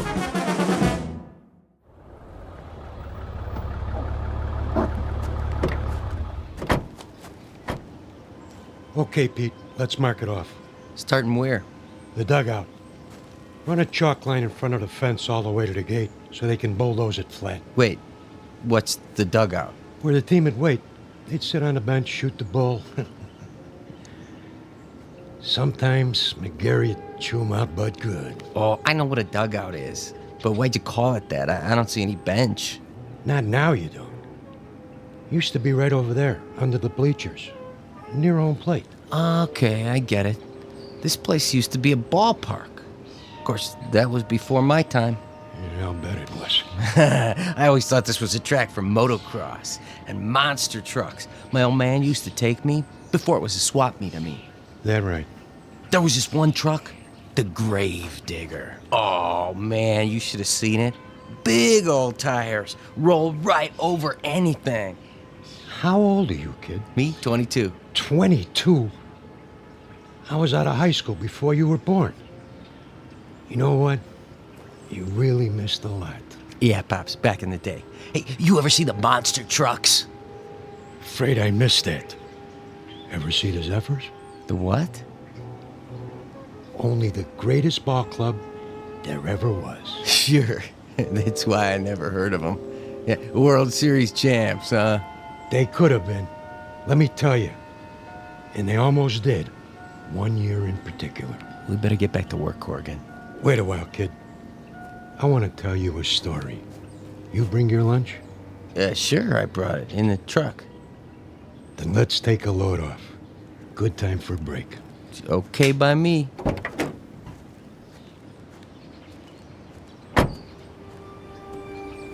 We can sit over there in the pitcher's mound.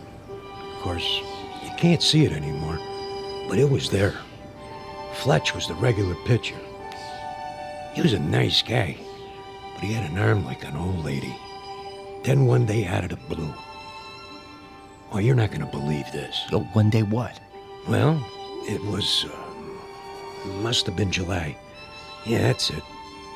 Middle of the season, everybody was talking about the Giants, how good they look, what a lineup, blah, blah, blah. The Zephyrs were stuck in a toilet.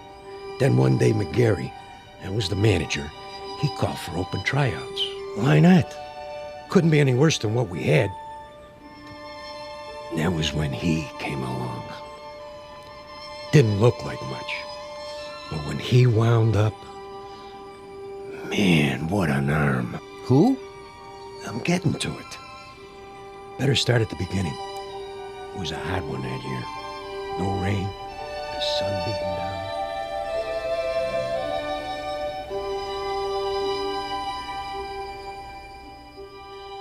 You're standing in the middle of what used to be a baseball stadium. Now the grandstand is falling apart, the field is covered with weeds, and the men who played here are nothing but ghosts. But believe it or not, this was once home to a major league team known as the Hoboken Zephyrs. Never heard of them? That's not surprising, unless you're one of the old-timers. Today it holds only memories and no sound except the wind that stirs in the high grass of the outfield. A wind that on occasion still carries a faint, eerie echo of the crowd that once sat in those bleachers.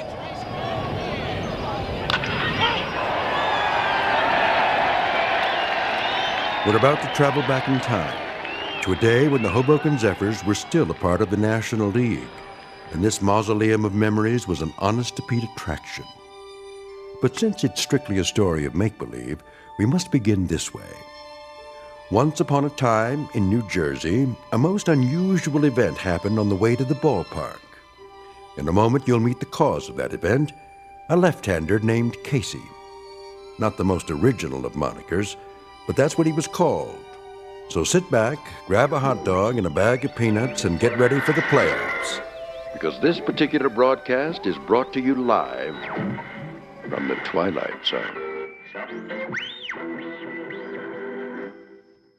And now, The Twilight Zone and our story, The Mighty Casey, starring Paul Dooley, with Stacy Keach as your narrator. All right, new guys, let me see what you got. Give me 50 jumping jacks. Make it 100. Make it 100. Then take a lap around the field. 2 laps. You got it, McGarry. Of course, if we burn them out too fast... They better learn to hustle or they're out of here. Okay, Mouth, you say so. Let me hear you count. 9, 10, 11, 12, 13, 14, 15. Morning, McGarry. Beasley. 4 great-looking boys, huh? The one with the black socks and the Florsheim's brought a note from his mother. Who are you expecting, the All-Stars? Post a sign for open tryouts in a last-place club that happens to be 31 games out of first place, and this is what shows up. You never know, I guess. Might be some talent out there. Yeah, and you might be Yogi Berra. I can't make something out of nothing. You're the owner of the club. You gotta give me some ball players. Think you'd know what to do with them if I did? 20 games out of 4th place, and the only big average we've got is a manager with the widest mouth in the business. When the Zephyrs win 1 game, we gotta call it a streak. Buddy boy, when contract time comes around, you don't have to. Sure, you let me go. Who you gonna get? Now think of something. You can always manage the team yourself. One more time, Fletch. Trying to get it over the plate. You okay, Monkey? I must have slept funny on my arm last night. How's the team doing? Are you kidding? Last week, Fletch pitched 4 innings and only gave up 6 runs. That makes him our most valuable player of the month. Hey! Okay, let's see some sweat out there. New guys, take a lap. We gotta do it. Jeez, it just goes on forever and ever. I get it. Dugout. What? Who? Just a minute, I'll ask him. McGarry! Yeah? You want to look at a pitcher? You mean someone besides Fletcher? Now, why would I want to do that? Send him down. New boy? Gotta warn you, he's a lefty. Lefty, schmefty. If he's got one arm that works, he's for us. Hey, Monk, Yeah. Fletch can take it easy now. I got a new boy coming in. Catch a few for him? Yeah, sure, Moth. Yeah, okay, Fletch. Go on, shower up. Check.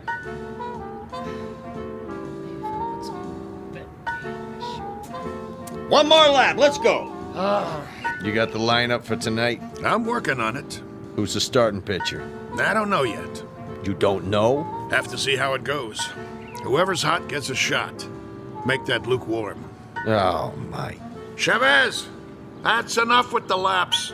They look like they're gonna pass out. Check. Take 5, boys. All right. All right, McGarry, I've seen enough. Yeah, you and me both. What's that? I said I'll see you on the sports page. I'll stop by later. You do that. Mr. McGarry? Over there. Hey, Mouth! Your new man's here. You gotta be kidding. Mr. McGarry, is it? Okay, what's the gag? I don't know what you... Come clean, Gramps. Did old man Beasley put you up to it? I'm afraid Well, tell him I don't need a water boy. Thanks for coming by. Leave your name at the office. There must be some misunderstanding. I'm here about the pitching position. Right. Hardy har har. Oh, I'm not a pitcher, though I've thrown a few baseballs in my time. Of course, that was before the war. Yeah? Which one? The Civil War? You don't look old enough for Valley Forge, but come to think of it, was the winter really as cold as they say? I represent Casey. Oh, Casey. Straight from Mudville, I bet. Even got himself an agent. How much do you get? 10% of nothing? Here he is now.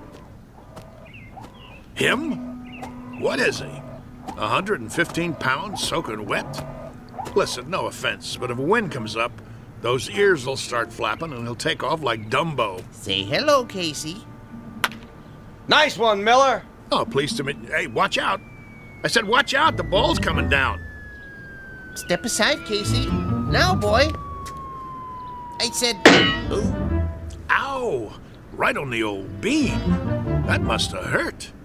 You okay, fella? Oh, Casey's fine. Just fine. How come he's still standing? Must be out on his feet. I'll call an ambulance. Don't go suing us now. I wouldn't think of it. Casey, as I was saying, this is Mr. McGarry. He's the manager. Hello. Pleased to meet you. Do you want to lie down? Come on in the dugout. Shake hands, Casey. That's all right. You remember how to shake hands, don't you? Yes, sir. Right hand, Casey. Your right hand. Put her there, pal. Oh, ow! You can let go, Casey. That's right. Release now. Wow! My hand. What a grip. Sorry. Casey doesn't know his own strength sometimes. Some arm. Never would have guessed it. Well, let's see what he can do. Mind if I try him out? That's what we're here for. Right, Casey? Correct. Okay. See that guy over there with the great big mitt? Yes, we see him. He's what's known as a catcher. His name is Monk. Ah. Go out there and throw him a few. Thank you, Mr. McCary. This I gotta see. Quite. You his father? Casey? Oh, no, he has no father. An orphan, huh? Not exactly. I guess you'd call me his creator. That a fact. It is, actually. Come from around here, does he? You might say so. Uh-huh. How old is he? Well, that's a little difficult to say. What's difficult about it? It's hard to discuss Casey's age in chronological terms. He's only been in existence for a brief time. What I mean is, he has the mind and physique of roughly a 22-year-old, but in terms of how long he's been here, the answer would be 3 weeks. Huh? Approximately. Would you mind going over that again? You see, I'm an inventor. I made Casey. You made? In my workshop. Well, that's swell, pal. There ain't too many homemade left-handers in the league. You don't understand. I'm serious. Sure you are. Anytime you're ready. Yes, sir.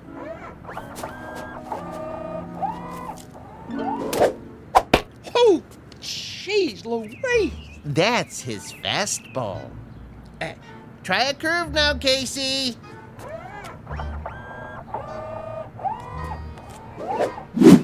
His curveball. Hey, do that again.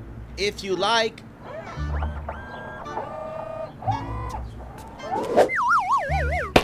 Hey! What was that? We don't have a name for it yet. Go ahead now, Casey. Don't hold back.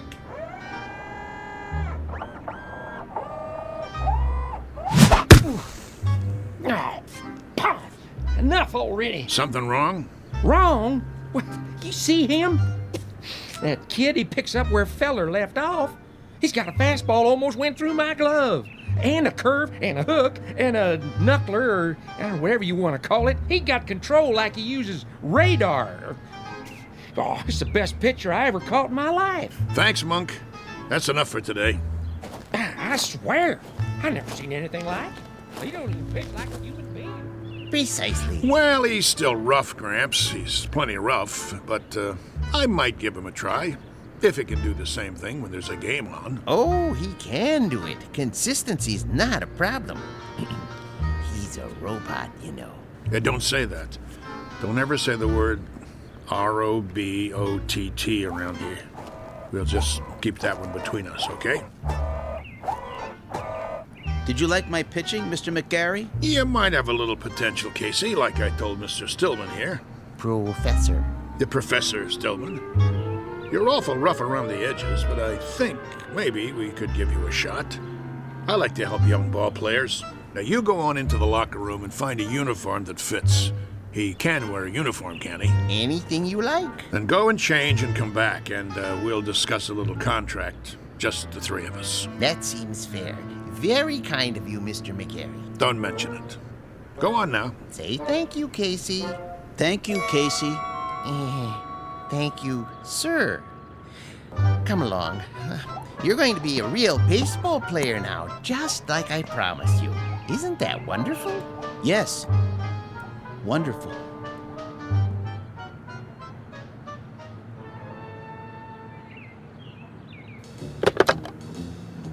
General Manager's office? This is McGarry. Now listen. Draw up a contract. New pitcher, name of Casey. No, I don't know his last name. Leave that part blank. Just do it. The only thing that's between us and a pennant now is if this guy's battery goes dead or he rusts in the rain. Never mind what I mean. Draw up the contract before he gets away.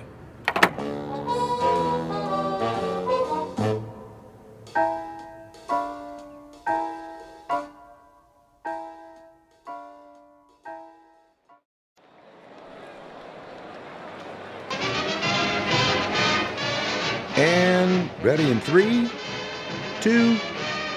Good afternoon, sports fans. We're coming to you live for the last in a series of home games for the Hoboken Zephyrs. The Bullets are already on the field, warming up, but there's been a delay. The Zephyrs are still in the locker room. Now, we understand they're getting a last-minute pep talk from their manager, the colorful Mouth McGarry, and knowing him, it's an earful. Peanuts, Red Hots. Well, the Zephyrs are at the bottom of the league this season, which means this is a make-or-break situation. Now, rumor has it there's a new pitcher on the team, but that's unconfirmed. Ah, yes, a beautiful sunny day. Local fans all here, ready to root for the home team. Still, no sign of the boys from Hoboken. Well, this might be a good time for a break before the action starts, but we'll try to get word from the locker room. But till then, let's go to a commercial. And you're on. 60 seconds. How much longer do I have to fill? Beats me. What's with these losers? Well, if I was on that team, I guess I wouldn't want to show my face either. 45 seconds. Beer here, get your ice cold beer. Somebody get me a beer. I'm dying out here. What am I supposed to do? Play tiddlywinks? It's going to be another slaughter anyway. Hey, ask him if he's got anything stronger than beer. You can always read him the stats. There are no stats. If this team was any lower, they'd get stuck in the grass. What am I doing here? Get me another gig. Little League. The weather. I don't care. Just get me out. 20 seconds. The Zephyrs are charging onto the field. No. The Zephyrs look hungry this afternoon. Yeah, sure. Well, who am I kidding? They're not going to show. The game's canceled, you'll see. 10 seconds to air. Oh, those bums. It's the same old story. Fletcher winds up, he throws, and he drops the ball on his foot. They should send out a bunch of chimpanzees. 5, 4, 3, 2. And welcome back, ladies and gentlemen, to more thrilling baseball action.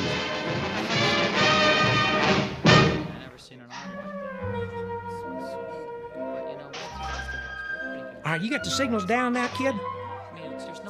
Okay, when you're ready to throw, you watch my fingers. See, I'll give you the hand signals, just like we practiced. Remember the one for the fastball? This one. Yes. And a curve?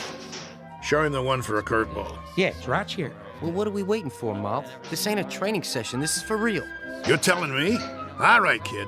You got the signals down. Look, the main thing is walk out there like you own the place. But be cool. Nice and steady. Cool? He means don't be nervous. Nervous. Yeah, that's right. Whatever you're feeling, don't let it show. Pull your cap down over your eyes like this. You got nerves of steel. You know what I mean? Not steel, exactly. You know what nerves are, Casey. Oh, yes. Neurons, axons, and dendrites. In this case, nerves means ill at ease. As if one of your electrodes were corroded and, Nervous, Casey. Like as if it's 2 out in the 9th and you're 1 up and you're pitching against Joe DiMaggio. He comes up to the plate, looking intent, eyes straight ahead. That wouldn't make me nervous. No? Why not? I don't know anyone named DiMaggio. What? He never heard of it. I know what he said. He's a great kidder, ain't he? I love this guy. All right, fellas, this is it. Let's get going. It's time, Casey. Yes, sir. Mr. McGarry? Yeah? Are you coming? Yeah. Yeah, I'm coming. Something the matter? I was just, thinking about the Giants. We're not playing the Giants today, are we? No, but I can't wait to knock them off. For that matter, I'd love to knock off the Phillies and the Cards, too. Or the Braves in Cincinnati. Or even the Hanksville Bullets. Them especially. Those bums beat us 11-0 in spring training. I think that will happen. Casey will come through for you, Mr. McGarry. Most definitely. You never told me. What have you got riding on this? What's your angle? With Casey? My interest is purely scientific. I know he's a Superman of sorts, but I need to have that proven under test conditions. You mean you can't guarantee he'll work? Oh, I have no doubts. Once I built a home economist to run my house. Marvelous cook. I gained 46 pounds before I had to, dismantle her. Now, with a model such as Casey, with his strength and accuracy, I knew he was destined to play baseball. And in order to prove my point, I had to have him pitch in competition. As an acid test, I settled on the absolute worst team I could find. Nothing personal. Nah, of course not. Very nice of you to think of us, Mr. Stillman. Professor Stillman. Professor. I really appreciate it. No kidding.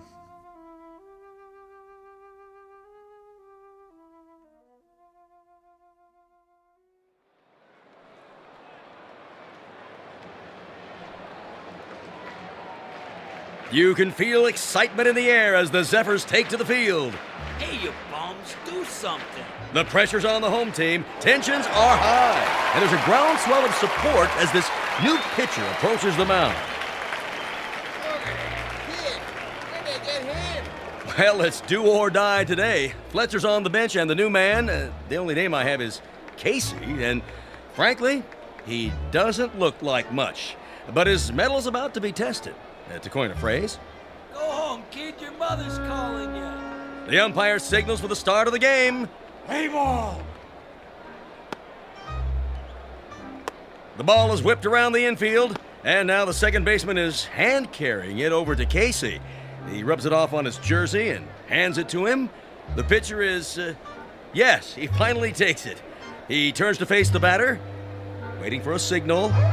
Here's the windup. He throws. The batter swings. Steve right. Hey, not I must have missed that one, folks.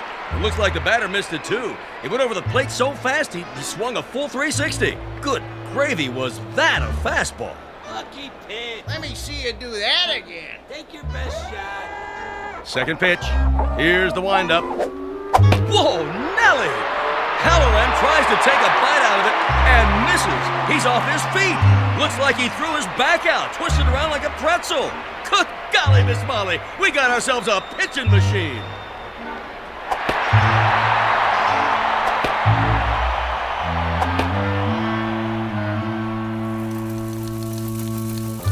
In baseball news, here's a cutie for you. Seems there's a rookie in Hoboken who's pitched 3 straight shutouts. They said it couldn't be done, but with a blistering performance to sew up 9 in a row. In a stunning comeback, the Zephyrs zoom to 4th place in the National League as Casey gets ready for number 14. And that makes 3 more no-hitters for the mighty Casey. The Zephyrs are locked into 1st place. Questions in the news this morning about the mysterious Casey. Where does he get his superhuman ability? Playoffs temporarily suspended as the Baseball Commission orders an investigation. Today's headline, the mighty Casey. Is he on steroids? Good day.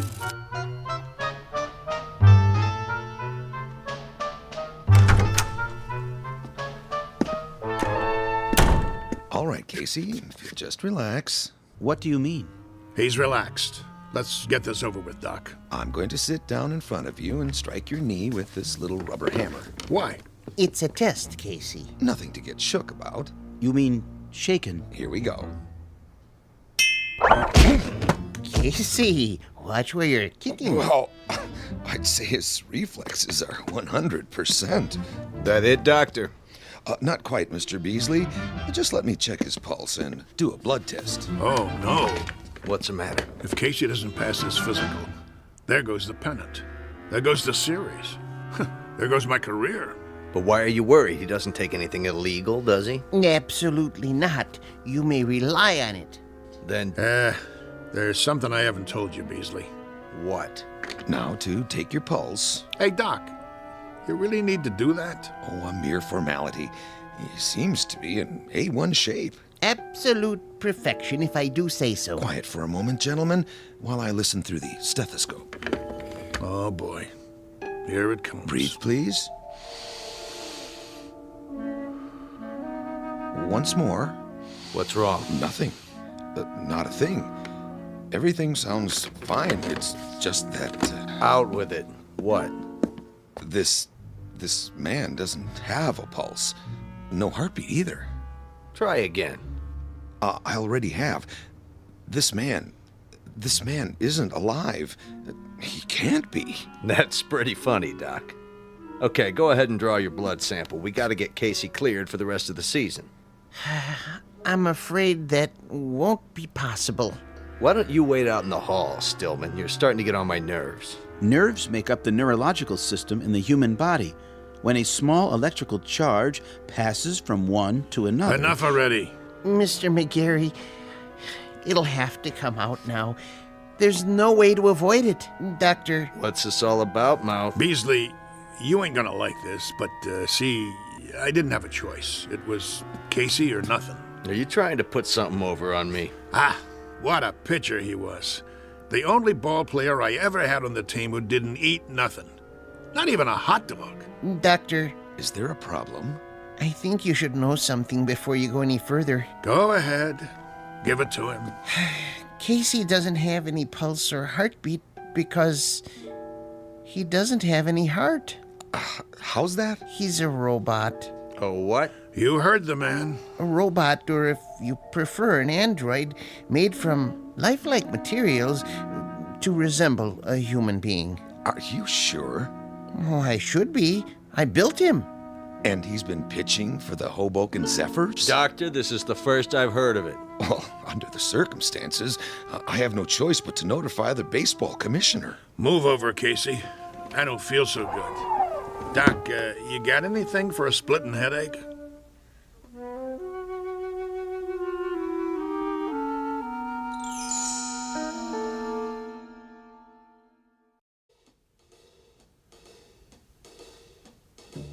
McGarry, you gave me your word. Yeah, that the team would win. I didn't say nothing about... Yes, you did. You brought me Casey and I said I never seen anything like him. Did I lie?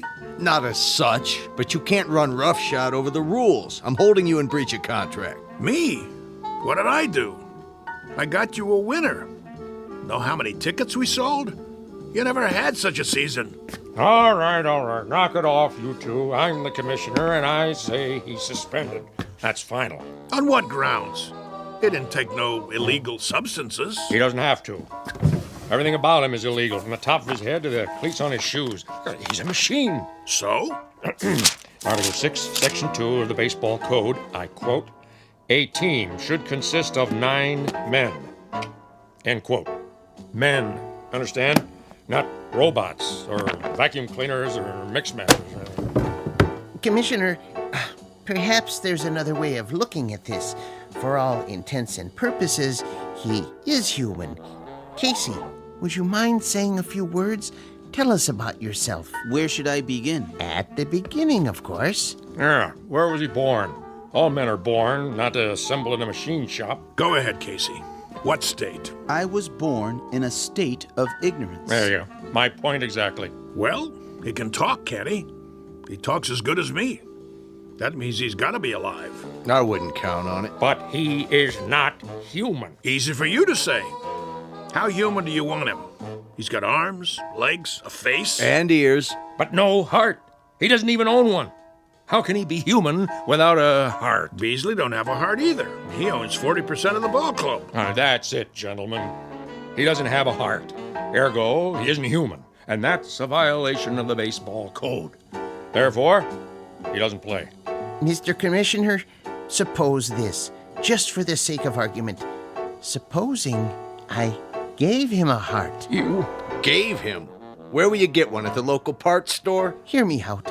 If that essential is the only thing that renders him different from the norm, I could try an operation. I think I could do it. In fact, I'm sure I could. Supply him with a self-contained mechanical heart, that is. Now you're talking, Prof. How about that, huh? What do you say? Well, it would be very irregular. If he were to be given a heart, would medical science classify him as... what I mean is, could he then be called a... He had the doc fooled even without one. All right. With a heart, I'll give him a temporary okay until the league meeting in October. Then we'll have to take it up in session. The other teams will scream bloody murder. I can see DeRocher now. Then it's all settled. Casey gets a heart and accreditation as human, and the Zephyrs... Take it, Mouthy. With pleasure. Hoboken wins the pennant for the first time in 23 years.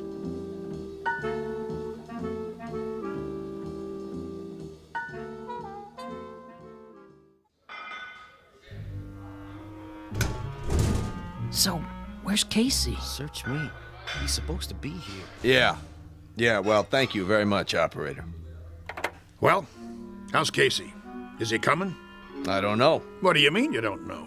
The operator can't get an answer at Stillman's house. Well, maybe he's in the middle of the operation. So he's in the middle of the operation. What's the matter? He can't use one hand to pick up the phone? We can't wait no longer. I gotta turn in the starting lineup. Corrigan? Yeah, Mouth. You'll pitch tonight. All the rest of you, same as before. Now listen, you guys. That's the enemy out there. That's the New York Giants. And while we're out there playing, a fella named Casey is lying on a table struggling to make it. And I know that the last words out of his mouth before the knife went into his chest were, "Go on out there and win one for me." And I'm going to tell you something else, fellas. From now on, there's going to be a ghost in that dugout. Every time you pick up a bat, look over to where Casey used to sit, because he'll be there in spirit, rooting for us, cheering for us, yelling, "Go, Zephyrs, go!" Hello. Oh, hi there, Professor. And I'm going to tell you something else about him. He has heart.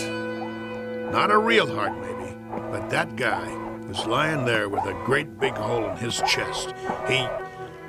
He... Hello, Mr. McGarry. Hello. Now, as I was saying... Casey? Hey, how you doing? Hey, welcome back. All right. Knock it off. Quiet in here. Sorry we're late. Well, You got something to tell me? Go ahead, Casey. Listen, Mr. McGarry. I'm listening. He means his chest. Put your ear against it. Go ahead. Okay. Hear it, sir? I hear it.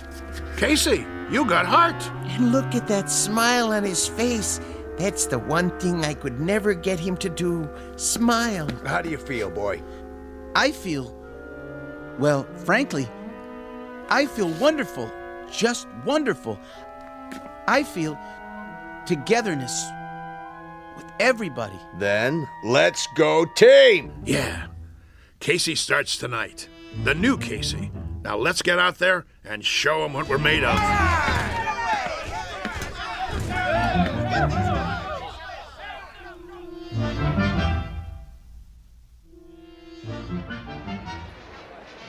Here, get your red hot. Ladies and gentlemen, boys and girls, this is what we've all been waiting for, the big one. Oh, there's joy in Hoboken tonight, let me tell you. I wouldn't miss this one for the world. One of the greatest comeback streaks in history. Casey takes the pitcher's mound. The umpire signals the start of the game. Casey winds up. He throws. And it's a high fly over the wall and out of the park. That's a home run for the Giants. What a way to start the game. Well, that'll be a big one on the scoreboard. What's he doing? Cool it, guys. Casey's just playing with him, making it more exciting. Know what I mean? If you say so, Mouth. Another run for the Giants. Now it's 3-0. What's wrong with the mighty Casey? That's what fans want to know.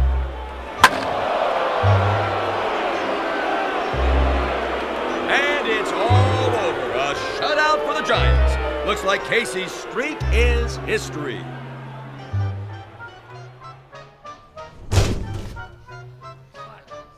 Well, 1 minute he's 3 Bob Fellers rolled into one, and the next minute he's a tanker with nothing. You want to tell me what's going on? It's rather complicated. Then you tell me, Casey. Start by explaining how one pitcher can throw 9 balls and give up 4 singles, 2 doubles, a triple, and 2 home runs. I don't know what to say, Mr. McGarry. Shall I tell him? Tell me what? It's because Casey has a heart now. So? He has heart. Big deal. The thing is, Mr. McGarry, I just couldn't strike out those poor fellows. I didn't have it in me to do that, to hurt their feelings. I felt... He felt compassion. What? That's what he's got now. Compassion. See that smile on his face? Give an individual a heart, Mr. McGarry. Particularly someone like Casey, who hasn't been around long enough to understand things like competitiveness or drive or ego. And it's bound to happen. Oh, my aching back. I'm sorry, Mr. McGarry. I just couldn't hurt their careers. Professor Stillman thinks I should go into social work. I'd like to help people. That's what happens to you. Should I tell you what happens to me? I get shipped off to a baseball farm system that consists of 1 silo and a McCormick Reaper. The only thing we get come spring is a wheat crop. Right now, I'm gonna go have me a drink. Oh, Mr. McGarry. What do you want? I was wondering if I might come with you. What for? Do you mind, Casey? Oh, don't worry about me, sir. You go ahead. Good. Now, Mr. McGarry, I've been doing some thinking. About what?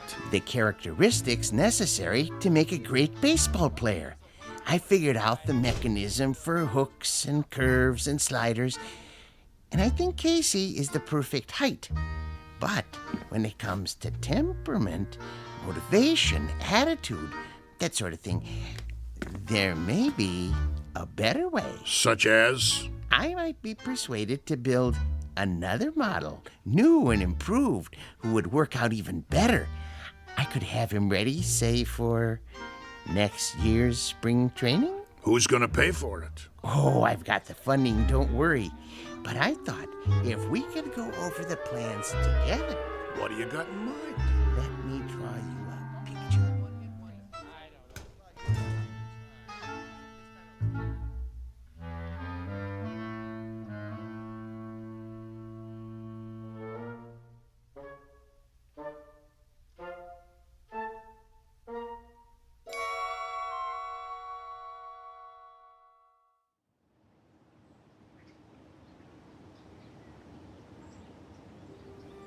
Jeez, that's a heck of a story. Yep. Of course, it didn't work out. The professor didn't have the money, and he wanted certain, well, perks that old man Beasley wouldn't agree to. So it fell apart after that. But for a few weeks there, a bright, shining time it was. We didn't just have heart, we had hope. How do you know so much, Mr. Corrigan?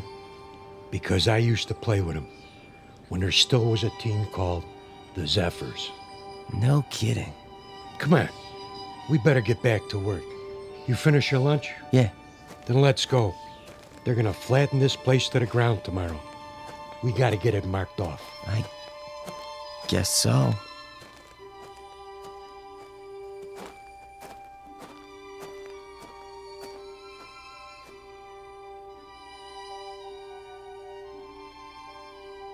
Once upon a time, there was a Major League Baseball team called the Hoboken Zephyrs, who, during the last year of their existence, wound up in last place and shortly thereafter were consigned to oblivion. There is a rumor, unsubstantiated of course, that a manager named McGarry took some of them to the West Coast and wound up with a pennant and a World's Championship not long after. This newly revised team had a pretty fair lineup of pitchers with names like Drysdale, Koufax, and Sherry, or so the story goes. So if you're interested in where any of those now famous gentlemen really came from, here's a tip. Just check under B for baseball in the Twilight Zone.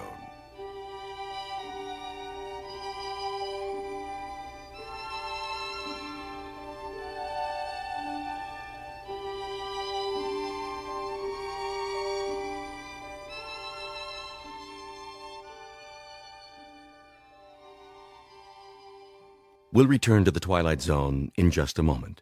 You are about to enter another dimension, a dimension not only of sight and sound, but of mind, a journey into a wondrous land of imagination. Next stop, the Twilight Zone.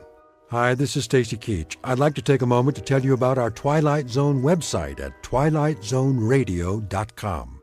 At twilightzoneradio.com, you'll find the latest information on these Twilight Zone radio dramas, including behind-the-scenes photographs, plus the newest product releases, trivia contests, ways to contact us, other Twilight Zone-related info and merchandise, plus links to other fascinating websites. So make your next stop twilightzoneradio.com. Visit twilightzoneradio.com to purchase these Twilight Zone radio dramas on cassette and CD, or call toll-free 1-866-989-ZONE. That's 1-866-989-9663.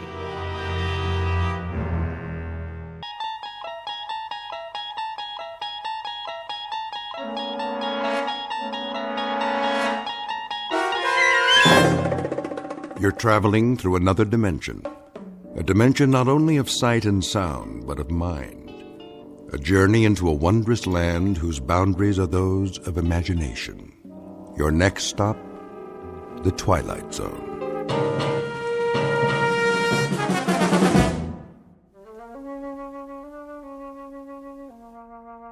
There, nice and creamy. Anthony? Hi, Aunt Amy. I just knew that was you. What's that in your hand? My Jack-in-the-Box. Oh, yes. That's such a funny toy. Where's my mother? In the bedroom, lying down. She'll cook the rest of the dinner soon as I'm finished. But I wanted to get this done first. What you making? Well, what do you think? A cake, of course. For my favorite little boy. Is it a good one? Oh, yes. A very good one. Very, very good. I just took it out of the oven a while ago.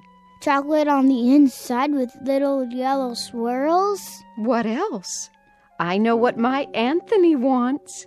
See? Doesn't that smell good?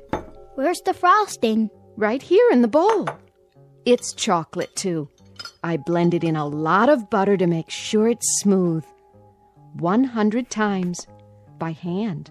Milk chocolate? You bet. We don't like that dark chocolate, do we? Ugh. No. Hurry up, Aunt Amy.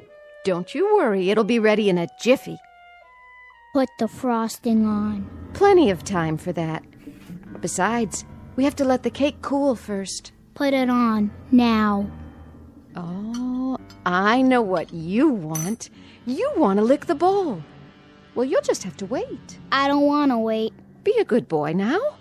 I am a good boy. I know you are. I know that. Of course I do. A very, very good boy. I'll just go ahead and frost it now. Why not? No problem, Anthony. None at all. I want lots on the top. Surely. Lots and lots. See how thick I'm putting it on?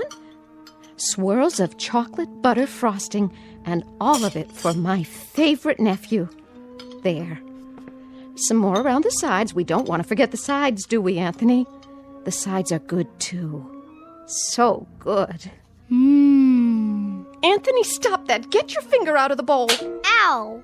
There'll be plenty left for you to lick when I'm finished. I mean, when I... You hit me. Oh, I didn't hit you.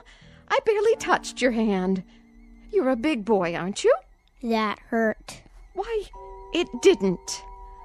I only meant for you to wait till I've finished frosting the cake. Then I'll give you the entire bowl. All of it. Everything's for you. It always is. You know that, don't you, Anthony? I don't think I like you anymore. Well, I like you. I love you. You're my favorite boy in the whole wide world. I mean it. I really, truly mean it. Come and give your Auntie Amy a kiss. No. Then I'll give you one. I'm going outside now. Yes. Yes, you do that.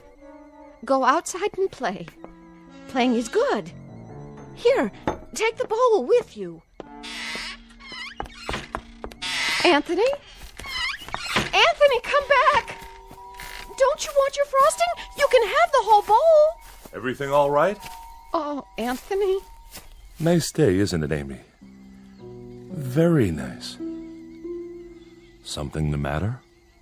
No, nothing's the matter. Nothing at all. Did anything happen? Oh, I was just frosting the cake, and Anthony couldn't resist tasting it. Well, who could?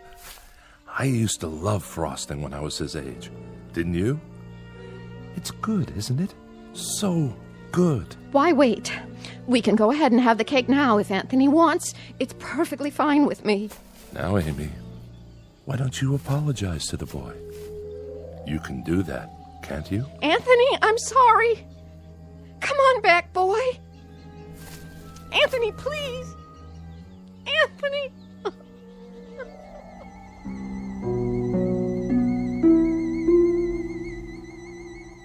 Welcome to Peaksville, Ohio on a hot July afternoon. At first glance, you'd think this is a farm like any other, and the little boy, Anthony by name, is like any other little boy. But Peaksville is a place not found on any map, and those fields of wheat and barley, they're not the only crop. Something else grows in Peaksville, and for want of a better term, we'd call it horror. One day, exactly 6 years ago, a boy was born. And as far as the people are concerned, that's all that matters. There isn't anything else. Because Anthony controls it all. In just a moment, we'll take a closer look at Anthony Fremont and the people in the village and the village itself. A world in which nothing exists except Peaksville. A world Anthony manufactured and which he now rules with absolute power. A nightmare of rare design, located dead center in the Twilight Zone. And now, The Twilight Zone and our story, It's a Good Life, starring Mike Starr, with Stacy Keach as your narrator.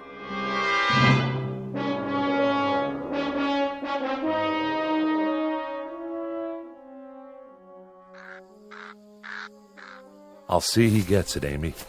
Would you? Don't you worry none. Look, boy. Look what Aunt Amy's got for you. Your own bowl of chocolate frosting. You like chocolate, don't you, Anthony? I know I do. Chocolate's good. I don't like her. Of course you do. She's your Aunt Amy, and she loves you. You know that. I hate her. Oh, that's a good joke. A very good joke. It's all for you, Anthony, all of it. And after you've finished, I'll make some more if you like. As much as you want. Get away. Oh, now, darling. Don't look at me. What? I don't like you to look at me. Hear that, Amy? Anthony's got a point. Why don't you go back in the house for now, so you can help Agnes cook dinner? Yes. Yes, I'll do that. It's going to be a good dinner, isn't it? I believe it will be, yes. You know, just the way he likes it. Don't you? It'll be delicious, Anthony.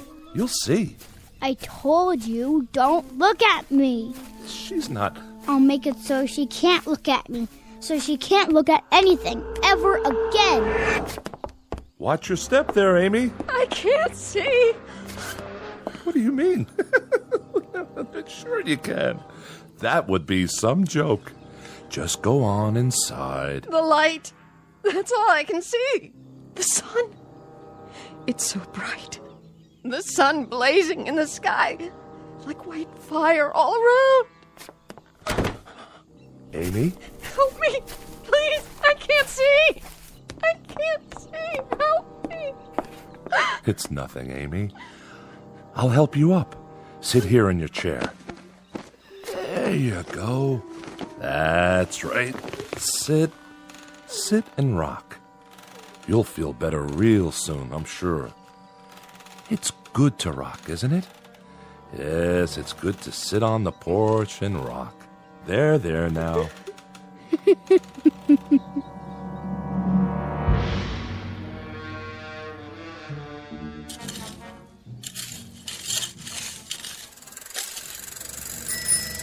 Hi there, Bill. Afternoon, Mr. Fremont. I brought the groceries from town. Gee, that was fast. Thank you, Bill. Very thoughtful of you. My pleasure. Howdy, Anthony. Hi, Mr. Soames. Mighty good to see you today. Mighty good. It's such a good day. A real good day, isn't it, Anthony? It's terrible hot, though. Terrible hot. Oh, I wouldn't say that. No, ma'am. I wouldn't say that at all. It's fine. Just fine. A real good day all around.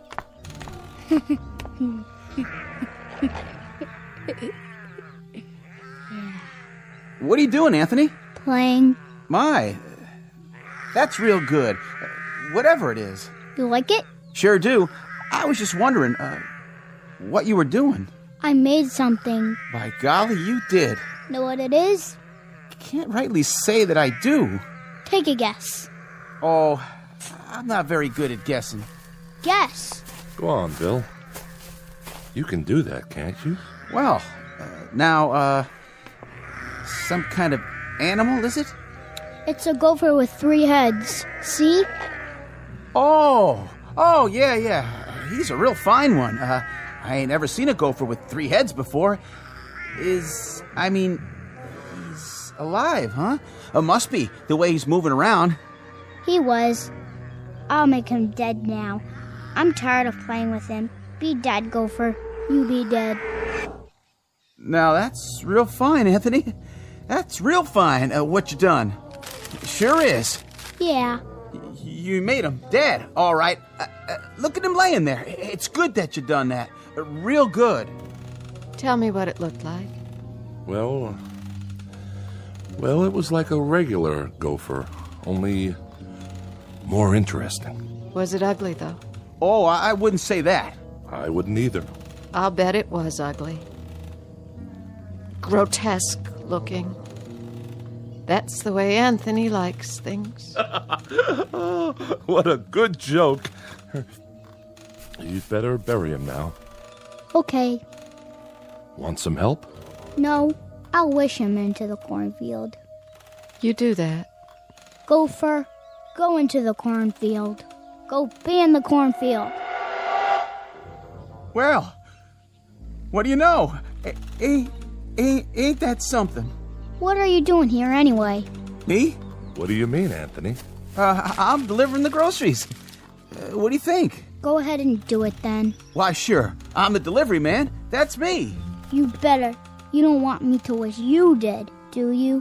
Why, no, Anthony. No, I don't. But what? But I just wanted to say, you do some real fine things. Real fine.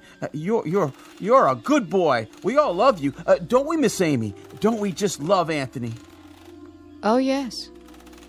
We love him. Everybody loves Anthony. Yes, sir. We sure do love him. We love that boy. Well, hi, Bill. Mrs. Fremont, how are you? I was just checking the roast in the oven. Got everything we asked for? Pretty much. I have your list here. Let me see. Didn't have any laundry soap. General store's all out of the laundry soap. Well, that's to be expected. Not even bar soap, though, huh? All out of that, too? Oh, we've been out for a year. You know that, Mrs. Fremont.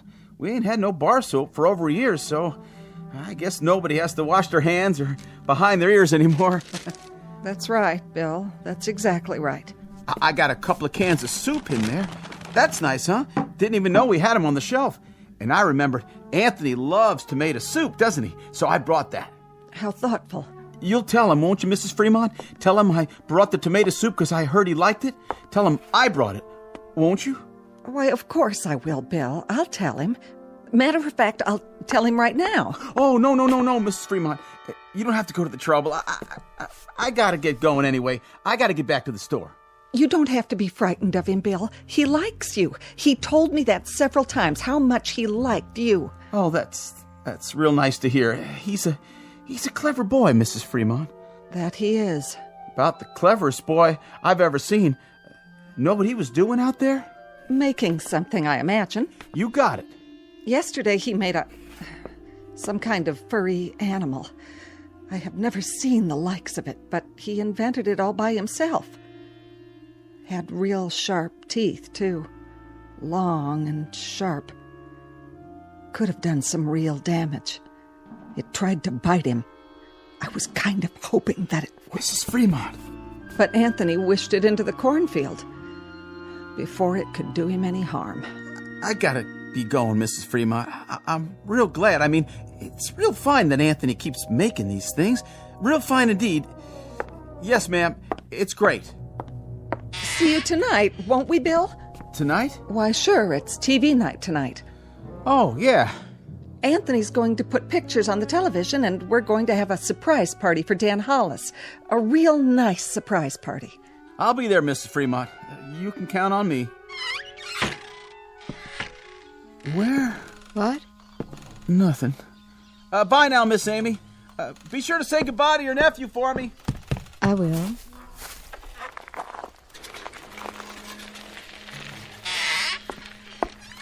Where's Anthony? I think he went into the barn.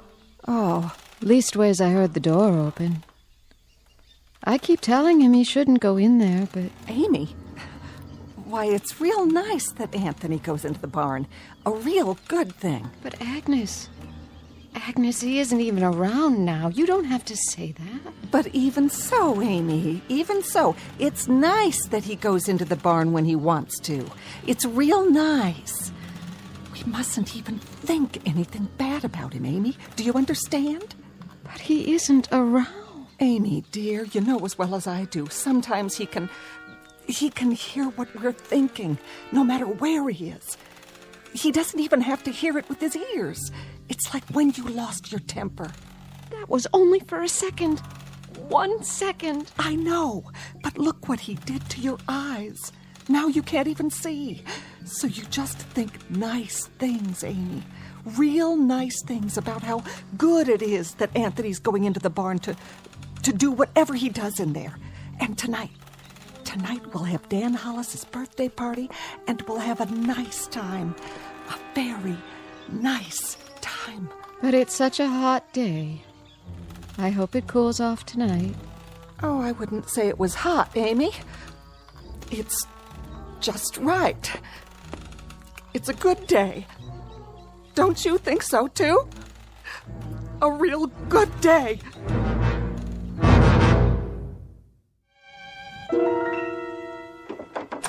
Who's... Oh. It's you, Agnes. What are you doing?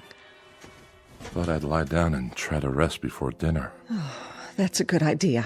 You worked hard today. Always do. Got to get the crops in. Come in, honey, if you want. And close the door. He's still playing outside? Good. That's good. I put Amy to bed in her room. Did you? I had to lead the way. Is there a cane in the house? Do you remember? She's going to need one. I'll sure check. I told her to try and take a nap. Good. Jeff? Naps are great this time of day, don't you think? Yes, I do. I wanted to talk to you about... Sure, honey. We can talk all you want. Later. I was just going to change my clothes. Why don't you check on the roast while I wash up? How's that sound? All right. I'll do that. And you get a little rest too, if you can. Sounds like a good idea. See you at dinner.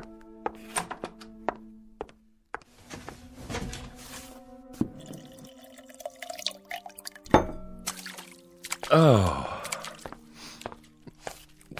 Well, howdy, son.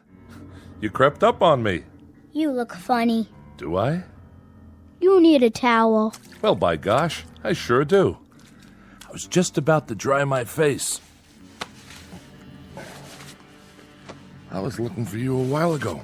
What for? Your mama said you was out in the barn. Yep. Did you have fun? I was looking at the cow. Oh, that's good. That's real good, Anthony, that you were looking at the cow. Now, you wouldn't be playing any tricks on your dad, would you? Tricks? I mean, well, you remember a year ago when we had the pigs? Oh, yeah. And what happened to the pigs? You remember that, too? I turned them into monsters. Oh, doggone if you didn't. Real odd-looking things. They were funny. That's it. Real funny looking. But good things, Anthony. Real good things. And it's good that you did that. It's real good. Like tonight. Yeah? It's television night. I'm gonna make television for everybody. It'll be real funny. It sure will be. Everybody's looking forward to it, too, just like they do every week. And then we're going to have the surprise party for Dan Hollis. It'll be so much fun. Yeah. I can hardly wait. So, are you looking for something? Can I get anything for you now, son? No. Don't you want to play some more? I don't like playing alone all the time. Well, I can understand that. No kids came over to play with me today. Is that right? Not a single one. I wanted someone to play with. Well now, Anthony, you remember the last time some children came over? Mm-hmm. The little Fredericks boy and his sister? I had a real good time. Oh, sure you did. Sure you had a good time, and that's great. Great. It's just that... It's just that what? It's just that you wished them into the cornfield when you didn't like the way they played. That's okay. But I hear their mom and dad were real upset. About what? If you wish people away like that, pretty soon there won't be no one left. So maybe next week we'll talk to some of the folks about having their children come over. We'll do that, won't we? Talk about it first. Yeah, and when they come over, I can make some of those funny animals. That's fun, isn't it? That's a lot of fun.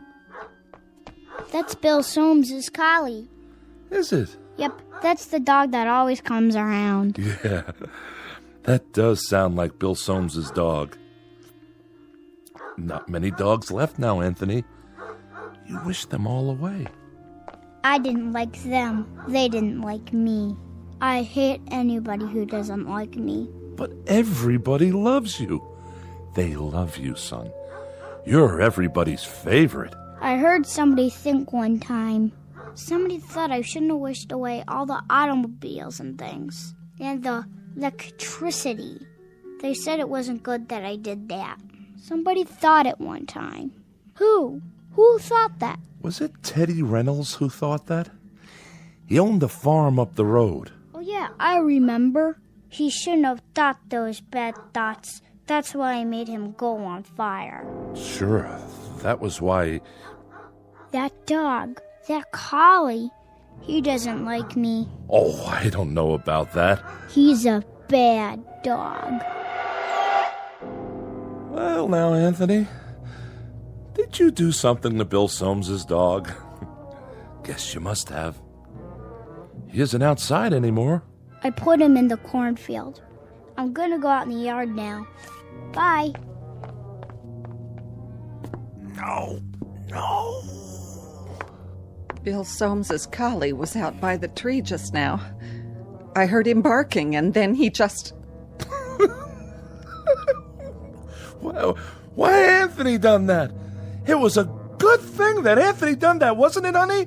Wasn't it a real good thing? Oh, yes, indeed. It was a real good thing that Anthony did it. Well, I've got to get back and get supper ready. Stay a minute. Ethel's bringing over the candles for Dan's cake. Amy already made it. She got the last box of cane sugar there was to be found. Agnes? The very last box. And Dan hasn't got one single inkling that there's a surprise party for him. Not one. Glad to hear it. And you know how much Dan likes music? Well, last week, Thelma Dunn found a record in her attic. That a fact? Yes, and she's going to give it to him tonight. Isn't that a wonderful surprise? It sure is. A record. Imagine. That's a real nice thing to find. What record is it? Perry Como singing You Are My Sunshine. Well, what do you know? I always liked that tune. How did Thelma happen to find it? Oh, you know, just looking around for new things. Or old things. The ones that are still left. Say, who has that picture we found a while back? I kind of liked it. That old clipper ship sailing along. The Smiths. Next week, the Sipaches get it, and they give the Smiths the old McIntyre music box, and we give the Sipaches... I know. That's the way of things now. There's so little left. But that's okay, isn't it? Everybody keeps a few things for a while, and then they trade off. There's about 3 books left, and each family... Oh, now, honey. And each family can keep it for a week, and then trade it for something else. Like with the stereoscope the Van Nusens found in their cellar, or the can of beer that Bill Soames found wedged into an old icebox in the junkyard. I'd better go check on the kitchen. You see, the thing of it is, Anthony fixed it so that we're alone in the world. Nothing new ever gets built anymore. Nothing new at all. That's enough. No, it's not nearly enough. Remember 6 years ago, old Doc Baker, rest his soul, he took one look at Anthony when he was born, and he screamed and dropped him. Tried to kill him right then and there. He knew. Somehow he knew what Anthony was, and he thought it would have been better if he had been born dead. But Anthony, my son, he whined and let out a cry, and then he done this thing. He took his revenge. Oh, didn't he? Please, I beg of you, don't. No. And he either destroyed the world and only left this village, or he took the village someplace away from everything. We don't know exactly which, do we? All we know is that we're alone, and there aren't any towns or villages or anything else left except this place. And Anthony, he controls it with his mind. He controls everything. That's right. That little boy in the yard outside. He can make it rain or snow. He can wish people into a grave, or he can turn them into anything he wants. That's why you got to keep smiling or laughing, or you got to mumble something to keep your mind clear, because Anthony can tell what you're thinking, and if it's a bad thought, his mind will snap at you, and he'd do most anything at all. Please, for the love of God. Mom? All right. But it's good. It's good that it turned out this way, isn't it? It's real good. That's what it is. Really, really, really good.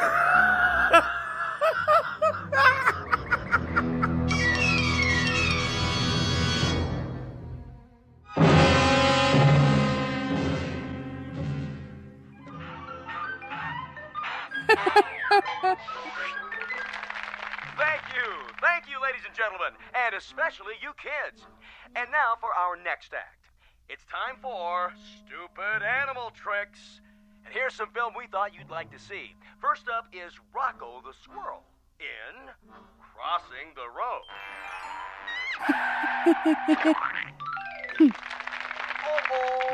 Oh, poor Rocco. And now, the bird and the BB gun.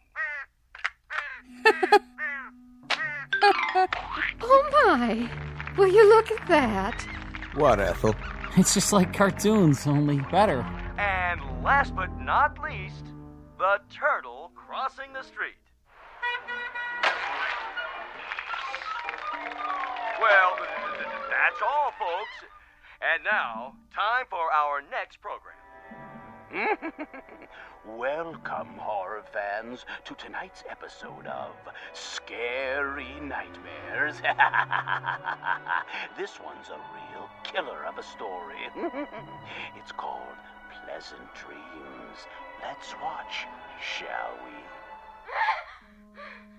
Think I'll go get some fresh air. Shh. Not now, Dan.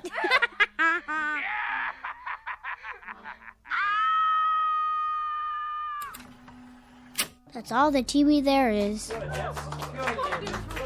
Oh, that was wonderful, Anthony. Wasn't it, everyone? Wasn't Anthony's television wonderful? Yeah. Just wonderful.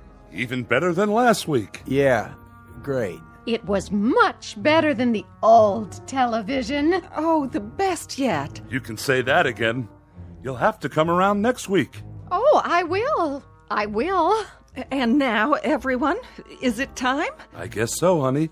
The surprise for Dan's birthday. Oh, you shouldn't have done anything. Go ahead, Ethel. Give your hubby the big surprise. All right. Here you go, Dan. I wrapped it for you special. What's this? Open it. Yeah, go ahead. Well, if you say so. I hope you like it. What's this, a record? It's Perry Como. A real collector's item, you might say. No kidding. I haven't heard Perry Como in years and years. Such a great crooner. You know what a crooner is, don't you, son? No. It's a singer. Someone who sings the old songs. What a great voice he had. Oh, didn't he? Happy birthday, darling. Happy birthday. Hey, you better not hug me too hard. I'm holding a priceless object here. You certainly are. Wow. Do you think we could play it? You mean right now? I'd love to hear some new music. Well, what I'd like to hear is the first part, just the orchestra part, before Como sings. Would that be all right? I don't like singing. I don't think we'd better, Dan. After all, we don't know where the singing comes in. It would be taking too much of a chance. Better wait till you get home. Put it on the table for now. But we don't have a Victrola at home. That's all right. Better to keep it safe. These old records break so easily. I guess you're right. Of course I am. There. It's good that I can't play it here. And now, I think it's time for Pat Riley to play some piano for us. How about it, Pat? Would you? That's a great idea. Well, then, it'd be my pleasure. Move right in, Anthony, so you can watch him. It's great what he can do with those fingers of his. I'm a little nervous. Oh, don't be. You play beautifully. Okay, then. Here goes. Guess I'm out of practice. It'd be good if you told me what to play, Anthony. It'd be real good if you tell me what music you like. Just play. Play anything. All right. I'll play Night and Day. That's a nice old tune. It sure is. That's always lovely. Yeah, go ahead.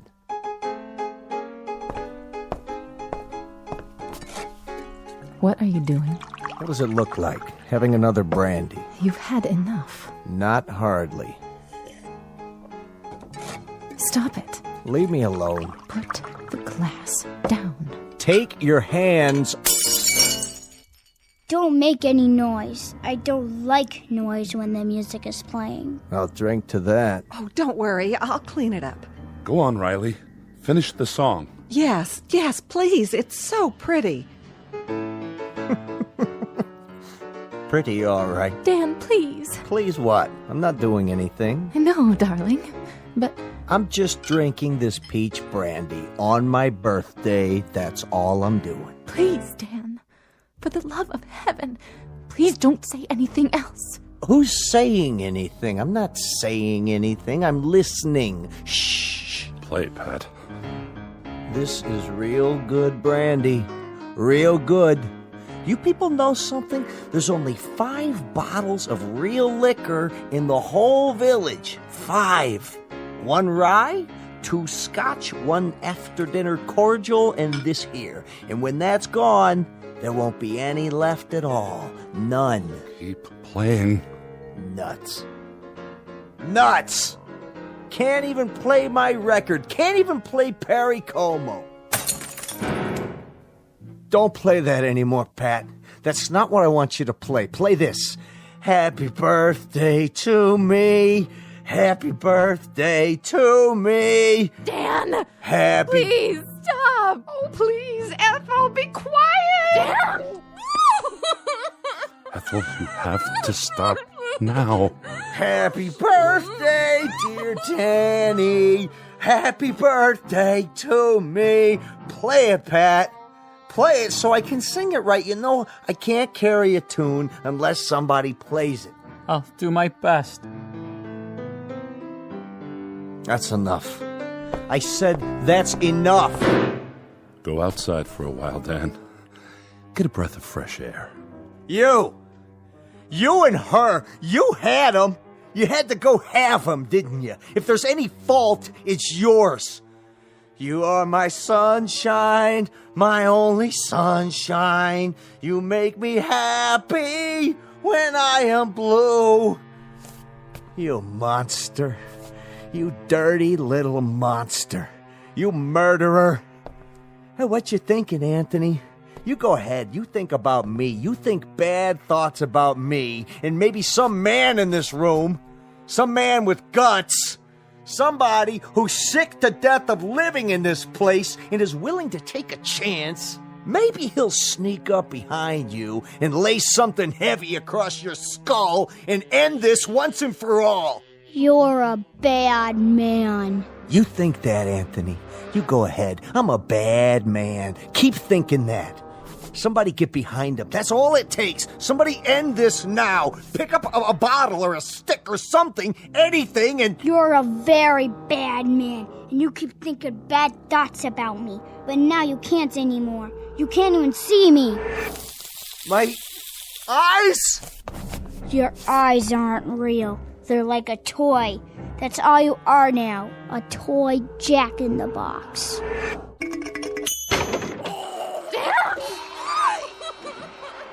Anthony, wish it away. Wish it into the cornfield. We've all looked at it enough. Please, son. Wish it into the cornfield. All right. That's better. He was a bad man, so I turned him into a clown Jack-in-the-Box. A clown that still had his face.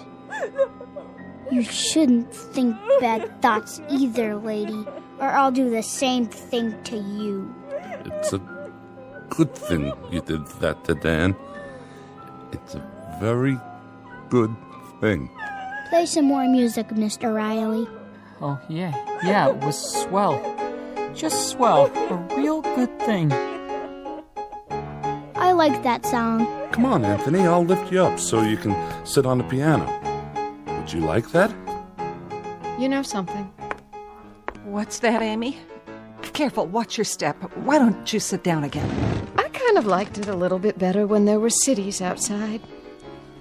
And we could get real television and radio and things like that? Didn't you? Why, Amy, it's good for you to say such a thing. Very good, but you must be making a joke. Anthony's television is much better than anything we ever used to get. Oh, yes. It's fine. It's fine. Anthony's are the best shows we've ever had. Yeah. Very best. Look at that, will you? It's snowing outside. Anthony, are you making it snow? Yeah, I'm making it snow. I like snow. So do I. We all do. But that'll kill off half the crops. That's what it'll do, Anthony. And then we won't have anything to harvest or eat. Did you know that? Mm-hmm. But I guess it's good that you're making it snow. It's real good. And tomorrow will be a good day. No matter what. A very, very good day. No profound comment here. No clever words about the human mind and the power of thought or the need to survive. We only wanted to introduce you to one of our favorite citizens, and we do mean favorite, little Anthony Fremont, age 6, who lives in a village called Peaksville, in a place that used to be Ohio. And if by some strange chance you should ever run across him, you'd best think only good thoughts, because anything less than that is attempted at your own risk in the Twilight Zone.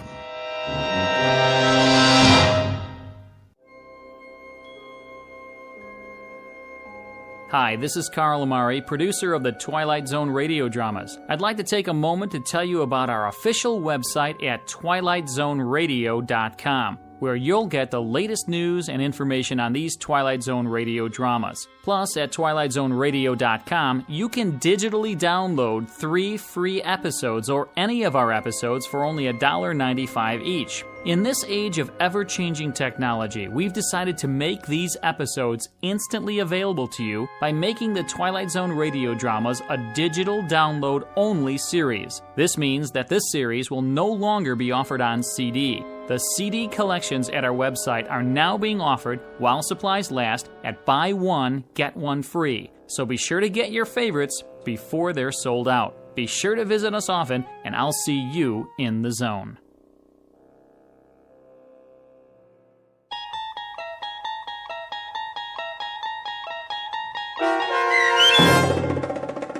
It's a Good Life, starring Mike Starr with Stacy Keach as your narrator, was adapted for radio by Dennis Etchison and written for The Twilight Zone by Rod Serling from a story by Jerome Bixby. Heard in the cast were Meg Thalken, Fernette Lebo, Christian Stolte, Jeff Lupetin, Doug James, Brooke Sanford, Carl Amari, piano stylings by Daniel Choka, and introducing Zachary Leipzig as Anthony.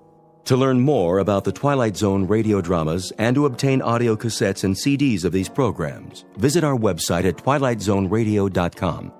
The producers of The Twilight Zone wish to thank CBS Enterprises, Carol Serling, Dennis Etchison, Dick Brescia Associates, Claire Simon Casting, Terry Jennings, XM Satellite Radio, Sirius Satellite Radio, our sponsors, and our radio affiliates for helping make this series possible. This copyrighted radio series is produced and directed by Carl Amari and Roger Wolski for Falcon Picture Group. Doug James speaking.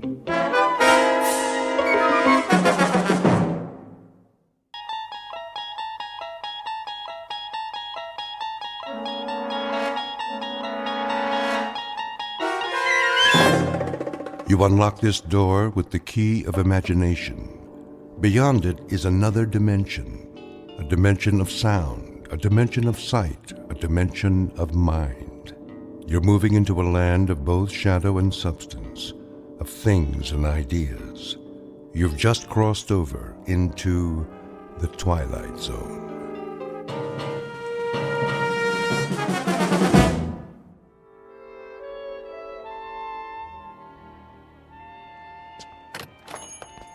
Yes, and will that be all then? No. What time is it? I thought you made an appointment. I did. Oh, come on, honey. You're not in that much of a hurry, are you? Yes. What about mad cow disease? Well, clear the room then. Tell them they're keeping the head of McClellan Enterprises waiting. Tell them that we... All right. You want to forget the whole thing? No, I don't want to forget the whole thing. I just want to get this nonsense over with. Send you a postcard. Oh, that would be wonderful. Bon voyage. Ta-ta. Yes, ta-ta. Come on. Hello. May I help you? Mr. Spirito? I am he. We're the Ransoms. My wife called for an appointment. Oh, yes. Please be seated.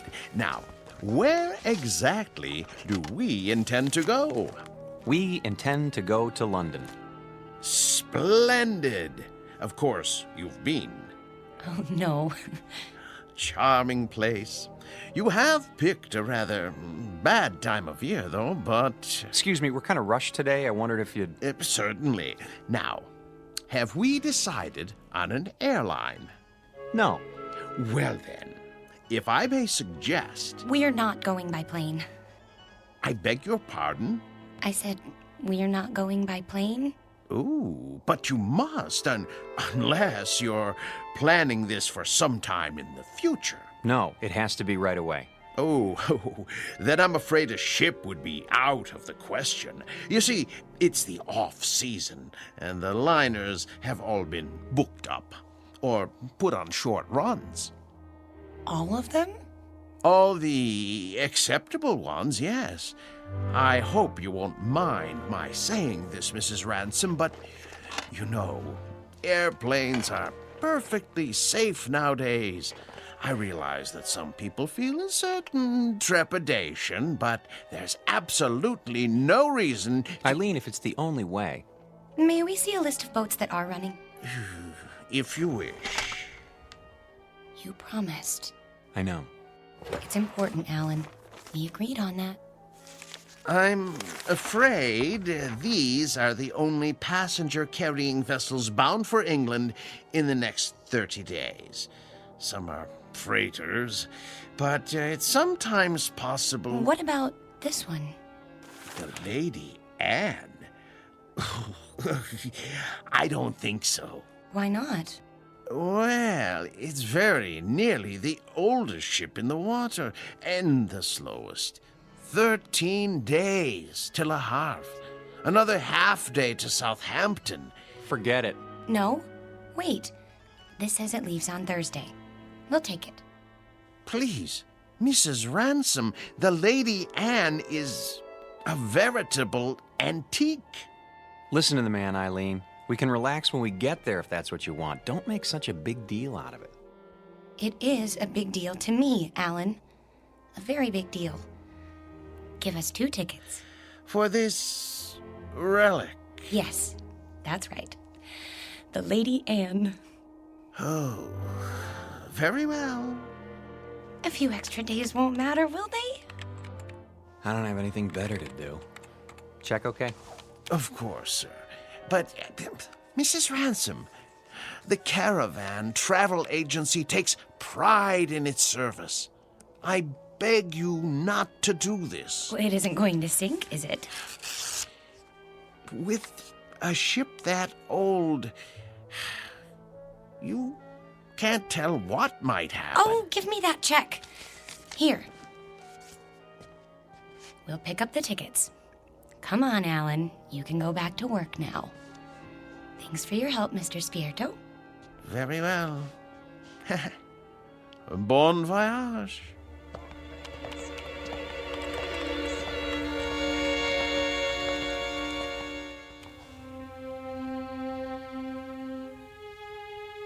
Portrait of a honeymoon couple about to embark on a journey. Like most newlyweds, they've never traveled a great distance together, nor have they become truly acquainted. But there is a difference. These newlyweds have been married for 6 years, and they're taking this honeymoon not to start their life together, but to save it. Or so Mrs. Ransom believes. She's not sure why she insisted on an ocean liner, except that it will give them some much-needed time together, even if it is the Lady Anne. The tickets read New York to Southampton, But this old ship is bound for a very different port. Its final destination? The Twilight Zone.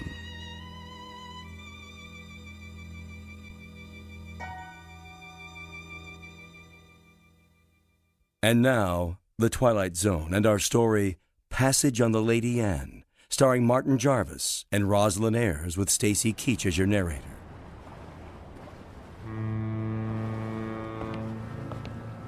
Perfect. A foggy night. Can't even see the ship. Where is everybody? Already on board. We're a few minutes late. I was ready. If you hadn't taken so long packing... There it is! Oh, Alan, isn't it beautiful? No, not it. She. The ship happens to be a lady. Sorry. She's beautiful. Indeed she is. Oh, yes. There's the gangplank, is that what they call it? Come on, Alan. I can hardly wait. No, from the descriptions we were expecting a cross between a kayak and the Flying Dutchman. You're seeing someone off? No, we're passengers. What? How's that? Passengers. Oh, no. No. I hardly think so. No, you see, this is the Lady Anne. Toby, please. You have no right to badger them. Yeah, be quiet, woman. Well... Now, young fellow, look here. If you'll consult your tickets, I think you'll find there's been a mistake. I repeat, this ship is the Lady Anne. And I repeat, there's no mistake. Show me your tickets. Why should I do that? Call it curiosity. Do you mind? Go ahead, Alan. Oh, all right. Let's see. Mr. and Mrs. Alan Ransom, New York to Southampton. You're not going to read the fine print, too, are you? Well, they seem to be in order. Thank you. It's good to know that. Well, there must be an error. This is a private passage, you might say. A mistake in booking it. No, it's a terrible mistake. Come along, dear. But, Millie, I don't understand. I really don't. I said come along.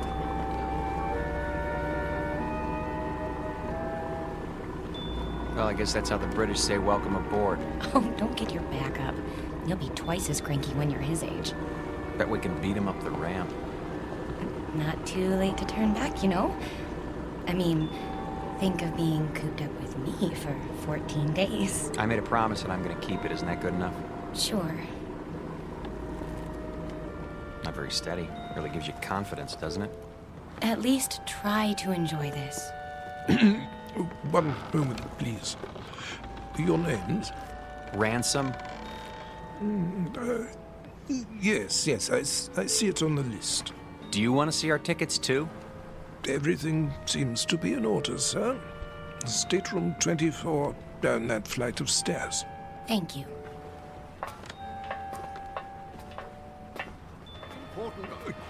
Oh, here we are. Yes, here we are. Good evening. I say, you're not going to let them do this, are you? I'm afraid it's out of my hands. Out of your hands? Well, we'll see about that.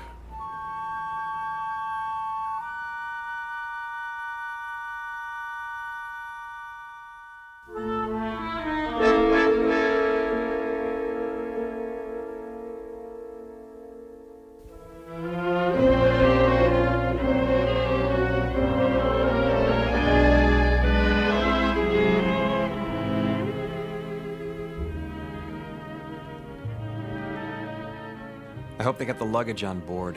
It'll be waiting in our room. You'll see. It better be. We're due to take off in 10 minutes. Take off? Sail. Disimport. I think it's disembark. Right. Alan, you have to admit, it's a real showpiece. Did you notice this carpeting? And the oil paintings? And brass everywhere. Great. Where's the bar? I could use a drink. Number 24. This is it. What in the... Alan, look!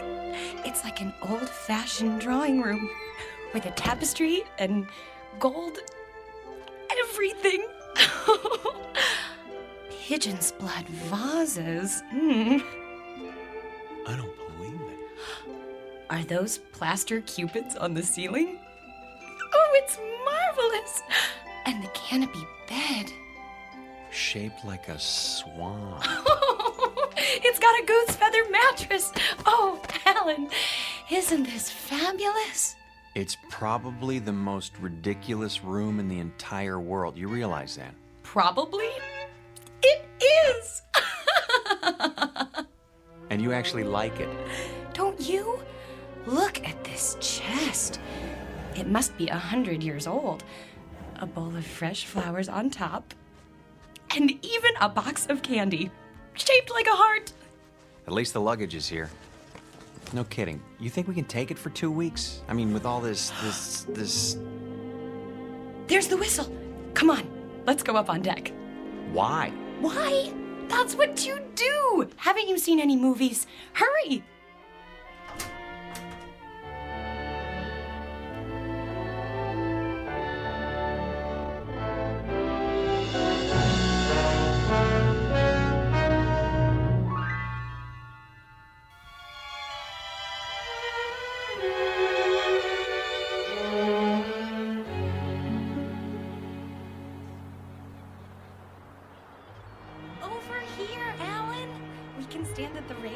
Those are the ones I mean, Burgess.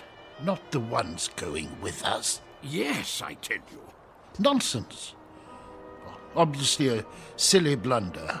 No. They have tickets. Calm yourself, Mackenzie. This needs to be settled at once. Very well.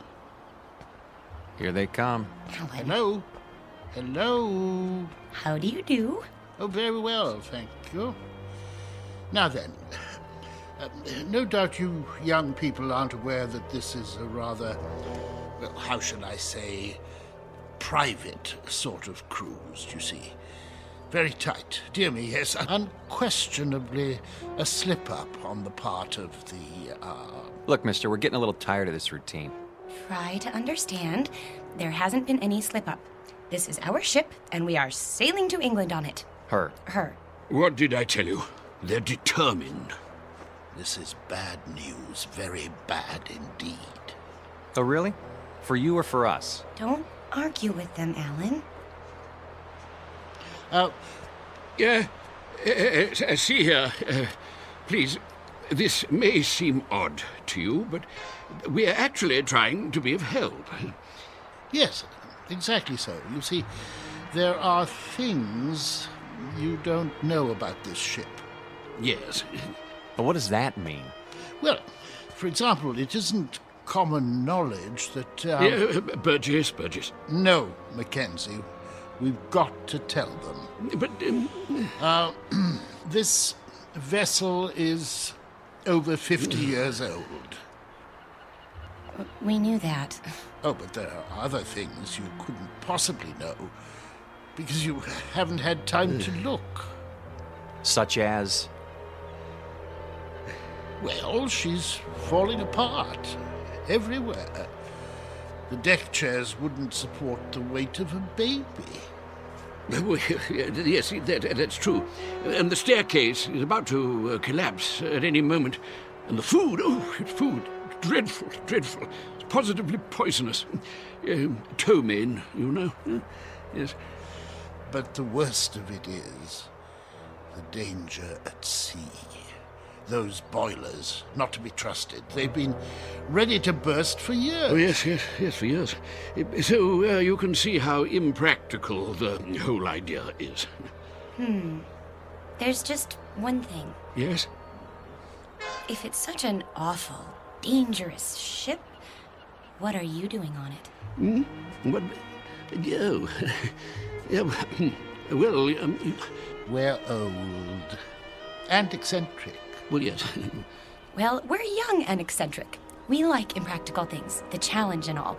Besides, we think it's an absolutely charming boat. Oh, last warning. They'll be pulling away the gangplank at any moment. Look, you'll be quite bored. We never get bored. Do we, Alan? Nope, not at our age. You're sick, then. Yes, you'll get sick. No stabilizers. She rides like a washing machine, I can tell you. Sounds like fun. I think I've heard about enough. Wait. I have my checkbook. What's that for? I am prepared to pay you double the amount of your tickets. This is ridiculous. No, I want to hear it. Pay us to do what? If you will abandon your plans, I'm sure you'll find another booking, something more suitable. That's a very generous offer. Yes, very much more suitable. Alan, you're not considering it, are you? Well, what do you say? Not a chance. Triple the amount, then. Yes, triple. No. Very well. I am forced to extremes. Sir, madam, if you will leave the Lady Anne at once, I will give you the equivalent of, let me see, 50,000 American dollars. 50,000 American dollars. Yes, which I will match. Well, I haven't got it all on me, but making it a total of 100,000. Yes, 100,000. Well. You're talking my language now, gentlemen. Alan? Let's say pounds sterling, shall we? In pounds? Or better yet, an even $250,000 U.S. currency will be fine. No, that amount is completely unreasonable. I'm sorry. No. In that case... But... Sorry. Let's go, honey. You must reconsider. You don't understand the implications. Look, fella.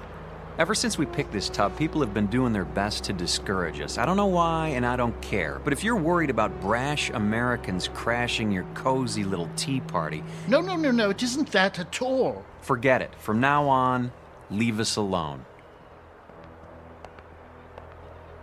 I'm proud of you. Thought I'd take the money, didn't you? Well, for a minute there, I didn't know. Oh, look! We're moving! Off to a great start. I could use that drink now. Me too.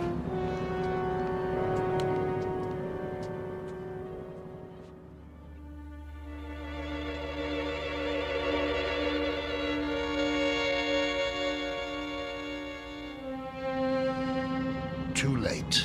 We did our best. We should have tried harder. But the funds he was demanding... highway robbery. Nevertheless, it was our duty. The duty of everyone on board. Who knows what the consequences will be?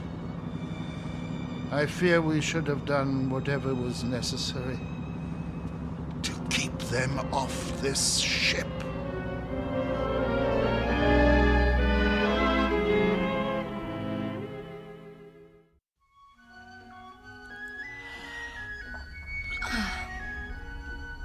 Alan?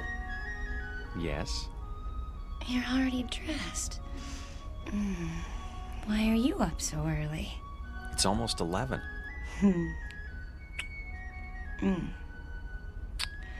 Don't tell me you're nervous.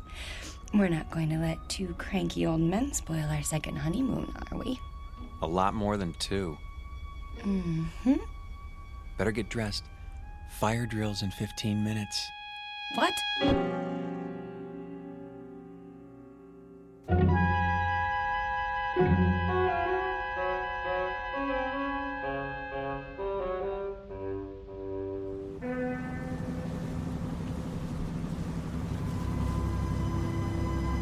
Honestly, you could at least tell me what this is all about.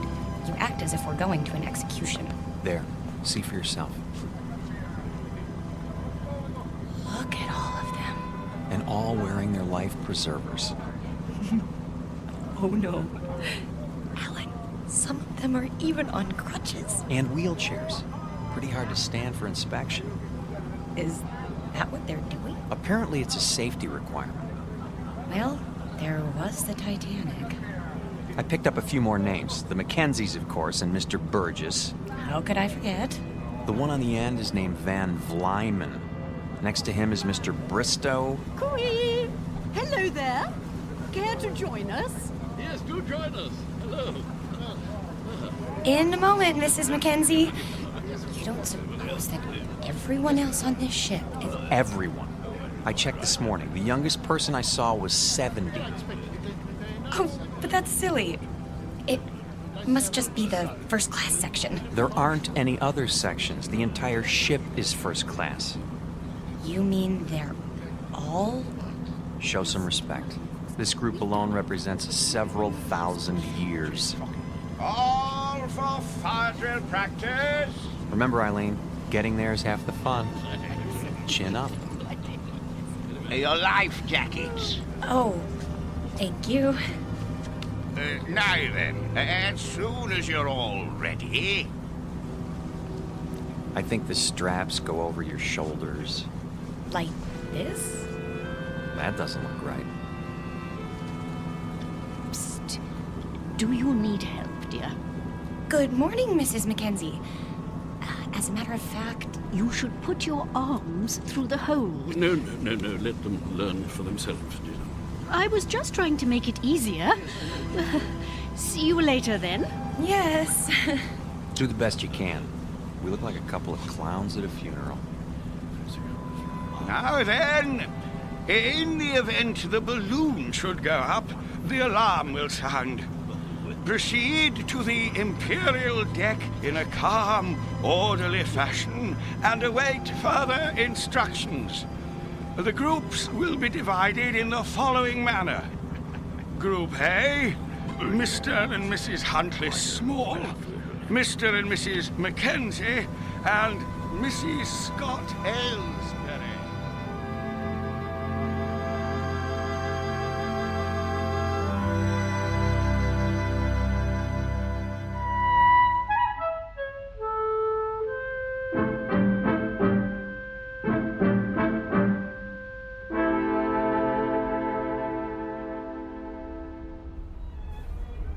Here we are. The Imperial Lounge. Looks like we're in time for the noon orgy. Alan, I think it's elegant.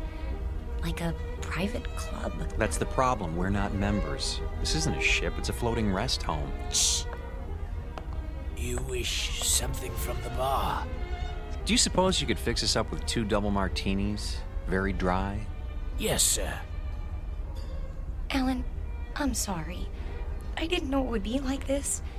But it doesn't matter that much, does it? We didn't want to mix with other people anyway. We wanted to... Stop saying we. If you'd listened to me, we'd be in London by now. And you'd be in a business meeting. Not necessarily. Yes. And it would be the same the next day and the next and...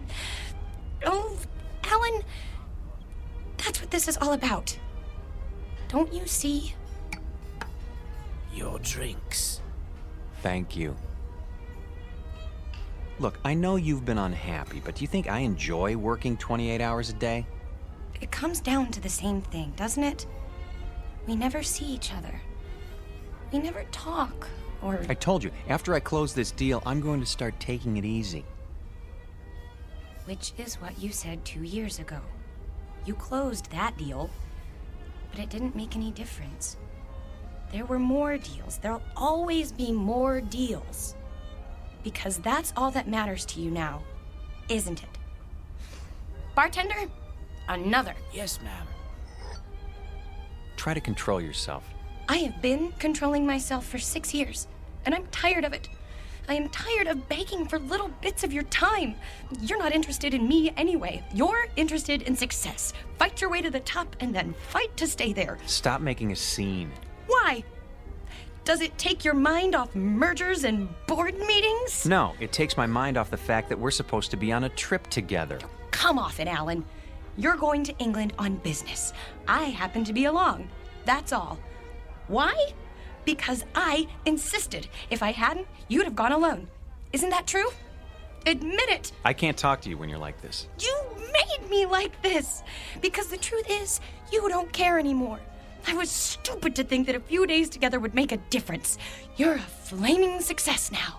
Alan Ransom, the financier. And I'm the nagging wife who doesn't understand. Eileen, please. What's the matter? Are you afraid they'll catch on? Don't worry, they think we're a happy couple, made for each other. Shut up. Yes, sir. Well, when this tub finally gets there, you can relax.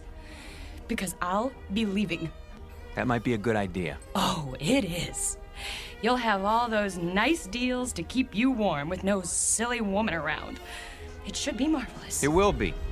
For now, I'll be on deck reading the Financial Times. Here's for the drinks.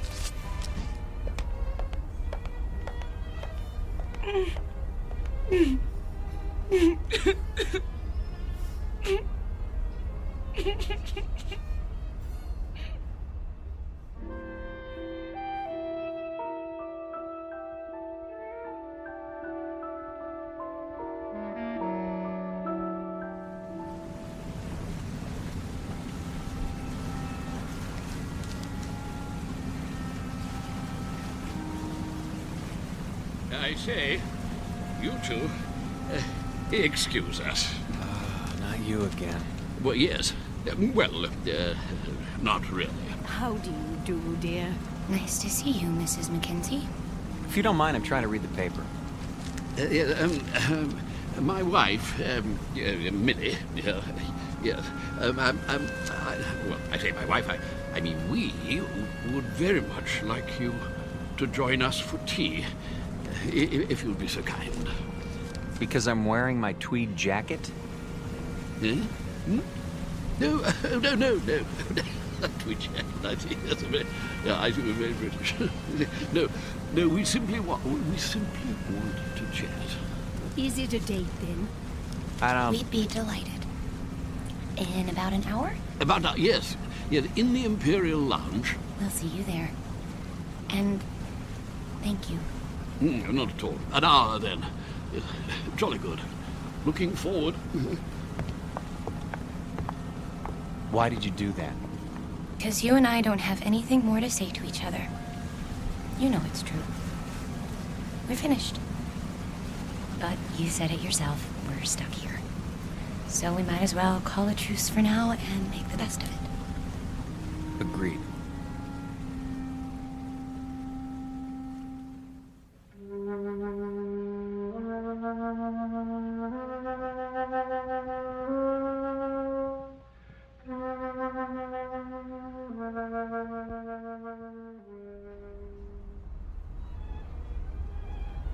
Hello. Over here. Hello again. My dear. So glad you could make it. Charmed, I'm sure. Do sit down. Do sit down. Not at all. Nasty day. What? Now look. The reason for this meeting, apart from the pleasure of your company, is Go ahead, Toby. Yes, thank you. Millie, my wife, Millie pointed out that we've all been, something less than hospitable to you, if not rude. And so I expect I ought to apologize. And do you? Oh, yes, most sincerely. But you see, there is something more important. Good news, in fact. Yes, we've been talking the whole thing over, and we've decided that you won't have to leave the ship after all. We won't? Say, that is good news. We were afraid we were going to have to swim back, and it's had us sick with worry. Really? No. I see. I see. Very good. No, I'm sorry about that, my boy. But we were quite concerned, all of us, as I dare say you gathered. You see, it simply hadn't occurred to us that an outsider would ever want to travel on the Lady. The last time she took on a new passenger was, well, according to Captain Prothero, was some 16 years ago. So you can understand. Yeah, but never mind that. It's all settled now. What's all settled, Mr. Mackenzie? Oh, no, we'll get to that in good time. You simply must forgive us. We can't have been very good company so far. Well, frankly. The point is, We spent a good many fine hours, Millie and I, my wife Millie, on this old, scow. And when we heard they were going to retire her, well, it seemed right somehow that we should join her on her last return voyage. Yeah, absolutely. And the same is true of the others. Yeah, well, the other people. And that's what accounts for the number of senior parties aboard. We didn't understand. No. And you still don't, really. More tea? It's quite bracing. Yeah, I think so. Yes, one thing that hasn't changed. Yes, tea is still the best in the world. What about the others, Mr. Mackenzie? What are the others? Oh, yeah, yes, like us, as I said. Sentiment, you know. Of course they know, Toby. Why else would they have chosen the Lady Anne? Yes, it's true. Our story isn't so different, I guess. My husband and I had never really been alone in 6 years. Excuse me. I'm going to get us a drink. Scotch all around? Oh, yeah, well, splendid. Thank you. He's embarrassed, isn't he? I seem to be doing that to him all the time now. You were saying the two of you hadn't been alone? Well, he's a busy man. You get wrapped up in things if you want to be the best, and I don't know. When I heard he was going on a business trip to England, I made him promise to take me. But that doesn't explain the Lady Anne. No. No, I suppose it doesn't. Mostly it was the time. More days together. And, well, it just seemed kind of special. Oh, my dear, the Lady Anne is special. Very special. More special, I should say, than either you or your husband could imagine. You see, this is the ship Toby and I sailed on when we were married, which would be 53 years ago. 52. Yeah, she was a splendid thing then. Yeah, the ship, I mean. No. Oh, Toby, really? I thought you told us it was an old rust bucket. Not it. She, yes. Oh, I should have been struck down by lightning for such a fearful lie. Mrs. Ransom, mark this. The Lady Anne was the finest ship that ever crossed the sea. Queen of the fleet, she was. Oh, yes, indeed. Is, Mackenzie, is. No other ship can touch her. Quite right. Sit down, Burgess. This is an old companion of mine, Ian Burgess, Mrs. Ransom. Ah, yes. Congratulations. I don't follow. I hear there's been a decision made in your favor. Not now. Nonsense. Quite a relief, I must say. What is? Why, what else? My good lady, you are in luck. How so? Well, haven't you told them? It's about you and your husband. It seems you won't have to die after all. Oh, I'm so sorry.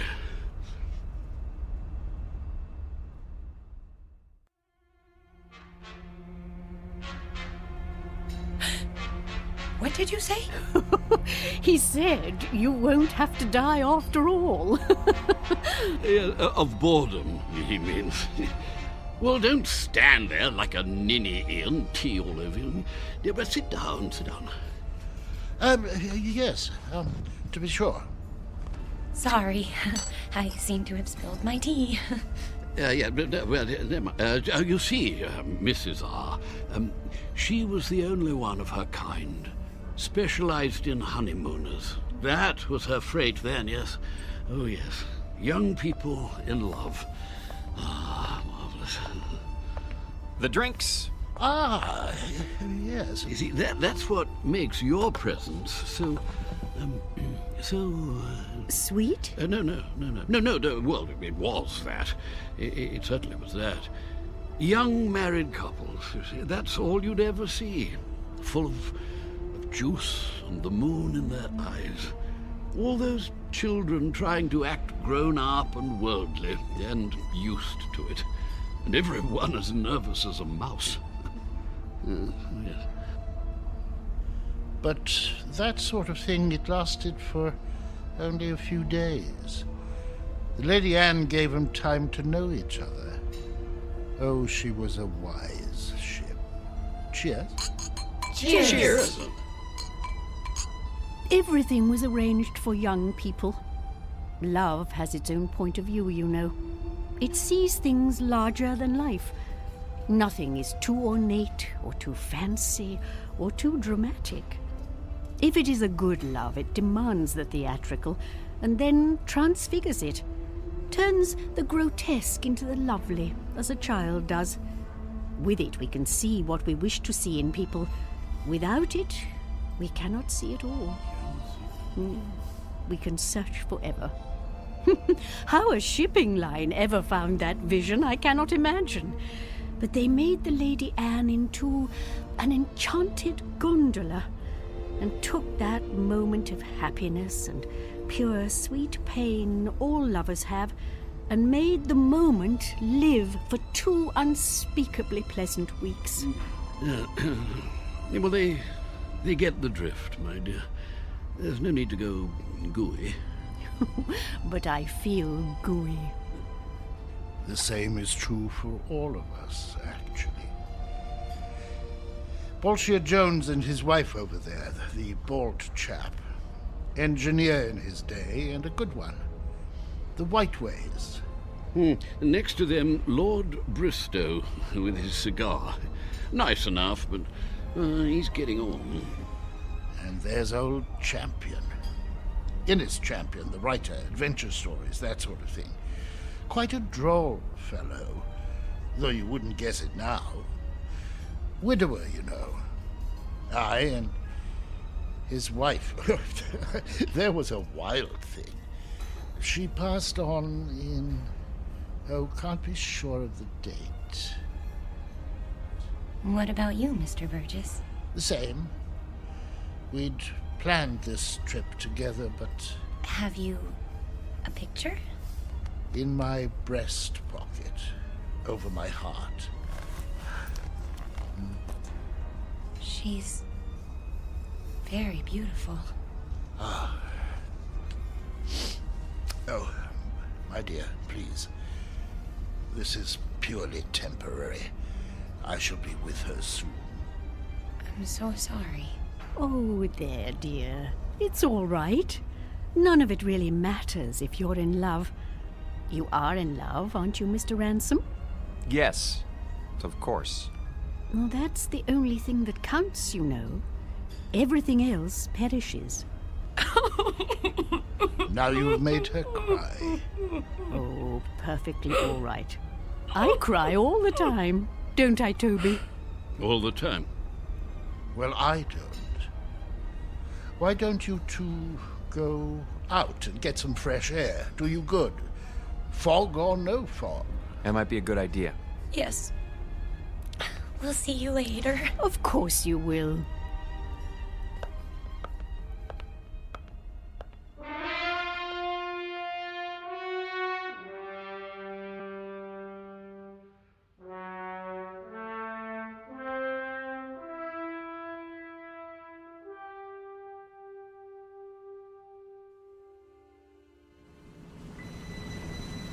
I think they're all very, very nice. What is going on? The sun. What about it? It's behind us. It was over there, and now it's... We're heading north. So we're heading north. We should be heading east. Blame it on me. Everything else is my fault. Why not this? There you go. Starting again. I don't know what I'm doing here. Look at them down there playing shuffleboard. Or sitting, wrapped up in their blankets. Really, Eileen, this whole idea was ridiculous. Eileen? Eileen, where are you? Eileen? Eileen!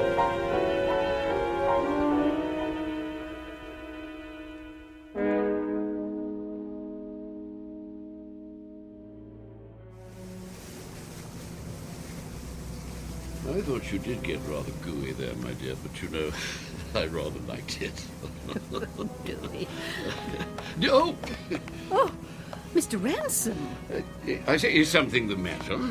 I can't find my wife. We were standing over there at the rail. She was right behind me. You don't think anything could have happened to her, do you? Oh, I doubt that. It's rather difficult to fall overboard. Oh, yes, yes. Eileen! Eileen! Eileen! Eileen! Eileen? Stuart, have you seen my wife? No, sir, but I wouldn't worry. I want this ship searched. I'll take the liberty of alerting the crew. Have you tried the library?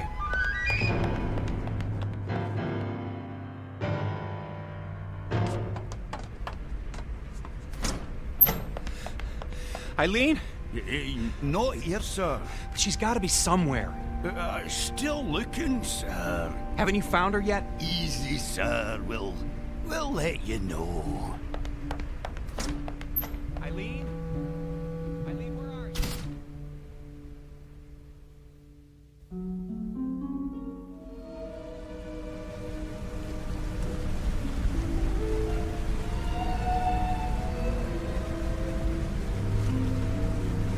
I say, not turned up yet? No, I searched everywhere. She'll turn up. Have a nip with me. Come on, boy. Let's go inside. Yeah, maybe she's inside. Come on. Let's go into the Imperial Lounge, what?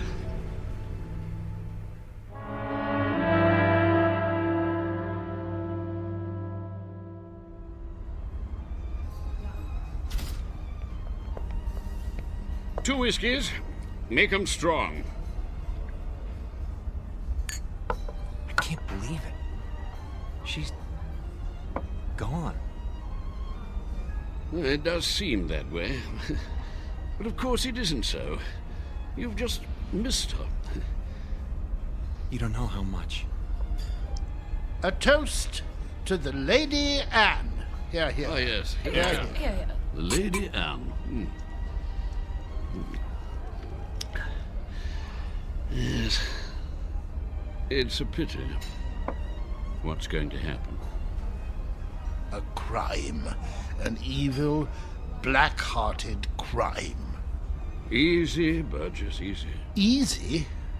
Gad, they want to scrap the lady. Outlived her usefulness. Nonsense. A little slow, perhaps. Speed. That's all that counts now. Why? What's the rush, eh, Ransom? I see your point. Freddie, another gin. That's the state of the world today. It's a plot, doubtless of communist origin. Who wound him up? Burgess, do sit down. Haven't you eyes, man? The Lady Anne was condemned because she represents a better way of life. She's grace and manners and tradition. She's the Empire. I say, somebody turn him off. Silence, Adicott. The beasts are at the gate, and we stand about like statues, with our medals gone to rust and our swords broken.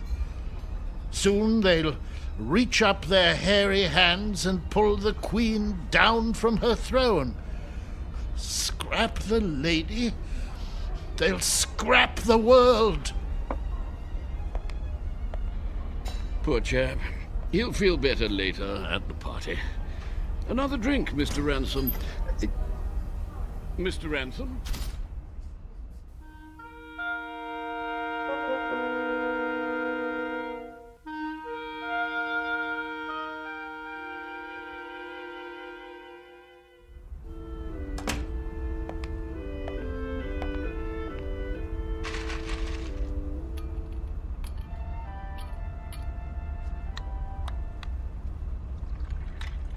Pour me one, too.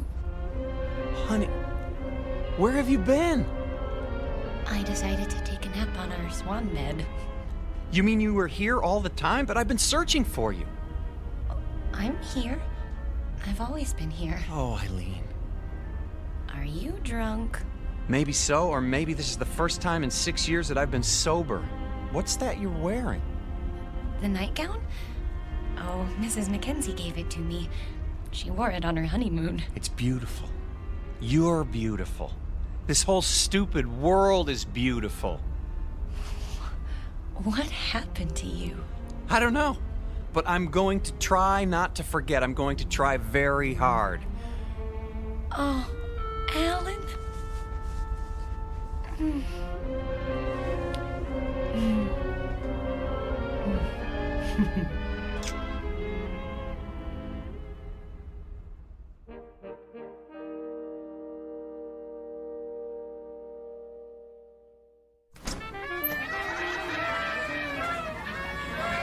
Will you look at all this? Balloons, ribbons.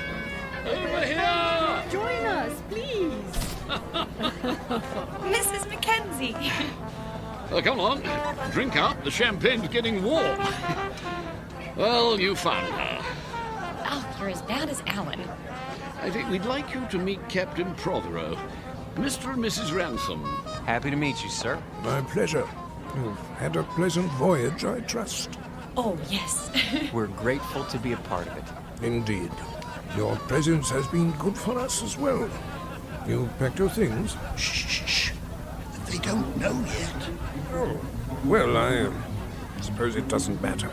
Know what? Nothing important. If you'll excuse me, I have to make some preparations. Be back shortly. You look positively radiant, my dear. The Lady Anne has worked her magic on you. She... and you. All of you. I'd forgotten some things. How to relax. I was so busy, I lost sight of what's important. It won't happen again. I say, let's drink to that.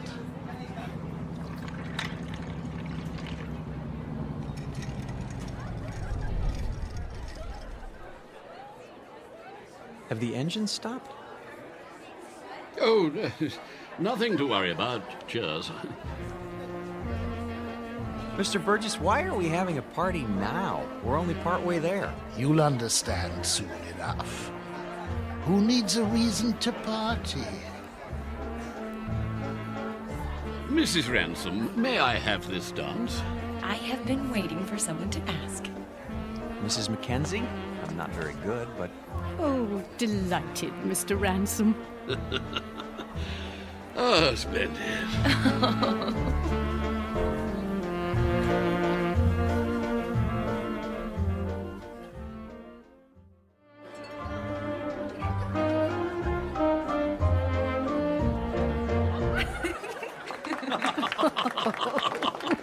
Oh, very nice. Well, I see they haven't gotten them fixed. What? The engines. The engines? Oh, there's nothing wrong with the engines. Ready now? Your luggage has been collected. Luggage? Really? Should have told them. Didn't want to spoil the party. Excuse me, but what are you talking about? Why should our luggage be moved? Because, my friends, we're putting you off the ship. You're what? Are we in trouble? No, nothing like that. They'll come to understand. Maybe so, but we don't understand now, and we're not going anywhere until we do. I'm afraid there isn't any choice. Follow me, please. Alan? Is this some kind of gag? You don't just put passengers off a ship in mid-ocean. Steward! Captain! Draw your pistol. Yes, sir. You're kidding, aren't you? If you'll do as the captain says. This way.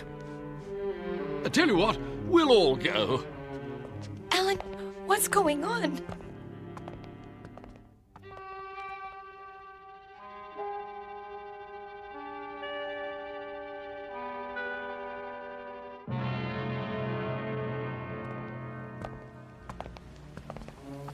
You can't be serious.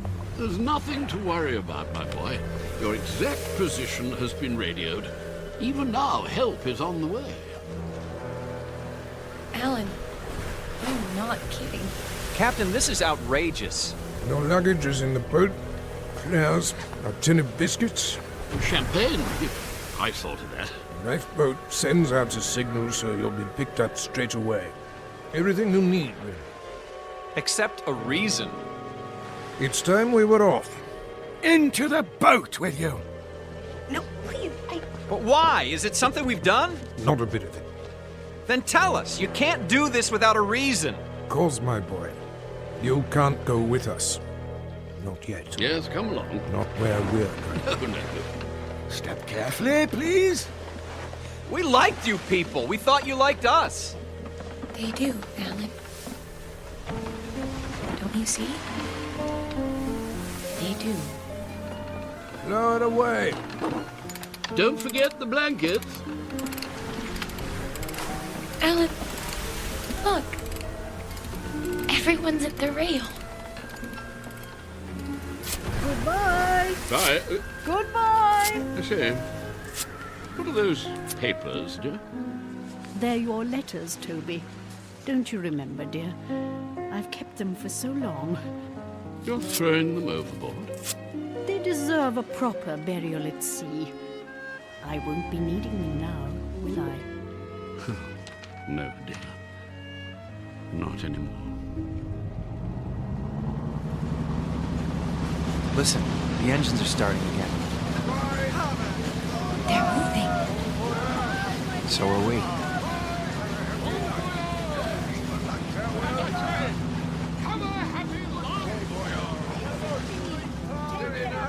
We will.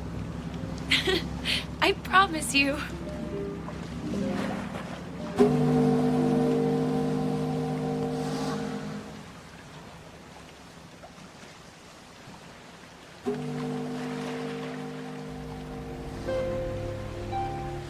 Here's a blanket.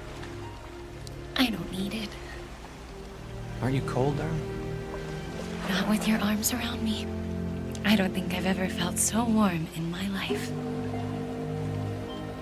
Do you think we'll see them again? Yes. In fact, I'm sure of it.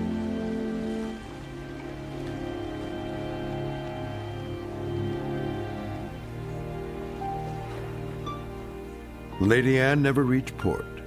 The ransoms were picked up by a cutter a few hours later, just as the captain promised. They searched the newspapers but found no mention of the Lady Anne. The ship, with all its crew and passengers, went down in the mid-Atlantic, or so it was said. But Alan and Eileen knew better.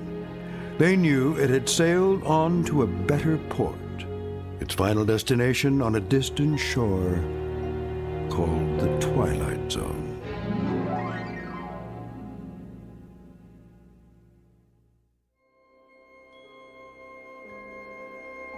Hi, this is Carl Amari, producer of the Twilight Zone Radio Dramas. I'd like to take a moment to tell you about our official website at twilightzoneradio.com, where you'll get the latest news and information on these Twilight Zone radio dramas. Plus, at twilightzoneradio.com, you can digitally download 3 free episodes or any of our episodes for only $1.95 each. In this age of ever-changing technology, we've decided to make these episodes instantly available to you by making the Twilight Zone radio dramas a digital download-only series. This means that this series will no longer be offered on CD. The CD collections at our website are now being offered, while supplies last, at buy one, get one free. So be sure to get your favorites before they're sold out. Be sure to visit us often, and I'll see you in the zone.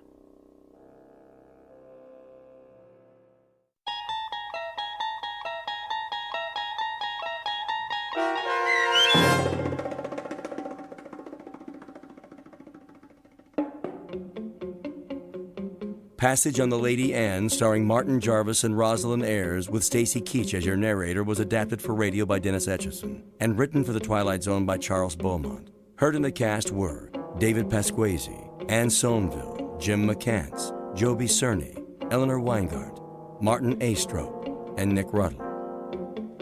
The producers of The Twilight Zone wish to thank CBS Enterprises and the Rod Serling Estate for making this series possible. This copyrighted radio series is produced and directed by Carl Lamari and Joby Cerny for Falcon Picture Group. Sound design and custom Foley effects for The Twilight Zone by Cerny American creatives Bob Benson, Craig Lee, Matt Sorrow, Tim Cerny, and Todd Beyer. To learn more about the Twilight Zone radio dramas and to contact us, visit our official website at twilightzoneradio.com. This is Doug James speaking.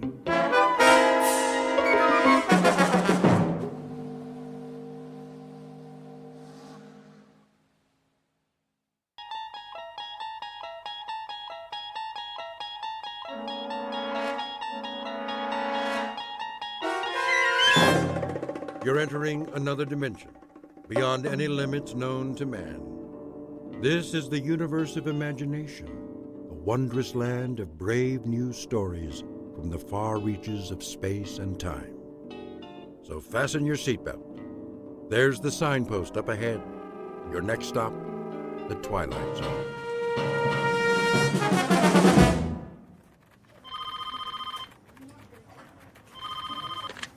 Starlight Magazine. I'm sorry, Mr. Harris hasn't come in yet. Would you care to leave a message? Oh, hi, Christine. Lunch at the Cock and Bull? 12 o'clock. I'll remind him. Paula? Yes? Did you proof the feature story yet? Give me 20 minutes. Make it 10. I need to double-check the whole issue before pickup. Where's the center spread art? Nate's got it. Why isn't he here? He called a little while ago. He's stuck in traffic or something. Well, he can just get himself unstuck. If we miss deadline again... Rennie! Yo! How's the cover coming? Printing it out right now. Good. Don, did you finish the insert? What insert? The new line from Lady Lynbrook? I never saw it. They sent camera-ready copy yesterday. I'll have to repaginate everything. Then do it. They're a huge account. Okay, boss. And Rennie, add a teaser on the cover. Free inside a sample of Tempest Fugit. That's the name of the perfume. Will it fit? I guess it'll have to. That should be everything, except for the color separations. I'm sure Nate's on his way. I'm sure he better find another job. We need him, Cheryl. He's our graphics coordinator. Oh, I can hire interns who will do it for nothing. Well, how well would they do it? You have to admit his work is good, and it makes us money. It's the camera-ready ads that make us money. All the rest is filler. Call the messenger service and reschedule. When's the last pickup? 1 o'clock. Tell them we're running late. Maybe they can stretch it. I'll try. Sorry. I got hung up. Hi, Nate. Do you realize how long you've kept this staff waiting? What time is it? My watch isn't working. Your watch is not alone. You won't believe what happened. I stayed up all night to redo the art. Then the car wouldn't start, so I called the repair shop. You could have called a cab. It took 45 minutes for a jump start. Then, when I finally got here, the elevator quit and I was stuck between floors. I know I said I'd be here an hour ago. Make that 2. But it's not my fault, I swear. You can't beat the clock. The harder you try... Did you bring the disc? It's right here. Load it and print it. You can have your nervous breakdown after we go to press. Here, use my computer. What's the matter with her this morning? Another day in the cackle factory. Look at this first so I can sign off on it. What page? Center spread, the feature story. At night, our fair city glitters like the proverbial Christmas tree. Who wrote this track? Our beloved managing editor. Shirley thinks she's a writer now. That's because she won't pay real writers. Whose phone is that? At least put it on vibrate. Hello? Oh, hi, Chris. Oh, she called before about lunch. Yeah, we're still on... I'll be there, I promise. No cell phones in the office. It's Christine. Tell her you'll call her back. Honey, I'm here. Listen, we're on deadline. Now! This is a bad time. Can we talk about it later? Give it to me. What did you do that for? So you won't have any distractions. Get back to work. You know what, Shirley? I don't need this. That makes 2 of us. I'm out of here. You can mail my last check. Don't let the door hit you on the way out. Box up all my stuff and leave it with Paul. If I have the time. Right now, some of us have a magazine to put out.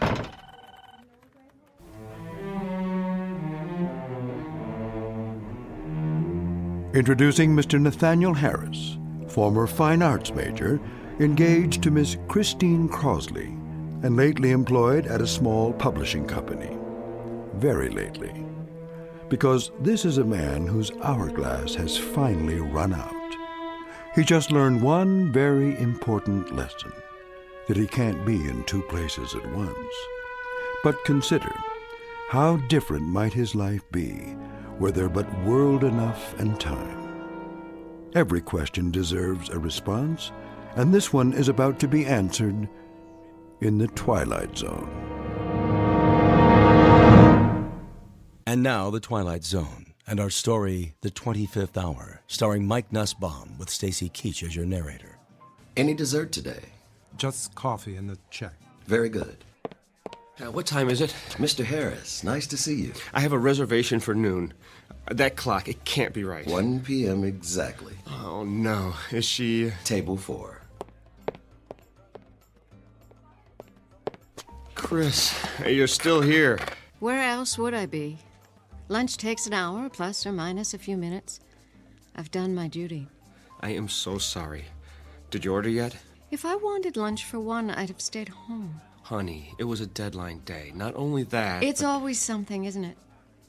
You shouldn't make dates you can't keep. It won't happen again. You're right. It won't. 2 glasses of rosé, compliments of the house. Thanks, Frederick. Chris, the editor's been impossible to deal with. Today, she actually smashed my cell phone. Can you believe it? So I told her... Care to see a menu? Sure. I stood up, and I said... Need a few more minutes? Please. Very good. Anyway, I told her what she could do with her job. Ask Paula. She was there. We should drink a toast. Great idea. To... Old acquaintance. What? It's about time, Nate. You never have any left over for me. What are you talking about? Don't worry, I'm not bitter. Chris. We need a break. From each other. Who knows? Maybe it's true what they say on greeting cards. If you love something, let it go. If it comes back, it's yours to keep. Chris, listen. Goodbye, Nate. I'm trying to tell you... It's all right. Think of how much more time you'll have now. To tell you that I won't ever have to go back to that miserable job again. For you, sir. I didn't order it. From the gentleman. He thought you might like something stronger. Which gentleman? The corner booth. The old guy in the brown suit? Yes, sir. He's one of our regulars. Yeah, why not? Very good. Thanks. My pleasure.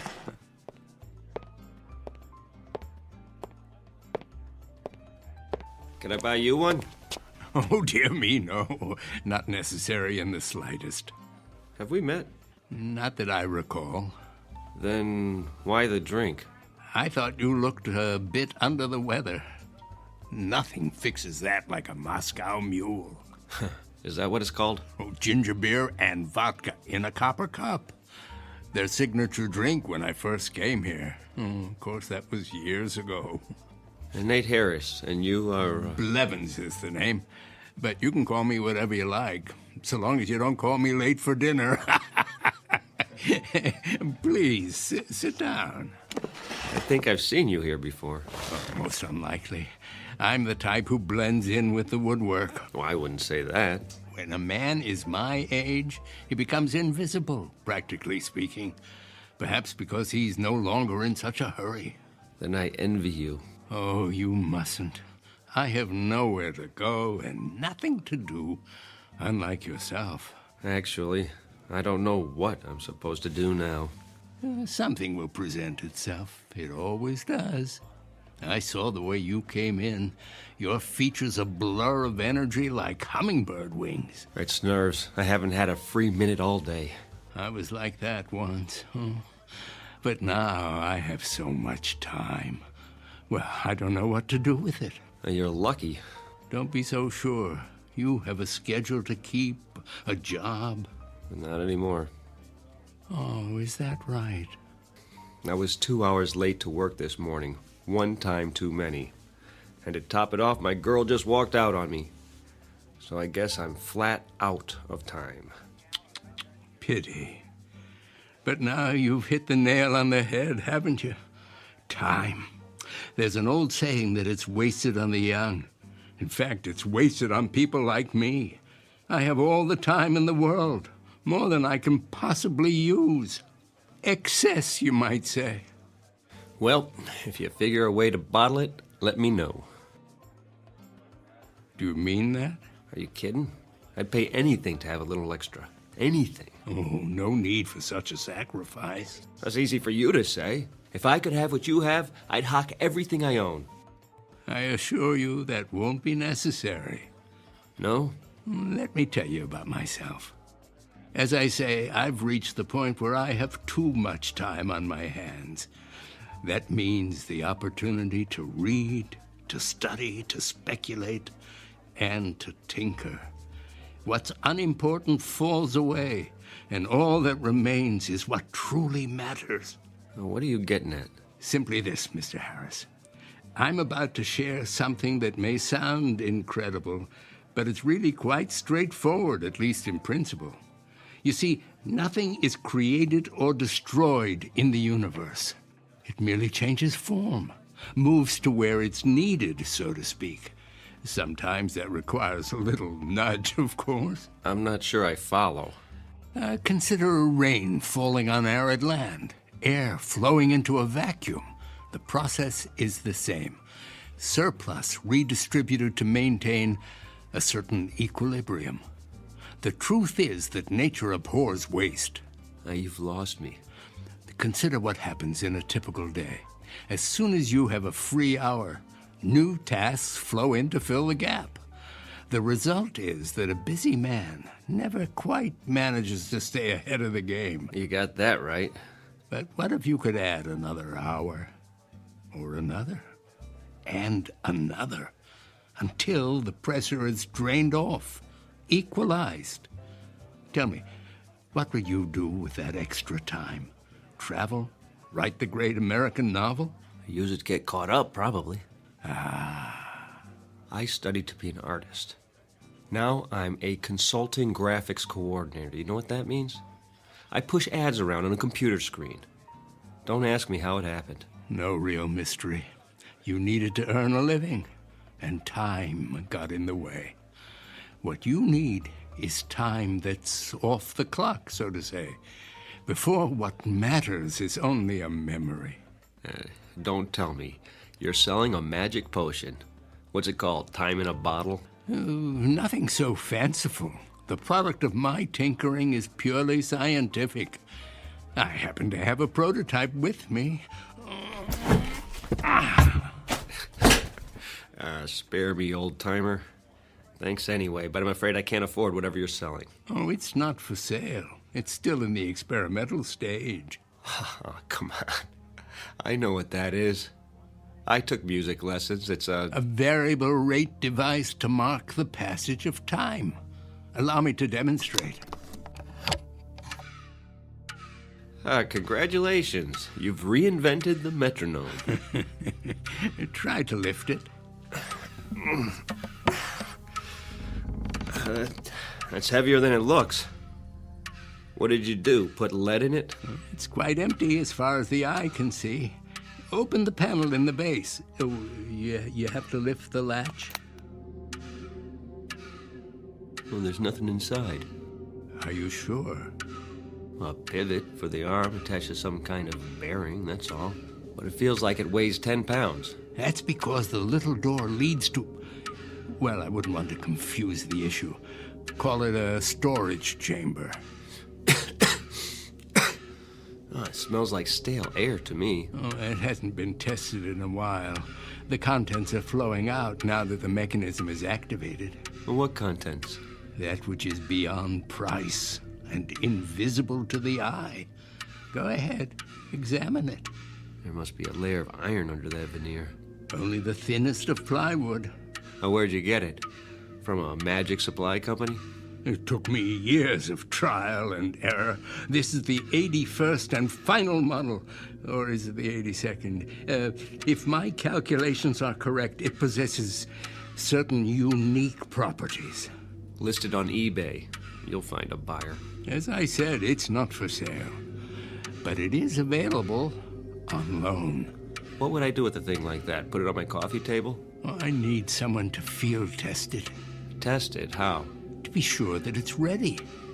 Think of it as a kind of temporal storage battery. operating on the principle of equalization. I've infused it with some of my time, the excess I told you about. Say you're running late and you need a few extra minutes. Take it out and start it ticking. When you've had enough, one touch stops the arm. Wouldn't that be something? You almost had me going there for a minute. If it were real, you could name your terms. Oh, it's quite real. I suppose you can prove that? If I do, will you agree to a test? Here comes the con. Put it back in the case and take it home. Use it at your discretion. All I ask is that you return 1 week from today and report your experience in detail. And what sort of experience might that be? Why, the natural principle of equalization. It's already begun to work. You asked for proof, What does the clock on the wall say? Oh, I can't see from here. Then feel free to stand up. Check it carefully. I don't have to. It was 1 on the dot when I got here, so it'll be around a quarter past now, maybe 1:20. My, how time flies. What's the matter? Don't you have a watch?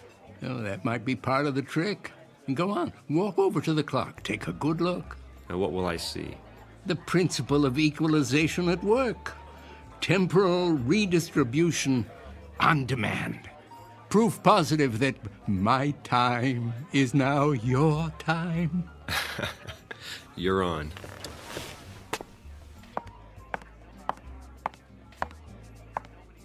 $1:05? Hold on.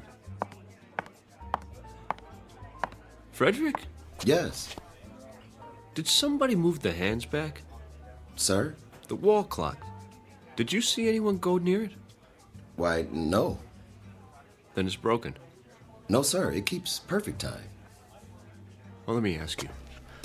How long have I been here? How long? Answer the question. You met Miss Crosley very briefly, then the gentleman sent you a drink. And how long ago was that? A minute or two? Come off it. Did he put you up to this? Who? The little man in the booth, whatever his name is. Blevins? He bought you a drink and departed. Oh, he did he? Then why is he...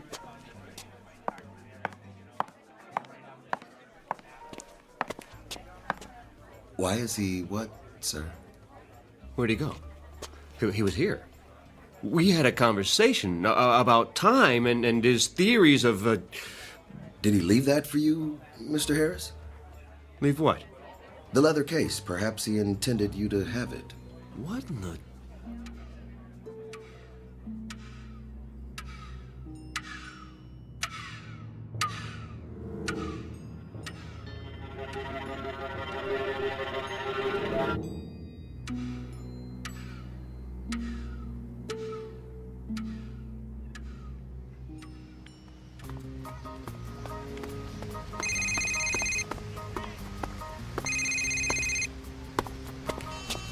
Hello?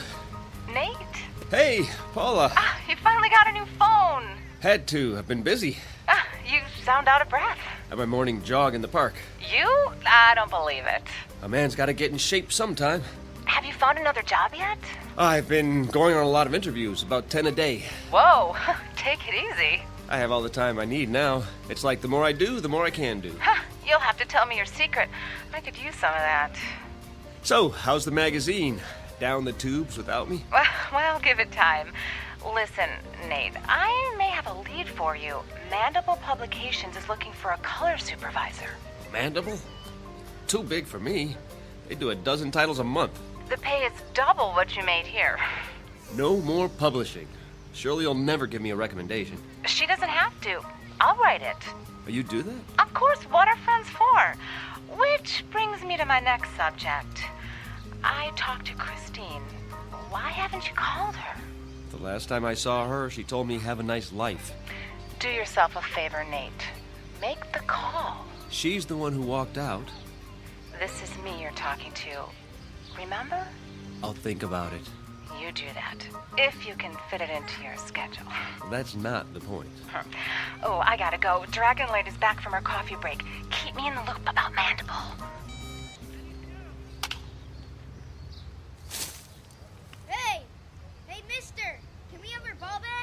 Oh, where is it? It's over there in the dirt. Sure. Here you go. Thanks. Oh, wait. Yeah? Can I see that bat for a minute? Okay. A nice one. A Louisville slugger. My dad got it for me. Did he show you how to use it? Nah, he's too busy. Now look, when you hold it, be sure the trademark is pointing up. See the circle where it says Louisville? Otherwise, when you hit the ball, the wood might break. Gee, mister, you know a lot of stuff. And my dad taught me when I was your age. I wish you could show us. You kids play here every day? You don't have time. You're always running. Well, let me tell you something. Time is, well, it's, Yeah? I don't know what time is exactly, but I've learned one thing. We can all do a lot more with it than we do. It's a question of priorities. Okay, I guess, only... Yes? What are priorities?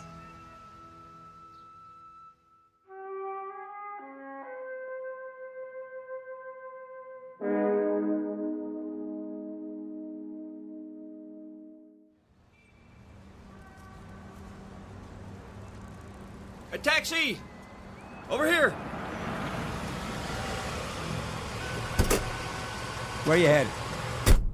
Uptown, the Mandible Building, and step on it. Sure thing.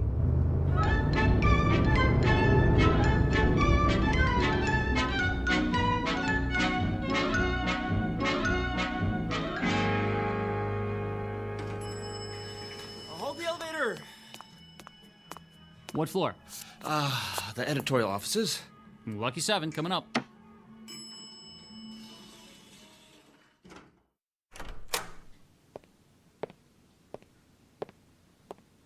I'm here to see the publisher, please. Do you have an appointment? Nathaniel Harris, 11:30. I'll tell him you're here.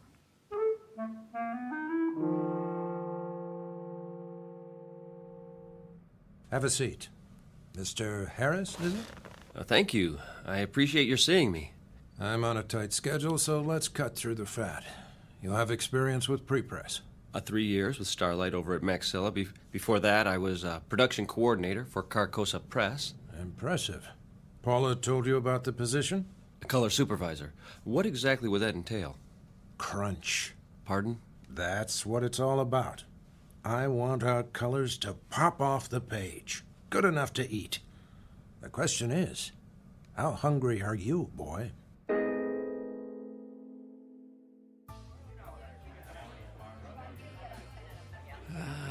Right on time, Mr. Harris. It works. You seem surprised. Mind if I have a look? Oh. It's undamaged. And the little door above the base? Oh, how intoxicating. What is?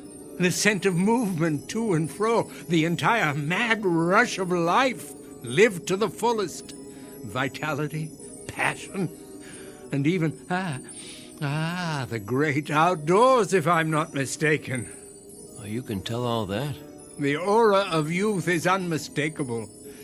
Oh, you've used it a great deal, haven't you?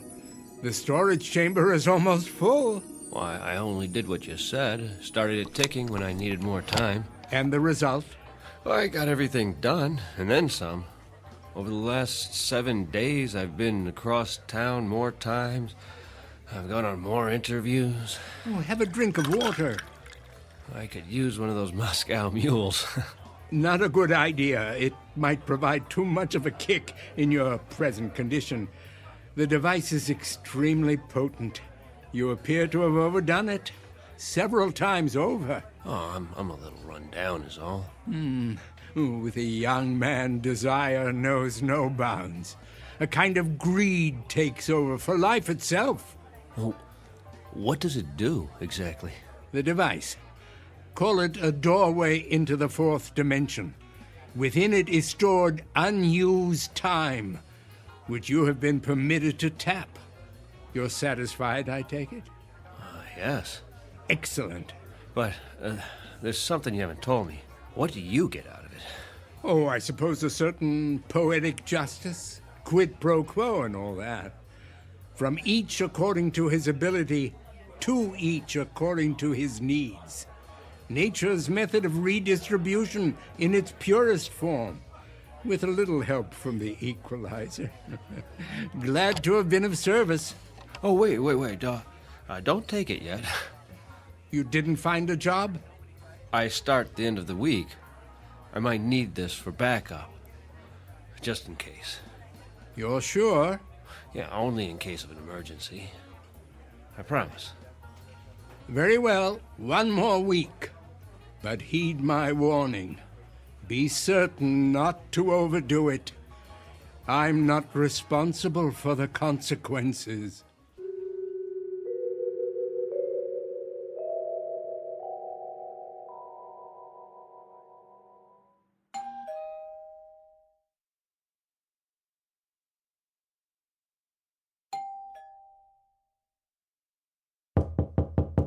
Nate, are you in there?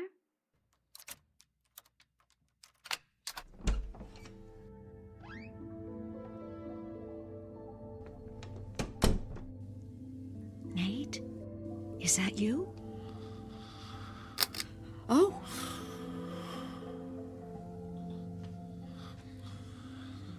Go on, sleep. You must need it. Look at you on the couch like that. I just stopped by to drop off my key. Your key. I didn't think you'd be home tonight. Oh, Nate. What happened to us? I guess it wasn't all your fault. I could have been more patient. That job was killing your soul, wasn't it? The things they made you do, Paula told me. You couldn't help it that there wasn't any time for us.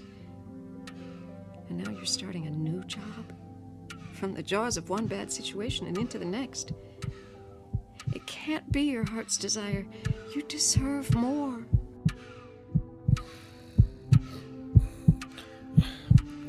Shh, no.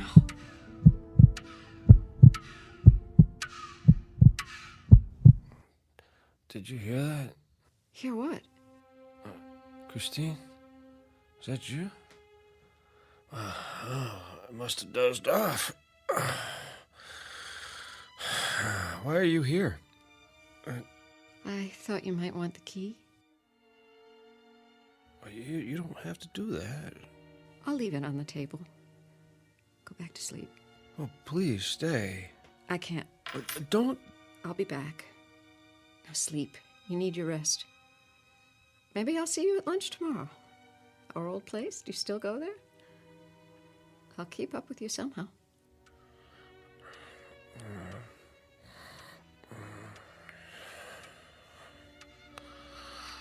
Until then, good night, my love.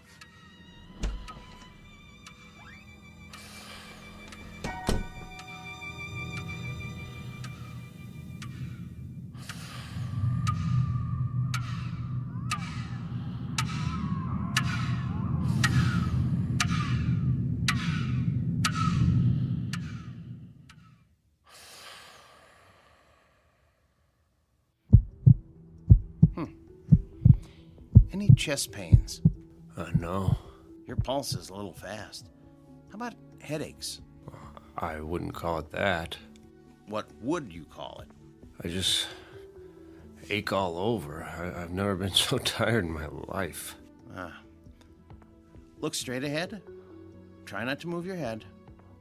Follow my finger with your eyes. I'll do my best.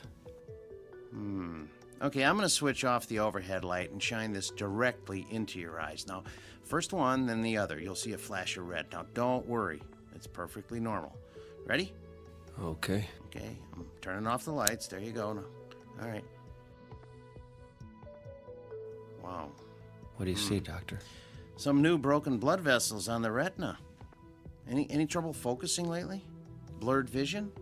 In the last few days. Floating blind spots? Shadows at the edges of your vision? That too. Uh-huh. So what's wrong with me? You want it straight, or you want it with sugar on it? I can take the truth. There's evidence of accelerated macular degeneration. The sort of thing I'd expect to see in a much older man. All since your last checkup. What does it mean? Well, it's hard to say by itself, but it's part of a cluster of symptoms. Slowed reflexes, general weakness. Have you noticed a ringing in your ears? Well, not a ringing, but I do hear something. Not voices, I hope. More of a throbbing. It feels like a pounding in my head. Your blood pressure could be a lot better. So, tell me, what's been happening in your life? I mean, stress on the job? Well, I had a job. But not anymore. I found a new one. I start this week. A big life change, no matter how old we are. Getting enough sleep? As much as I can. That's a no. You don't leave the window open at night, do you? What? Pale skin, circles under your eyes. Good to be a vampire. Like Dracula. You know, sucking the life force out of you. That was a joke. I know. Well, something's going on. You're dehydrated, and I don't like the sound of your heart. I'll schedule an EKG and a complete blood panel. When? Right away, this morning. Is that necessary? I'd say so. I thought you could give me a B12 shot or something. I could, but it won't address the problem. That was all the running around. There was so much I could do with the extra time, but that's going to change from now on. Extra time? Where do you get that? In a vending machine? Don't ask. You wouldn't believe me anyway. Ready for my speech? Go ahead. You've been making the most of every day, and that's admirable, but you've stretched it too far. Burn the candle at both ends and you burn yourself out. You know the old saying, live fast, die young. Is that what you want? I'll try to slow down. Try? Not good enough. You're exhausted, Nathaniel. After the tests, I want you to go home, take your vitamins, and pull the covers over your head. 8 glasses of water minimum in the next few hours. Now, I'm going to call you when I get the results. Is there someone who can come by and cook you a healthy meal? I'm not sure. Well, let me know if you feel any worse. And cancel your appointments. Don't even think of going anywhere for the rest of the week. Well, that's not possible. You don't have a choice. The new job. You'll end up in the emergency ward. I told you. I'll take it slow. Famous last words. That'll have to do. Then I'm going to check you into a hospital room right now. No. I have something to do first. You're not listening. Do you want a myocardial infarction? How about a stroke? Not common at your age, but it can happen. Life or death, Nathaniel. It's up to you.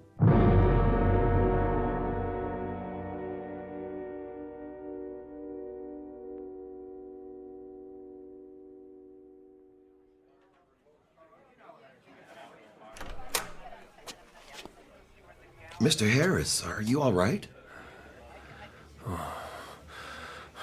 Where is he? Let me take that for you. Where? Who, sir? The old man. You mean Blevins? I don't see him. He hasn't come in yet. He's always here this time of day. Would you like to wait at his booth? Just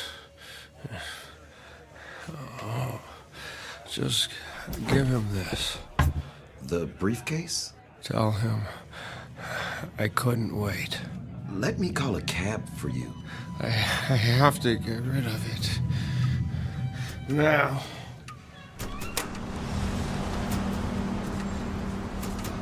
Hey, buddy, watch where you're going. I think there's something wrong with him. I'm sorry. Look, Mommy, that there. I have to get away. Shh, looks like he's crazy. Far away.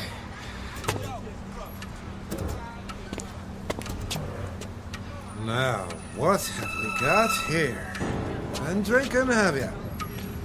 Can you hear it? Move along. You do hear it, don't you, officer? Or I'll be running you in for drunk and disorderly. Where's the case? You'll have a case, all right, in front of the judge. I left it, but it won't let me go. On your way. It was you, old man. What are you? Some kind of a psychic vampire. That's it, isn't it? Sucking me dry. Well, I won't let you. I'll Well. Look at Mr. Businessman. Is it happy hour already? Where is he? I'll tell you what, old man. Just give me your wallet, and I'll tell you. Now, if you just hand it over, we won't have any trouble. You have to help me find him. What? What are you babbling about? You don't understand. He has to take it back. What? Are you for real? I mean, what's the matter with you? Stop. Are you having a fit or something? Make it stop. It hurts. My heart. Please. Forget it, you old geezer. I'm out of here.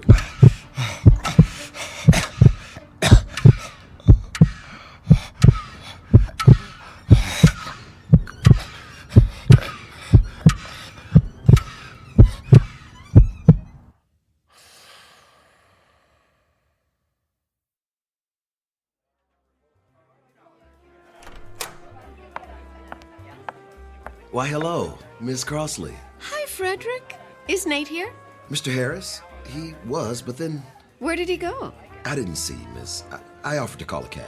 Why? Did he have lunch already?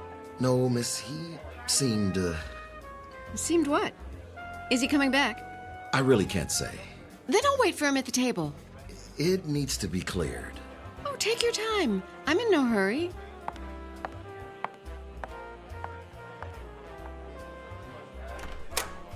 Oh, hiya, Blevins. Freddie, my boy. Didn't mean to be late. So much to do. Oh, do you like my new sport coat? It's the latest style. They call it hot plaid. I held your booth. Oh, and this is for you. He didn't wait. No, sir.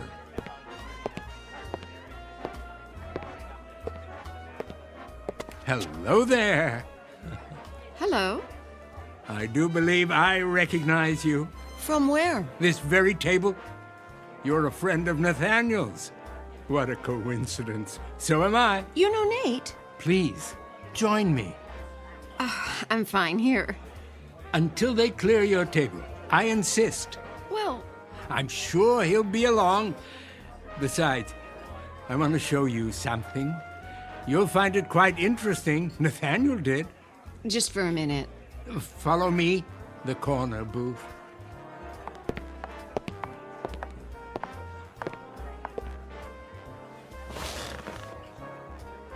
What's in the case?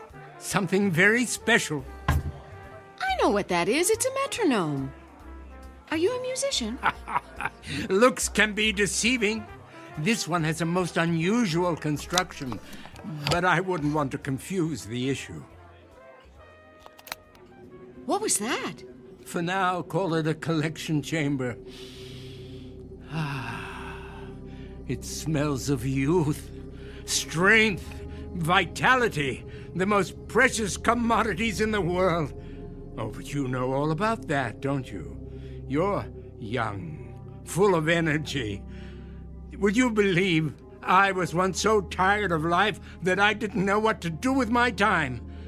Until I invented the equalizer.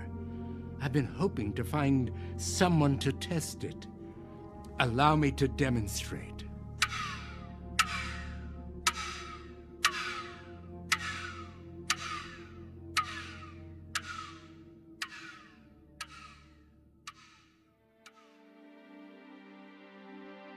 A story about a man named Nathaniel, a victim of the adage that it's better to burn out than to rust. Unfortunately, everything has a price, and Mr. Harris learned too late just how steep that price may be. A man whose hourglass ran out to the last grain of sand. But consider, how different might his life have been had he lived it somewhere other than the Twilight Zone.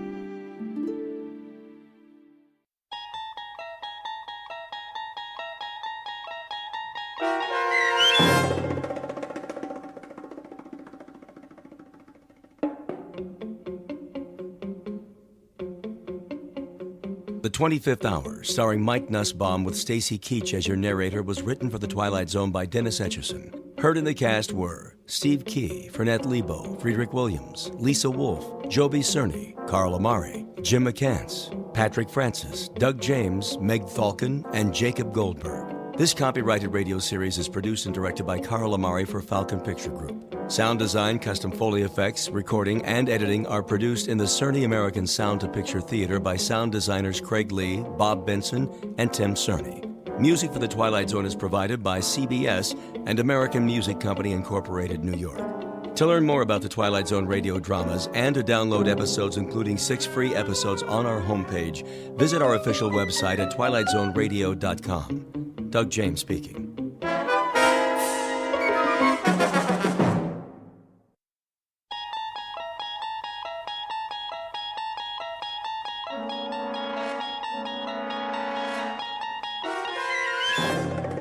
You unlock this door with the key of imagination. Beyond it is another dimension, a dimension of sound, a dimension of sight, a dimension of mind. You're moving into a land of both shadow and substance, of things and ideas.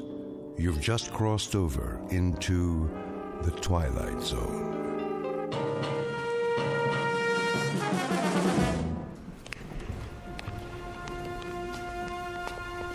Here we have the famous temptress from ancient Egypt, Cleopatra. Her beauty almost brought about the destruction of Caesar, Mark Antony, and the Roman Empire. And now, if you will follow me, the last group of figures in our little wax museum. The piece de resistance, if I may say so.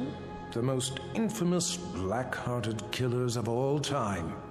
This is not for the faint of heart, so if there are any who would prefer to stay behind... I don't like this place. Come on, honey. They're made out of wax. But... No? Very well, then. Feast your eyes upon...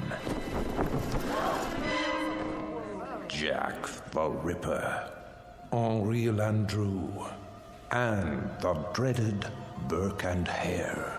It's Burke who's smothering the poor lady with a pillow, while Mr. Hare assists by holding her feet to the bed.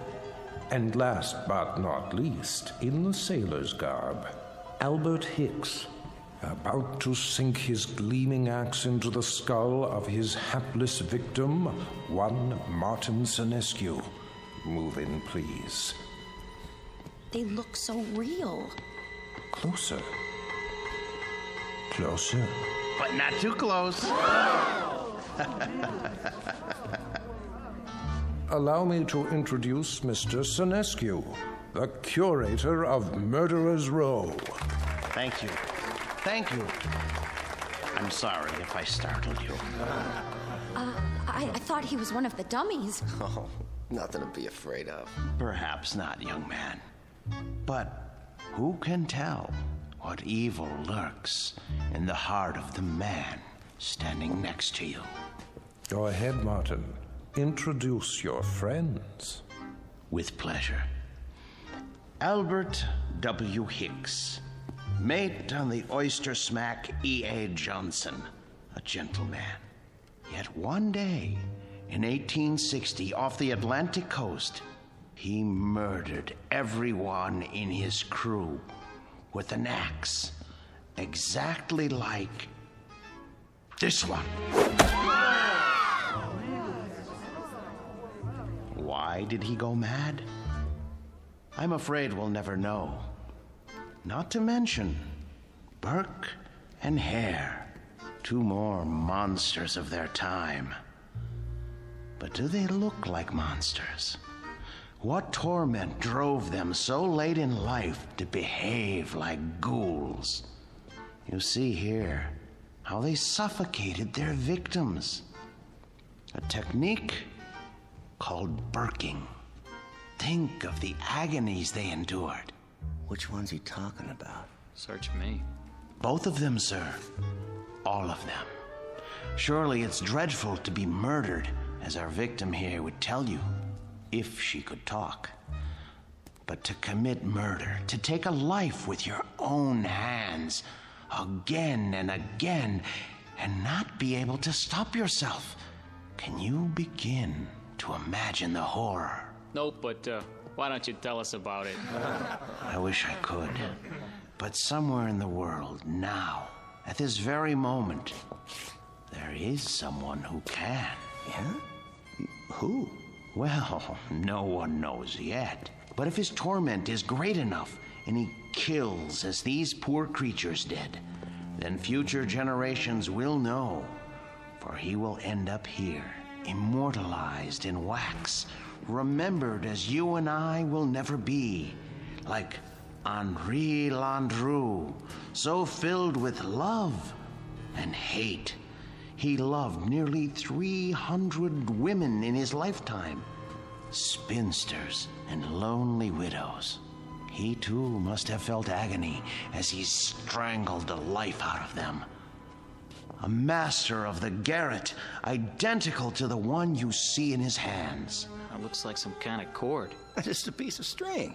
Let me see that. Get away from there. Get away from there. I was only... Mr. Sinescu is right. The figures are not to be touched. They are too rare and valuable. Besides, the museum can't be held responsible for what might happen to you.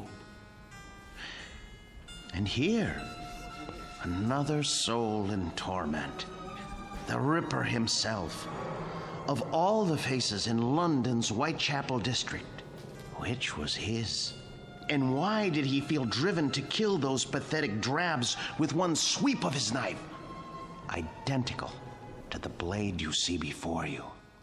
Step closer, young lady. What? Go on. It's only a prop. Lean forward. There. That's quite all right. Look deep into his eyes and remember them so you'll never fall prey to such a man yourself. A man who carried a long, sharp weapon which he slashed across women's throats. Like this. That knife, it swung at me. It almost... Spring in the arm. Pretty good trick. A trick, yes, but one that serves to remind us how near death is to all of us. When we look at Hicks, at Burke, and Hare, at Landru and the Ripper, we see what appear to be ordinary men. What devils pushed them to their bloody fate? We can only guess. Thank you for your kind attention. Thank you, Mr. Sinescu. Ladies and gentlemen, this concludes our tour of Ferguson's Museum. Exit to your right, please.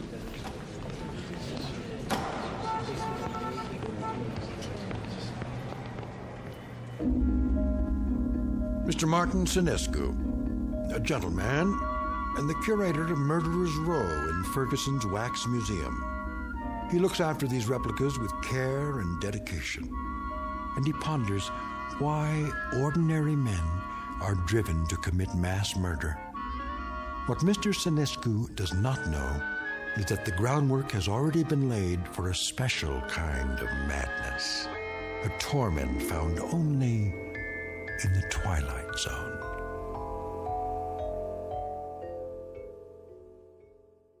And now, The Twilight Zone and our story, The New Exhibit, starring Joby Cerny with Stacy Keach as your narrator.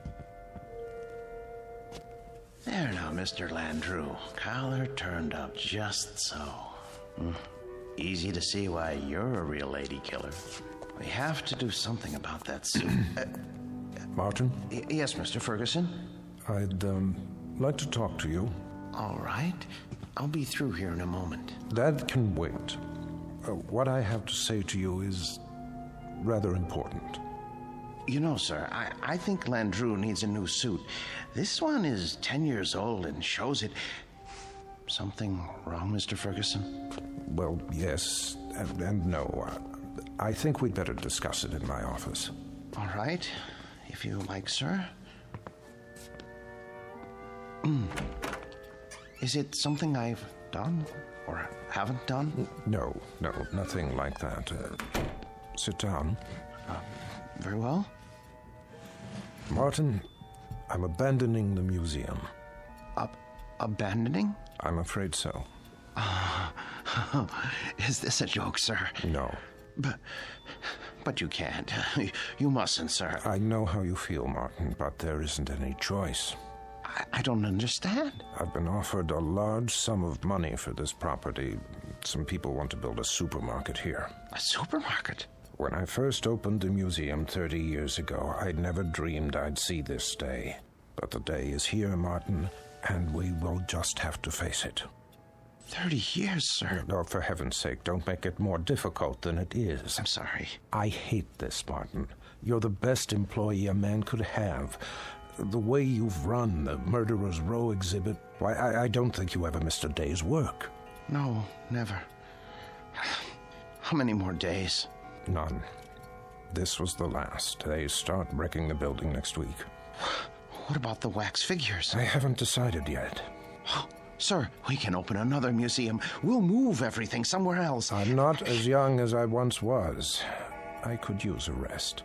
But, sir, I'll do all the work. You won't have to lift a finger. I appreciate that, Martin, but it would be foolish. Foolish? Foolish? Why? We have become passé. People aren't interested in wax museums anymore. Look at the numbers. It's all here. Our attendance figures, our profits, but mostly our losses. This year has been the poorest of all. There's even a news story about the closing of the Grand Guignol. Surely not. The handwriting's on the wall. Seriously, what do we offer? The great lovers of history? The discovery room? Scientists? That isn't why people came here. That isn't why at all. What they really came to see was your Murderer's Row. We've always known that. But they've been coming in decreasing numbers. And do you know why? Because the evening news offers them fears we could never match. The wars, the atrocities, the perversions, they've all ruined our chamber of horrors. People are blasé. They think they've outgrown the need to be frightened. They already live in fear day in, day out. It's the world, Martin, and the world has changed. No, it would be foolish to open another museum. Maybe it's the location or the exhibits. Remember how people came after we installed the Ripper's arm with the knife and the spring mechanism? That was years ago. They're simply not interested anymore. But what's going to happen to them? Landru and Hicks and the others? If I could sell them, I would. But there is no market for wax figures. Mr. Ferguson, you're not thinking of destroying them, are you? I mean, they were meant to live forever. Martin, I tell you, I don't know what I'm going to do. You're forgetting something. Come with me. Martin. Look at Landru. His eyes. Don't you see the shy, frightened little choir boy he once was? The bookkeeper who so longed for freedom. Of course, but... Even the cheek feels real, like flesh with pores, and the mouth. Isn't it about to say something? Oh, Landru was an elegant man, full of tenderness. It's right here, in the lips. The way... What are you trying to say? Mr. Ferguson, you seem to have forgotten that these figures are the work of the great Henry Guillemond, the only ones he created outside of Europe. I haven't forgotten. There was genius in everything he did. They're not just so much candle wax. It's as though they were alive. I'm afraid it doesn't make any difference now. I don't think I could stand it if these figures were destroyed.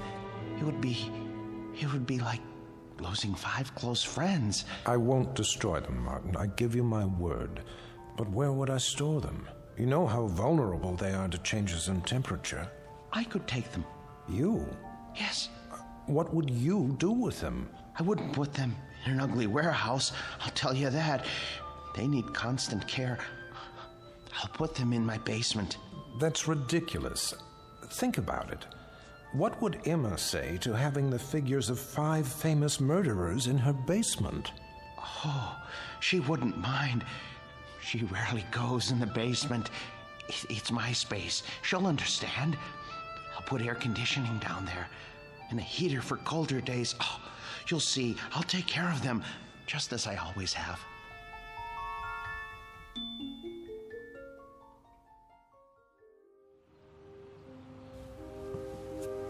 You haven't eaten your breakfast. I'm not hungry. They should have arrived by now. They'll get here when they get here. Now, how long do we have to store them?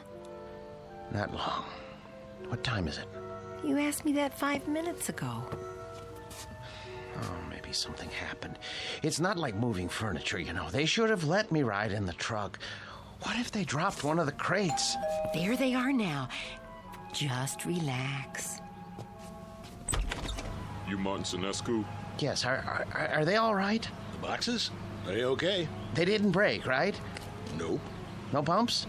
No bumps. Where do you want them? Look, carry them to the rear of the house and down to the basement. Carefully. Take your time. Wait a minute, how much time will it take? I don't know, an hour maybe. You gotta pay by the hour, you know. Sign here. With pleasure, and please, hurry. You see? All here, safe and sound. Easy! Please, don't jiggle them. Will you stop worrying? It's getting warm. What? I say, it's getting warm outside. They're very delicate. They can't stand more than 80 degrees. I didn't think they were so big. They're not. The boxes are big. The actual figures are not any bigger than you or I. See? Landru's in the first one. The next is Jack the Ripper. Oh, Emma, I'm so sorry I got mad. But it's going to be like opening Christmas presents. Mr. Sinescu? Yes? Miller's Appliances. Got your air conditioner in the van. Where do you want it? Oh, good. I'm glad you're here. Look, put it there, the basement window. Oh, please hurry. I'll do my best. Thank you. You bought an air conditioner? I had to. They can't stand the heat. How much did it cost? Don't worry about that. Well, I am worried about it. Please. Leave me alone. Just leave me alone with my friends, all right? Now, if you don't mind, I have to go downstairs.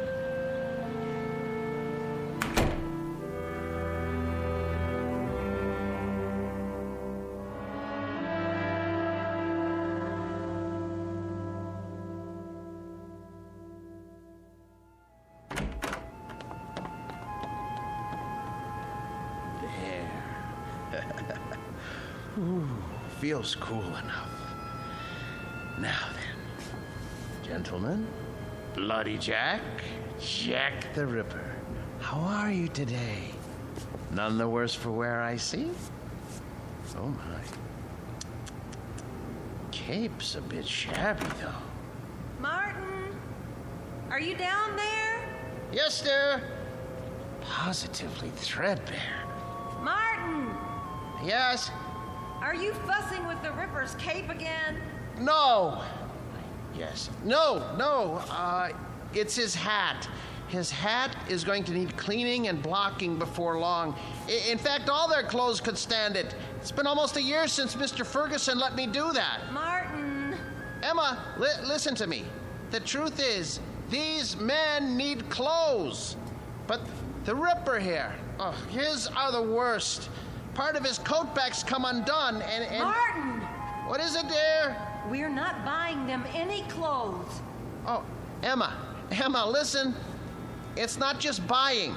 It's tailoring to fit their bodies. I don't care, Martin. Oh, you don't mean that. Yes, I do. No, you don't. Honestly, Martin, you pay more attention to those murderers than you ever did to me. Oh, Emma, listen, that's not true. You practically live down there. Emma, they're a trust, a sacred trust. These figures were made by Guy Lamont. They're masterpieces. All right, so they're masterpieces. But you told me it would only be for a few days. Now, they've been here for weeks. I've been nice about it, Martin. You can't say I haven't. How long is this going to go on? I'm sorry, dear. I didn't lie. I thought they'd be here only a little while. I really did. But, well, I can't find anybody to finance the museum. Well, how can you find anyone if you spend all your time down there? Well, I phoned, but everyone I talked to never even has heard of Henry Guy Lamont. Can you imagine that? What's that? The electric bill. You see how much this air conditioner is costing us running around the clock? Well, you know how hot it's been. Oh my. That is high, isn't it? I'd like to know how we can go on paying it. Martin, there's no more money in the bank. I know. But you mustn't worry. I promise you, I'll think of something. There must be somebody somewhere. Mr. Ferguson. No. Why not? You've told me he loves these things as much as you do. Besides, isn't it up to him to take care of them? Emma, I don't know anyone in the world I respect as much as Mr. Ferguson. And I would never trust these figures to him. I couldn't be sure they were cared for properly. I don't even think I could sleep if I... So we're stuck with them. Stuck? Emma, it's an honor, a privilege. For you, maybe. But how do you think I feel? I am afraid to go into the basement because of these monstrosities. I mean, I just about get a heart attack, Martin. The way they stand there and stare at me, they're frightening. They're supposed to be frightening. Live with them as long as I have, and you'll come to love them. Love them? One day, they cease to be strangers to you, and you want to say good morning to them and ask them how they passed the night. And when that happens, Emma, I tell you, Emma, where are you going, Emma?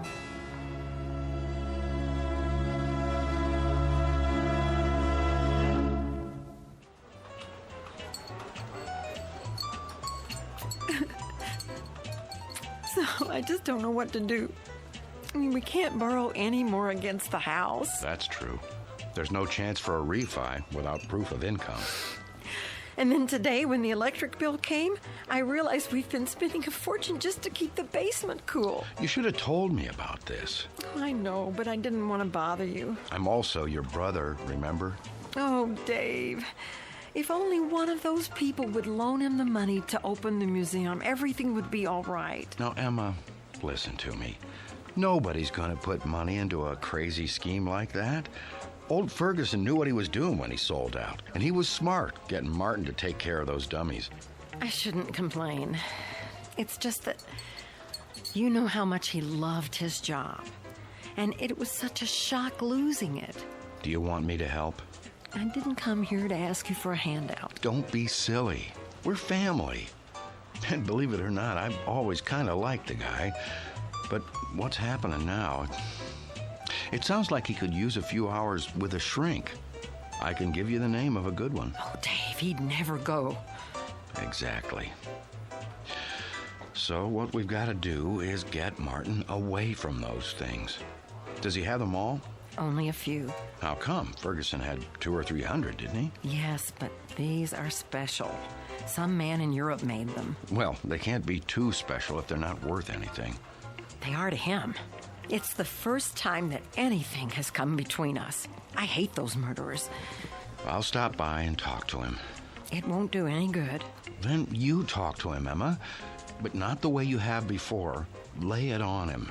Tell him it's those stupid dummies or you.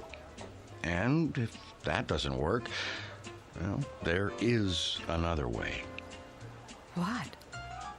Air conditioners break down.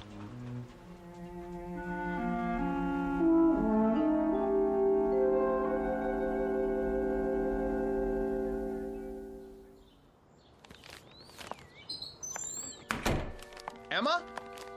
Emma? Is that you?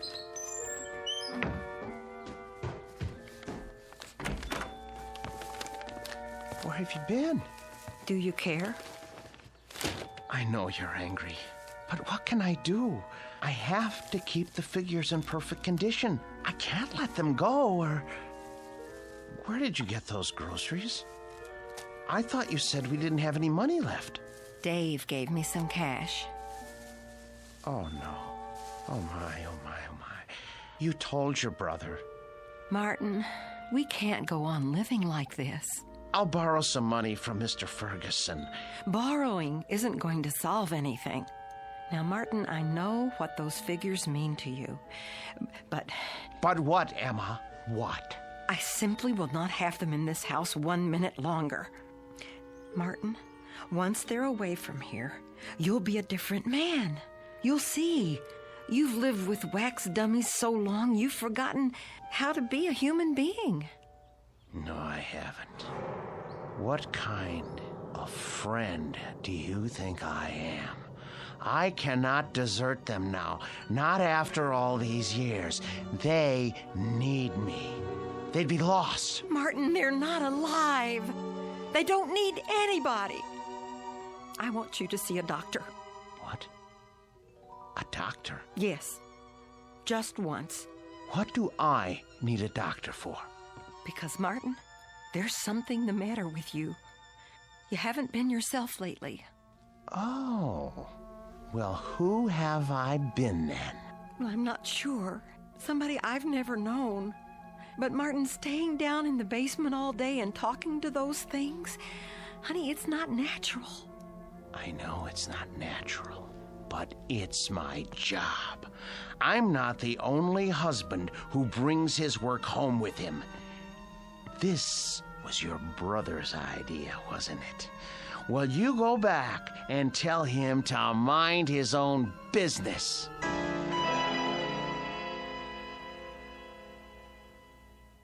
So it's hard to know where it's heading. Chances are we're in for another ride tomorrow. And that concludes our broadcast day. This channel will return to the air at 6 a.m. with the early report. Until then, we bid Are you asleep? Good night.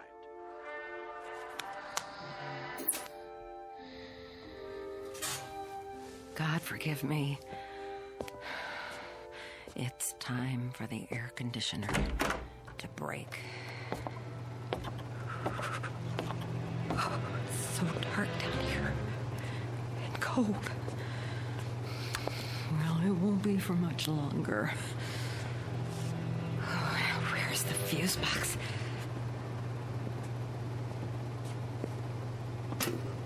Let's see now.